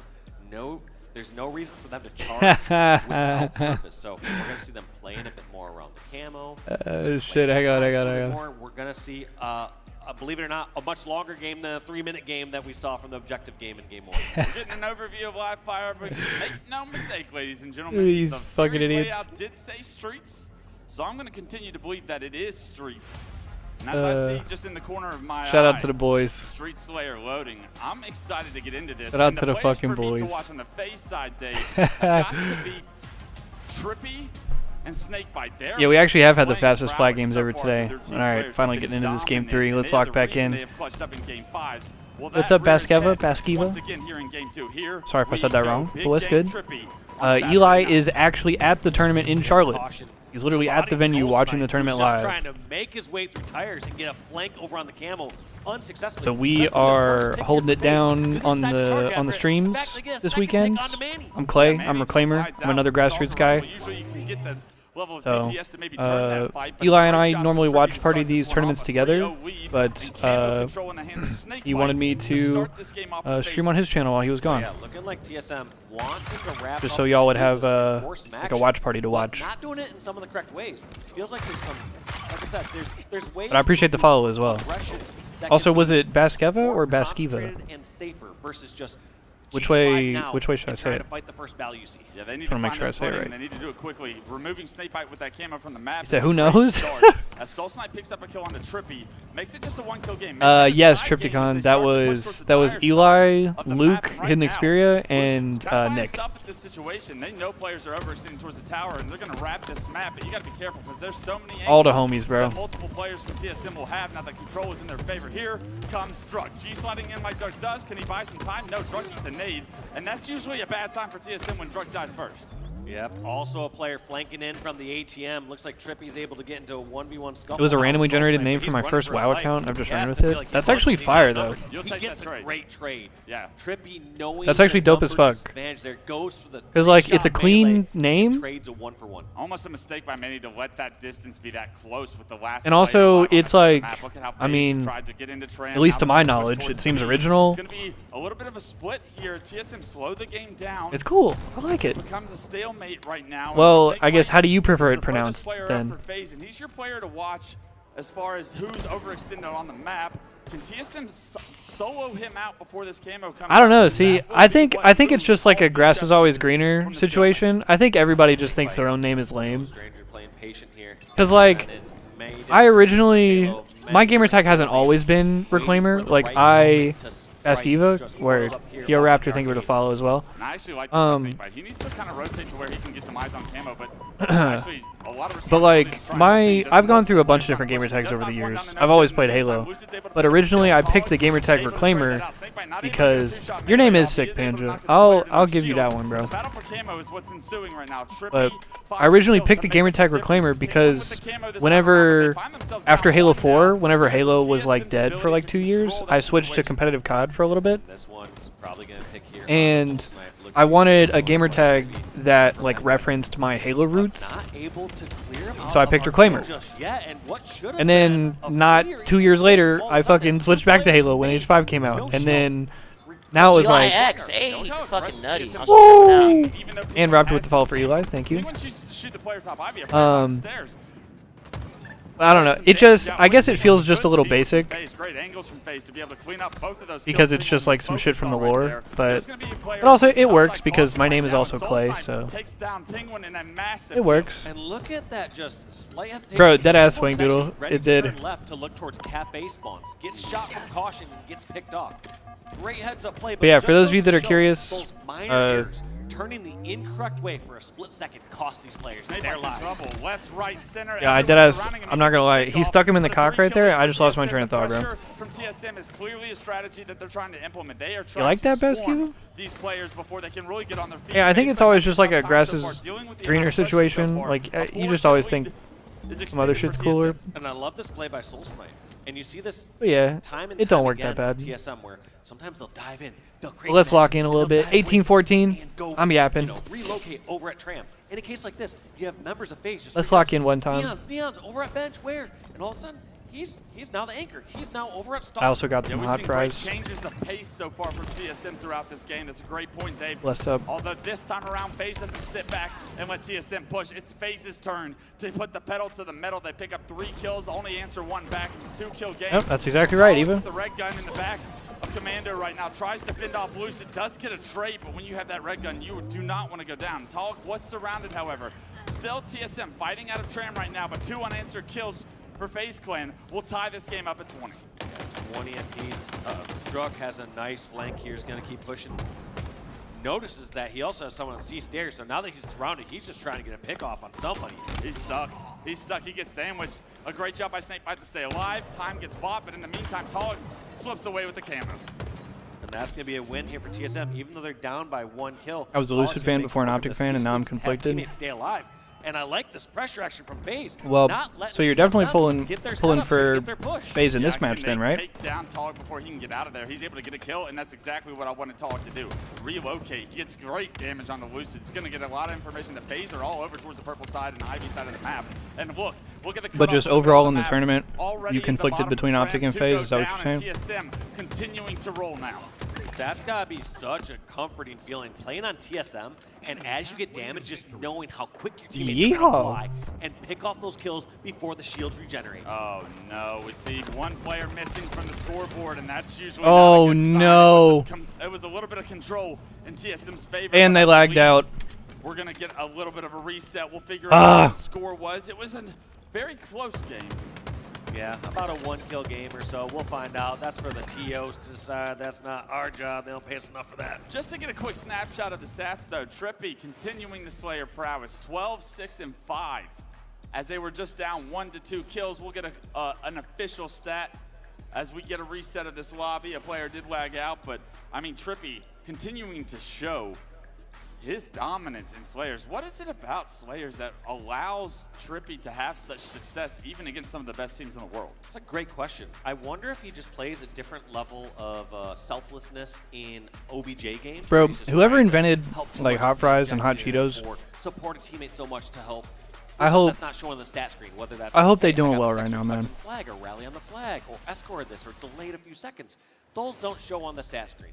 Whereas in a Slayer, he's like, hey, I need to kill. To be fair, Kill them. devil's advocate, we have not had many resets. Give some support when there's a needed push, but other times he's Did they make a movie about that? objective in that game, which is just kill and do not die. Actually, I think you're right. Have high praise for Trippy. I mean, he has had one hell of an But to be fair, career, a world the resets have not been that bad to this several point. event wins, Especially yesterday.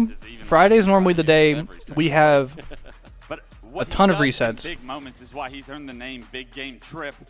Is there a reset in the Optic match? You talking about the Optic Akavi game? The one that's happening right now? And we saw ebbs and flows and control on both sides. If there is, we did not see it. You hope as a but TSM fan, especially knowing that they're down 1-0 in that the would be series to try to tie unfortunate this up. if there was a reset on the main stage and the aggressiveness. side station at the same You saw time. off the rip, you saw someone like Soul Snipe just kind of go straight to tires, give off that opening kill, and that kind of led to a cascading few deaths there for TSM. But at the same time, that weakness also is their greatest strength, because when that advantage does start to roll for them, they get some damage on somebody, their whole team is already flocking. And before you know it, you're like, wait, there's somebody here, and their teammates cannot retreat. There's times where FaZe, against a slower paced team, would say, Good luck, okay, Swing Doodle. we can leave our 1 player over there to die, let's reposition, get in better spots. But not against TSM. TSM is already flying way behind enemy lines as soon as they have that damage. Yeah, it's so impressive and untraditional is what I call their play style. When you watch the rest of the teams in the league, TSM had this uniqueness to create chaos in what feels like a very stable situation up until it's not. And when you learn that it's not, it's already too late. TSM are in your face and in positions that make it just so difficult to have success. When they're in their flow state, they are so difficult to take down. And I know, Besky, but that's got to be like, of upsets throughout even this that's year. got to be upset of the year, upset of the tournament, upset of the year. So I'm excited to see if this All of the reset above. benefits them or honestly brings some negative effect. I They don't were feel on a like roll. they were on a roll. I don't think that they were in a insurmountable, advantageous position. but it's hard to argue that they weren't rolling through at that moment, that they were starting to get a staggered death, starting to push on through. So we're going to have to see what the score is, but either way, I think it's a fair reset for them. They're going to this and realize, all right, we're playing basically a game to 25 or whatever. Yeah, and fortunately, everybody on that stage has competed for long enough to have gone through some kind of technical error similar to this, so they have been through these storms. They know how to rebound and how to regroup throughout this process. I'm not worried about anybody up there with that. I do want to talk about one of the points we were making about TSM's success so far in that Slayer. And you made such a great point throughout the start of that game too, which was we were seeing TSM really speed up the pace and then immediately slow it down. And from a member from FaZe's point of view, it's 1,000,000% you never know Festiva. when they're pushing. You don't know if it's a when they're real not. push or not. Yes. And, you know, at some points you might just say, oh, yeah, he's kind of dipping over here. And then all of a sudden, like, wait, no, two or three actually charged me at arcade. What's going on here? Right. It's got to be so hard to keep track of every player on TSM. And I think that that's probably the uniqueness that creates that chaos, is if one person does slip through, all of a sudden the boat has a hole in it and it's sinking underwater. I think FaZe did a good job a few times of catching that, and when they do, that's when TSM look like they're getting caught out. That's when you see the flip side of it. That first player is everything to me, and a lot of that times, the first player is Druk. Tell me how important it is for Druk to have success while this formula does go on in order for TSM to really benefit and reap the rewards of what Druk provides. Yeah, that's the nice part is, yes. All these players, first off, that's Tolek on your screen, all these players, first off, on TSM are striking and making big moves, but you are right in the sense that Druk and generally like a Soul Snipe are sometimes some of those most aggressive The more players. So common you know, if you're trying That's to how it distribute always how is, much is happening, Beskivo. it's like, maybe It's for the 40% trippy of gist. the time it's Druk. And Right, then, you know, exactly. Maybe 16% of the time it's Soul Snipe, or 15% of the time Tolek. But end of the day, they all are very aggressive, but they play off of that for each other. Whoever has that right opportunity, whoever has that right flank, and they know to fly. He has played. He has not really left Alright, this let's purge. lock A lot in of over here. players Let's see what's move going too on. Fast with the sniper and give it up. That reset But taking a because long the game is time. played this way, they get the first cap. Legion Gaming go up Oh. 1-0 in this one. We got a fresh start here in game. Legion number Gaming 3. go up 1-0 Optic against would who? stamp their way to a top 6 finish. They still have more Halo Oh! to play, even after this. So Optic got to strap in for the long haul. They're in very familiar territory. They have won 2 events from losers bracket round 1 this year already. Which is like historic, right? Like that happens once every blue moon. They've done it twice in a calendar year. They did it back to back. They did it back-to-back Two events. tournaments of the year, right? Crazy. And then Bound and Legend did it on SSG the year before. Yeah. Yeah. So pretty improbable come from behind victories, but maybe this is exactly Where the Optic fuck wanna did be. he come from? They said, you know what, guys, we prefer playing on land so much. We want to play the most series all year. Yeah, they got to play the most. So they got to play more series than just about anyone when they take this route. But I tell you what, Shopify looking very difficult on the other side of things. I think Optic going to have to clean up some of the mistakes they've made so far this weekend if they want to beat them. I don't know about that one. Slow start to this one. Optic go 3 down. Full control of the map. Formal trying to spot a potential flanker, but he's got Leor dead ahead. Lure calling for help. He gets it in the form of Magico. Can Formal turn on him? No. The 1v2 takes down Formal. Interesting that this war is waging on the complete opposite Damn. side of the map from the hill. Drift just chilling over here while all hell breaks loose in the back of blue. They've already got about 75% of this hill almost completed. Acid. Oh, tap. Double kill. Double kill. Bound in the shroud screen. Acid basically QT's back onto his QT. He moved a grand total of 2 inches off of that, but hey, stayed alive. Maybe a bit of mind control against his opponent. Acid would really love to control this space. I don't know how to figure out which outside stream as the his Mind teammates Freak come game off will be spawn. on. Here on the red side, they're looking pretty good. Oh, and in the LCQ, Kraken have ridden the high seas to tie it up at 1. Hang on. I'll Pushing up in look. I'll the middle look of for the you. map. He's facing pressure. We'll head back to that momentarily. Optic take 4 down for a Cobb. Alright, hang on. Let's check really quickly. Let's check B stream. Apologies. Looks like we. I don't know what happened there. Unreal Nightmare and Luminon are playing in the LCQ on C stream. D stream is this Kraken Seas Legion. Okay, so your best bet, I would say. They're either not playing yet, Ducky, or I would say your best bet is to just stick with like the LVT stream. Because LVT is going to bounce around between all the side station matches, so they're going to cover all the LCQ stuff, all the B stream stuff. It's hard to concede. You're one of the best Halo players in the world. You're confident. You think you can win anything. You got to concede that. Unless they're going to play on main stage. But we'll be swapping back and forth between LVT and main stage, so. Made the call to go. Might be punished for it handedly as Optic are yeah, no problem, more brother. than halfway done with the second hill. And Akabe still playing catch-up. Acid picks up the QT. Rocks it top mid now, pushing into the red base bound. Checkmate grenade goes out, but it's the headshot from Acid that cleans him up. Acid not able to make the most out of that QT. As he goes down, Formal goes down as well. 2v2 gunfight. Lure pushing into red. Optic occupying the space. Lure looking to take it from him. A lot of They're time trying to go up 2-0 already as well. Already half the regulation time is gone. Optic very content with how this one's going. The longer it takes for them to capture this hill, the better it is for their long-term goals. We'll go ahead and capture it as they have 2 dead and should have an easier rotation once again. Ooh, picture-in-picture. Legion Gaming answer back to Kraken C's last cap. Regain that lead up by 2-1. They're in the end game. 3:30 left. Flag on the stump. Gunplexion's going to stop it. This is the last cap for Legion to win. They have to return the one that just got pulled by that last-minute desperation run. Okay, the flag looks like it's actually returned for Kraken, so that was a pretty clutch play from them. I assume the LCQ is just a win one series and you're in type thing. Double kill. For Magico, Haynes goes down in the LCQ. I assume. As Optic, pretty strong control of this one. 2 minutes left, up by 2. And they can afford to drain the clock out a little bit, play for Slays. If they can make sure to get it within 1:15, 1:30 on the clock, there might not be enough time left for Akabe.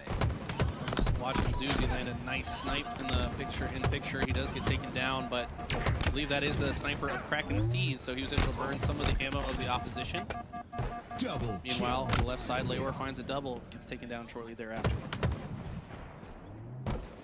Flags out. It looks like it's about to reset to time. 5%. Now it does reset. So again, a couple of clutch resets that we've seen here recently keep things tied up at 2 with 2 minutes left. Lido trying to advance to the snipe side. It's so important to have control of your enemy's snipe hut. Also, Akabe puts a hill on the board. Forward. He has this deep angle on Overshield and unsuspectingly catches Gunplexion by Oh no! And he gets fucking reversal 5'd. That was disgusting out of Gunplexion.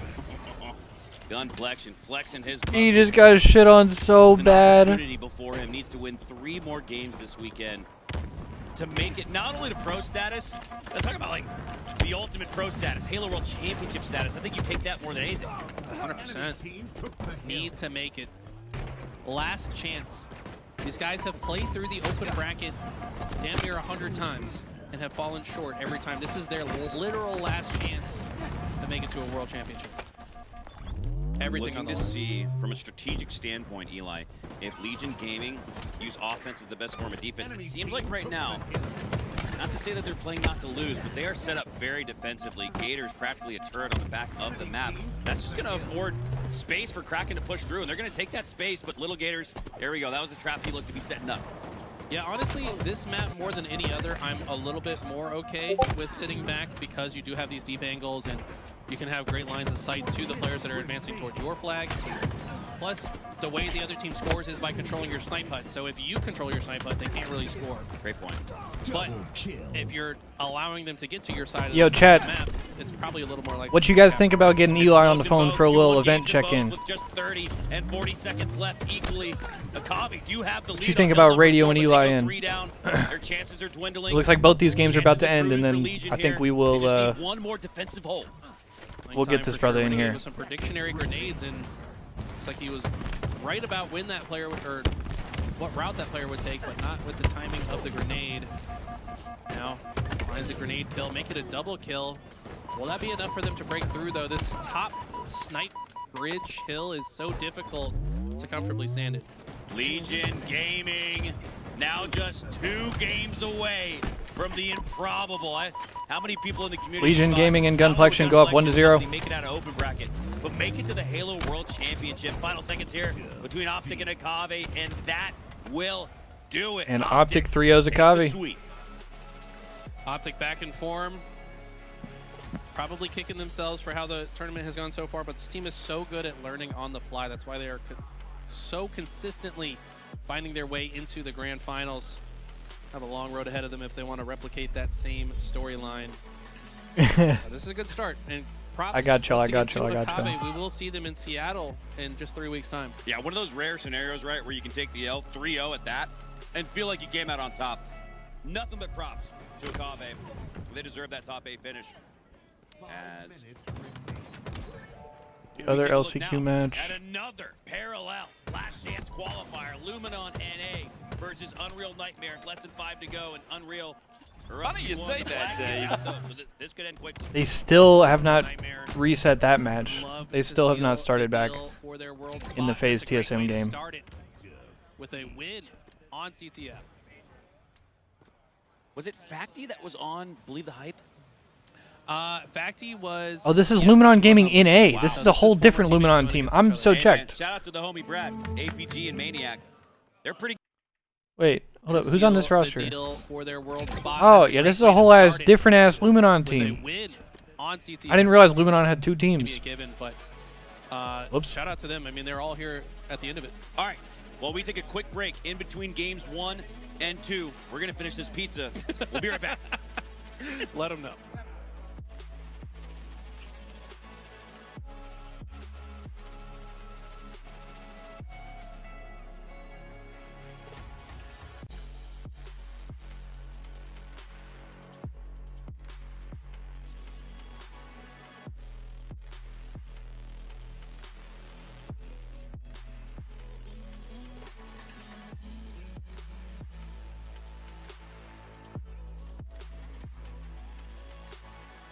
Alright, let me see where we're at.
Alright, back in with more LCQ stuff.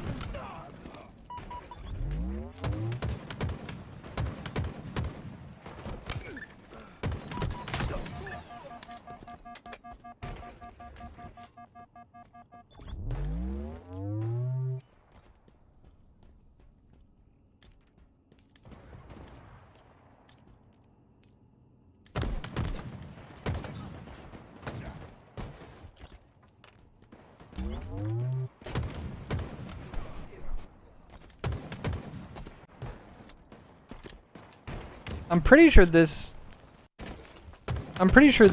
series is just like a one and done. Like whoever wins this shit goes to Worlds. If you lose, you're out. Oh my god. Wait, they're getting shit on. Yes, this is the last chance qualifier for the World Championship is what we're watching right now. So if you take a look at the top of your screen, it says the top right of like the middle part of the screen at the graphic, it says LCQ playoff.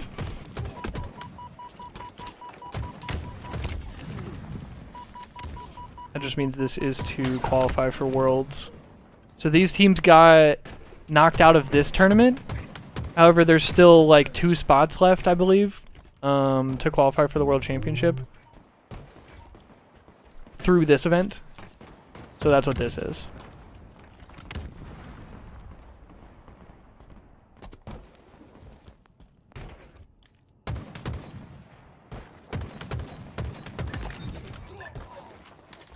And these fuckers are getting ran. This Legion team about to sweep their way right to Worlds.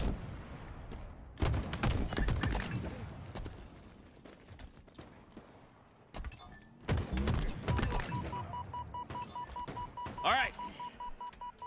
We just And the casters are back. Legion Gaming. Great call. Eden. He ain't lying. Right here. 29-16. They've doubled up on the lead, and we just doubled down on some pizza. Double pepperoni for Gunplexion right now. Huh? The spicy meatball himself. I didn't realize until you laughed how absolutely odd it was to come back from break. Usually it's, all right, welcome back to HGS All right, Charlotte. we just ate some pizza. Nobody cares. Just telling you like it is. Chat doesn't care. This is why we should have had AI Eli and AI Mac come in for us. They would be infinitely more faded than They you. don't need to eat pizza. We're already faded enough. But guess who's not faded? It's Legion Gaming. Doubled up on the lead, 34-19. I mean, this is one of those maps that just gets out of hand in a hurry. And that's exactly what's happening. Wow. The door. Chat does care, apparently. Thank you, Prison J. I actually was really, like, usually you get, like, start the game. I was expecting, like, stop eating your pizza, start casting, kind of. And everybody was supportive of us. We are short-staffed on casters, guys. But not on pizza. We're limited on our time to eat. We got, what, 5 of us here and 10 pizzas, so. Exactly. Shout out to Louis V. My God, 40-21. Legion. Yeah, I mean, not much to say about this one. Busted wide open. There's no more wood left. It's been busted to smithereens. Pause? They might be about to bust right now, too. Haynes with Pause! No, it's not a double kill. It's just the kill feed. It's a 20-kill lead here for Legion. And they would love to close this one out. Crowd just got loud for something. Emphatically. I wonder if that was main The stage, only maybe. teams they have struggled with this weekend are FaZe, Cloud9, and Luminon. That's a pretty strong statement. Yeah.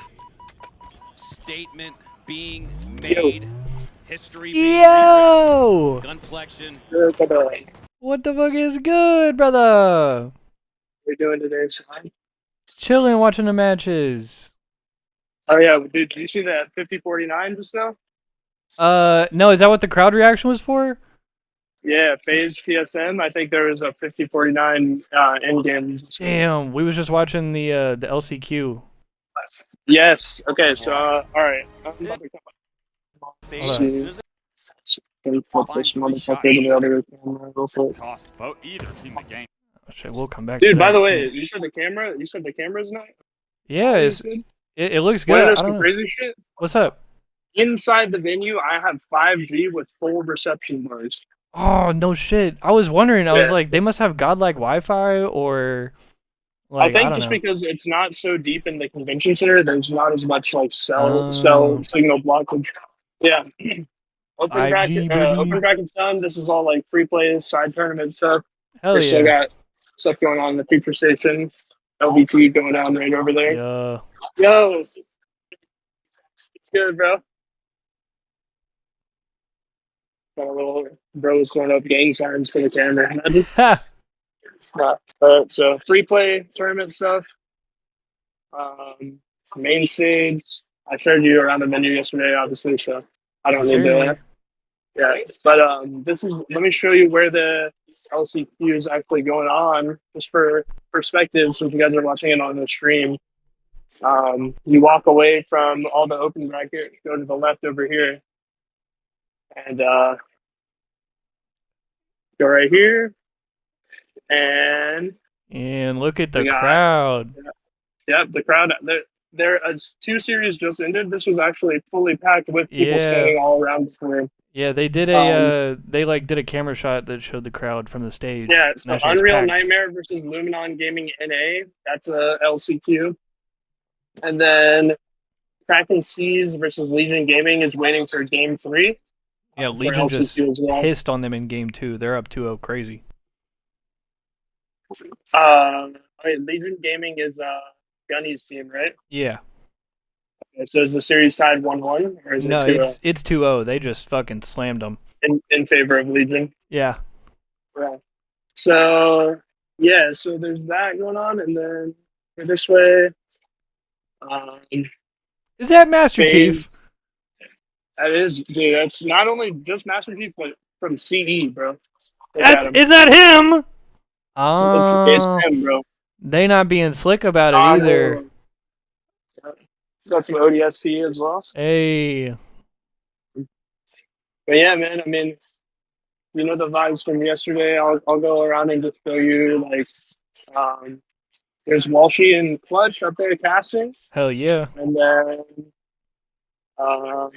this is where like Tony and all them, like, this is a little behind the scenes of the little like desk and stuff like that. Oh, look at the Where desk. like the desk analysts are at. And, I thought you were about to slide on somebody. No. Nobody at the desk? Here's the thing. So you know the thing from the cinematics? Yeah. So it's like the shrunken down Spartans? That's Here it is cool. right here. Yeah. That's cool as hell. Yeah, pretty cool, pretty cool. And production, all sorts of production side of things going on there. Food stuff. There's Madison, Nutty. Yeah. Our Red Bulls. Wow. Y'all say hi to the stream. The gang. Homies. Food stuff back there. Phase booth, Rebellion booth, Luminon booth. Good deals, all that. Probably just gonna catch the Phase versus TSM and the last qualifier stuff. So, and create that part. I don't know. Hell Maybe yeah. I'll be able to show some like crowd reactions or something like that. But there's not a whole lot that's not on stream. You know what I'm saying? Yeah. Got Soul Snipe on the screen right there. Yeah, just let me know if like anything's going down or if like you're about to catch anything or if like we're getting to the end of a game 5 and you want to like record like a reaction or something. Like I'm down to like just like hop back in here real quick if you want to. Yeah, Loki, or you can just like sit in here and like mute up. I'll let you know if I'm gonna join in or something. Yeah, that works too. Yeah. But yeah, man. Good. How's everything going on your end, bro? It's going great. Watch We're party chilling. vibes good? Yeah, Yes, enjoying sir. We're about 8 hours deep today, and we're Damn. we're getting a little tired, but we got about what, like we probably got like 4 hours, 5 hours left. You see this one piece of hair that won't go down, bro? Yeah. I might chop that shit off, bro.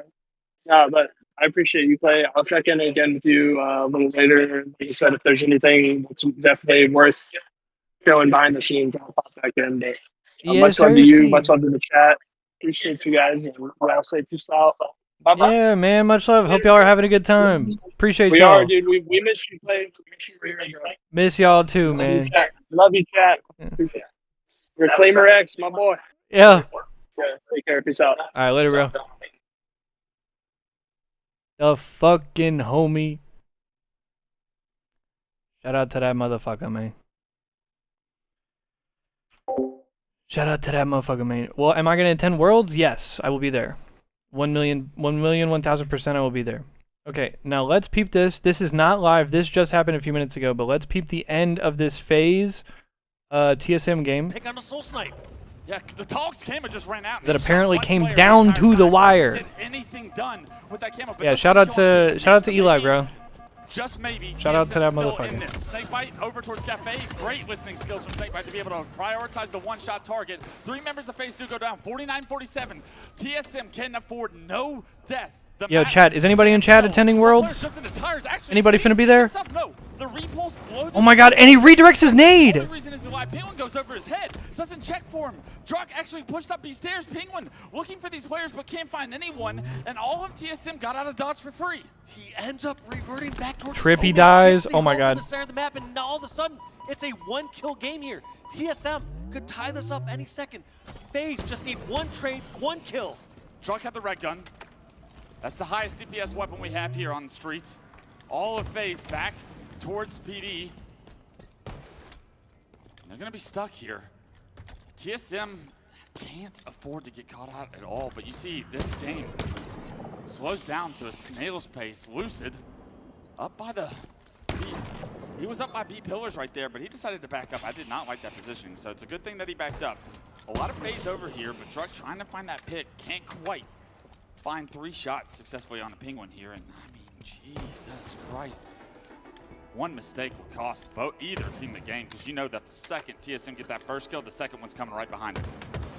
Lucid gets caught out. Oh my god. Here comes the push. Oh my god. Not to know shield. Soul Oh! Snakebite gets a kill. Who else other than Snakebite to clutch up when FaZe need him most?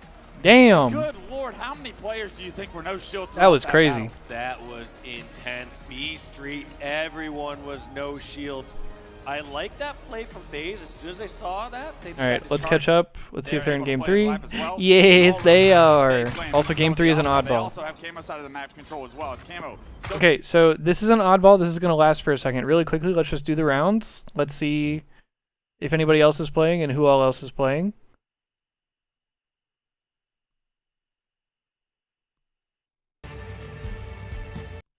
Apparently nobody. I wanted to make sure that was actually live, and it looks like it is. Okay.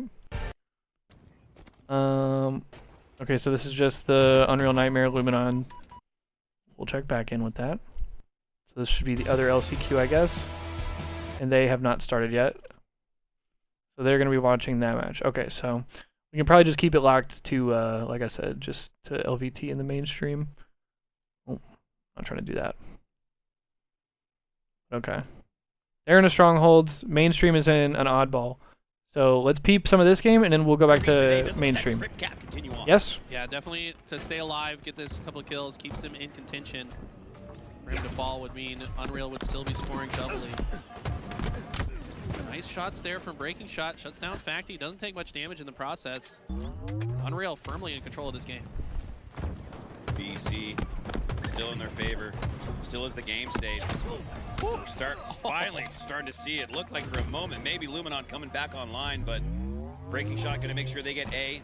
C-spawn should occur here for Luminon, but it looks like members of Unreal Nightmare have pushed out onto C. That might force a B spawn. Keep an eye on blue. Lighten up a B maybe.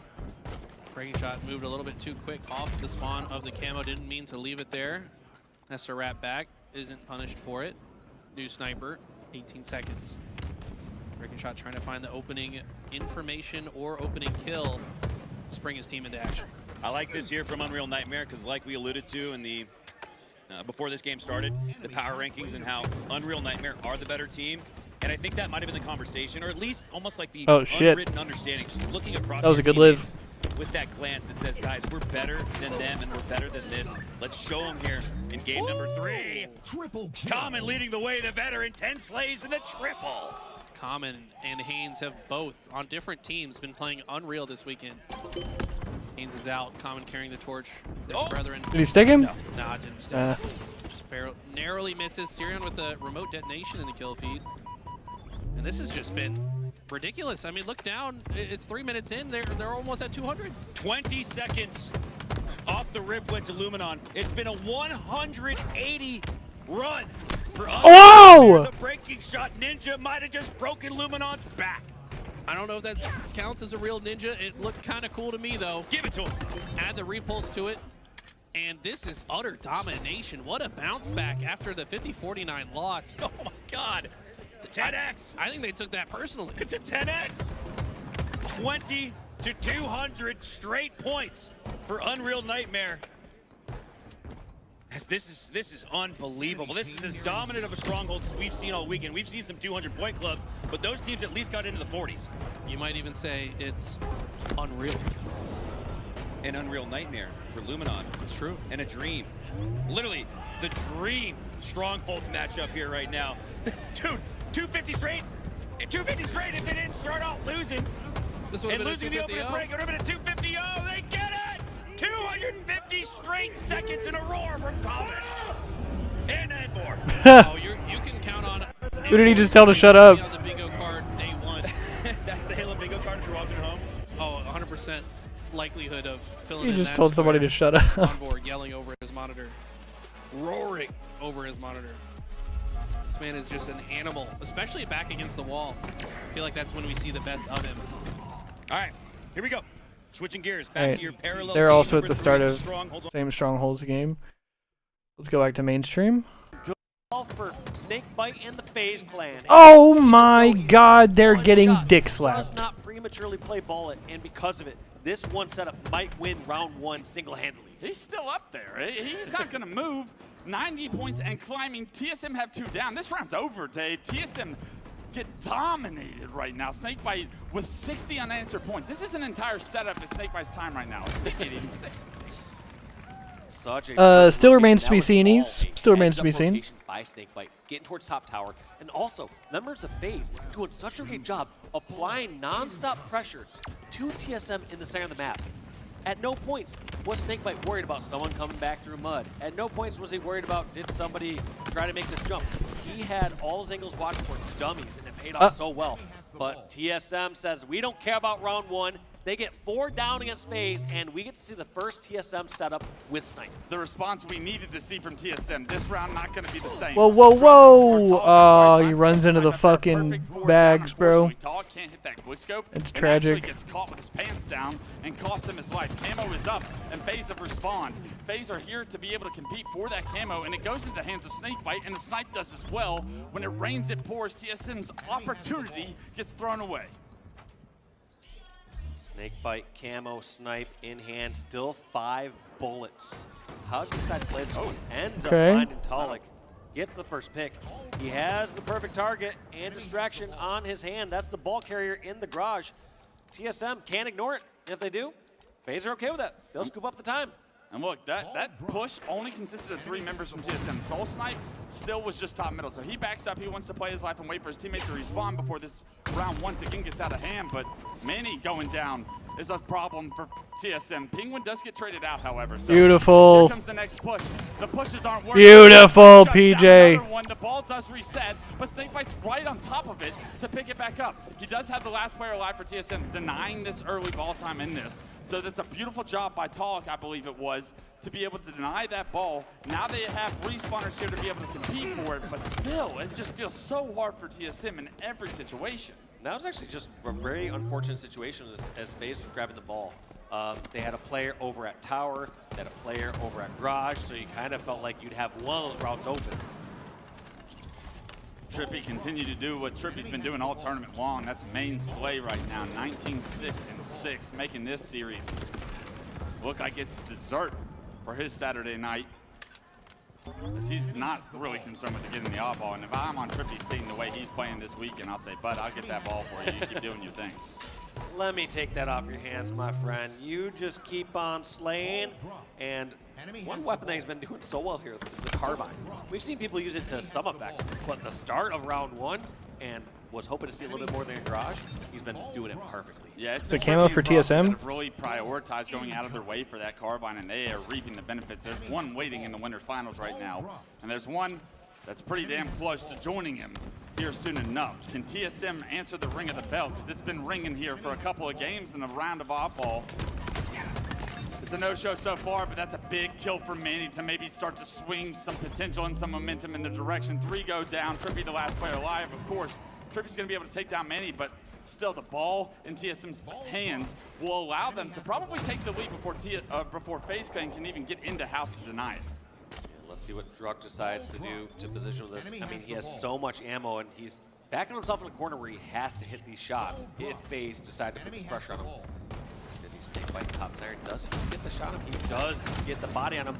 But in the end, like I said, back in that corner, it's do or die, and they die. Trippy gets sniper. Trippy holds ball for a short period of time, but you know he wants to hand that off. Hello, somebody can get this ball. I'm on Anybody, fire. somebody. I like this play though. They're not just going to 21 and 8 for big game, bro. People are just going to hand off when it makes sense. We saw errors like this previously in matches where someone had camo, they tried to pass snipe to camo, both the players died.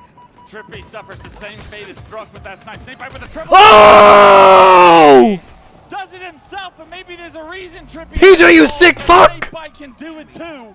That duo so far this tournament so impressive. Snakebite erases Jesus! TSM from the map, and now they have the lead once again in round 2. And this is a bold play coming out of FaZe right here. They knew the spawns were at green, and they decided to put the pressure there anyways, thinking that they can get the slays and get the ball rotated over towards the green. It does work out in the end as they get some of those staggered kills. And now Lucid with the snipe in hand. We've seen this for 4 years in a row. Can we see 4 it for the years last in 2 a events? row. He rips the head off Manny, making this push so much more difficult for TSM. Cuts off dummies.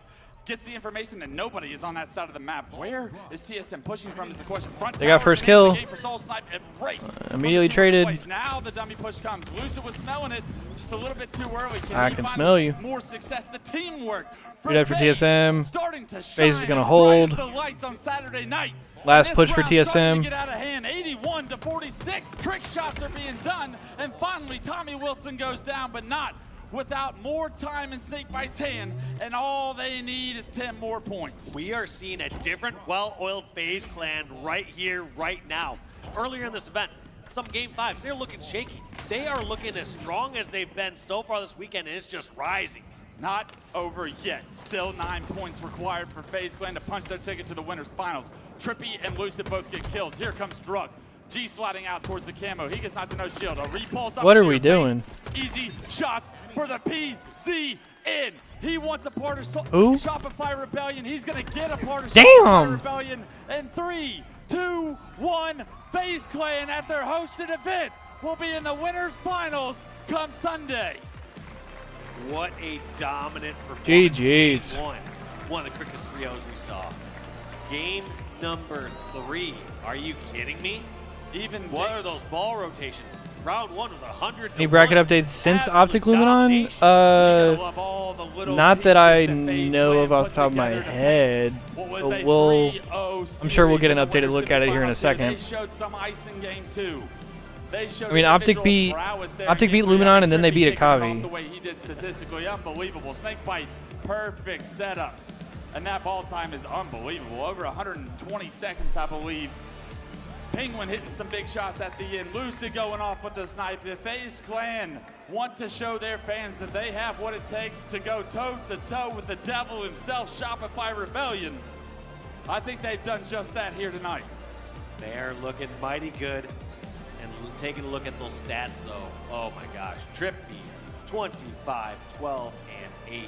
Penguin. Was Trippy the best player in the game? 14. What the fuck is going on? You said you want to see a big game out of Trippy and out of Snakebite. I mean, you saw the OBJ work out of Snakebite. You saw Trippy put up the numbers. Are you satisfied, Wes? Is I'm that enough for you? satisfied, but my favorite part of that was Lucid and Penguin really starting to showcase their individual prowess as well, because in order to actually make this winners finals a great matchup, one that can go the distance, it's going to take all 4 of those guys clicking on all cylinders. I love the setups that we saw. I love the holds, the ability, the teamwork. Lucid's front tower knocking several guys to no shield, and every single one of them dropping. He's not getting the kills, he's getting the assists, because FaZe are on the same page where it feels like the first time at a tournament since this roster has come together. They have gotten to 3rd place, but they want 1st place, and in order to do so, they're going to have to go through Shopify. That series will be tomorrow. That series will be an absolute banger.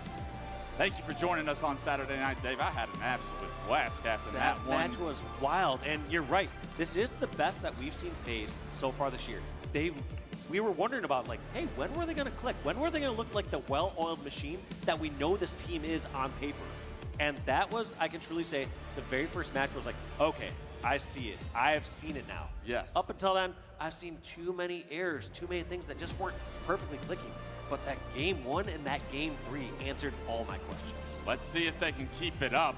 But I'm hearing big game Trippy is on the main stage. Guy Blaze has an interview with who I would say is the tournament MVP so far, but there's a lot of work still left to do.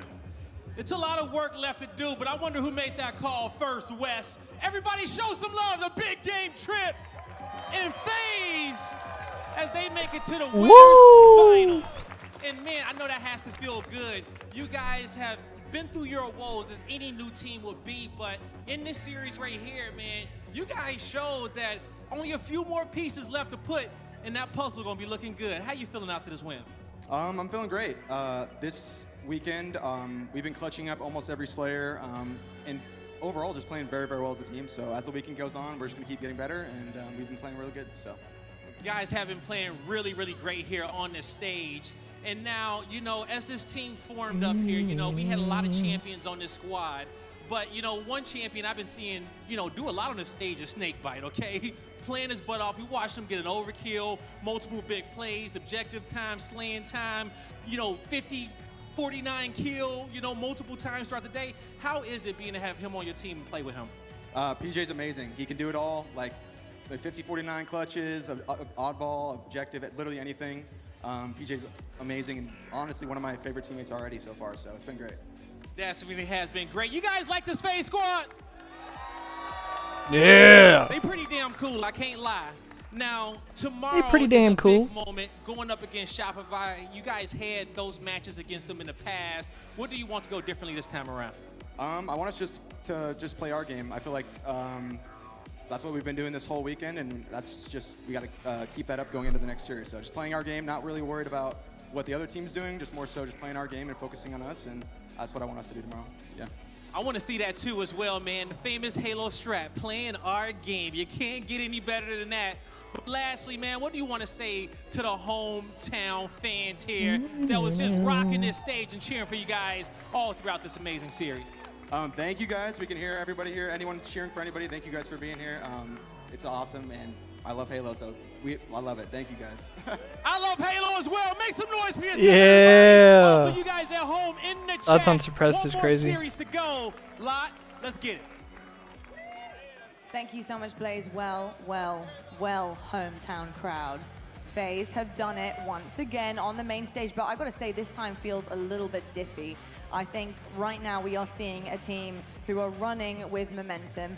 They are certainly growing in the right direction as a team, and the cohesion is, well, it's cohesive to say the very least.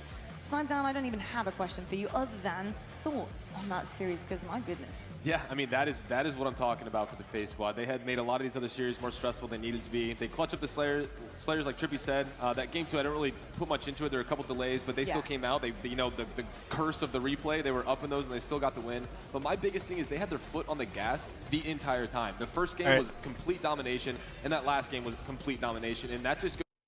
Let's peep OVT. Anybody qualify for Worlds yet? Unfortunately, it'll be Luminon Gaming exiting the tournament with a whimper, I fear. Oh, damn. I know. You fear. I know. It's Luminon.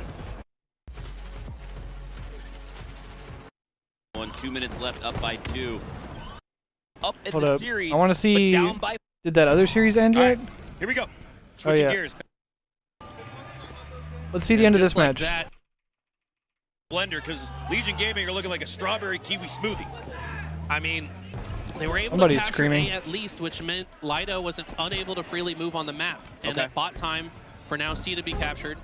But now it's Kraken C's out-rotating because every time Legion gets their second zone, Hey, yo, sound. Kraken are following them and taking the zone they already had. Wow. Gunplexion stays alive on the nest. They finally have an advantage in the slays. As 3 will fall for Kraken. Gunplexion playing this patient, so patient, I thought he might have lagged out. Nah, he shot probably a billion bots at this time. And he's gonna treat his opponents like they're the bots on aim bots. Shout out to Scoobmeister for making that map. Gunplexion has probably the most hours of anybody on it. Player Alive cleans up one For the off fucking defusing audio. and finds a trade. That's a big double kill from Haynes, but He knows because of the lead they need to overextend. They're not going to be checking their corners. Little Gators, oh, might have just checked out Kraken. that was huge. And look at this, Camo is here. He stops C from being captured. Gunny stops B at the same time. That's probably it. Here we go. Seconds away from the pop-off. Do we have a camera on the feature stage, please? There it is! not the finger wag. Gutplexion, Uzi, Susie, and Little Gators are Seattle bound. Bro, alright. This feed is fucked. He looked at him and said, "Who's the king in New York, bro?" That's crazy. Because That's crazy. think about the difference between their yesterday and their today. Yesterday, Alright. Holy shit. Holy shit. performer in that last game. I can't take this shit no more. Alright. X's and O's. Let's see.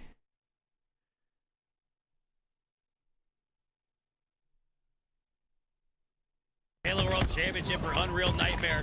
Looking more like an Unreal Dream. Double kill. You realized it's both Sirion. Oh, that was okay. Insult to injury. They let him know. Comment. This means now that Sirion and Little Gators' third ever LAN tournament will be competing for a world title. Third ever. Wow. That's what we thought would happen for the likes of Looney and Ezzo. And we didn't see that. So it just goes to show, no matter how much promise and potential you've got, you got to earn your stripes on land. It is not as easy as it looks, or it is easier said than done, I should say, because I don't think it ever looks easy. But I can make the case. Both these two teams just made it look pretty damn easy. So big ups to both Legion and Unreal Nightmare. 2 out of 4 LCQs have stamped their ticket to Seattle. There he is. APG in chat. Let's go Unreal. Showing 2 out of love 4, for the former apparently. BTH representatives. And, Hell yeah. And APG's just got to be very proud in this moment. He said Sirion. I guess there's 2 more LCQ matches. Unfortunately, Facty had to be the victim of that story, right? You could have had all 4 if they hadn't played against each other. So big ups to APG. Take down, and right now though, Mindfreak already arming this bomb and looking to take a 1-0 lead. Here we go. Mindfreak Envy. That. Envy unable to stop Mindfreak right at the start. And Mindfreak go up 1-0. What a story. Oh! I can't believe how well they've been performing. God damn. Sways. Great confidence with good reason. 7. Alright, really quickly, let's just see what's on the main stage. Optic Gaming, though, they are Okay, no updated look at the bracket real quick. also very well versed Shopify and FaZe in our winners finals. They end up picking up trophies by the Optic beat time they get Akavi, through it. Envy and Mindfreak are playing right now, so the winner of Envy and Mindfreak will play Space Station. Then we have Optic TSM, Space Station, and the winner of Lower 6. Smackdown, I'm going to ask you, TSM versus Optic here. This is going to be tough because Optic are going to feel confident in this situation. Yeah, against I mean, yeah, this is a only banger-ass teams left in the bracket at this point. You at least wanted to take it to a game 4 just to keep getting as But much okay, reps in as possible. that's our updated look at the bracket. Let's hop back over here to the Bravo stream and watch this Mindfreak Envy match. Mindfreak topped their pool, then still somehow managed to topple out in top 12. That would have been a pretty miserable way to end things, particularly after beating 3 teams inside the pools. But thankfully for them, they're in that top 8 now. Victory here, top 6. It's been a cracking run, but why not do more? Why not take more?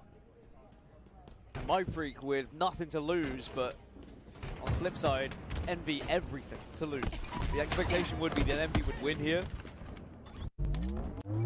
And it always does impress me just a little bit more when an Australian team succeeds in any esport, because how difficult it is to practice with servers, to try and practice against some of the good teams that are in other regions. Like, it's near impossible on the pings they play on. And I've seen the scrims, I've seen the matchmaking that some of these Aussies play on. It's insane, but it's almost like they're training with weights on, and then they take the shackles off, getting into these games, and we're seeing the very best Australian Halo team to ever exist on our screens. And that Which really is crazy quite to something. say. And of course, Barcode had to be a part of that. Barcode has been the forefront of this region for the entirety of Halo Infinite's lifespan, but then when he stepped away to North America, we started to see the likes of Scoob, Sways, and Rice step up to the plate. We combined them all, and now we have what you see in front of you. The Aussie super team. Yo, Ducky, where are you from? Mindfreak made the team change. We were surprised it didn't come. I mean, if you don't mind me asking on stream. Talent like Barcode available to you, and the region not being the strongest, surely you avail of it. But perhaps the team were wary that if they made the change and Barcode got an offer elsewhere, that he wouldn't stay. They did eventually decide that they would twist. No, I knew that, but I meant And like specifically. dividends for them here. Barcode has really been able to help them Just get over the line in some of those tougher series that maybe. I mean, okay, I guess all I knew was A and Z. Reps under their belt. But, Some chemistry, oh, cool. Some game plans. This team look very good. I've never been there, but my uncle went there last year. Well, to stop the Envy fight back after they got the initial bomb as well. Envy did try a couple of times just to jam it into their base. But Mindfreak had someone there and prepared to ensure there wasn't just going to be an easy plan. Again, it's being moved by Envy though, and you can see Sway is just relaying that to the rest of the team, and then this is how you deny. Those nades can be massive. Oh, he enjoyed it, but I don't know. Whoa, what a nade. Kill, but is there anyone to follow up? Piggy's going to be. But I don't know. I didn't really talk to him about it like that. He's found himself in such a good position here that he is. But he just enjoyed traveling and. Right now.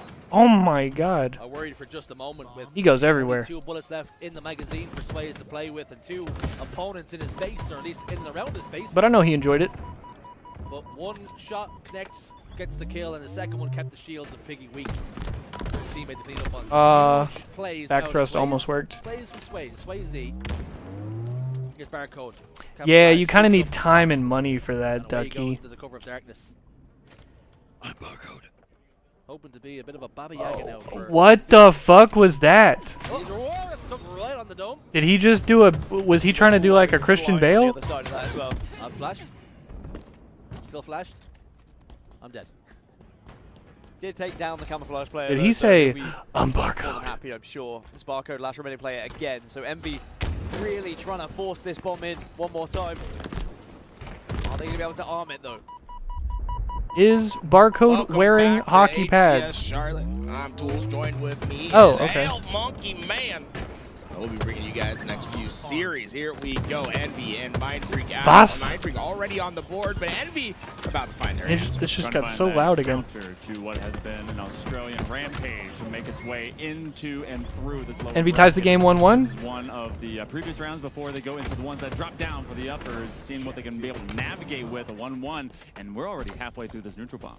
Yeah, that Sways through the back, was able to figure out where the He was able to finger out. Envy were, took them down. He was but able to finger still Envy? has a feeling that there might be someone lurking around. It's actually a player that was able to cross through the middle of the map and has actually gotten all the way to the P tower. Been a very a long journey for Sways here, but eventually ends with him going down to car 3. A very roundabout slay. Hoping to see someone, but not be seen immediately as he just traverses to the top side of there. So that bomb moving all of an inch, and it will take a mile to travel right now as Envy wants to gain some ground. They already have general control here of utility. They're going to bring it up into the steps. Descendant waiting on targets. This is a great setup to make this team fight happen, and Mindfreak does not want to let them have it for free. Look at all these spawns for Mindfreak. They're over on that fridge side. It's going to make it easy for Envy. You must be aware of these util spawns. No one's quite blocking it yet. Barcode might give his team the spawns. Are they there soon enough? Oh, and he gets it.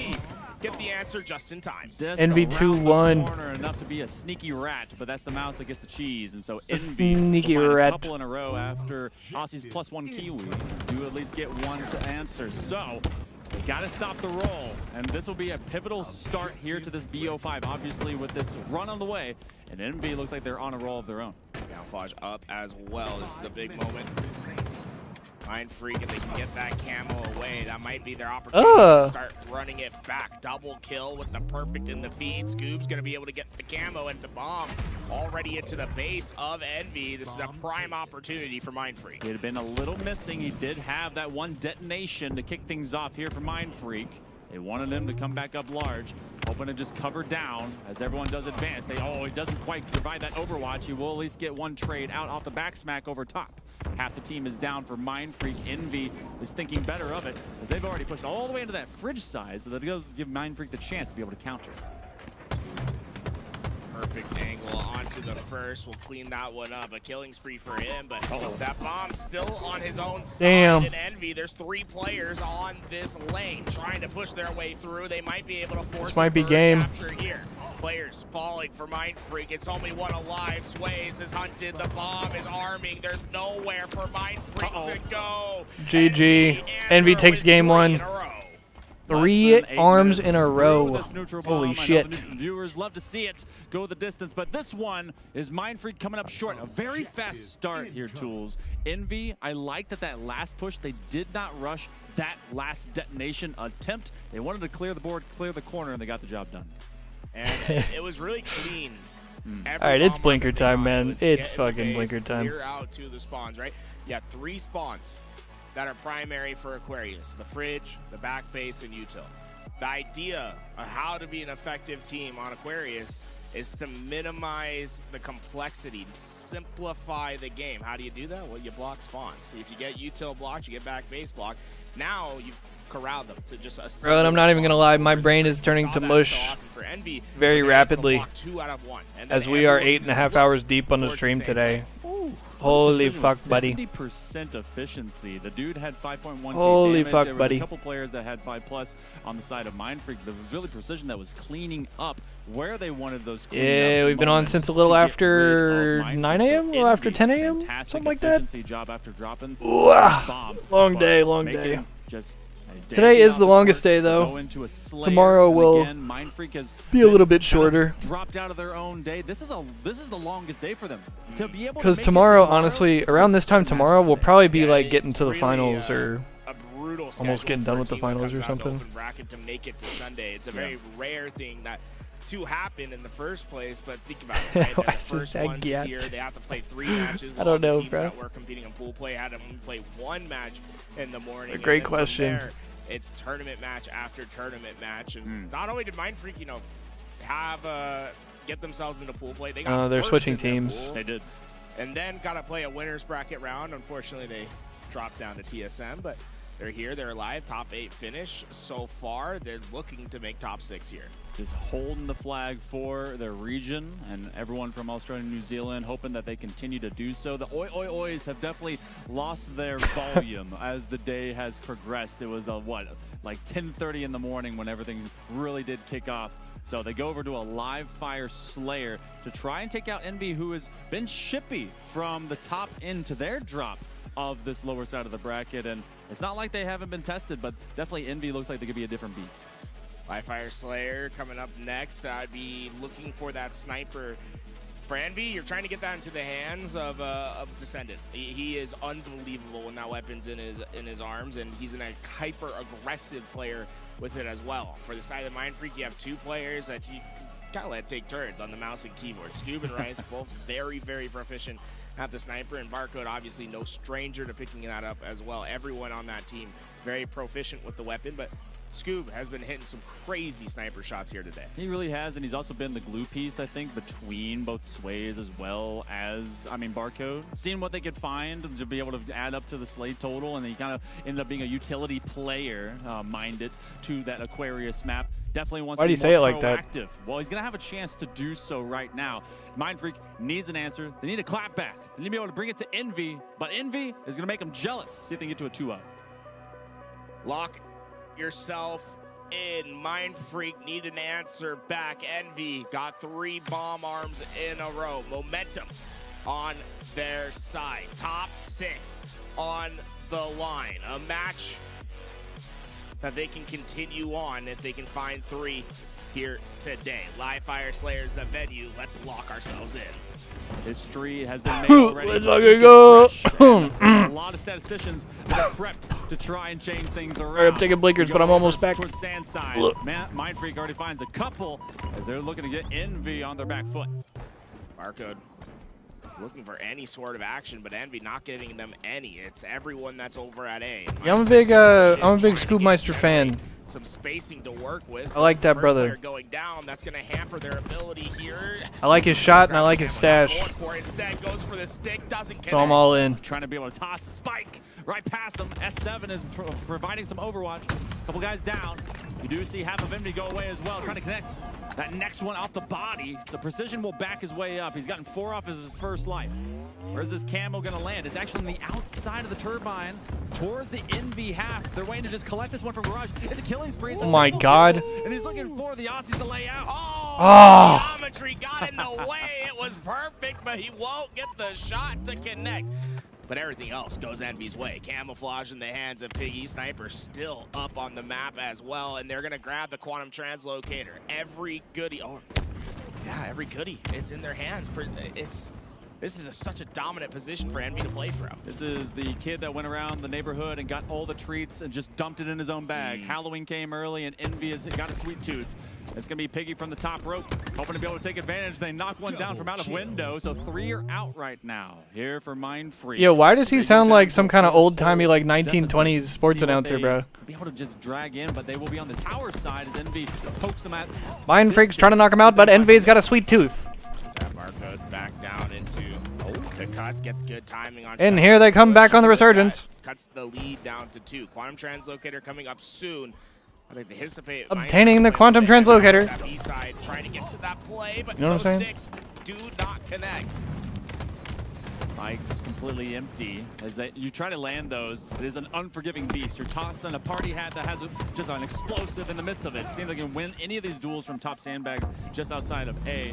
But within 2, Mind Freak is not rushing to too many things. Envy just continues to lay general grasp and control over all of these utility pieces. They don't know exactly where the next fight is. They're kind of lost in the sauce. Doesn't have exactly an idea where the rest of Envy is. Barcode got through without them knowing, and with that is able to punish the first. Camo's up, and this fight is big. Rice not going to be able to keep him alive because over his head was Precision, but those kills eventually coming in. That Camo still on the ground towards Mind Freak. These slays are for the Camo.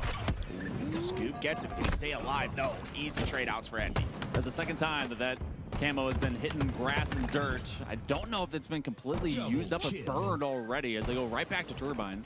But the key attribute here is that Precision has yet again another S7. Second time that he's had the boomstick in his hand. He's 10-4 right now. Definitely leading head and shoulders. Envy is feeding the beast. And with a 3-kill lead, it's really on Mind Freak to be the ones that push into Envy's position. Precision, he's sitting in the tower. There's no reason to move. Just wait for the opponents to come into your reticle. Piggy's giving him great information from that B lane. He's going to let him know if anyone pushes through from sandbags, from Big Door. And his job, just watch top middle, watch bottom middle, watch the Camo side. Cover those wide angles. Oh, and then apparently lay the Hurt Locker onto him. Precision looking for yet another to gather up. Who's QTing around? We get to find as they travel from that perimeter, but they go low and they have to go slow. Tools are kind of caught in a couple of corners. With this, you see Mind Freak struggling to get their way out, but with those couple kills, they might be able to fly forward. It's just Precision for Envy, but just Precision's enough oftentimes. Double kill for him. Sniper's still in, and he's going to waste some ammo. Even though we still have the rest of day 2 and Champ, god damn. Even though we have the rest of today and Champ Sunday, what do I think Rebellion's doing better than Optic? It's just the objective efficiency, in my opinion. You don't know it's coming. Just making quick work. Like Optic might even be overthinking it a little bit. Because, for instance, like, where's my mouse at? There it is. For instance, like, in the Optic Rebellion series that happened earlier, like, for instance, like the Aqua Bomb, Optic overslayed the fuck out of, and like they're waiting for like, no, you have to go grab the ball, I'm slaying, I'm blocking, whereas, and then they end up like somebody doesn't grab the ball because somebody else thought the other person was gonna grab it, and then it's like, I don't know. But with Rebellion, there's literally zero hesitation. It's get the kills, do the thing, block gen, plant the bomb, like. And so my analysis thus far is just that Shopify has a very clear game plan that they are sticking to. They know what to do and when to do it. And Optic is a little bit indecisive. They don't have as solid of a game plan, it would seem. It looks like they're going to get that is my read on the situation. This is a dangerous position for Piggy. Big cleanups by Sways. When Barcode went down, I think it's just, but it's in the small things, because it's like, okay, well, if I have this, what do you do? Or if I'm here, what do you do? Like, do I need to block spawns, or do I need to play the objective, or do I need to keep slaying, or like, you know what I'm saying? It's just, it feels like they have like a little bit of role confusion. The last second baited them to be chasing. S7 will be huge. This will be the first one that's picked up by Mind Freak. Barcode, he's a lethal man, can be able to connect, does so. Will take a step back. Still down 3. Envy has at least the luxury to exist with this distance. But Mindfreak, they have some power behind him. Tight angles that Barcode's trying to hit there, but that one not going to connect. Multiple players of Envy's positions are known, but the sight lines aren't justifying an aggressive attack yet for Mindfreak. Instead, trying to wait for Envy to make a mistake. Barcode maybe, but I don't know. Bound and Renegade don't perfectly overlap for me. He might turn it to more. There's 4 in front of him. The assist for the 3rd, and Piggy will have to run away. I think Bound and Renegade can be on the same team. Barcode with the sniper. They're down 3. Their feet rest in his hands. Try not to overheat. They're going to keep Barcode. If anything, if I was going to pick on anybody, Jesus Christ. If I was going to pick on anybody from Optic, I'd say Legend's been underperforming. The map might slow down for all of a second. You see one man trying to move up into green. That's going to be 15 seconds onto the active camo. Envy knows. I think there's any overlap at all. I mean, maybe a small amount, but like, Bound is very clearly the like, run in first, get one, then get a melee guy, and Renegade is very clearly the grab snipe and go in second and clean up the 2 kills guy. The problem, Barcode has 2 snipers. It feels like that is probably the most clearly defined dynamic on the team. At any point. And with those 2 sniper shots, he might choose to be the player that baits instead of Mindfreak going for the camo. But all right, 55 or 45, excuse me, 48. Shot go away. If anyone's counting cards or counting bullets, they know that there's just one left. So as they go right to next to Turbine, you've got 3 players. Barcode is not missing. 47, 48, 48, 49, 49, 49.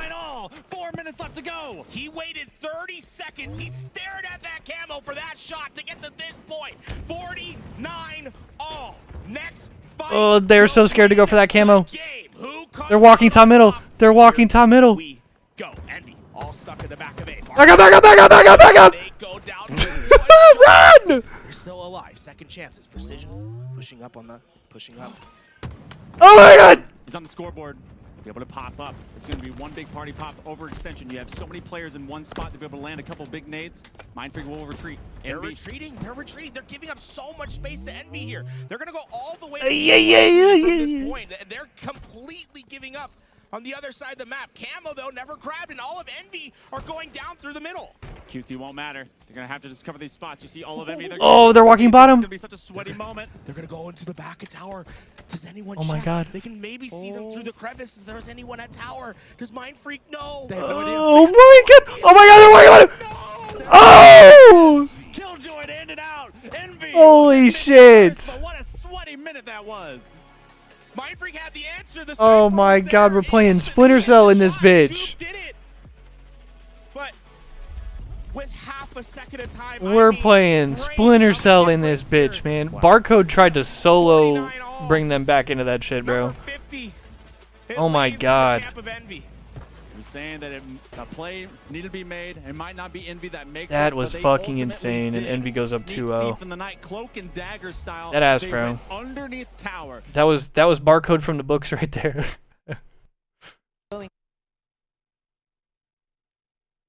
Few points if they pressure B correctly here. Here we go. Manny's gonna make a Back good over to play main here. stage for TSM Optic Gaming, as Optic is about to take game 1. That Drug the only hope, and I don't think he's close enough to this stronghold. Wow, shortest map of all time. What the fuck? Close out in a dominant fashion in game number 1, 250 to 114.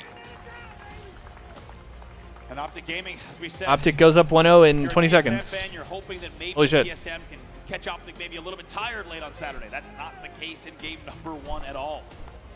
Optic looking More so accurate strong. barcode. Final score, Barcode from the books. 150 to 114. Fuck, I want to play Halo campaign now, man. Notably, it was Damn all it. about the big stats coming in from the side of Optic Gaming. Let's take a look at a few of those. Yeah, one just to highlight here, I'm pretty sure the former had most damage on Optic Gaming, even though the stats, you look at the KD ratio, maybe, actually with the assists, does kind of indicate that as a story. Renegade cleaning up a lot of that damage alongside Legend, who ends up going 13 and 5 in game number 1. I mean, ridiculous numbers. And we're kind of seeing really evenly spread across the team as well in terms of the distribution of stats over these past few games. Renegade's popping off, but as you say, not far behind them are the teammates in other categories. An impressive game number 1 for Optic, not showing too many signs of weaknesses really throughout the game whatsoever. I mean, the game is made a lot easier as well when you've got Any good replays that we missed? when you're being able to get your hands on that sniper. Oh, we're getting fake. What the fuck? He got a fake beatdown and then it wasn't even a back smack. Something we were just talking about in the series we watched previously against the Carve. Oh my god, bro! Nothing will be funnier than the fake beatdown yesterday in the like open bracket finals.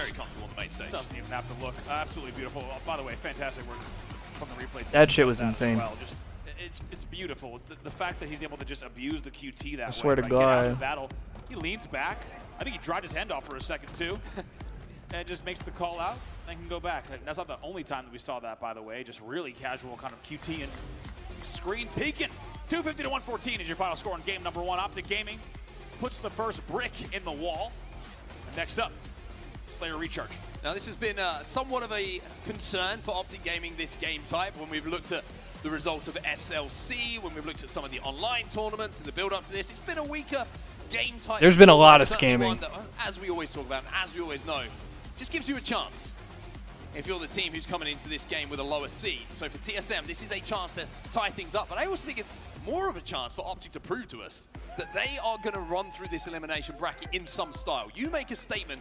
Yeah, he got the big hat. Go 2-0 up, and those fans on the front, they're going to be smiling. Yeah, they're here for a reason, to see the green wall make history yet again. That's what they're hoping to see, and as we said, the green wall has placed 2 of those series bricks in the elimination He's a bracket. green! Of the day is what they're looking for here. One thing I want to note about Slayer Recharge, it is historically a strong game type for TSM. Let's not forget TSM actually taking down FaZe in this game type, and also taking down FaZe. And I think that's Renegade's dad. Recharge game types as well. They are very comfortable on this map, and you can bet that if TSM could have selected a game number 2, it's very likely it would have been Recharge. Yeah, we've seen them really hit some impressive shots with that shock rifle as well, and if they can get the power weapon in their hands, then they've got the ability to hit a couple of skulls and really put the pressure back onto Optic. But you can't kind of have that conversation without highlighting the players on Optic and the fact that they can do exactly the same thing should they be given the opportunity. Game number 2 is live here. Optic are up by 1. TSM need to answer back. And what a story it would be, by the way, as we start things off with Formal. Able to get the assist. I know, right? The break is going to be 2 dead for Optic. Momentary man advantage, but Renegade's the one who comes away with the camo. But specifically, and now also the shot. This could be dangerous. Let's stay with this before I get into that talk. Yeah, I mentioned earlier we have officially entered spooky season. And Renegade is a perfect indication of how spooky the world can get for TSM. Found one head immediately, and TSM just trying to play the back of blue, which is pretty smart. Because if Renegade pushes and they spot him, or even fires a shot, they're going to have some angles. Doesn't check his immediate corner there. Peekaboo. Almost doesn't have to. We'll see if he's going to jump right back up. They're trying to, as you say, wait out the camo. Here he comes. Drug spots him.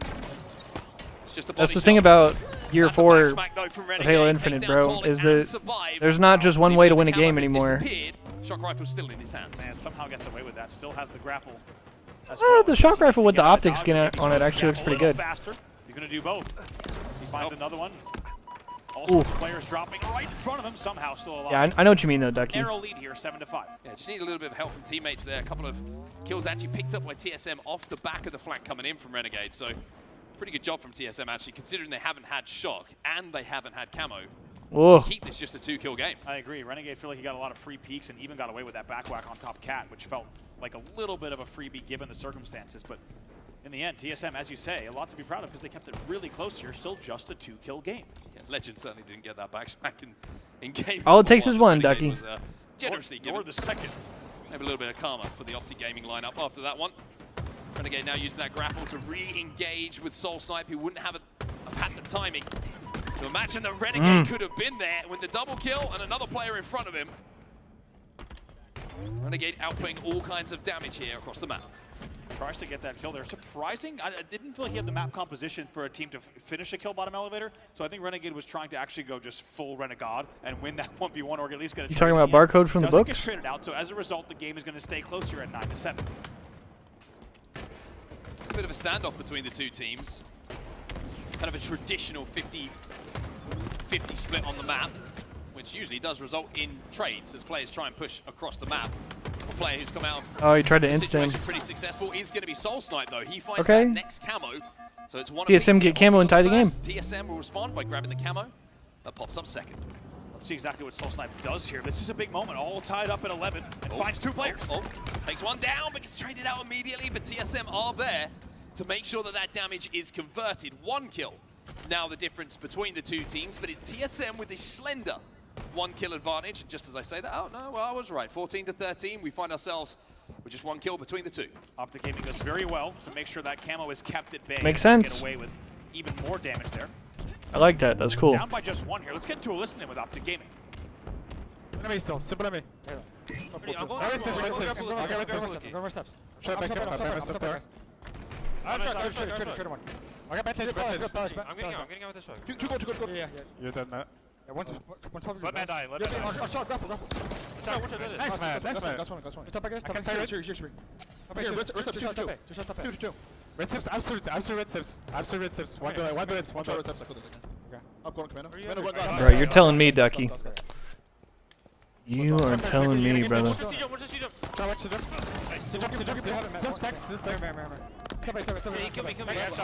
was a good try. I like the smoke right there.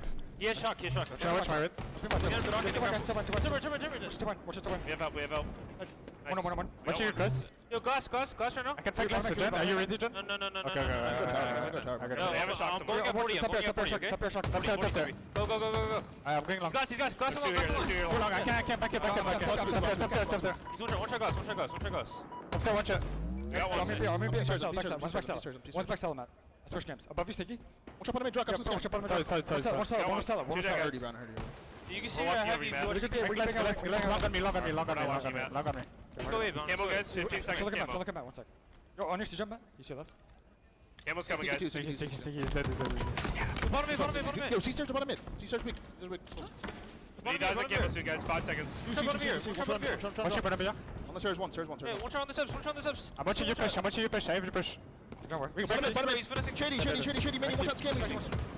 No way that guy doesn't die. As we come out of the Optic listening, we now turn our attention towards the camo. One thing that I just noticed there, and he lives. Frustrating Optic was a couple of 1-shots from TSM just kept slipping away, but with that 4 dead and potentially a camo going their way in the hands of Formal, this could be Optic flipping the lead back into their advantage. Very, very key kills coming in there just before the camo popped, and for Bound to get 2 of them without trading was massive. Mindfreak and Envy are back at it? Hell yeah, we'll check back in after this game. Formal with his camo is putting so much pressure on them. He's got support as well from Renegade, finds another. But TSM, again, just really showing resilience when they don't have this power up to trade these kills out. I agree. I mean, the fact that Formal gets that nade on the fadeaway is really nice, but still, I agree. TSM is playing this really well defensively. Torlik takes some damage, Manny and Torlik with no shields, but again, just escaping. Optic are trying to chase them down here, can't quite find the kills. Manny. Oh, that's not good. Covering his teammates back, making this difficult. And he gets 2. Double Soul Snipe, last player alive. It's still a tie game. For just a second, and we're tied up 30-30. What an even battle there. And Optic Gaming yet again cannot convert. Dude, Shock is up. TSM counters and has the And I patience know to Renegade shut down wants that Camo shit. Yet again. There he goes, jumping on bat ledge. Available on the map as well. And with a 4v4 scenario and every single gun up on the map, gonna have to be a brave man unless you've got a grapple to try and grab that off the stand at the moment. Soul Snipe trying to I know Renegade wants it too.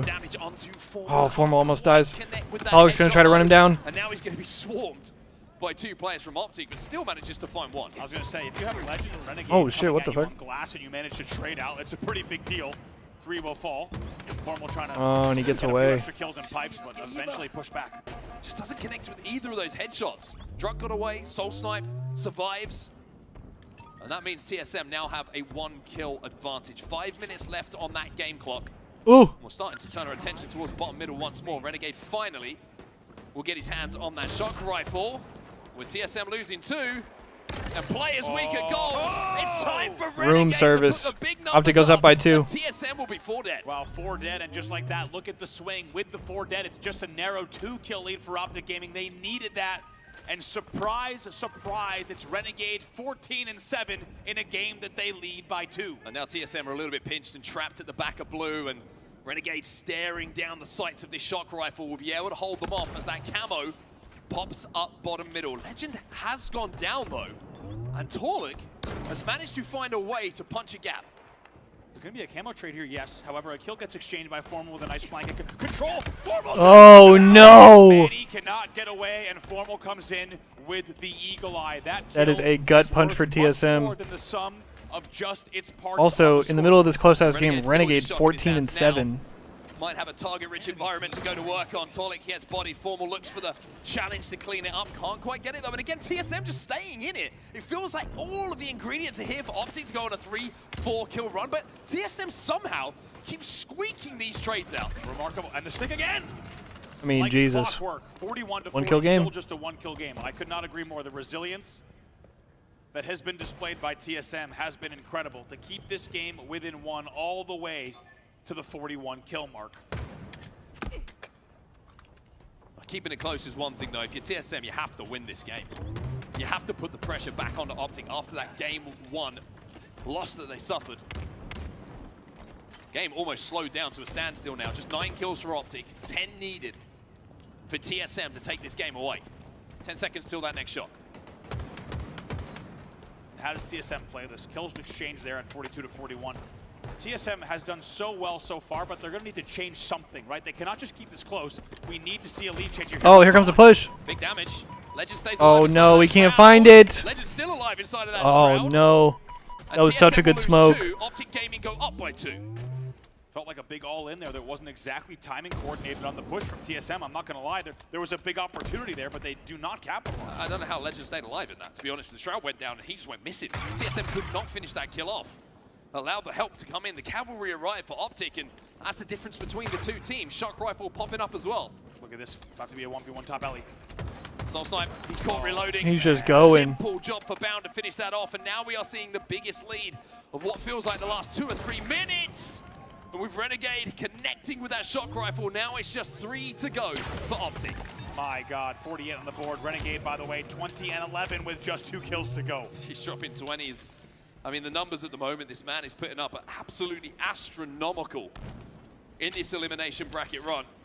And he will find one to put just a touch of pressure onto Optic. Ooh, Tolik's going to be very happy he did not get a haircut there. It's still just a 3-kill game. And with 149 left, TSM can formulate a break here. It's going to be very difficult with Formal with Shock, but let's see how this plays out. Formal, of course, with the game in his hands. Is that camo guy that's walking pipes right now for TSM? Almost to a crawl. Yeah. Why are we shooting? Why are we shooting? TSM and Druk have a chance. Here they come. But you cannot trade these kills out, and Druk knows this. He's trying to do damage. Oh, and Renegade gets Tolik. Oh, and we're missing jumps. 49. And now Druk is just trying to run around, survive as much as he can. Soul Sniper Manny found Wait a a couple. second. Okay, 49-47. No deaths can be given up now by TSM, or Optic will take this one home. And Camo's out. They might have even seen it dissipate, which would be big info. And that's it. Oh, and somebody gets sniped. With that Shock Rifle. And Optic Gaming up by 2 now. Optic goes up 2-0. The elimination bracket dream continues. Mind Freak, but closing out is really going to be the name of the game here, and they look to be doing well at that. 4 that go down for Mind Freak up 2-0 in the game 3. last spawn as Jackson will have to wait for the spawners to come support. Trying to keep them zoned away. That open ice is such a precarious position. You're trying to work off of that QT, and they actually use that to retreat and making sure that none of Envy comes screaming forward, but they also use that most recent teleportation to try and take advantage. They can't do it again too many times through the dimensional trade. With that Mind Freak, they're just one good hold away. This is the last push that Envy has. Nades in, connected, but can they get the finish in time? Descendant trades out, gets him out of the hill, but they still need to win the last gunfight. Sways down to 1 shot, playing around this corner. He's not making himself an easy kill. It's just Jackson that's last alive.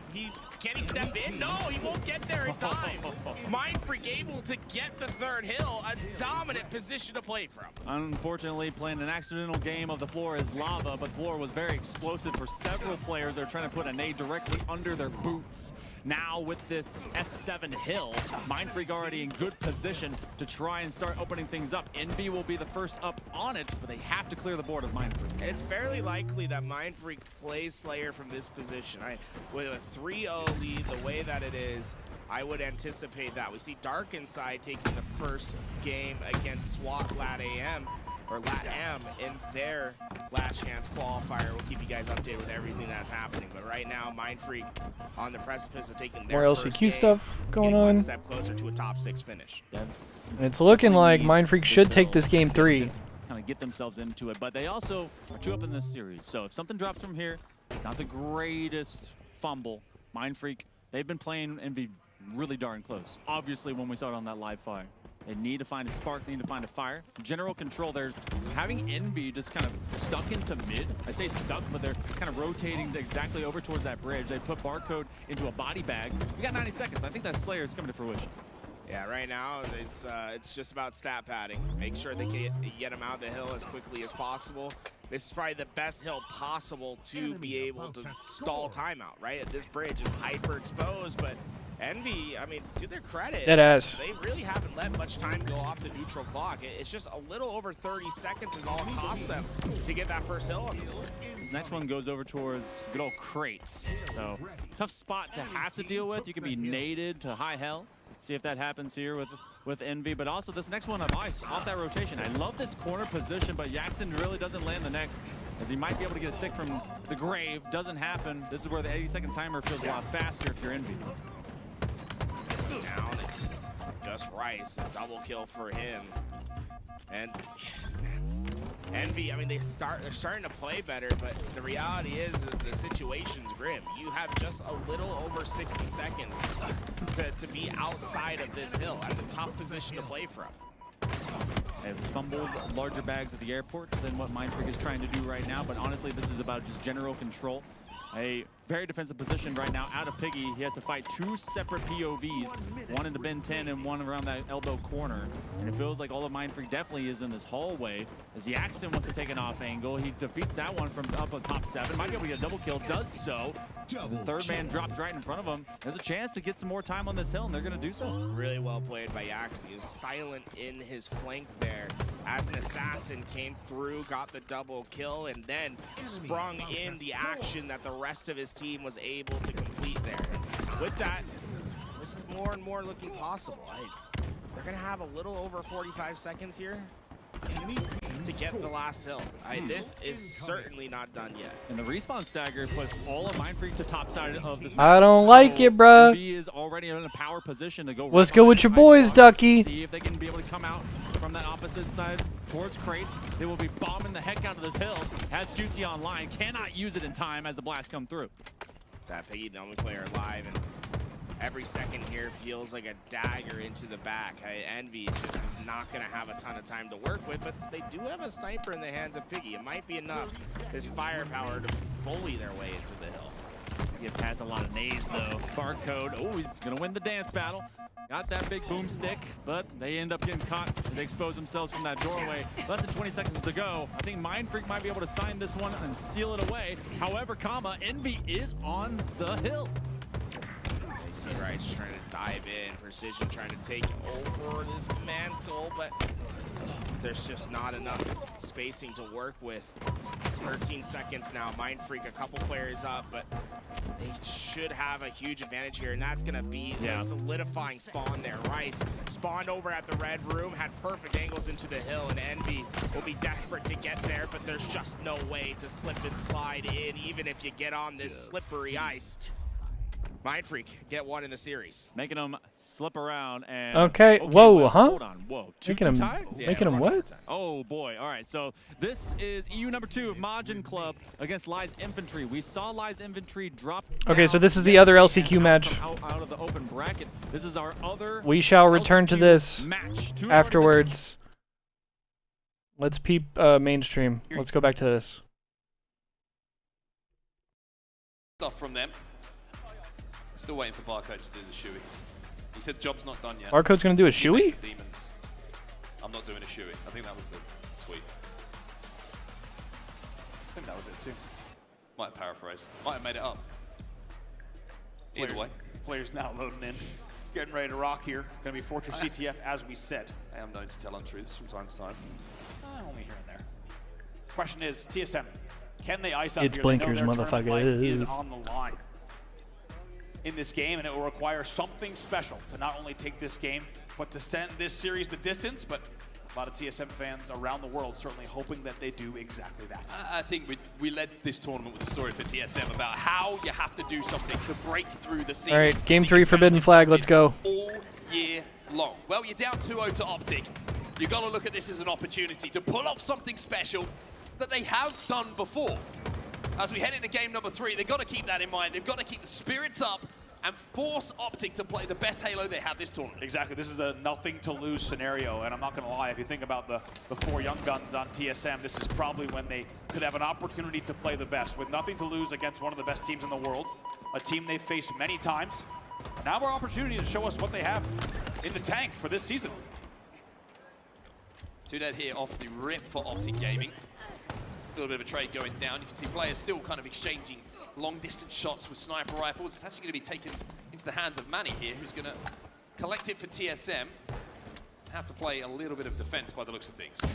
Trying to slow it down, and there's one thrust left. Oh, that reaction time is illegal. He did not have a lot of frames to catch Bound, and you could tell he was ready for the angle. Comms were there. He knew someone would be scurrying across the Mohawk if he hits this as well. Just a body initially, but will push Formal back as well. Legend's got the sniper rifle on the other side of the stage for Optic Gaming. He just hit a little bit of a brainer. The Toilet gets that kill onto Renegade. Manny's still just positioning himself to not give an easy kill to the Optic sniper while trying to help out his teammates who are trying to create a little bit of space on this left-hand side. Moving up to the pistol now, and Formal challenging, and Renegade just behind him. He's going to have to be very, very careful of what happens here. It looks like his teammate's going to do a fantastic job of winning his ones. He comes in to join the second. Legend's still alive on the hub with the sniper rifle, but TSM are closing in on him, and Manny is running this flag. Still 2 dead, staggered 3 dead, by the way, and he's got a thrust to play with as well. By the way, Renegade is 0-4. They have so far shut him down, but take a look at not the demon. Yeah, Bound. One of the last players alive for Optic, but he got himself the overshield, so all of a sudden the good that TSM had done in the previous 15-20 seconds, they have to stop thinking about a flag cap and start thinking about Bound's position. That was the gap. And Bound sneaks that overshield out. By the way, he still has overshield. Finally, it's jaded off, but that was the gap. Bound gets that overshield when they were in a 2v4, and the flag was about to be pulled. And you really can't allow those gaps in the setups because that flag should be coming home right about now. Instead, we will stay here at 0-0. Renegade looking to be aggressive on the TSM side of the map. He's going to be shut down. Druk now just dropping down into the swamps. Going to use the little branch jump up to top middle to re-engage and find a couple of extra positions. Druk now trying to find a way to convert the damage from his teammate Soul Snipe here. And Optic somewhat on the back foot. TSM have control of top middle. That's Bound. After picking up a kill himself, he's going to be taken down. Formal trying to get his hands on the Optic sniper. Still amazed at the strength of that branch, by the way. The sniper will go into hands of Renegade, which isn't much better based on the way he's playing. He's 1-5 here, but he's going to get pressed. 2 dead. They have an opportunity to grab that snipe and get a flag pull again. They do indeed. Oh, pinched again. Timing of those nades from Optic off the respawn, fantastic. Bound taking a lot of damage here from the sniper top middle, the Soul Snipe, but Soul Snipe not only takes down Legend from downtown, connects and almost converts a double into a triple. Renegade gonna slide and have the shields ripped away, but with the overshield coming up, Soul Snipe's only job here is to damage Optic players and stop them getting anywhere near contesting that power up. That's a lot of damage indeed. They still keep 1 dead. Formal's in swamp though. That's going to be dangerous. They need to take out Formal. The overshield grab is going to be big as well, but 2 will fall, so he has to delay the push. More guns on the map here for Optic Gaming than there are TSM, excuse me. The Soul Snipe finds 1. Optic chipping away, and the overshield almost gone now. It's map presence and map space that's being gained from this overshield eventually. But Optic again, taking their angles, being difficult kills, forcing TSM to burn that overshield. And what a fight this has been. Amazing to watch so far in the initial moment because it's been consistent opportunities. Oh, wow, Manny just weaving in and out to make sure he gets that trade. Formal tries to do something similar, unable to do it now. That's going to be 3 dead for Optic, and TSM with another chance to maybe pull here. Renegade and Legend working together on back flag. Yeah, Formal kind of got caught in an awkward thrust animation there. Almost looked like a professional wrestler diving off the top rope. A soft landing for him. It was not. Druk now takes a little bit of a flank through the rat tunnel. Teammate teammates are falling elsewhere as Bound will find a kill onto Torlik. Druck will have been called out here. You can tell Bound's kind of looking where he might be. It's good damage from Druck, but he needs to isolate and focus on a 1v1 in the back of the base here.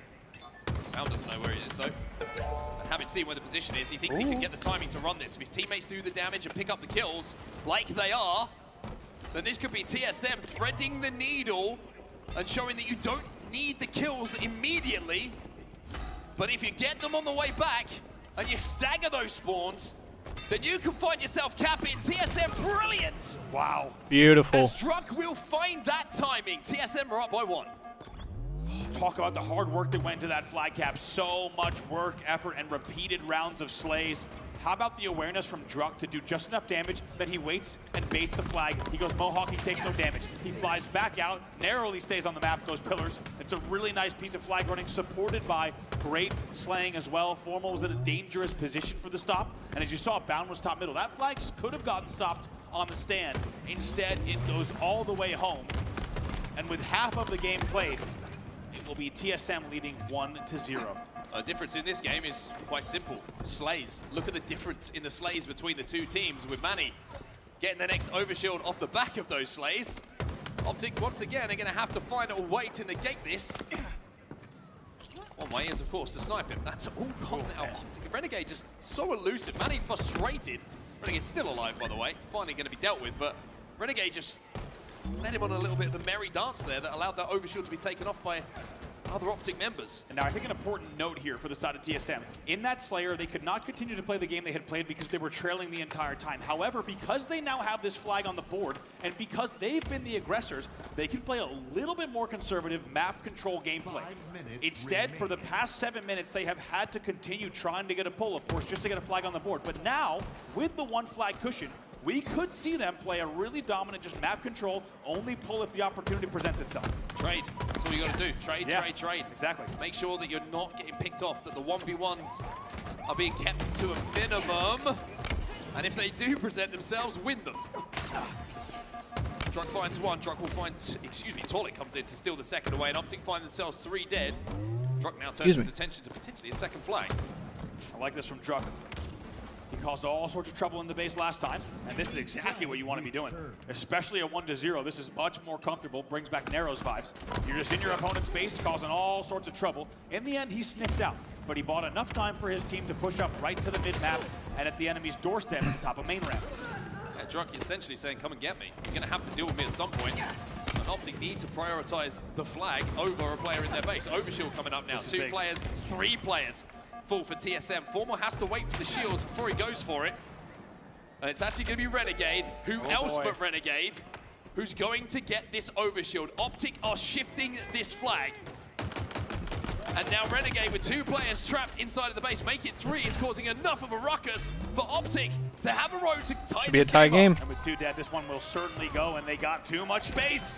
1 by 1. I like the idea from Druck, but by being the first domino to fall in his base, that means Torlik is going to get pressed at the top of main ramp. Then he falls. Then guess what? You've lost top mid. You've lost the overshield. And it's a 4v2 overshield push for Optic Gaming. TSM not able to continue the map control we just discussed. Just like that, their lead is denied. We're tied 1-1 with 3 minutes left in regulation. Scary moments here for TSM because Bound is flanking onto these spawners. And if he would have got away with that, Yo, what's up, yeah, bud? Are drops not working anywhere? I don't know. Could have been real trouble. Potentially 2 sniper It says they're rifles. working on my end. By the way, Bound having a fantastic game here. 17 and 13 for him. I don't know. Sometimes they have issues tracking. Now we're back to all So even, it might be a case where like you need to like the question is who will get refresh your window or open like close it and reopen it. TSM needs to be very Or like careful not to let if you're on history mobile, repeat you might need to itself in like terms of the fully way that they restart really your app. crumbled on that last Optic flag run. But other than that, I'm not really sure. Thrust going to be timed here off the respawn as well by Renegade, so he's going to have 3 of those to play with. Because if it's not tracking or something, then that's I think like a Twitch issue. And now he has to back up and give up that line of sight on Overshield. Give up Oh, that Renegade's line about to of get sight on run down. Get pushed from the pistol side. Smart routing from Renegade. If he tries to go hut there and isolate like a 1v1 no-scope angle, it's so dicey, so risky. Instead, he goes all the way back to flag. By the way, Overshield and Sniper, really the 2 focuses here in this exact moment. Overshield popping right now. TSM are looking good in this push, by the way, forcing Renegade back. Push. It's now about the power that is We're held by okay? Optic We're still Gaming. here? Bound finds one. Renegade is going to take on Manny in the back of the base, but the overshield is melted. And Manny gets a kill. Boy, 2 shots from downtown. Now Formal has to be careful He where just gets he sniped in finds the bag. himself. As Manny has escaped, there's 2 snipes now for TSM. What chaos caused by TSM. They looked like they were going to get pinched in Optic's base. Instead, Manny stays alive long enough for Formal to get bodied with the snipe. And now it's a 2v1 here against him. And this is getting mixy indeed. 123 left. Bro, I can't believe he's alive. Oh my god. Renegade cleans up a kill. Torlik finds one. Formal versus Renegade. Formal versus Torlik, excuse me. And Formal will make a very smart defensive play in the last 20 to 30 seconds. Really good experience actually on show here by Formal. Knowing pressure was coming, could not afford to overextend and give his life away. Drock tries to go back base yet again. That's 1 minute on the clock, gentlemen. him attempt that move to try to just really be all the way behind enemy lines. Oh! Damn! Maybe something like that is going to spark a bit of magic here for TSM.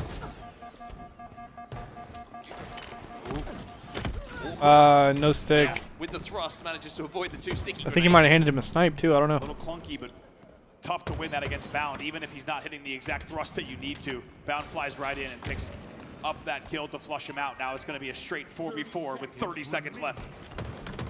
These 2 teams just butting head halfway up the map at the moment. For the last minute and a half, 2 minutes, that's all this game has been.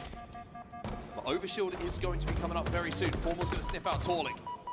And Legend finds a kill elsewhere. So Drock and Torlik, last 2 players alive for TSM. Oh, gets the shot. Gets the shot. Help comes in from downtown. Renegade, so important he got that kill. Otherwise, for Optic, Torlik was a problem. Yeah, really nicely done. You can tell Formal showing him respect there. And Torlik gets a shot right before Torlik does. Means we're going And to we overtime. go Maybe to time for overtime. regulation. Yeah, no time to use that overshield. Next flag will win in this game. We're heading to overtime. Optic Gaming need this game to go their way if they want to close this series out. To keep it alive, though, TSM need it even more. Where does the overshield go? How often have we seen a long, drawn-out flag ended on the first rush at times? Keep an eye on this overshield play. Renegade's getting aggressive here. He wants to find an off angle. He doesn't There need it is. to. His Bound's already got the overshield in the hands of Optic. Even though the shock nades are going to Hey, spark bro. and singe away at those shields. That's some ratty ass shit out of Manny, bro. Sniper rifle potentially going over to I'm actually, bro, I'm not dapping up Manny after the match. If I'm Bound, bro. But 2 inside the Optic. I'm actually not dapping you up after the game. You just throw shock nades at me from across the map to fucking Finds one. This is such a to melt my OS. overtime between Fuck the 2 you. teams. Formal finds one himself with that sniper rifle. Torlik tries to survive, cannot do so. Hey Fig. Though, Hey kitty. alongside Soul Snipe. What's on up, the Optic buddy? side of the base. Formal's just found one. What a death nade. Renegade finds one as well. That was 3 dead for TSM, and Soul Snipe just had his shields ripped as well. What is Renegade thinking here? He gets pressed on Ah. a base spawn. This game is a matter of pixels. Damn, Mind Freak is out. And if Damn. you thought for a second maybe Renegade was going to NV1. have a timing window, he does not in the So end. NV1 Things will 3-1. reset. 3:40 left now in overtime. That sucks, but Both also flags back at home. they qualify for Worlds and shit, so that's cool, right? 2 dead for Oh, TSM. damn. Has to make Damn. the shot count, and he is. Optic 3 dead. It's a 1v1 momentarily on the map. Soul Snipe Soul pulls. Snipe, he's going to get the pull. Torlik now moves up. Formal has the snipe. Oh Torlik shit. might have just made the difference here.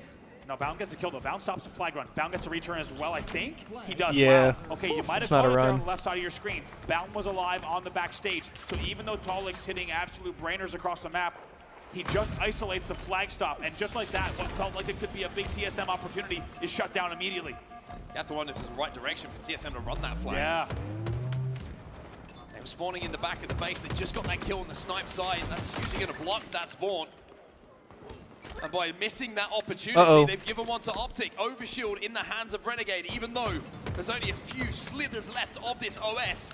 He's using it effectively. He's flying in. TSM 3 dead momentarily. Shots coming in over his shoulders. Renegade is running this flag. Look at this. He's going to hit every drop slide on the way as well. Flag is moving in pillars. He likely will have the timing window. He does. Beautiful Flag will run. now go up ramp. Absolutely beautiful. Trades elsewhere. 2 dead for TSM. And in overtime, And Gaming and GG. Renegade Oh! short once again at the stand. Where's Legend? Where is Oh! Just got enough respawn. That double kill from Formal shot will Oh! secure it. And Optic 3-0's TSM. We'll close out the series 3-0, but not without having a little bit of a flashback. And I had a few Let's fucking go! The theatrics, we got a little taste of it. I love the crowd mics. You can't end that game type with Optic Gaming on the map without a little bit of last stand shenanigans, and it's great to see. For Optic fans, it will be a 3-0 with a well-fought, you got to say, game number 3 from TSM. In the end, though, the only thing What is that, top 8, top 6 for TSM? Is an Optic Gaming 3-0. They will advance on. They will send TSM home. So TSM cannot, this time around, the last major of the year, break through that glass ceiling and make it to a Sunday. Optic Gaming continue to prove to us that day 1 means nothing. I guess for that them, was Big Hat Guy and that because he day said something 2 about and my 3 big ass are where hat. they come alive. Still work to do for TSM in the lead up to Worlds, of course, which is where they've had some of their best performances historically. These 4 players. But for Optic, once again, you have to say the elimination bracket run, it's not ideal, it's not brilliant, but there's one man who seems to love it. But they're doing it again. They really do. I got to also say, on the side of TSM, they were leading in each of those games, right? And I think when they go to VOD review, they need to remember that. TSM fans need to remember it too, because this was not a case of getting blown out by who they got for the interview. For the World Championship. This was a case of leading at least at one point in each of those games that they lost. So there's going to be a lot to look at. I think they have a lot to be proud of and to take a look at in terms of VOD reviews. But most importantly, as you say, it's Optic Gaming, and they continue on the elimination bracket run. Yeah, still alive, Optic Gaming, which is, of course, what they wanted to hear at the end of this day after a difficult morning. And you've got to give them a lot of credit, actually, for the way that they've bounced back. A lot of teams, regardless of your pedigree, you lose to a team, with all due respect, like Mindfreak, it's not expected to happen, right? It's one of the biggest upsets we've ever had in Halo history. A team coming through the open bracket and beating the #1 team in pools and going on to secure the #1 seed. It's sometimes, it messes with your head a little bit, right? But Optic showing experience, and I think you look at players like Formal, Renegade now, to kind of guide you through those moments. Exact Lunch behind them. They've been in similar situations, although maybe not as dire feeling, but they've also done it again this season. They've done it before. They've gone on these elimination bracket runs, so they know that it's not done. They're not out of a tournament until someone tells them they are. That's exactly it. Not done just yet, and they're still continuing to write what could be another Cinderella story. We have Blaze on the stage here with Bound. Let's go ahead and hear from the Green Wall. All right, everybody, make some noise for Optic Gaming. Looking good down here on the lower side of the bracket. And, you know, if I recall correctly, you guys got a high win rate down here once you make it to this point, okay? How are you guys feeling after these last few matches after taking that loss earlier? Hey, sounds good, Ducky. I mean, Much love, brother. To lose pools the way we did and then, you know, play Shopify round 1 again. But, I mean, we've been here before. You guys know that, so pretty confident. They look confident on this main stage, right? But much love, brother. I'll catch you later, man. Really confident. Appreciate you stopping by. Now, you know, you got some big teams to go up against tomorrow, but I'm pretty sure you guys are going to be playing this one game at a time. You've beaten everybody in this tournament once before already. And as you guys get ready to get prepared tomorrow, the TSM squad on the stage, they fall hard, but just couldn't get it done against you guys. What was the game plan to take down them? Did you guys do anything differently, or you guys knew that you were finally, you know, hitting your point, you guys were on fire, you guys could take them out easily?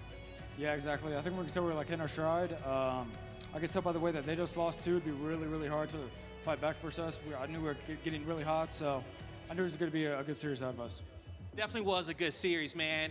And you know, with Halo coming to an end towards this season for a bit, you know, we have a lot of great moments going on throughout the event. You know, just as a fan of Halo, has anything out there been, you know, intriguing to you, or, you know, happy for any teams or anything like that out there?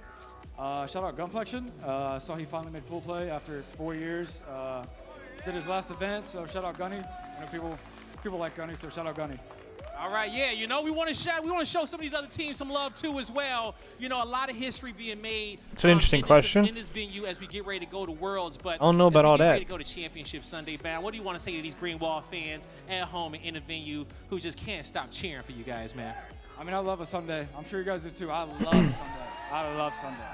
I love Sunday as well, and I'm trying to get to Sunday as soon as possible. So that's going to do it for us on the stage. We got one more series to go. Lot, take it away. You heard the man. One more Right there with you, Blaze. series. I cannot wait for Sunday either because it brings the very best out of the competition, out of our players, and out of our teams. Okay. And of course, actually, can't forget it, but the fans Shout out too. Bound. The fans get all Shout out Blaze. Let's peep LVT. Needs something to give them life, and that might All right. just come in the form of Back to our LCQ LCQ coverage. Now. These next few fights are gonna be Tapping in with a little bit of SWAT LATAM versus Dark Inside. We've got a 1-1 series in the middle of a live fire strongholds here. SWAT LATAM is going to be.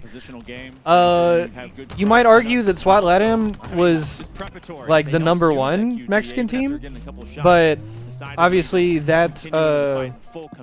But this has been at least a Oh string of god, about 20 or so that plays that Akave Dark team Inside ended up desperately way outperforming them and making pools and making top 8. this chance. Trying to win that, they have to This is reload Tapping and Buttons get their team. face. Dark So Inside that's is gonna continue to Suspector stagger and Super CC in them. And I mean, this is big life from Dark Inside. They might not only SWAT LATAM's stop kind at of 2, pissing on they're them in gonna game push 3, I'm for not even gonna trip lie. caps when they are able, one step ahead on the rotation. Kinda running their Tempo shit, can I'm be not even such a gonna lie. massive key in the Strongholds game, and right now Dark Inside, they are controlling that tempo. And Jake with the raid.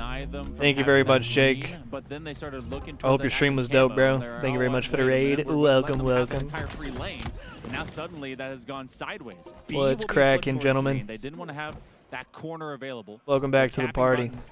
That How y'all knows his doing? What were team y'all is playing? In a great position to keep rolling this on, especially with only needing 80 points to get match point.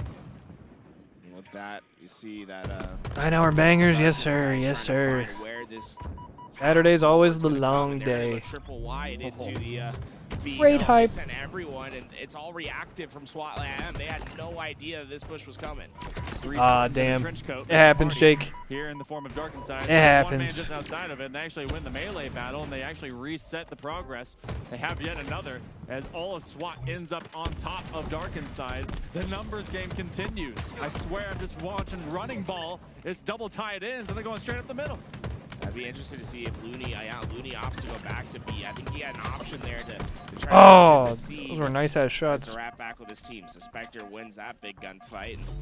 Unfortunately, cannot push into B yet, as he just didn't have the shields to get through. And during all that chaos, SWAT LAM puts in a trip cap. It's just an absurd level of value for how little that they had to put into those fights. They just kept sending one after another. They saw Dark Yo, Inside what's up, put Metal? 3. It's all eggs, Said I went one fishing and got basket, cooked. that Wear your makes a sunscreen. bad Yeah, dozen bro, I'm whenever telling they you. lay out there for too long. They're going to put pressure here over to C as A is getting flipped. You got Johan that is just on top of this tower. He's got the They have QT zombies available in the to kinda COD get beta. melee I did and see maybe that. get out of dodge if he Well, I didn't needs see it, to. but I saw He's got a teammate just I saw Milo tweeting about it. Oh my god, I thought he was off the map. Yeah, just gotta be aware when you're sprinting like that, you do carry the momentum with you. So if your QT's in the air, you'll fly. I saw the goat Milo tweeting about it. Killing. Kill in for Super CC with that perfect shot, but they I'm interested only to have try it about 10 out. seconds that they can afford to be out of these hills. It is a thin Like I said, I'm sure we'll try the COD beta. Strongholds is an Like, unforgiving beast for those that like give up probably too Monday. much. That Probably Mondays when I'll looks get like this around one to is it. gonna be signed, sealed, delivered, depending on how this B may eventually flip. Looney cannot give up any further seconds. He must live inside of green, and that's where they want the 50-50. Backing on up, getting one shot. B turns over for the moment, but there's a lot of pressure here. My god, they stop it at talk about a 249. big run in order to make this happen, but And he's getting ratted on. Yeah. nice play by Noble, and that you're That's a crazy afforded rat those spot. type of plays when you're up by 249 to 86. He's got to be able to get rid of B. Yeah, I'm gonna And try it out, trying to Tripticon. deny them. Looks like this eventually will go C. It's on Game Pass day They're one, They're going to so. keep them tracking. They're going to have to hunt them down if they really want to be able to finish this off, even with just 1 point. That'll Literally, the year that I was gonna stop buying COD, like the year that I was like, all right, bro, I'm not getting COD anymore. I'm not gonna spend the fucking $80. Really, it felt like there was this, That was the year they started putting them on Game Pass. And I was like, well, fuck. at the end. I guess I'll keep playing it then. I feel like we were, it was almost all of a pseudo situation. It was smoke and mirrors from out of Dark Inside. They had several numbers plays that looked like they were just elongated, but eventually things were just settled by SWAT. Okay. So we go over back to C-Stream Gang. Another one of our LCQs is Lies So this is the other LCQ match. Same map, same map count, different teams. This is Lies Infantry versus Majin. Majin, obviously, looking the to number find 2 their break EU over team. onto that B side, and We saw them successful earlier in the at tournament. that, it's gonna They were in be Optics Bastos. pool. Was able to find some important slays. Uh-oh. Oh, no. Yep. Here's your hat.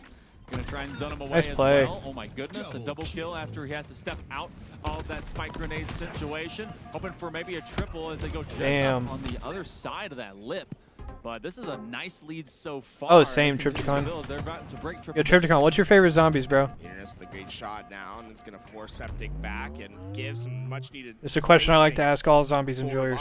Majin having a little bit of a struggle on getting into these hills and creating tempo. It's been very reactive gameplay from them thus far. Everything is a dog on a leash right now. Lies Infantry is taking them for a walk, letting them see the sky, but eventually the kennel is coming up, and Majin Club is really not in general control. They have one above them. Septic is You left valid, alone you man valid. on the island. He's dangerous, I'm a Black Ops though. 1 guy. Eventually, a nade will pop him out. But typically, I accept, you know, if your answer is World at War, Black Ops 1, team than yesterday.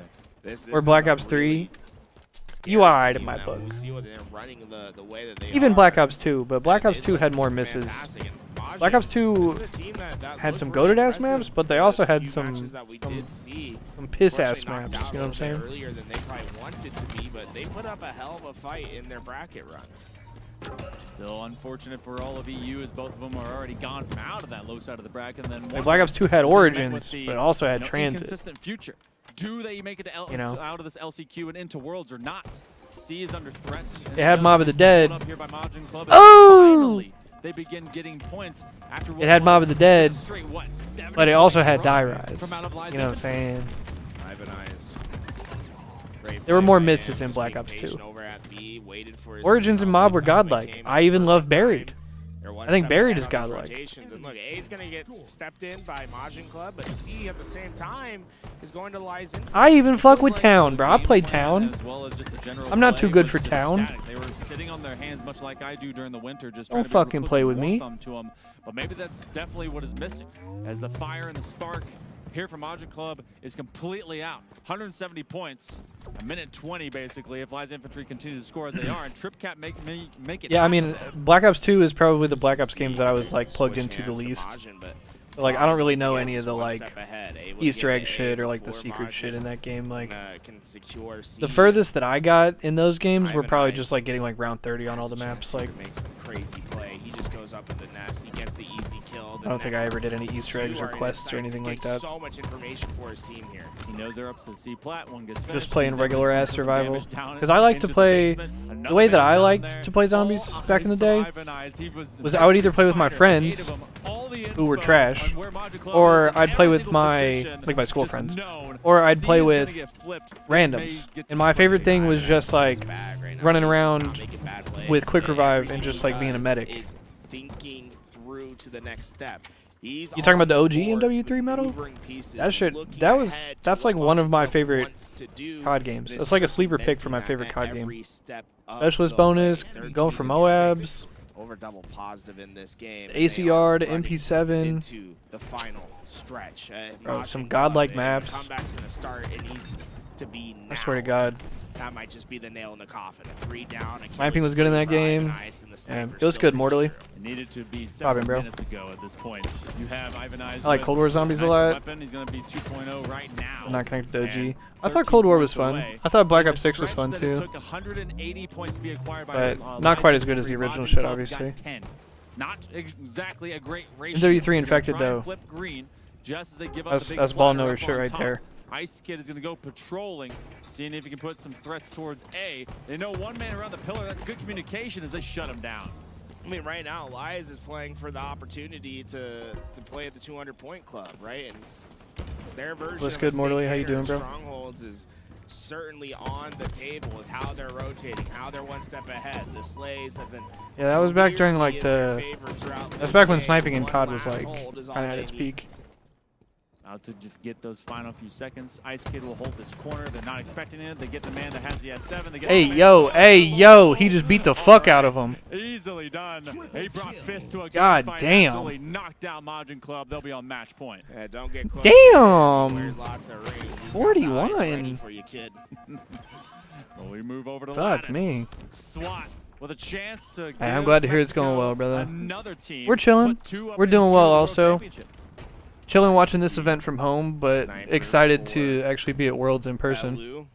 Dark Inside, they have not been able to get anything. Hopefully be streaming from started Worlds early again in this year. game. Instead, SWAT Lab Everybody cross your fingers. Seemingly keeping that momentum they had from the game before. The only survivor after 3 drop out here from SWAT. We're just so chilling, enjoying the with matches Dark today. Inside, they know they can work on to the second hill and a lot of neutral time eventually. Been a lot of crazy ass matches this weekend, I'm not gonna lie. They'll hold quarter.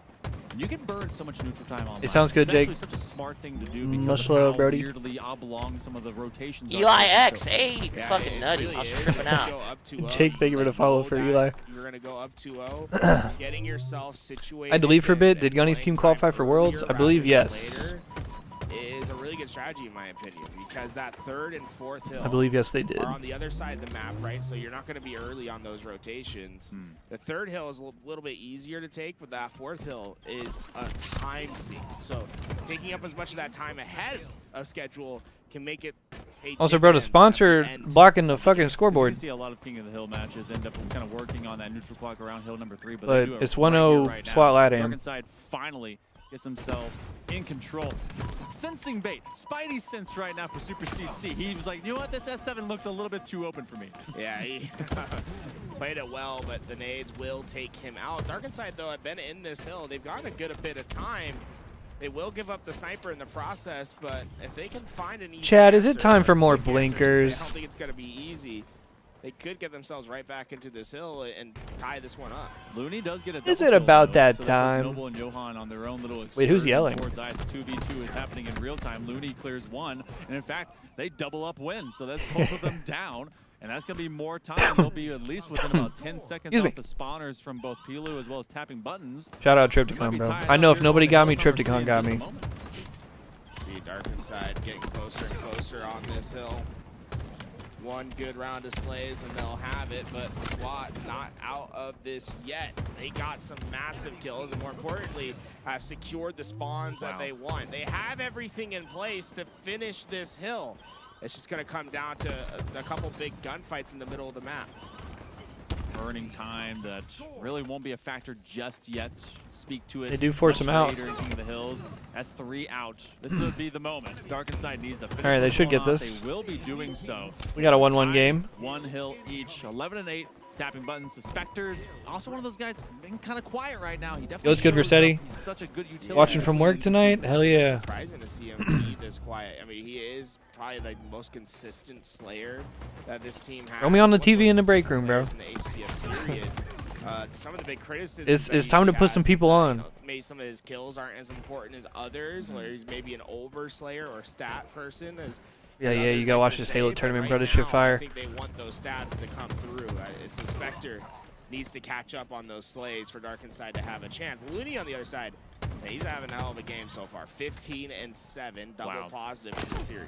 I want Overslayer. Wait, to be he's medal pissing. going to the, whichever Oh. Halo game comes up. Overslayer, stop killing them, please. It's like, you know, not What the every slay is motherfuck was streamed, that? Especially in the objectives, right? Position, timing, those things come way more into play than necessarily the kills or the damage Hey, that's shown yo. at the end screen. Spectre right underneath this one, trying to land. I like that. I like that stick attempt. Maybe inspired I like by that the little MLB angle. in their playouts, but he eventually does sneak on up. There's been some good progression here in Bin 10 as the Omnitrix is standing between them and maybe flipping the lead, trying to get into a game number 5, a necessary slayer for Dark Inside, but SWAT wants to be in control. They're going to use that repulsor to reposition. This is really We just a making battle Ben 10 for that back references. blue room. It's that spawn can make this hill so much easier for your team, and that spawn seems to favor SWAT Lam at the moment. It's up to Super CC and Suspector to break through. The two are up high and low. Double dilemma, but double the kills for SWAT. They had no problem dealing with it. One last Oh. display. The remote debt prediction will be enough to give them the lead. 2-1 SWAT as we Latam. go into hill 4. Hey, they moved the sponsors. Nice. They had to turn around. They had all communication that no one was rushing crates and everyone was funneling forward out of Dark Inside from that spawn. It's weird that that's a Enough time to problem, run the game, but so it becomes they a move the 2-1 scoreboard based on the here game for type. SWAT. Like So, it's so weird. as they already go to hill number 4. But It's a toughie. He's gonna be on the top FaZe of kind of this slammed him, SF to be spawn. honest, Wing As Doodle. soon as you have There's these a little bit of a corners slamming. covered, it's also tough to But dude, it's weird because I have like the Grassroots logo that's in the bottom center of my screen, and I arranged it to where, or like I set it up to where it didn't block anything, and it was like beneath the scoreboard. And then when I play like King of the Holds or King of the Hill matches, or like certain game types, like I think it did it for Extraction as well when we played that shit, which fucking hell.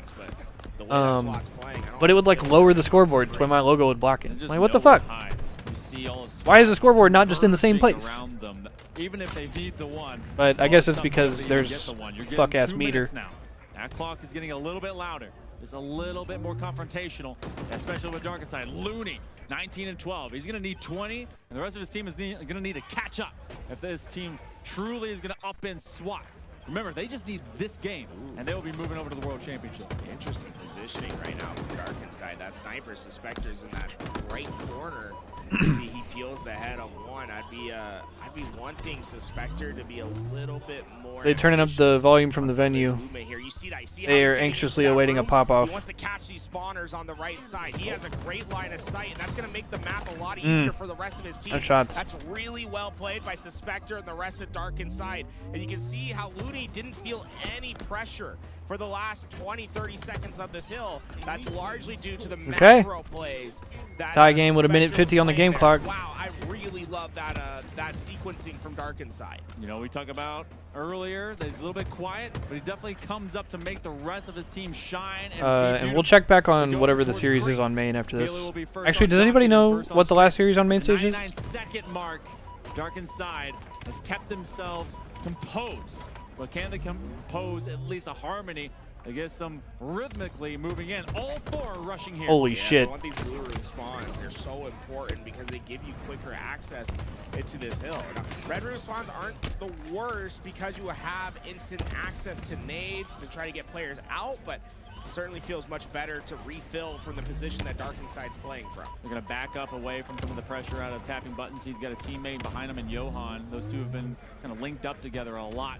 Moving into a lot of these skirmishes, they're going to move up into these steps. This is so sus. That one coming, a teammate will have to receive a lot of the flak for it. He's going to take a lot of damage. Both these guys are absolute just outside of these crates, trying to be able to. Oh my God! Off. They will go neutral. Three. Good job to get a trade. SWAT. And then last man ends up falling out as tapping buttons will be on the other side of spawn. Suspector feeling the hurt. It's a lot of good time for Darkenside. Right now, Darkenside have played this really well. They vacate when damage is coming down, when ordinances are raining in, and then they refill once they have an advantage to play. Hey, yo. There it is, double kill. Another 2 Once kills. they get these shields back, they'll be back into that hill and scoring. They were told that someone. Oh, this is time. That's 3 dead. That's 4 dead. Spectre doing a 360, trying to see where they were coming in from. They're gonna almost have this shit capped. Ah, they spawn close actually. Will be indicative of who eventually finds this hill. They don't actually get a lot of time off that. SWAT's been coming in. They may give up a couple bodies. They're just trying to do it over and over and over again. Ooh, very aggressive play by Suspector. Oh, how's he not getting shot? What the fuck? He puts in a ton of damage. What the hell? He's just walking forward, shooting their teammate in the back. All right, bro. This is not a serious game. How's he just walking out in front of 2 people, not getting shot in the back right there? Darkenside. From this moment, they are likely to play time. There's no reason for them to step in. It takes 40 seconds to capture a hill. 40 seconds on the game clock. Left on the game clock. They thought they would be clever and use that repulsor to go high in, see if they can catch him off angle and not looking. They'll be purely at least finds one, so Suspector drops out. So Darkenside has gotten themselves a lead. But as open as it is, this ice hill is actually very tough to take, especially with that big old iceberg in the way. I'd say deceptive is the right term to use. Nice shots. You think it's a lot easier to break into, but the geometry that's out there. Looney 27 and 16, bro. To being sneaky, to being able to milk your life, to get extra value. Tapping doing his damnedest in this game. Able to get a little bit of time, but the 15 seconds. playing a factor. Folks, there's 15 seconds. They need to get into Beautiful this hill, flank. and Super CC is cutting CC trying to call game. From that low side of Ice Sewer, thinking that they'd be able to take that fight from outside red, but with 3 out, Palu's all that's left. Super CC looking great, and this is going to be the timer clocking it in. We're going to game number 5. We're going to game 5. And the door is wide open for both teams. World Championship, 1 game away. Game 5 for the last spot at Worlds, bro. They know the job's not done yet at game 5. It's so checky to me that it's the same map set, bro. You get done watching like an entire bang out like fucking Oddball game or King of the Hill game. It's like, damn, what a crazy ass 15, 17 minute game of King of the Hill on Lattice. Anyway, let's check into the other game for 17 minute King of the Hill on Lattice. All these squads just wanted to give you some more flavor, some more content after what was. Oh my God, they're about to send it to Game 5 too. We're about to have 2 Game 5s. Just here to give us more. What the fuck? Convert any tight angle, but Damn. Bastos not gonna give any. Hey, he would have hit that shit if all them walls weren't there. Yet. They have to get into it. There is no second option. And Game 5. stood out for just a half We're dual wielding Game 5s in the LCQ like it's goddamn Halo 2. Come on, baby. Go to Game 5. 2 Game 5s to determine. You can't write the this shit. Of 2 teams. And they're Alright, I have to piss, and then we're taking more blinkers, and then it's dual wielding Game 5s. Walk away after they were knocked down round 1. Actually, what's happening on main stage? Hang on. Let's just see what's happening on main stage real quick. He's on top of this B stronghold. You've seen A and C. Space Station Envy, this is box office. Alright. Sorry. Fuck, we have so much going on. Alright, I'll be right back. Controlling the green stronghold. 2 down on each side right now. Control favors Envy. They continue to build this lead. Now up to about 70 points. Descendant finds a perfect route, finds a couple of kills as well. It's up to Stellar to try and push dummies, but he gets predicted on the route and eats that grenade. He does have camo, so able to play his life, relocate to bottom middle, but Stellar's got to be frustrated. He thought he might have a timing, is still getting hunted, and they keep track of where this camo player is. He does get taken care of Piggy, but you want to stay alive. You at least want to keep your teammate alive, and Stellar really can't manifest this into a positive result as of yet.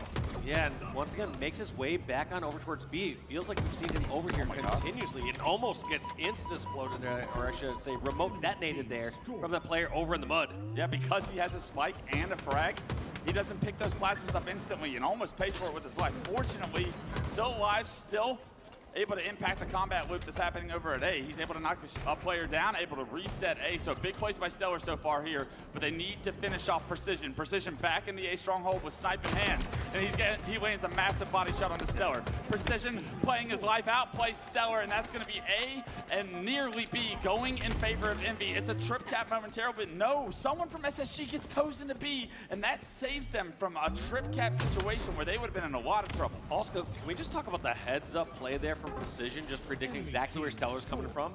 You just have this sort of time and this spidey sense that you build up in Halo that you say, all right, check this route. This person's not double back in here. Yeah. I need to watch my back from scoreboard side.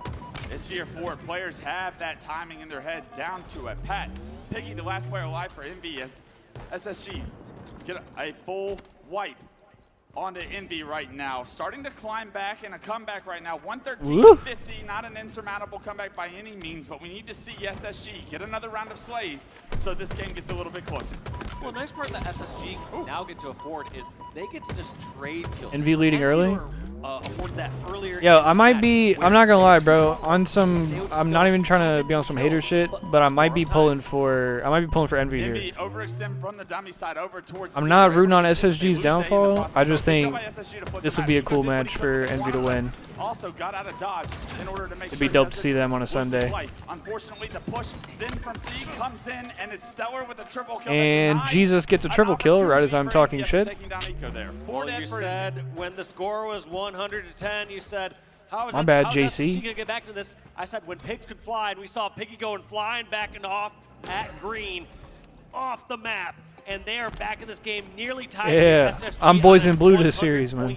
Run. And a triple All right, from Stellar. who's taking blinkers with me, Another Chad? individual brilliant performance, a moment that gives SSG some life.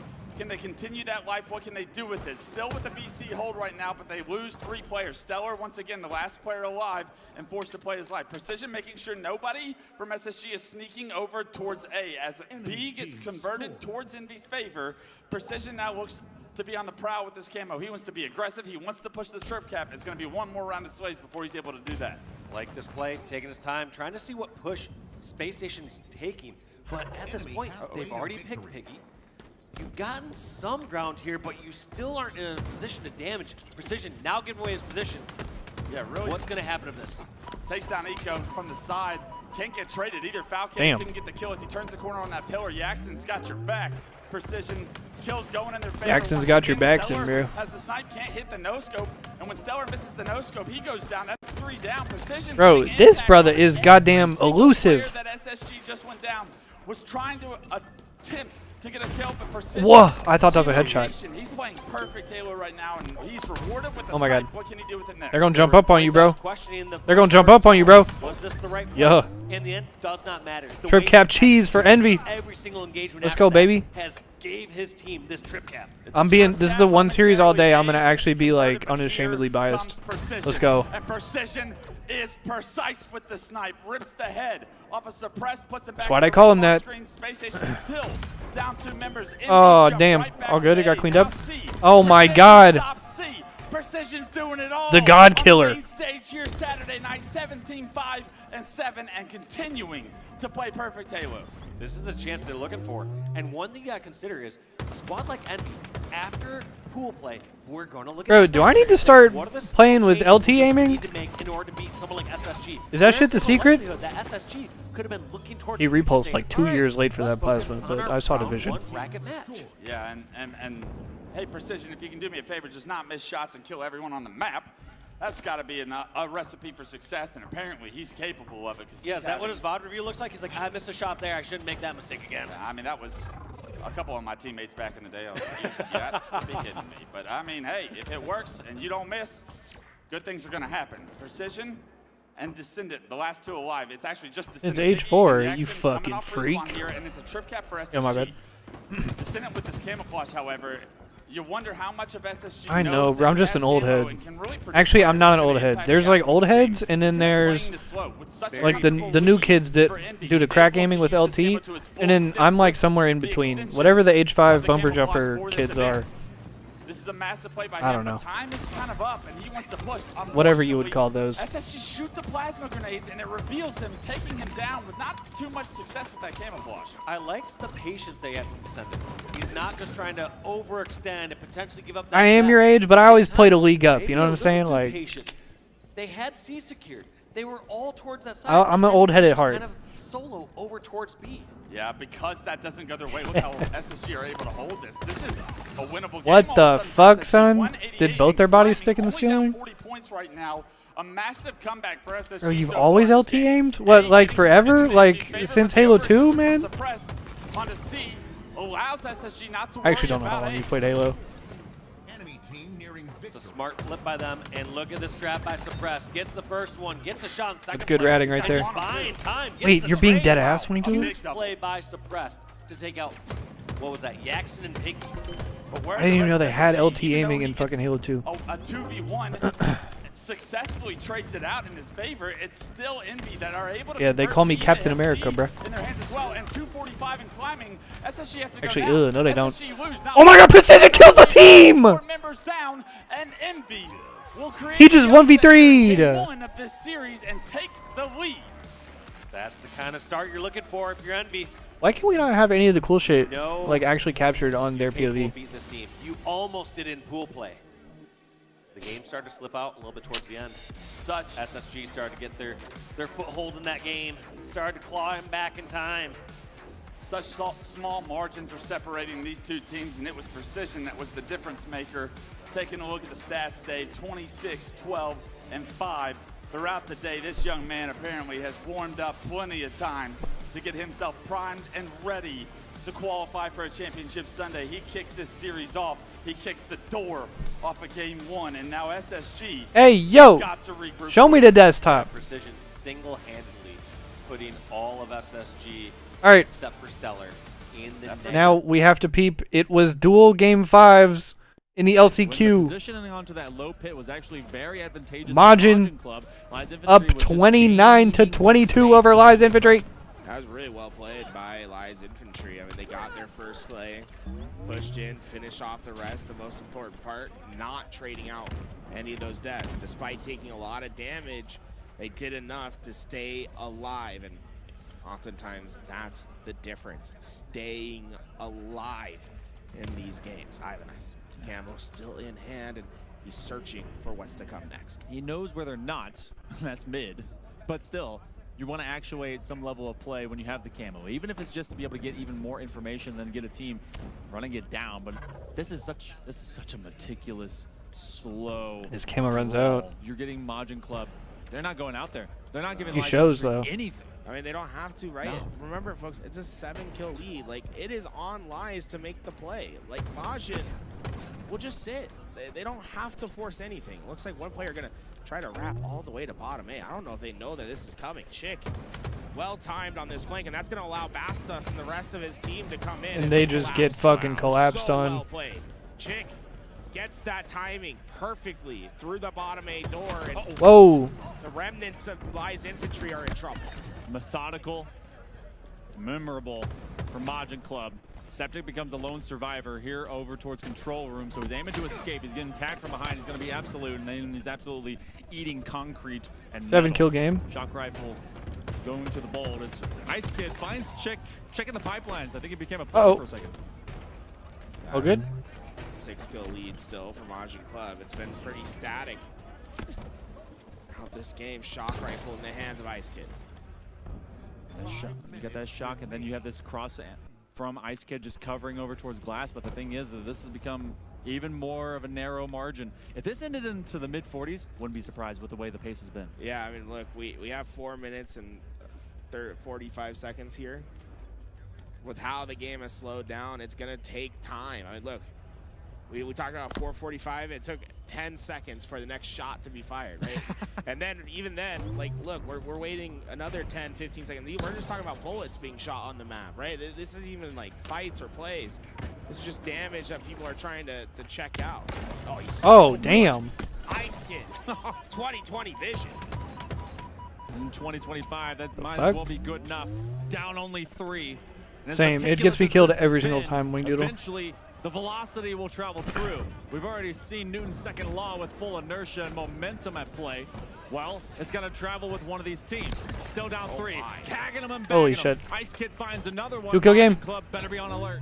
Yeah, this shock rifle's making the difference. You know, it was even footing for both sides for so long, and we're seeing that tension just build and build. But the thing that breaks it, that really swings it back into Majin's favor, back into Liza's favor, is the power weapon control. And that is the essence of Halo. Everything revolves around the sandbox, the advantages that you play for. Ice Kid now has the chance to close the gap. A 3-kill differential. This shock rifle searching for heads, but it's a lot of action in short spurts. I don't know if the timing is going to end up happening right now, because they could be able to cruise through that upper rafter and go right around the corner and surprise Ice Kid, but they're going to actually stay towards that top side of elevator as the comms are calling out. Ice Kid knows he has control of top side, all of this angle towards top gold. So Majin is not going to overextend. 3 minutes. The other thing, 3 sweaty minutes. Yeah, the other thing to worry about is he has shock. Okay, so he's going to nade this. I wonder if he tries to grapple that shock on the ground back towards him as well. So big thing, he's got it off the pad with that noob, with that CE combo, using that sticky grenade. He still has 2 grapples, and to me, Ice Kid, I think he might get impatient at some point. 2.5 minutes game clock. Play with this grapple, and that could be game winning or game losing, depending on how it goes. I mean, a play has to happen by Lies Infantry one way or another, because Majin Club is not going to play into their hands. A very, very close game. World Championship tickets literally laid out in front of these players. Someone's going to go, and someone's going to watch from the sidelines. Ice Kid is rallying the troops, says we got to move somewhere. Yeah, we might not even get to 45 kills the way that this one's going. And Majin, they truly don't have to make a play until camo comes up, and they're going to wait until that second. Now, the big thing, Ice Kid at this tower, he can grapple camo from this position. See if he goes for it. He's going to try. Oh, no! The camo didn't grab. Oh, overexposed. Bass House is coming. He knows he's right around the corner. They go for information. Did they get camo? He's now all the way on the top rafter. He's going to be tracked down. They're going to try and hunt the man. He's going underneath. Bastos is Oh, no, bro. They do not want to give this kill out. In fact, in that same sequence, Oh! they get another, but they're still within 3. Nice, get able to find at least some value out of a horrendous Down 4 now. from Lies. They just didn't get camo. They lost their position. They flip out the map, and the lead grows for Majin Club. In the same vein, Dark Inside and SWAT. SWAT led him up Very close. 8. In fact, it's going to be SWAT that's up 8 right now into their game number 5. We have a minute 20, 80 seconds Picture to in go picture. here in the C stream with Lies Infantry trying to catch up to Majin Club, but Majin Club is just playing this one like it's a set of poker, and their face is strong. It wouldn't be surprising. Yeah, give me just a second. I gotta grab a package from the door. In the way that it slows down as well. Once those leads are established, there's not much of a reason to make any play. 1 minute on the clock. We are gonna have this be determined in time. Lies, they need to make up 3 kills. One last play, and they're not going to let it be dictated by Lies Infantry. Hide behind all these corners. The frustration is building from out of Lies Infantry. Eventually a play has to begin. Majin Club is going to play this so close to the vest. You would believe that the cars don't even exist. One goes down. They're trying to ramp it up. Here we go, just a 2-kill difference. Bastos, though, with his answer, able to get 1. 2 kills, 27 seconds. The remaining players of Majin are in the back of C. Ice Kid. Spotted. Oh. Some from blue.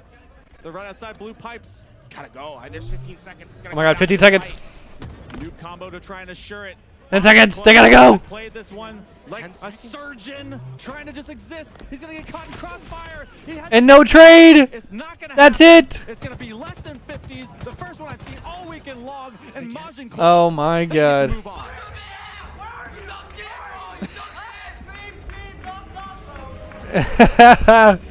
Talk. He said shit At the end of stains. the day, it's Majin Club that get the free tickets to Seattle. They'll get to continue. their And HCS Majin qualifies journey for at the Worlds. Halo World Championships. A slow play Slayer, but one that they came out on top. That is probably the most just And back to the other tightest Slayer I've ever LCQ. seen, not hitting 50, simply waiting. Say that looks out like me? The clock. Some might say you did not control things, but Also, I got hoed. My package wasn't at the door. I gotta go to the mailbox. Meanwhile, I know, Mexico's Fig. other squad trying to have a Even birth, my cat's much the pissed same. about it. This is a very similar situation that we find ourselves 35-32. The international team World's qualification on the line. the team from North America Dark Inside down by 3. up the difference. Looney with noob combo in hand, and all 4 of Latham. They might be inspired if they heard anything behind them in the same BC You mean LATAM? desks that are over there in the other stage. Maybe that one will work out. Hoping to at least break one shield. They're going to break into this control room, but they have no idea where. You saying one of them they looked have like a couple me? of numbers, and they actually find one. Drew Looney trying to clean up the next, but too many players around. SWAT, get out those trades. 2-kill. Oh my god, I thought he was gonna beat his ass. The distance closed down. Now just a 1-kill game. Stark inside within striking distance. Completely empty mag well. Oh, the shit and talking? They don't have the fist to be able to hit him with. Yeah. More time, but they just land on air. Down 1. You right. Lewis played a very moderate game. 6-8. Is hoping to land something late term with the shock rifle. Could be a tide turner. But Dark Inside is also not rushing. They have 5 minutes. No reason to Oh, you force got it. anything here. Plenty of time Especially, to play with. both of them were saying like, Keep that sniper hidden. he was saying, oh, they were just talking or something. He called him dog shit because he was saying, all y'all do is talk. So I'm guessing they were talking shit. The edge of elevator. 40 all. Oh, They shit. The man as he clambers. It's going to be just a 1-kill lead still for SWAT, but Pelu, the most important man on the map, is the only one that stayed alive. That shock rifle stays in their hands, and ooh, they're going to get aggressive. I mean, this is a stark difference from what we've seen before, and it's paying off dividends. They get 3 down. It's just Looney. His position. Oh, shit. He's shocked. And the camo goes into the hands of SWAT LATAM. 5 kills away, tapping All our international teams are turning up. putting pressure in. This looks likely for the international boys to take it home. Rock shocked and roll. This one's out of control. If you're Dark Inside, you're going to take over from the top side of batteries and then start pushing them towards the glass. It's going to be money on the glass. It might even be their faces. This visor full of electricity. See if Pelu can be much the same. He's starting to find that spark of life, and so is SWAT. The help came just in time, like a left hook into the long haul. The shots got together. They just 49-45. need one more. Dark Inside. There is no more room to take a back step, a sheer cliff. If they stumble, they need a perfect game from here on out. SWAT LATAM, One They kill are fucked. away from securing their tickets to the Halo World Championship. Can they sweat it out? Can they play perfect? Gotta find 4, even just to tie it, and then they gotta wait on a spawn. You have at least a couple just off to the left side of tapping buttons. He's hoping to face roll his controller and maybe find the next one. They're gonna surge. They're flooding in, or they're all going down low. GG. Gets it.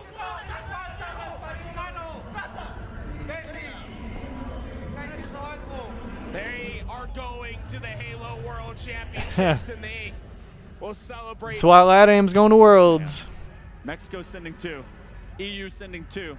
Our international teams clutched up. Even our international teams that didn't do well in the open event managed to clutch up through the LCQ and make it to Worlds. International Halo is on the table, folks, and that does it for our last chance qualifiers. We know what teams. And that is it their for the way LCQ. to the Halo World Championships. What a beautiful night. What a beautiful day. And we still have a Charlotte. I can't wait till I get to yell over the monitors again, bro. We've got Unreal Nightmare. One of these days they'll let me. And all right, back to NVSSG. Oh my God, it's 49-48. What the fuck? Stuck towards the elevator. What the fuck is going on? What What the fuck is going on? Oh! Stellar eats the nade, but with the challenge. And we've got a 1-1 series. Holy shit. This series up. Stellar, that play was ballsy as hell, but you, my Damn, man, son. can pull it off, and you can get your team back into this series. You very well did that.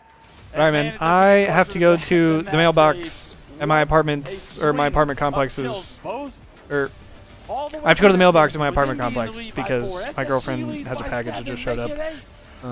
So I will be right back. Give me just a sec. They get the camo. SSG spot the camo. My bad. I cannot believe how close I'll be right back, y'all. these two teams are when they match up, but it is so stressful to watch from the outside. Yeah, if we're this stressed watching, imagine the pressure these gonna players lose all have my to hair. be under in the middle of that game. And to have ice in your veins like that, charging a player in the pipes just saying, I'm ending it here right now, not sure if you're walking into a bait and switch, not sure if you're going to walk right into that frag grenade and get embarrassed. No, Stellar sees the opportunity, seizes it, wins the game. There's one thing Stellar's good at, it is steady shooting. And even though that nade rocks him the no shield, that steady shot, he trusted with basically a series on the line, an elimination tournament life on the line. Stellar's shot's got to get you there. Stellar's shot does just that, gets his team right back into it. But it was all of SSG. Did you see the kills on that scoreboard at the end? All of SSG caught up with each other, and it has to be a massive group effort to be able to swing the momentum the way it did, because look at the score, Dave. All of a sudden, SSG up for what feels like a pretty comfortable lead here coming up. And then on top of it, Piggy gets that free camo, gets away with it. And you're thinking, this game's all she wrote. There's no way. But SSG crawl back. They crawl back so well. They get the trap at elevator, and all of a sudden, Stellar says, I'll do it my damn self. Takes down Yaxon for the 50th kill. And also, if we're going to talk about stats, as hot as Precision started that game, 16 and 13 to end it, he was specifically slowing down, and maybe it was SSG hyper-focusing on him, understanding that he was doing way too much on the map. Just getting shut down after that. Those are some tough positions to be in. But looking up next, we have CTF Forbidden. Both these teams, I mean, we end up seeing one of the fastest Forbiddens we've seen in a while and kind of forever. I don't know. Yeah. But I'm thinking Origin, actually. Might be. I mean, what SSG are we going to get? 0-3 on CTFs and 4-0 here. That's right, yeah. Actually, wasn't it their winners bracket series? It was an Origin CTF. Origin CTF, and it lasted about 2 minutes. I blinked. I actually went to go grab some food. I came back, and game one was over. SSG's got to throw that in the back seat. They can't be thinking about that right now. If you have Stellar and Suppressed on your team on a map that has 2 snipes spawning on it at all times, you have an opportunity to take the series lead back. And I'm also looking on the other side, Dave. Who are you looking at with that S7? I mean, outside of Precision, we know he's probably going to lead off the way, but there's got to be other players from Envy that can match that level if they want to cross the finish line here tonight and continue on to Championship Sunday. Yeah, I mean, I think we saw a little slower start there from Descendant in that game number 2, but at the same time, I feel like one player that's been flying a little under the radar, Yaxon. Yeah. He's kind of consistent, solid Yaxon. but he's also been making some incredible plays. I think the difference maker, though, it's not just going to be hitting these shots. There's no question on these players. Can they hit these shots? Is can they position themselves and make the right decisions on when they should push and when they should hold an angle? The thing I saw from SSG at the end of that recharge Slayer is SSG would recognize, okay, we have all 4 of them trapped in elevator. Let's put the squeeze on, get on both angles. They also at times recognize, all right, there's a couple of people over here at Hydro. We're going to send 2 or 3 at Hydro, and we're going to have one person watch the cross. They had Falcade watch the cross purposely to catch someone like Precision coming over from Needler or coming from batteries. And that was, like you said, it's everything. So it's just more of like this positioning, this patience from SSG saying, oh, we know the numbers game. We're going to move our chess pieces over here. We're going to have this person watch this angle, and it's all going to work out. It all worked out in game 2. It wasn't pretty, it wasn't perfect, but the job gets done. The series all tied up. Forbidden CTF's the name of the game for game 3. And I see Precision and Stellar. We always talk about the chess game that is Halo. I see Precision and Stellar right now moving as queens on the chessboard, impacting the outcome of both of these games at such a high level. And it's all about how do you take out the other team's queen in order to really give you an opportunity to win this series. I'm looking at how long does this first snipe stay in Stellar's hands and how long does the other snipe stay in Precision's hands, because I guarantee you whichever one has the higher number has a better opportunity to get off to an early lead here in game 3. Yeah, and I'm curious to see, are we going to see aggressive sniping Stellar right off the rip, or is he going to play back a little bit? Is he going to sit back closer towards his Mohawk, see if he can cut off the angle and get a snipe? Stellar, first getting that carbine, putting some shots. That snipe bridge is already receiving some pressure, but that's going to be Precision and Piggy going down. Yeah, it's actually Descendant that goes for Envy snipe right now. It's a 2-on-2 on the map, and although Jackson tries to get that overshield, he does it, but can't turn the corner. Stellar takes down that overshield. He leaves the snipe behind, prioritizing that overshield, and there's a sniper on the other side of the map that takes down Stellar, but suppressed.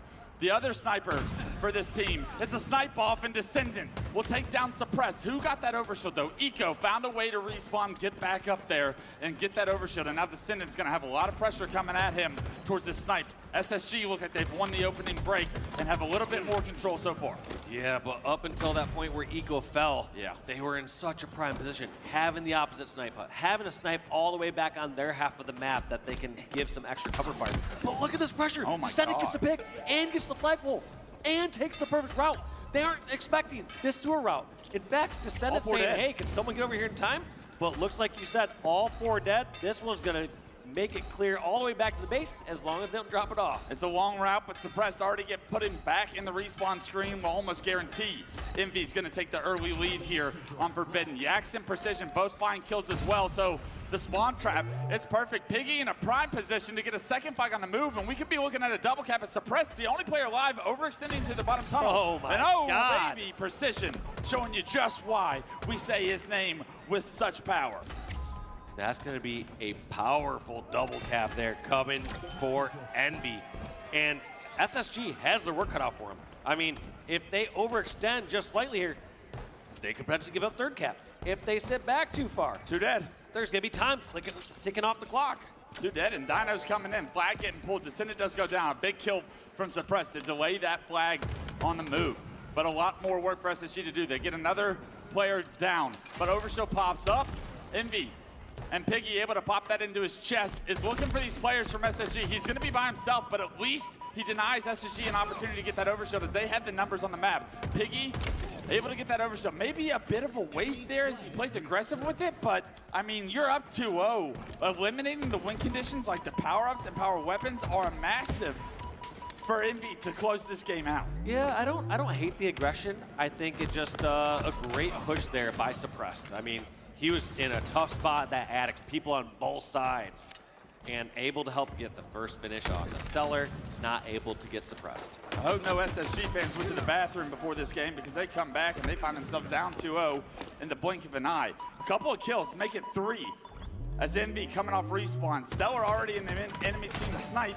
He needs to win this on the Descendant. A ghost jump from Descendant gets him an opportunity to win that fight on the Stellar. And you're wondering, how far can this flag go now that Stellar's been taken out?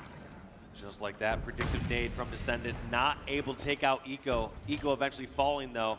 Is this flag being returned? I don't see anyone in position for it. It's going to be either Falcated to run this, but I believe he's just going to keep some attic control. Suppress so focused on making sure Envy can't pick up that snipe, able to get not just a headshot, but a body shot onto a second player. And all of a sudden, that could open the floodgates. Here comes the response from SSG. Snipe in the hands of the young man himself. Suppress starting to rip faces. 3 down, last player alive in the back of the base for Envy. That flag on the move. SSG may be able to make this a 1-cap game if Suppress can hit one more shot. And that's got to be really annoying, despite that carbine unzooming him so frequently, still able to hit that no-scope. Valcade is going to punch it in, 2-1. SSG respond. They weather the storm. They make sure this game keeps going. Overshot's up as well. Kills coming through, 2 down. This is massive. This could be SSG's own dub cap. I mean, they have the position, they have the weapons, they have the power-ups. Can they get these last couple kills? I like this, getting right in the action. Valcade gets a couple picks, continues the run into the sewers. Yaxon, the only one alive, taking all 4 dead. Look at this, SSG, see your double cap. They give you one of their own. Valcade playing perfect with the overshow. Make sure he routes towards the flag as he's getting the slays. And because of it, he's right on cue to tie this game up. What was once all Envy is now all SSG. Not even over yet. You have Stellar still over in the Envy snipe hut. And he's not satisfied with just that position. He decides to move on in. Precision not really expecting that. Both players who have the snipe hut like to hold that position indefinitely. 2 dead. Eco with some suppressive fire on the Piggy, but runs out of ammo just before he's able to take down Piggy. But a nice kill before that will stop Envy from being able to advance on the map. Suppressed with a lot of responsibility here at top mid, chooses to relocate. He was going to get taken down from multiple angles. Look at that. Suppressed through the observer point of view. We see Descendant on the flank. A great job by Aries. Carries in the back to go to Descendant's point of view. And if kills go in the favor of Envy here, this game will end shortly. I mean, that flag gets pretty far, and that's 3 down. Stellar, last one alive, top center. He gets the pick onto Piggy. Flag is still being touched. 3 dead. That flag's gonna get reset. Stellar gets the double, the kills that matter. Piggy gave Stellar a chance. Stellar took that chance, found himself 2 kills, make it another kill. Stellar is answering the ring of SSG fans all over the world. Stellar able to find 1 more before getting taken down. It's a 2-on-2 Eco Suppress versus Piggy Precision. Stellar doing so much work there, passing the baton to his teammates saying, your turn now. I did all my damage, take up more ground, and look at this. Precision and Envy are gonna have control of their hut. This is huge. They haven't had control of their hut in a little bit. Snipes and Overshield coming up right now. What a massive moment. Precision tries to pick up the snipe and hit the no-scope, but he gets suppressed by Suppressed. Stellar with that Overshield now has his eyes set on the prize. 3 dead. This is it. SSG, flag on the move. Stellar hitting the G-slides, hitting the bottom tunnel. It's getting shot in the side, though. This Overshield all the way dwindled, but look at that. More kills going to SSG as everybody else getting kills. Suppressed with the double, making a triple in the feet. Suppressed and Stellar doing what they do best. Ripping heads and coming back in games they have no business winning. And SSG come back from down 2-0 in game 3 and take a series lead with that win 2-1.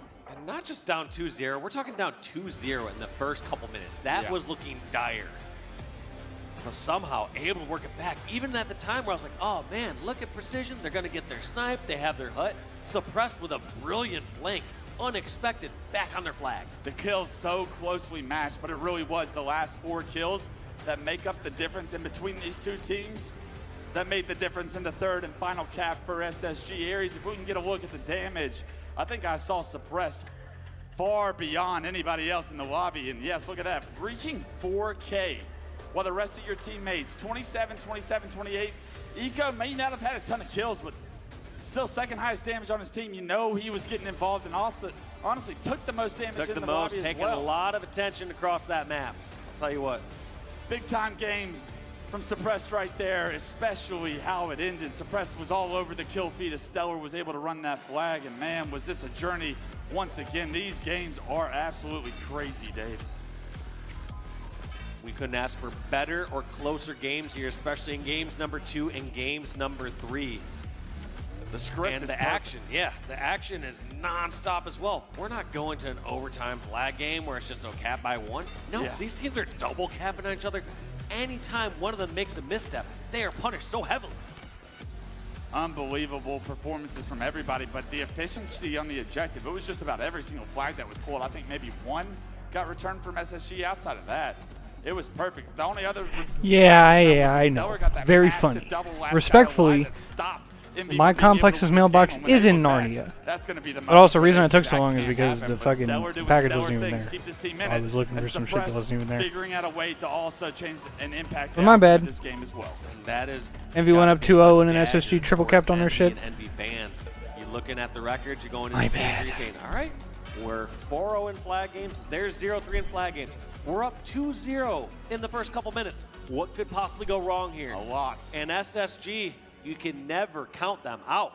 Lattice Oddball is game 4, and Dave, if we've ever casted a series with these two teams and seen enough over the first 3 games of this time around, I can almost guarantee this is going to go the distance. We're going to have one banger of a live fire Slayer, you would think, but SSG do a phenomenal job. Games 2 Yeah, and 3 Fig, I to know. show so much resiliency in situations SSG that shouldn't have look won dire, that game, I where they know. needed someone to step up and make a play. Someone steps up and makes plays to cat's get them pissed the about series it. lead. Is that going to be the story here for Game 4? Envy's tournament life now on the line here in the elimination bracket. And one question I had about SSG, especially from yesterday, was I wasn't seeing some of that objective efficiency that I would have expected. I wanted to see them rally some more flags, do some better ball rotations, jump in the hill a little bit quicker. They aren't afforded that same luxury here on Lattice, I'll tell you that much. Yeah, I don't have a ton of kills are Damn, the staying Dodgers even, came back.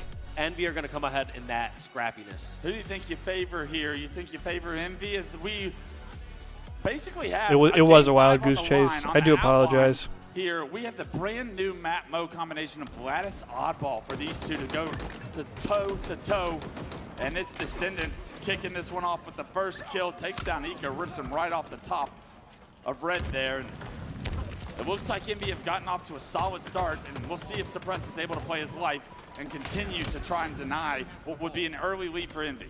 Yeah, it looks like Piggy's going to grab that ball, rotate it back towards Red. Max maybe Kepler towards pays Ice. for the Phillies Just now? Wrap up a little bit of time, but his teammates are falling here. I don't know what the rotation here in this case is. Looks like he's going to try to avoid those players near tower side Red and bring us over towards crates. I actually don't hate it.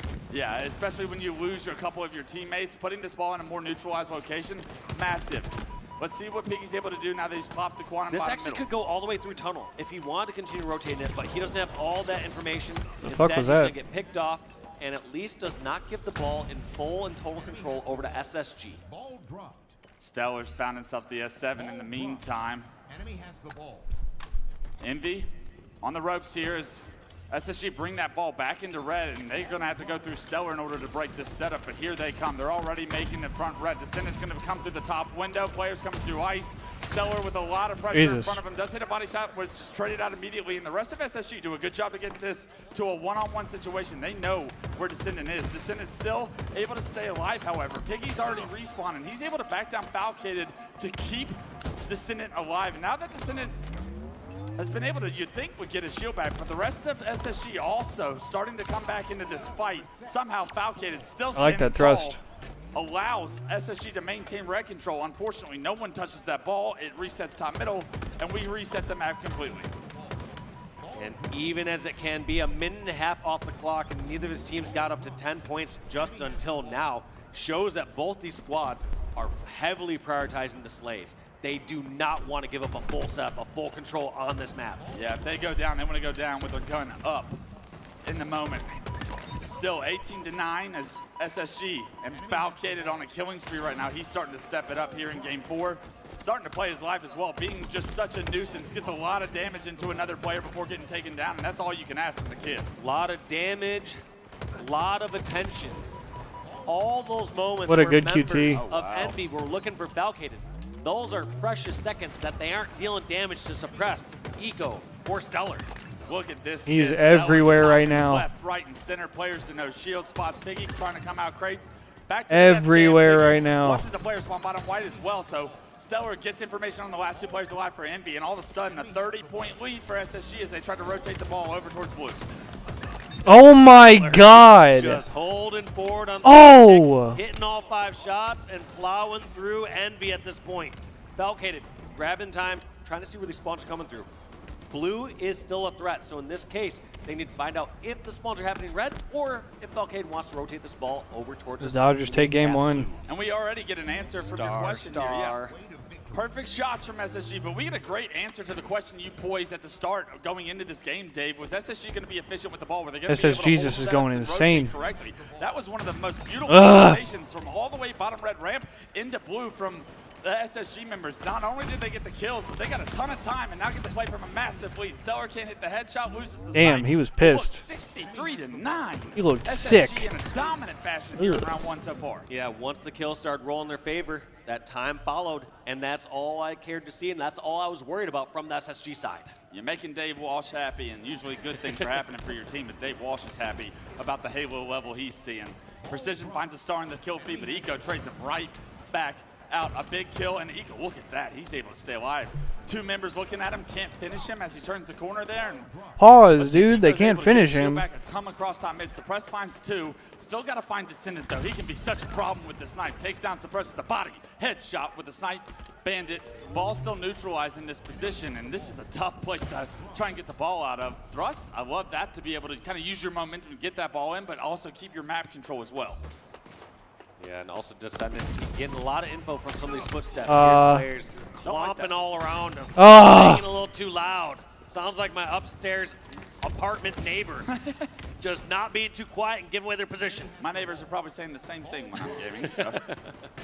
We apologize on behalf of all the loud gamers out there. Stellar, when he picks that snipe up from Descendant, he's able to get a few more kills with it and really deny what was going to be a nice opportunity for Envy to come back in this game. It's still just a, what, 24-point game? So a good job by Envy so far through the mid-game to get right back into this round, but a massive deficit, still trying to create the comeback. And SSG are spawning across the map, and look at how aggressive Precision wants to be to stop and delay any SSG members getting towards his ball. Like that, creating some space. Obviously didn't want the trade in the end there, but he is trying to make sure his ball can get the play ball before Space Station close in on blue. I think I just saw 3 members from SSG top middle. They are using a wolf pack approach to get the rest of Envy flooded out of blue. And now that they have those kills, 3 go down for Envy. They're all spawning bottom red. And they're gonna have one push, Dave. 75 and climbing, ball in the back of blue. It's a trek for Envy to try and get back in this game.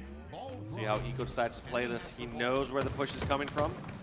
Knows that they have to make it now. Good damage. They don't see even the absence of something. They get to deduce and say, hey, it's not coming here from crate side. You better be watched now over towards bridge or tower. What a read by Eco Snipes right up. there. Stellar picks up 2 in the kill feed, but Eco could feel that he didn't know enough information of where everyone So on much Envy was. damage from He's Eco. gotta assume someone's pushing the right side of the map. He actually meets Precision at the door, denies Precision from killing his ball carrier, and because he delays that, the Yeah, I rest think of he's a little bit of a SSG question swarm, mark for me and as they're well, able to Wang cut Doodle. off any flank Precision might have had. Just like this. Piggy, last one alive, bottom tower. Damn. Gets taken out by the suppressed no scope. I don't think Envy are going to be able to get in position to stop these last few seconds of ball time. Precision desperately trying to get over towards the trench. Not going to happen. SSG led by Suppressed and Stellar. Who else? The main slayers on this team with 18 and 19. But it's really a cohesive effort. That ball rotation was everything for them to get out to a massive lead. This is the best of SSG I have seen, and what a time to see. Is that a J-Rod homer? The best of Mariners up SSG. 1-0 over the Tigers We're now? starting to see these teams really shine as we get later into this tournament series. We're seeing FaZe really start to sparkle. We're seeing SSG shine. Oops. It's only going to be a matter of time to see who's actually going to walk away with this event. You always wonder, is the moment too big for some of the new young guns coming up in the scene? Is that's what's happening right now. SSG start this round very strong. 4 grenades denying Stellar from being able to Desperation keep grenades, if that I'm going to be honest with you. At some point, it's okay to delay, but when you're throwing the 3rd or 4th grenade, it almost feels like you're just praying, hoping for almost a Hail Mary and get you a kill across the map. Well, they have denied SSG from getting any ball time, so successfully they knocked that out, but eventually Stellar gets that ball back into red. They are going to have to get a couple of kills for this setup to remain strong right now. Stellar able to drop that ball, get Precision to no shield, eat! Jackson in the face right there as a melee thrusts perfectly. Gets his team a 2-man advantage here. Last 2 players alive, spotted and removed from the map. Last player alive, Descendant, teleports. Stellar, he's to your right. You saw where the Quantum went. Good help from SSG, though, to keep Stellar alive. He wants that snipe. This ball still neutralized, however. So although SSG doing a great job slaying in this second round, not a lot of time so far. Not the time my that you need, God. but Stellar making things happen over here towards top tower. But like you said, not really seeing that OBJ efficiency. I was kind of heckling a little bit those grenades going towards the ball on the ground, but maybe it's working. Maybe this got to delay SSG. Yeah, but you feel like it's only a matter of time. You need some more slays on the side of Envy. They've weathered the storm. Stellar hit a couple of snipes, but no ball time really acquired on the side of SSG. Now, it looks like Envy has that ball in their hand, but the first domino falls. Jackson gets taken out. Descendant able to get a kill, but he's the last player alive in a 1-on-3 situation. As all 4 members of Envy go down, that ball gets back into red, and it will be Space Station getting into a He really is the main character, We bro. also got info on the spawns. The fact that Falcon That shit's right crazy. there knows that they were spawning towards bottom blue, which is already expected, but he knows exactly where they are at that time. Suppressed trying to stay alive top middle, but just gets angled out from multiple members that push towards the ice situation. Now have their eyes focused over towards the red ramp. Piggy gets knocked to no shield. Can he spot Falcated? It lands a couple of shots and actually takes him out. Looks like Falcated was out of ammo in that situation. Fortunate for Piggy to be able to get that kill, stay alive. Damn. Can't take down Eco though, and that kill being traded out will really deny Envy a ton of space here in red. The rest of his team going to get sandwiched now that Stellar has respawned. Yeah, that was huge heads up by Piggy to realize that Falcade was missing those shots. He had that opportunity to reverse that one. Stellar finding a second kill over in red. The ball, however, gets reset, so scrapping is continuing to favor Envy, and opportunities where SSG you think are going to get some ball time. That ball resets for the second time this round. You can clearly tell the focus is slaying before getting anything else done. Look at that little trap they have there at the front door of red. Come on through, walk right into a trap. Whether you look towards ramp or whether you look to your left, you are getting shot in the back. Last guy alive can't hit the no scope. Descendant asked too much from the Envy roster here. Stellar gonna have ball and snipe in hand. You know he doesn't want that ball, anything to do with it. Multiple players already pushing across top middle. This game is so fast-paced, Dave. I'm going crazy with the play-by-play right now. Yeah, as soon as you feel like you see 2 or 3 down, you're like, all right, there's gonna be a pause. There's gonna be people waiting to respawn. They're gonna do a push together. No, these players are heading forward and they're charging towards us. We have our 2-second game right now. And only 2 minutes on the clock, so maybe time becoming a factor here in the second round of this game 4. Remember, Envy's tournament life on the line. Falcated hits a no-scope on a player, can't quite finish him. Does anybody have a sight line front red? Yes, they finally take him down, but the ball carrier actually escapes towards the bottom ice river, and he's gonna be actually still alive. Chooses to drop it. Falcated, another body shot, 3 go down, and surely SSG can get the ball in hand. Yeah, SSG gonna put a little more time on the board, but you're right, that's tough when they cannot finish off that sniper that they get to absolute 1 shot as they're making those pushes. Getting those finishes are crucial. Precision looking like the Sith with Repulse there, hood up, and using that Repulse to push Space Station away. Jackson somehow finally gets able to breathe with the ball without feeling like the world is collapsing on him. Piggy with the snipe in a very advanced position, needs to hit a no-scope. Can't quite take down Eco and gives his position away. Suppress gets taken down. A great job by Piggy to stay alive, get a ton of damage. 4 go down for SSG, and now finally, this should be some significant time going in Envy's favor here. Let's see how Piggy decides to play this. Knows the spawns are in blue, not gonna impact him too much. But once again, deduction. No information, no players pushing that way. Basically says where they are pushing. Right now, Piggy knows they're all gonna push tower / catwalk side. He reverts away here, knowing that Crates is no longer the threat. 2 of the dominoes fall for Envy as SSG is pushing across top middle, suppressed.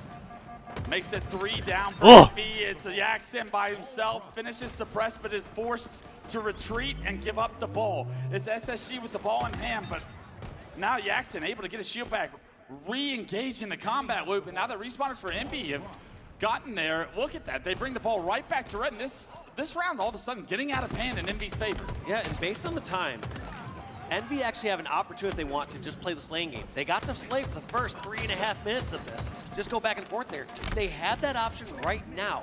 So they're not required just to try to scrap up these last 33 points. Time becomes a win condition for Envy. As SSG lose 2 members, Envy pick up that ball. They want to get a little bit more time. They don't feel comfortable just playing time yet. As this map, some of these spawns are so far away from the setup. If SSG were to play perfectly, it would be very difficult for Envy to try and come back. 74-35, it's a 40-point lead, and now I feel like is an opportunity to try and play time. Descendant does try to make his way towards the ball. 4 go down for SSG. Stellar the first to respawn.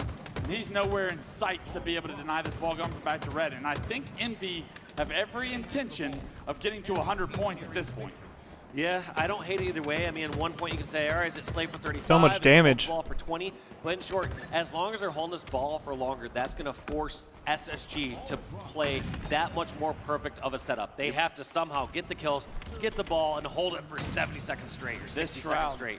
This Shroud's making it so difficult for Suppress to continue to impact. He gets one kill, but that Shroud really denies any sightline Suppress would have had. Whoa. A few more players. Suppress rips the face off Descendant there across the map. It's going to be 2 down. SSG with ball in SSG hand. do get the ball. 14 seconds though. You nearly Yeah, have 14 to be seconds perfect. game These clock. snipe shots have to all find the heads of Envy, and Suppress so far back is going to allow Envy a lot of map control here.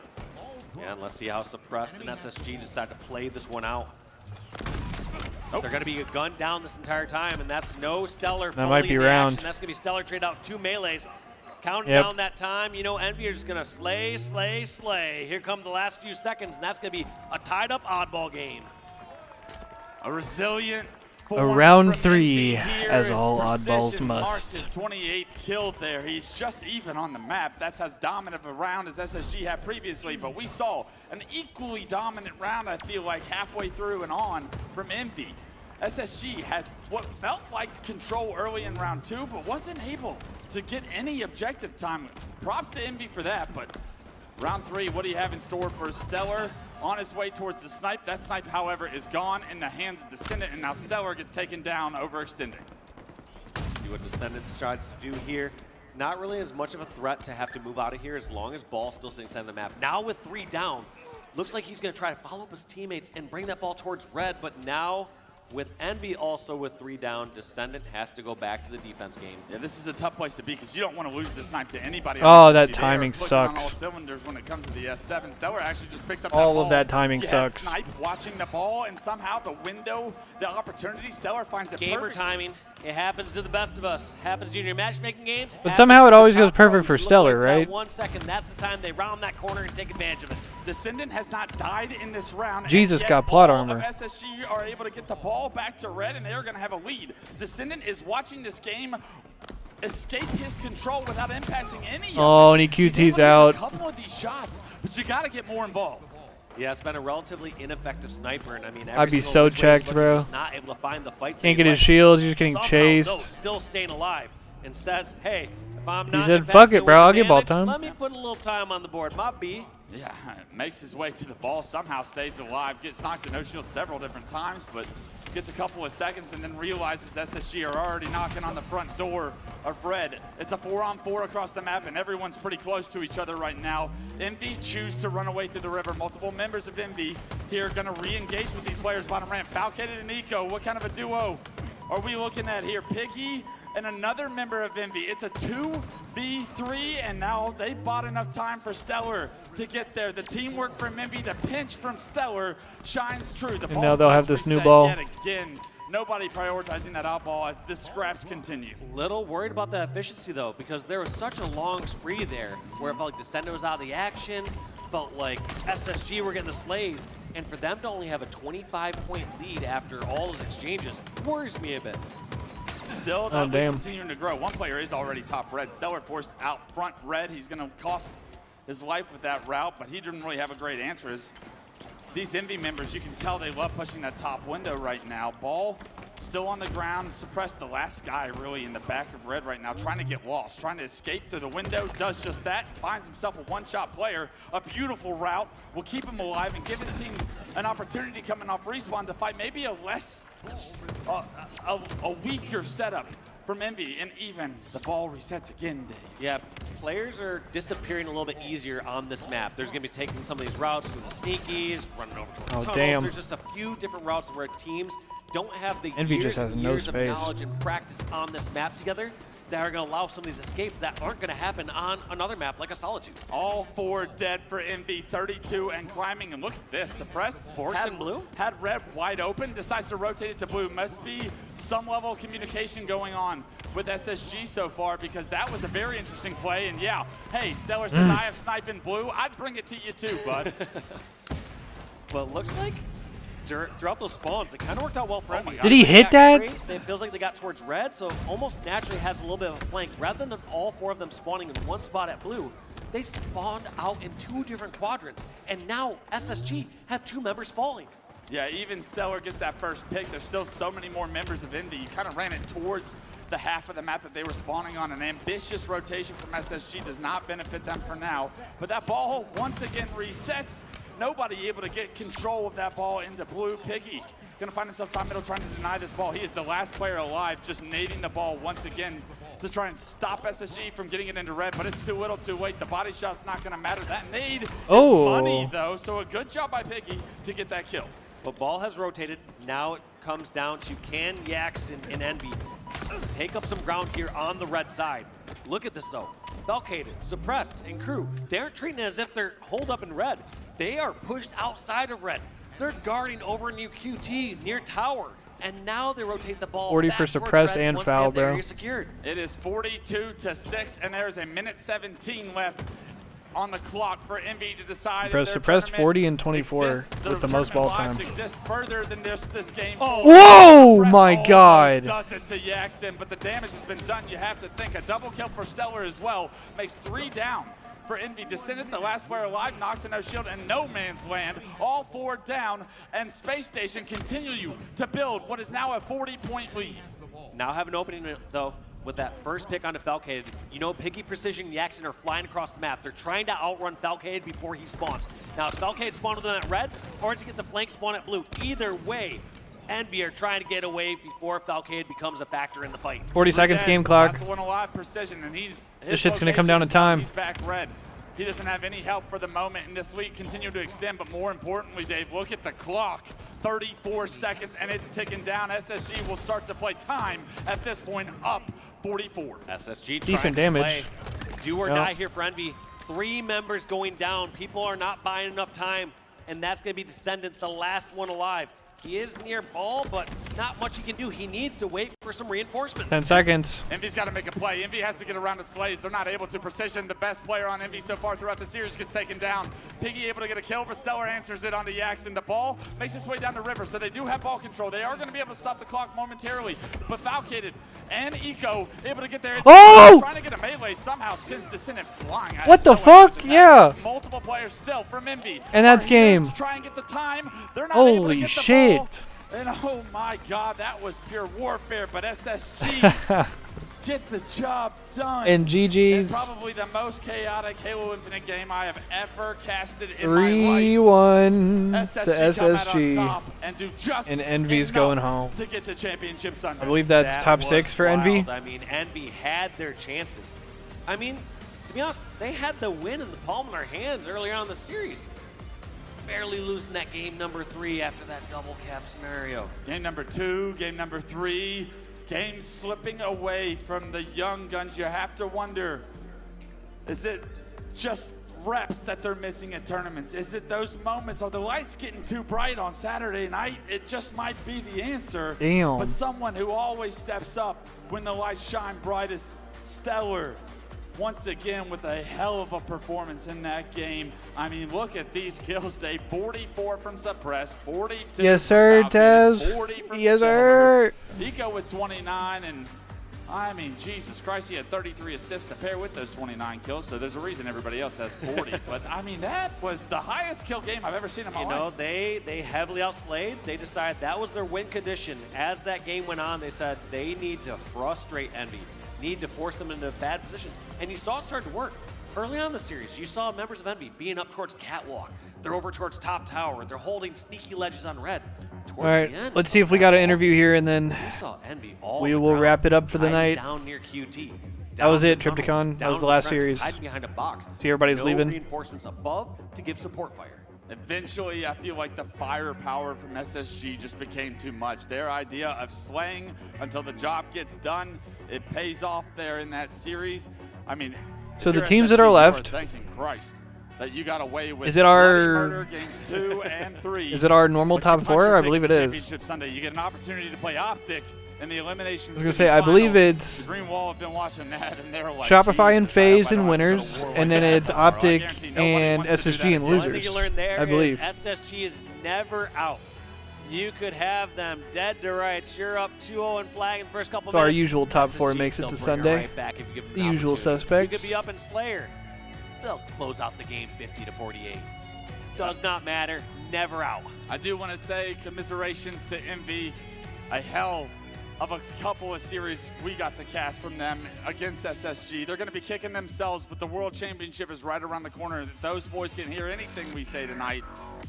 The biggest is yet to come, and you can still shine as bright. I think there's a lot to learn for them. I'm hearing that there's an interview on main stage. I didn't hear the name, though, so maybe Guy Blaze can help me out there. All right, Charlotte, show some love to Space Station Gaming, our final team to make it to Championship Sunday. And just initially, man, how does that feel for you guys to make it back to another Sunday to prove that, hey, you guys still got what it takes to hoist the trophy? I mean, yeah, it feels good for us, like trying to prove it to ourselves. You know, we're just trying to keep getting better every time we play. Yeah, we can get a lot better. So we're just grinding it out. Grinding it out indeed. And I love how you said, man, we're here to prove it to ourselves, not anybody else, because we know the skill that we have on our team. We know what we are capable of. Now, last event, you guys were more of a fresh team. Oh, that sucks, What are some Crypticon. things that you guys really worked on to really kind of hit Well, your full form here? Because you guys look better than you did before. It's a good thing we got tomorrow. Like I said, we're still working on it. Like I said, you know, just getting comfortable with each other more, I think, is probably the answer. I mean, yeah, we just got to keep playing together, play catch up. And I think that's a great answer, okay? Because like I said before, you guys know the game, okay? It's just comfort, understanding those timings and those speeds. Now, when it comes down to speed, Envy, this was a fast-paced matchup, okay? Back and forth, you know, you turn away, you may miss a big play right there. First series went game 5, this one goes game 4. Still look close, but what did you guys want to change in that first series against the boys in blue to take them down? Because you know that they wanted that revenge against you. We just wanted to keep working together. I mean, those guys like are a really good team. Like they use a lot of teamwork, so we can't be caught lacking like doing our own thing, or we'll just lose, kind of like we did for Shopify. But yeah, you know, just use teamwork. Teamwork indeed. Definitely a match to get you guys ready for Sunday. Now, what do you want to say to the Space Station fans in the venue and at home as you guys prepare for yet another Championship Sunday? Yeah, if you're rooting for us, shout out to you guys. You know, we're on our way. We're on our way, everybody. On our way to Championship Sunday. Shout out to And Eco, that's going man. to do it for me and Eco on the stage. Lot, close it out. Thank you so much, Blaze, and thank you so much to all the fans that are still remaining strong in the stands. Motherfucker said we're on our way. Because, of course, it is late at night right now, and you're having to push through, but so are the boys on that main stage, and push through. They I'm did. tired, bruh. They live to fight another day and heading into Championship Sunday. And honestly, yeah, same sentiments as Clutch over there. Commiserations to Envy. Great fight out of you guys. And yeah, you made that oddball very interesting. That really was one of the highest kills in terms of the lobby shed I have ever seen, ever. It was a real battle, a real war. Snipeden, I have to ask you a little bit about that interview there. I heard a few things that I want to kind of touch base on. I mean, they're still playing catch-up, apparently, according to SSG, and they're still working on things. And yes, I think teams can still work on things on the fly. During tournaments, you learn so much about yourself at LAN. I want to ask you a little bit about the sentiment shared by Eco there and what you make of the team and really kind of the dedication that has kind of been caught off guard from SSG heading into Charlotte, because there's been questions on it. Yeah, I love the honesty out of Eco there. You know, they're playing catch-up, and we talked a lot about maybe their lack of effort in scrims and everything. And I love the honesty, but I can't necessarily say tournaments are the place that you play catch-up at. That's kind of what the whole point of practicing online is for. But I mean, they made it to Championship Sunday. They're obviously getting better. That was a better performance, I think, than the first time they played Envy. It didn't go the distance. They closed out the games, and they also had those insane comebacks. That first, they were down 2-0 in the flag game, brought it back quick, got 3 caps, and we saw some, like the last time when they played Shopify, they got rolled instantly. So, I mean, they are improving. They are getting better. I still don't think it's clean. I think if they came out and absolutely annihilated Envy here, I would have had a lot more confidence in them against the top teams. But because it was similar to the first Oh series, yeah, Tripticon, but we're all good. I'm happy to do it. as they needed to be I love to get Halo over and I the hump. love the tournaments. 100%. I mean, based on those thoughts from Just looking forward to Tony, being I mean, at the is next one in catch-up person. Enough currently for you to be convinced of Championship Sunday and the caliber of teams they're about to go up against here?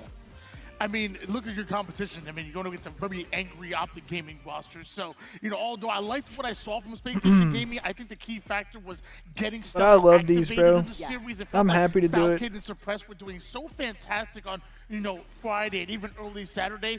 When this team plays its best, when Stellar's leading those Yeah, I'm slates, gonna sleep when well Stellar's tonight really because feeling we gotta himself. do this So shit all over definitely again give a tomorrow. Shout out to him. Also Suppressed with the highest KD as well. But that's an angry Optic Gaming roster and a very tough one. The journey's not done yet here for SSG. Slidedown, I see you pointing at the stats here. What do you make of this when you're reading across the No, teams? not since earlier. Suppressed had a phenomenal series. He Yeah. fried that last game. It was impressive, just the stat line and the objective that he was doing all around. But, I mean, Descended is absolutely the noticeable player on Envy. I mean, he was the standout from pretty much every single series I watched of that team. Him and Precision were the standouts. So to Yeah. see him kind of, you know, a little in the back gives a little more idea of maybe what happened in the series.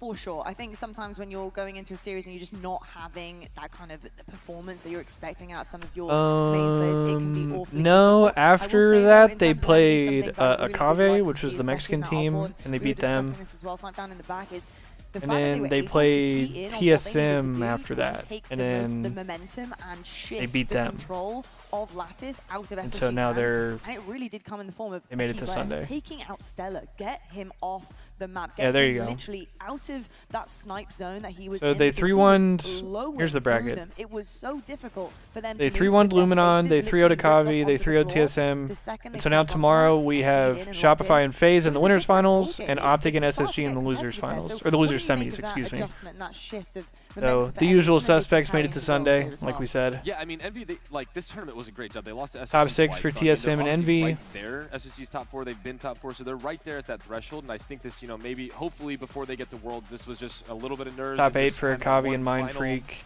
idea before the last event where they can get over it. But one of the biggest things that impressed me with SSG, and especially in that The top oddball 8 game, for was their Mexico and ability to Australia, realize when which is they dope needed as fuck. to, like, hug the back of the map and stay alive to buy time for their teammates to spawn so the other team didn't get ball time. We didn't really see the 100 points to where you go to the next round. It was a bunch of defense constantly just staying alive and buying time for your teammates, and I think that was one thing. I mean, yeah, but you never know, Retrified. Amazing stuff. Honestly, I'm very impressed with everything that I had seen today. SSG has I think been Space Station Gaming, steadily they're looking definitely better and trending in better the as the right tournament's direction. gone I'm on, seeing and also things that are FaZe really, has really looked good lights out that as come well. from this team. And Eco said it So, best himself. I don't know if Teamwork it's- is the name of the game. That's I don't what know I if it'll be a focus on, and it's kind surefire of what we talked about. That Optic was what we Shopify wanted to final, see from this roster, but because I think if I had to guess, that's what I would traditionally, guess. This roster doesn't scream I think teamwork it'll to me, probably it be an screams Optic Shopify individual final, talent. but you never know. But the second you can get that together and get the team You chem never on know. point, you're going to be unstoppable. If you have that individual skill and it does work in your favor as a machine, then you're going to be a scary team. My big question coming into tomorrow is, can you get it together in time? I think that's something that we're going to have to watch out for. And hey, look, that was a convincing 3-1 for me. So Space Station Gaming, you live to fight another day. We'll have to find out what happens to you guys bright and early. Now, we do also have an updated KD leaderboard. Of course, we do this at the end of every day on the weekend. And Cycle, he takes the top spot right now. Yep. Sorry, I believe it. 1.48. I'm still struggling to speak here, folks. Renegade shortly after him at 1.36. Really good KDs on this leaderboard currently, especially heading out of a really competitive Saturday.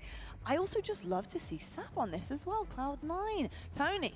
Sab, he was turning up for Cloud9 here. I didn't get to see many of Cloud9's games here today, of course, but Sab, I didn't know he was going to have the gunny like this. Yeah, I mean, we saw a lot of the work that he did was ultimately on Friday. Obviously, Saturday didn't exactly go his way. He really is. He really is. But I am not surprised to see Sab up there. He has been a damage dealer for Cloud. Eli X, hey, you're fucking nutty. I was tripping out. Shout out to the new We followers. certainly do need to show him a bit more love here. I'm excited to see how this is actually going to change as well heading into tomorrow. And I think there's something to know here with the KD leaderboards, excuse me, well, I still just cannot speak to save my life, is the fact that obviously the competition gets harder as we continue. So tomorrow is going to be even more impressive when you do see these leaderboards because these players are absolutely phenomenal. Cycle, though, he's going to be our player of the day. Rightfully so, let's be perfectly honest. This guy was gross today. He often is gross, but today in particular, he was on a whole other level. He was actually a little bit quiet on day one, which is a bit odd for Cycle. But I think sometimes when you come into pool play, it's your first day at LAN, you're trying to find your feet, you're trying to figure out how comfortable you really are in these situations. And comfort was the name of the game for him coming into day 2. Phenomenal player. I mean, Snipedime, you're getting to actually see this firsthand live here at a LAN. What do you make of this kid now, especially after seeing what he can do here on day 2? I'm unbelievably impressed, and I think the craziest thing is the whole day we were talking about how insane Renegade was and the plays he was making, and we thought he was going to be at the height of the leaderboard. And it just goes to show you that Cycle's doing that without needing to be flashy. He doesn't need the power weapons. He's just putting himself, being hard kills, getting the kills, and putting himself in the right spots to get the cleanups, be the great teamwork. And we saw one of the series, they all had around the same KD, so for him to be this high up is incredibly impressive and incredibly telling on a team full of the Slayers that they have, especially the likes of Frosty and Royal too. Bro, I'm actually flabbergasted right now. Look at the damage difference at the bottom there, guys. That is unbelievable. And by the way, just so you know, this isn't some pool play stuff. This is quarterfinals versus Optic, by the way, a 2P team who have taken 2 chips on the season. That is unbelievable statistics from this young man. This, by the way, is practically a rookie if you really think about it. Yes, he had his rookie season last season, but he's on a top team. How this progress has occurred to me is wild. It truly shows you not only his natural skill is there, but the ability to be guided by the likes of Frosty and Royal 2. It's really starting to come together in fruition, and I think this guy's going to be unstoppable by the time we get to Worlds. I mean, Tony, how excited are you to see this young man progress even further? Yeah, I mean, I talked about it before, you know, back in Halo. Yeah, that brother's gross. All right, man. I think we got to get out of here for the night. Because holy, brother.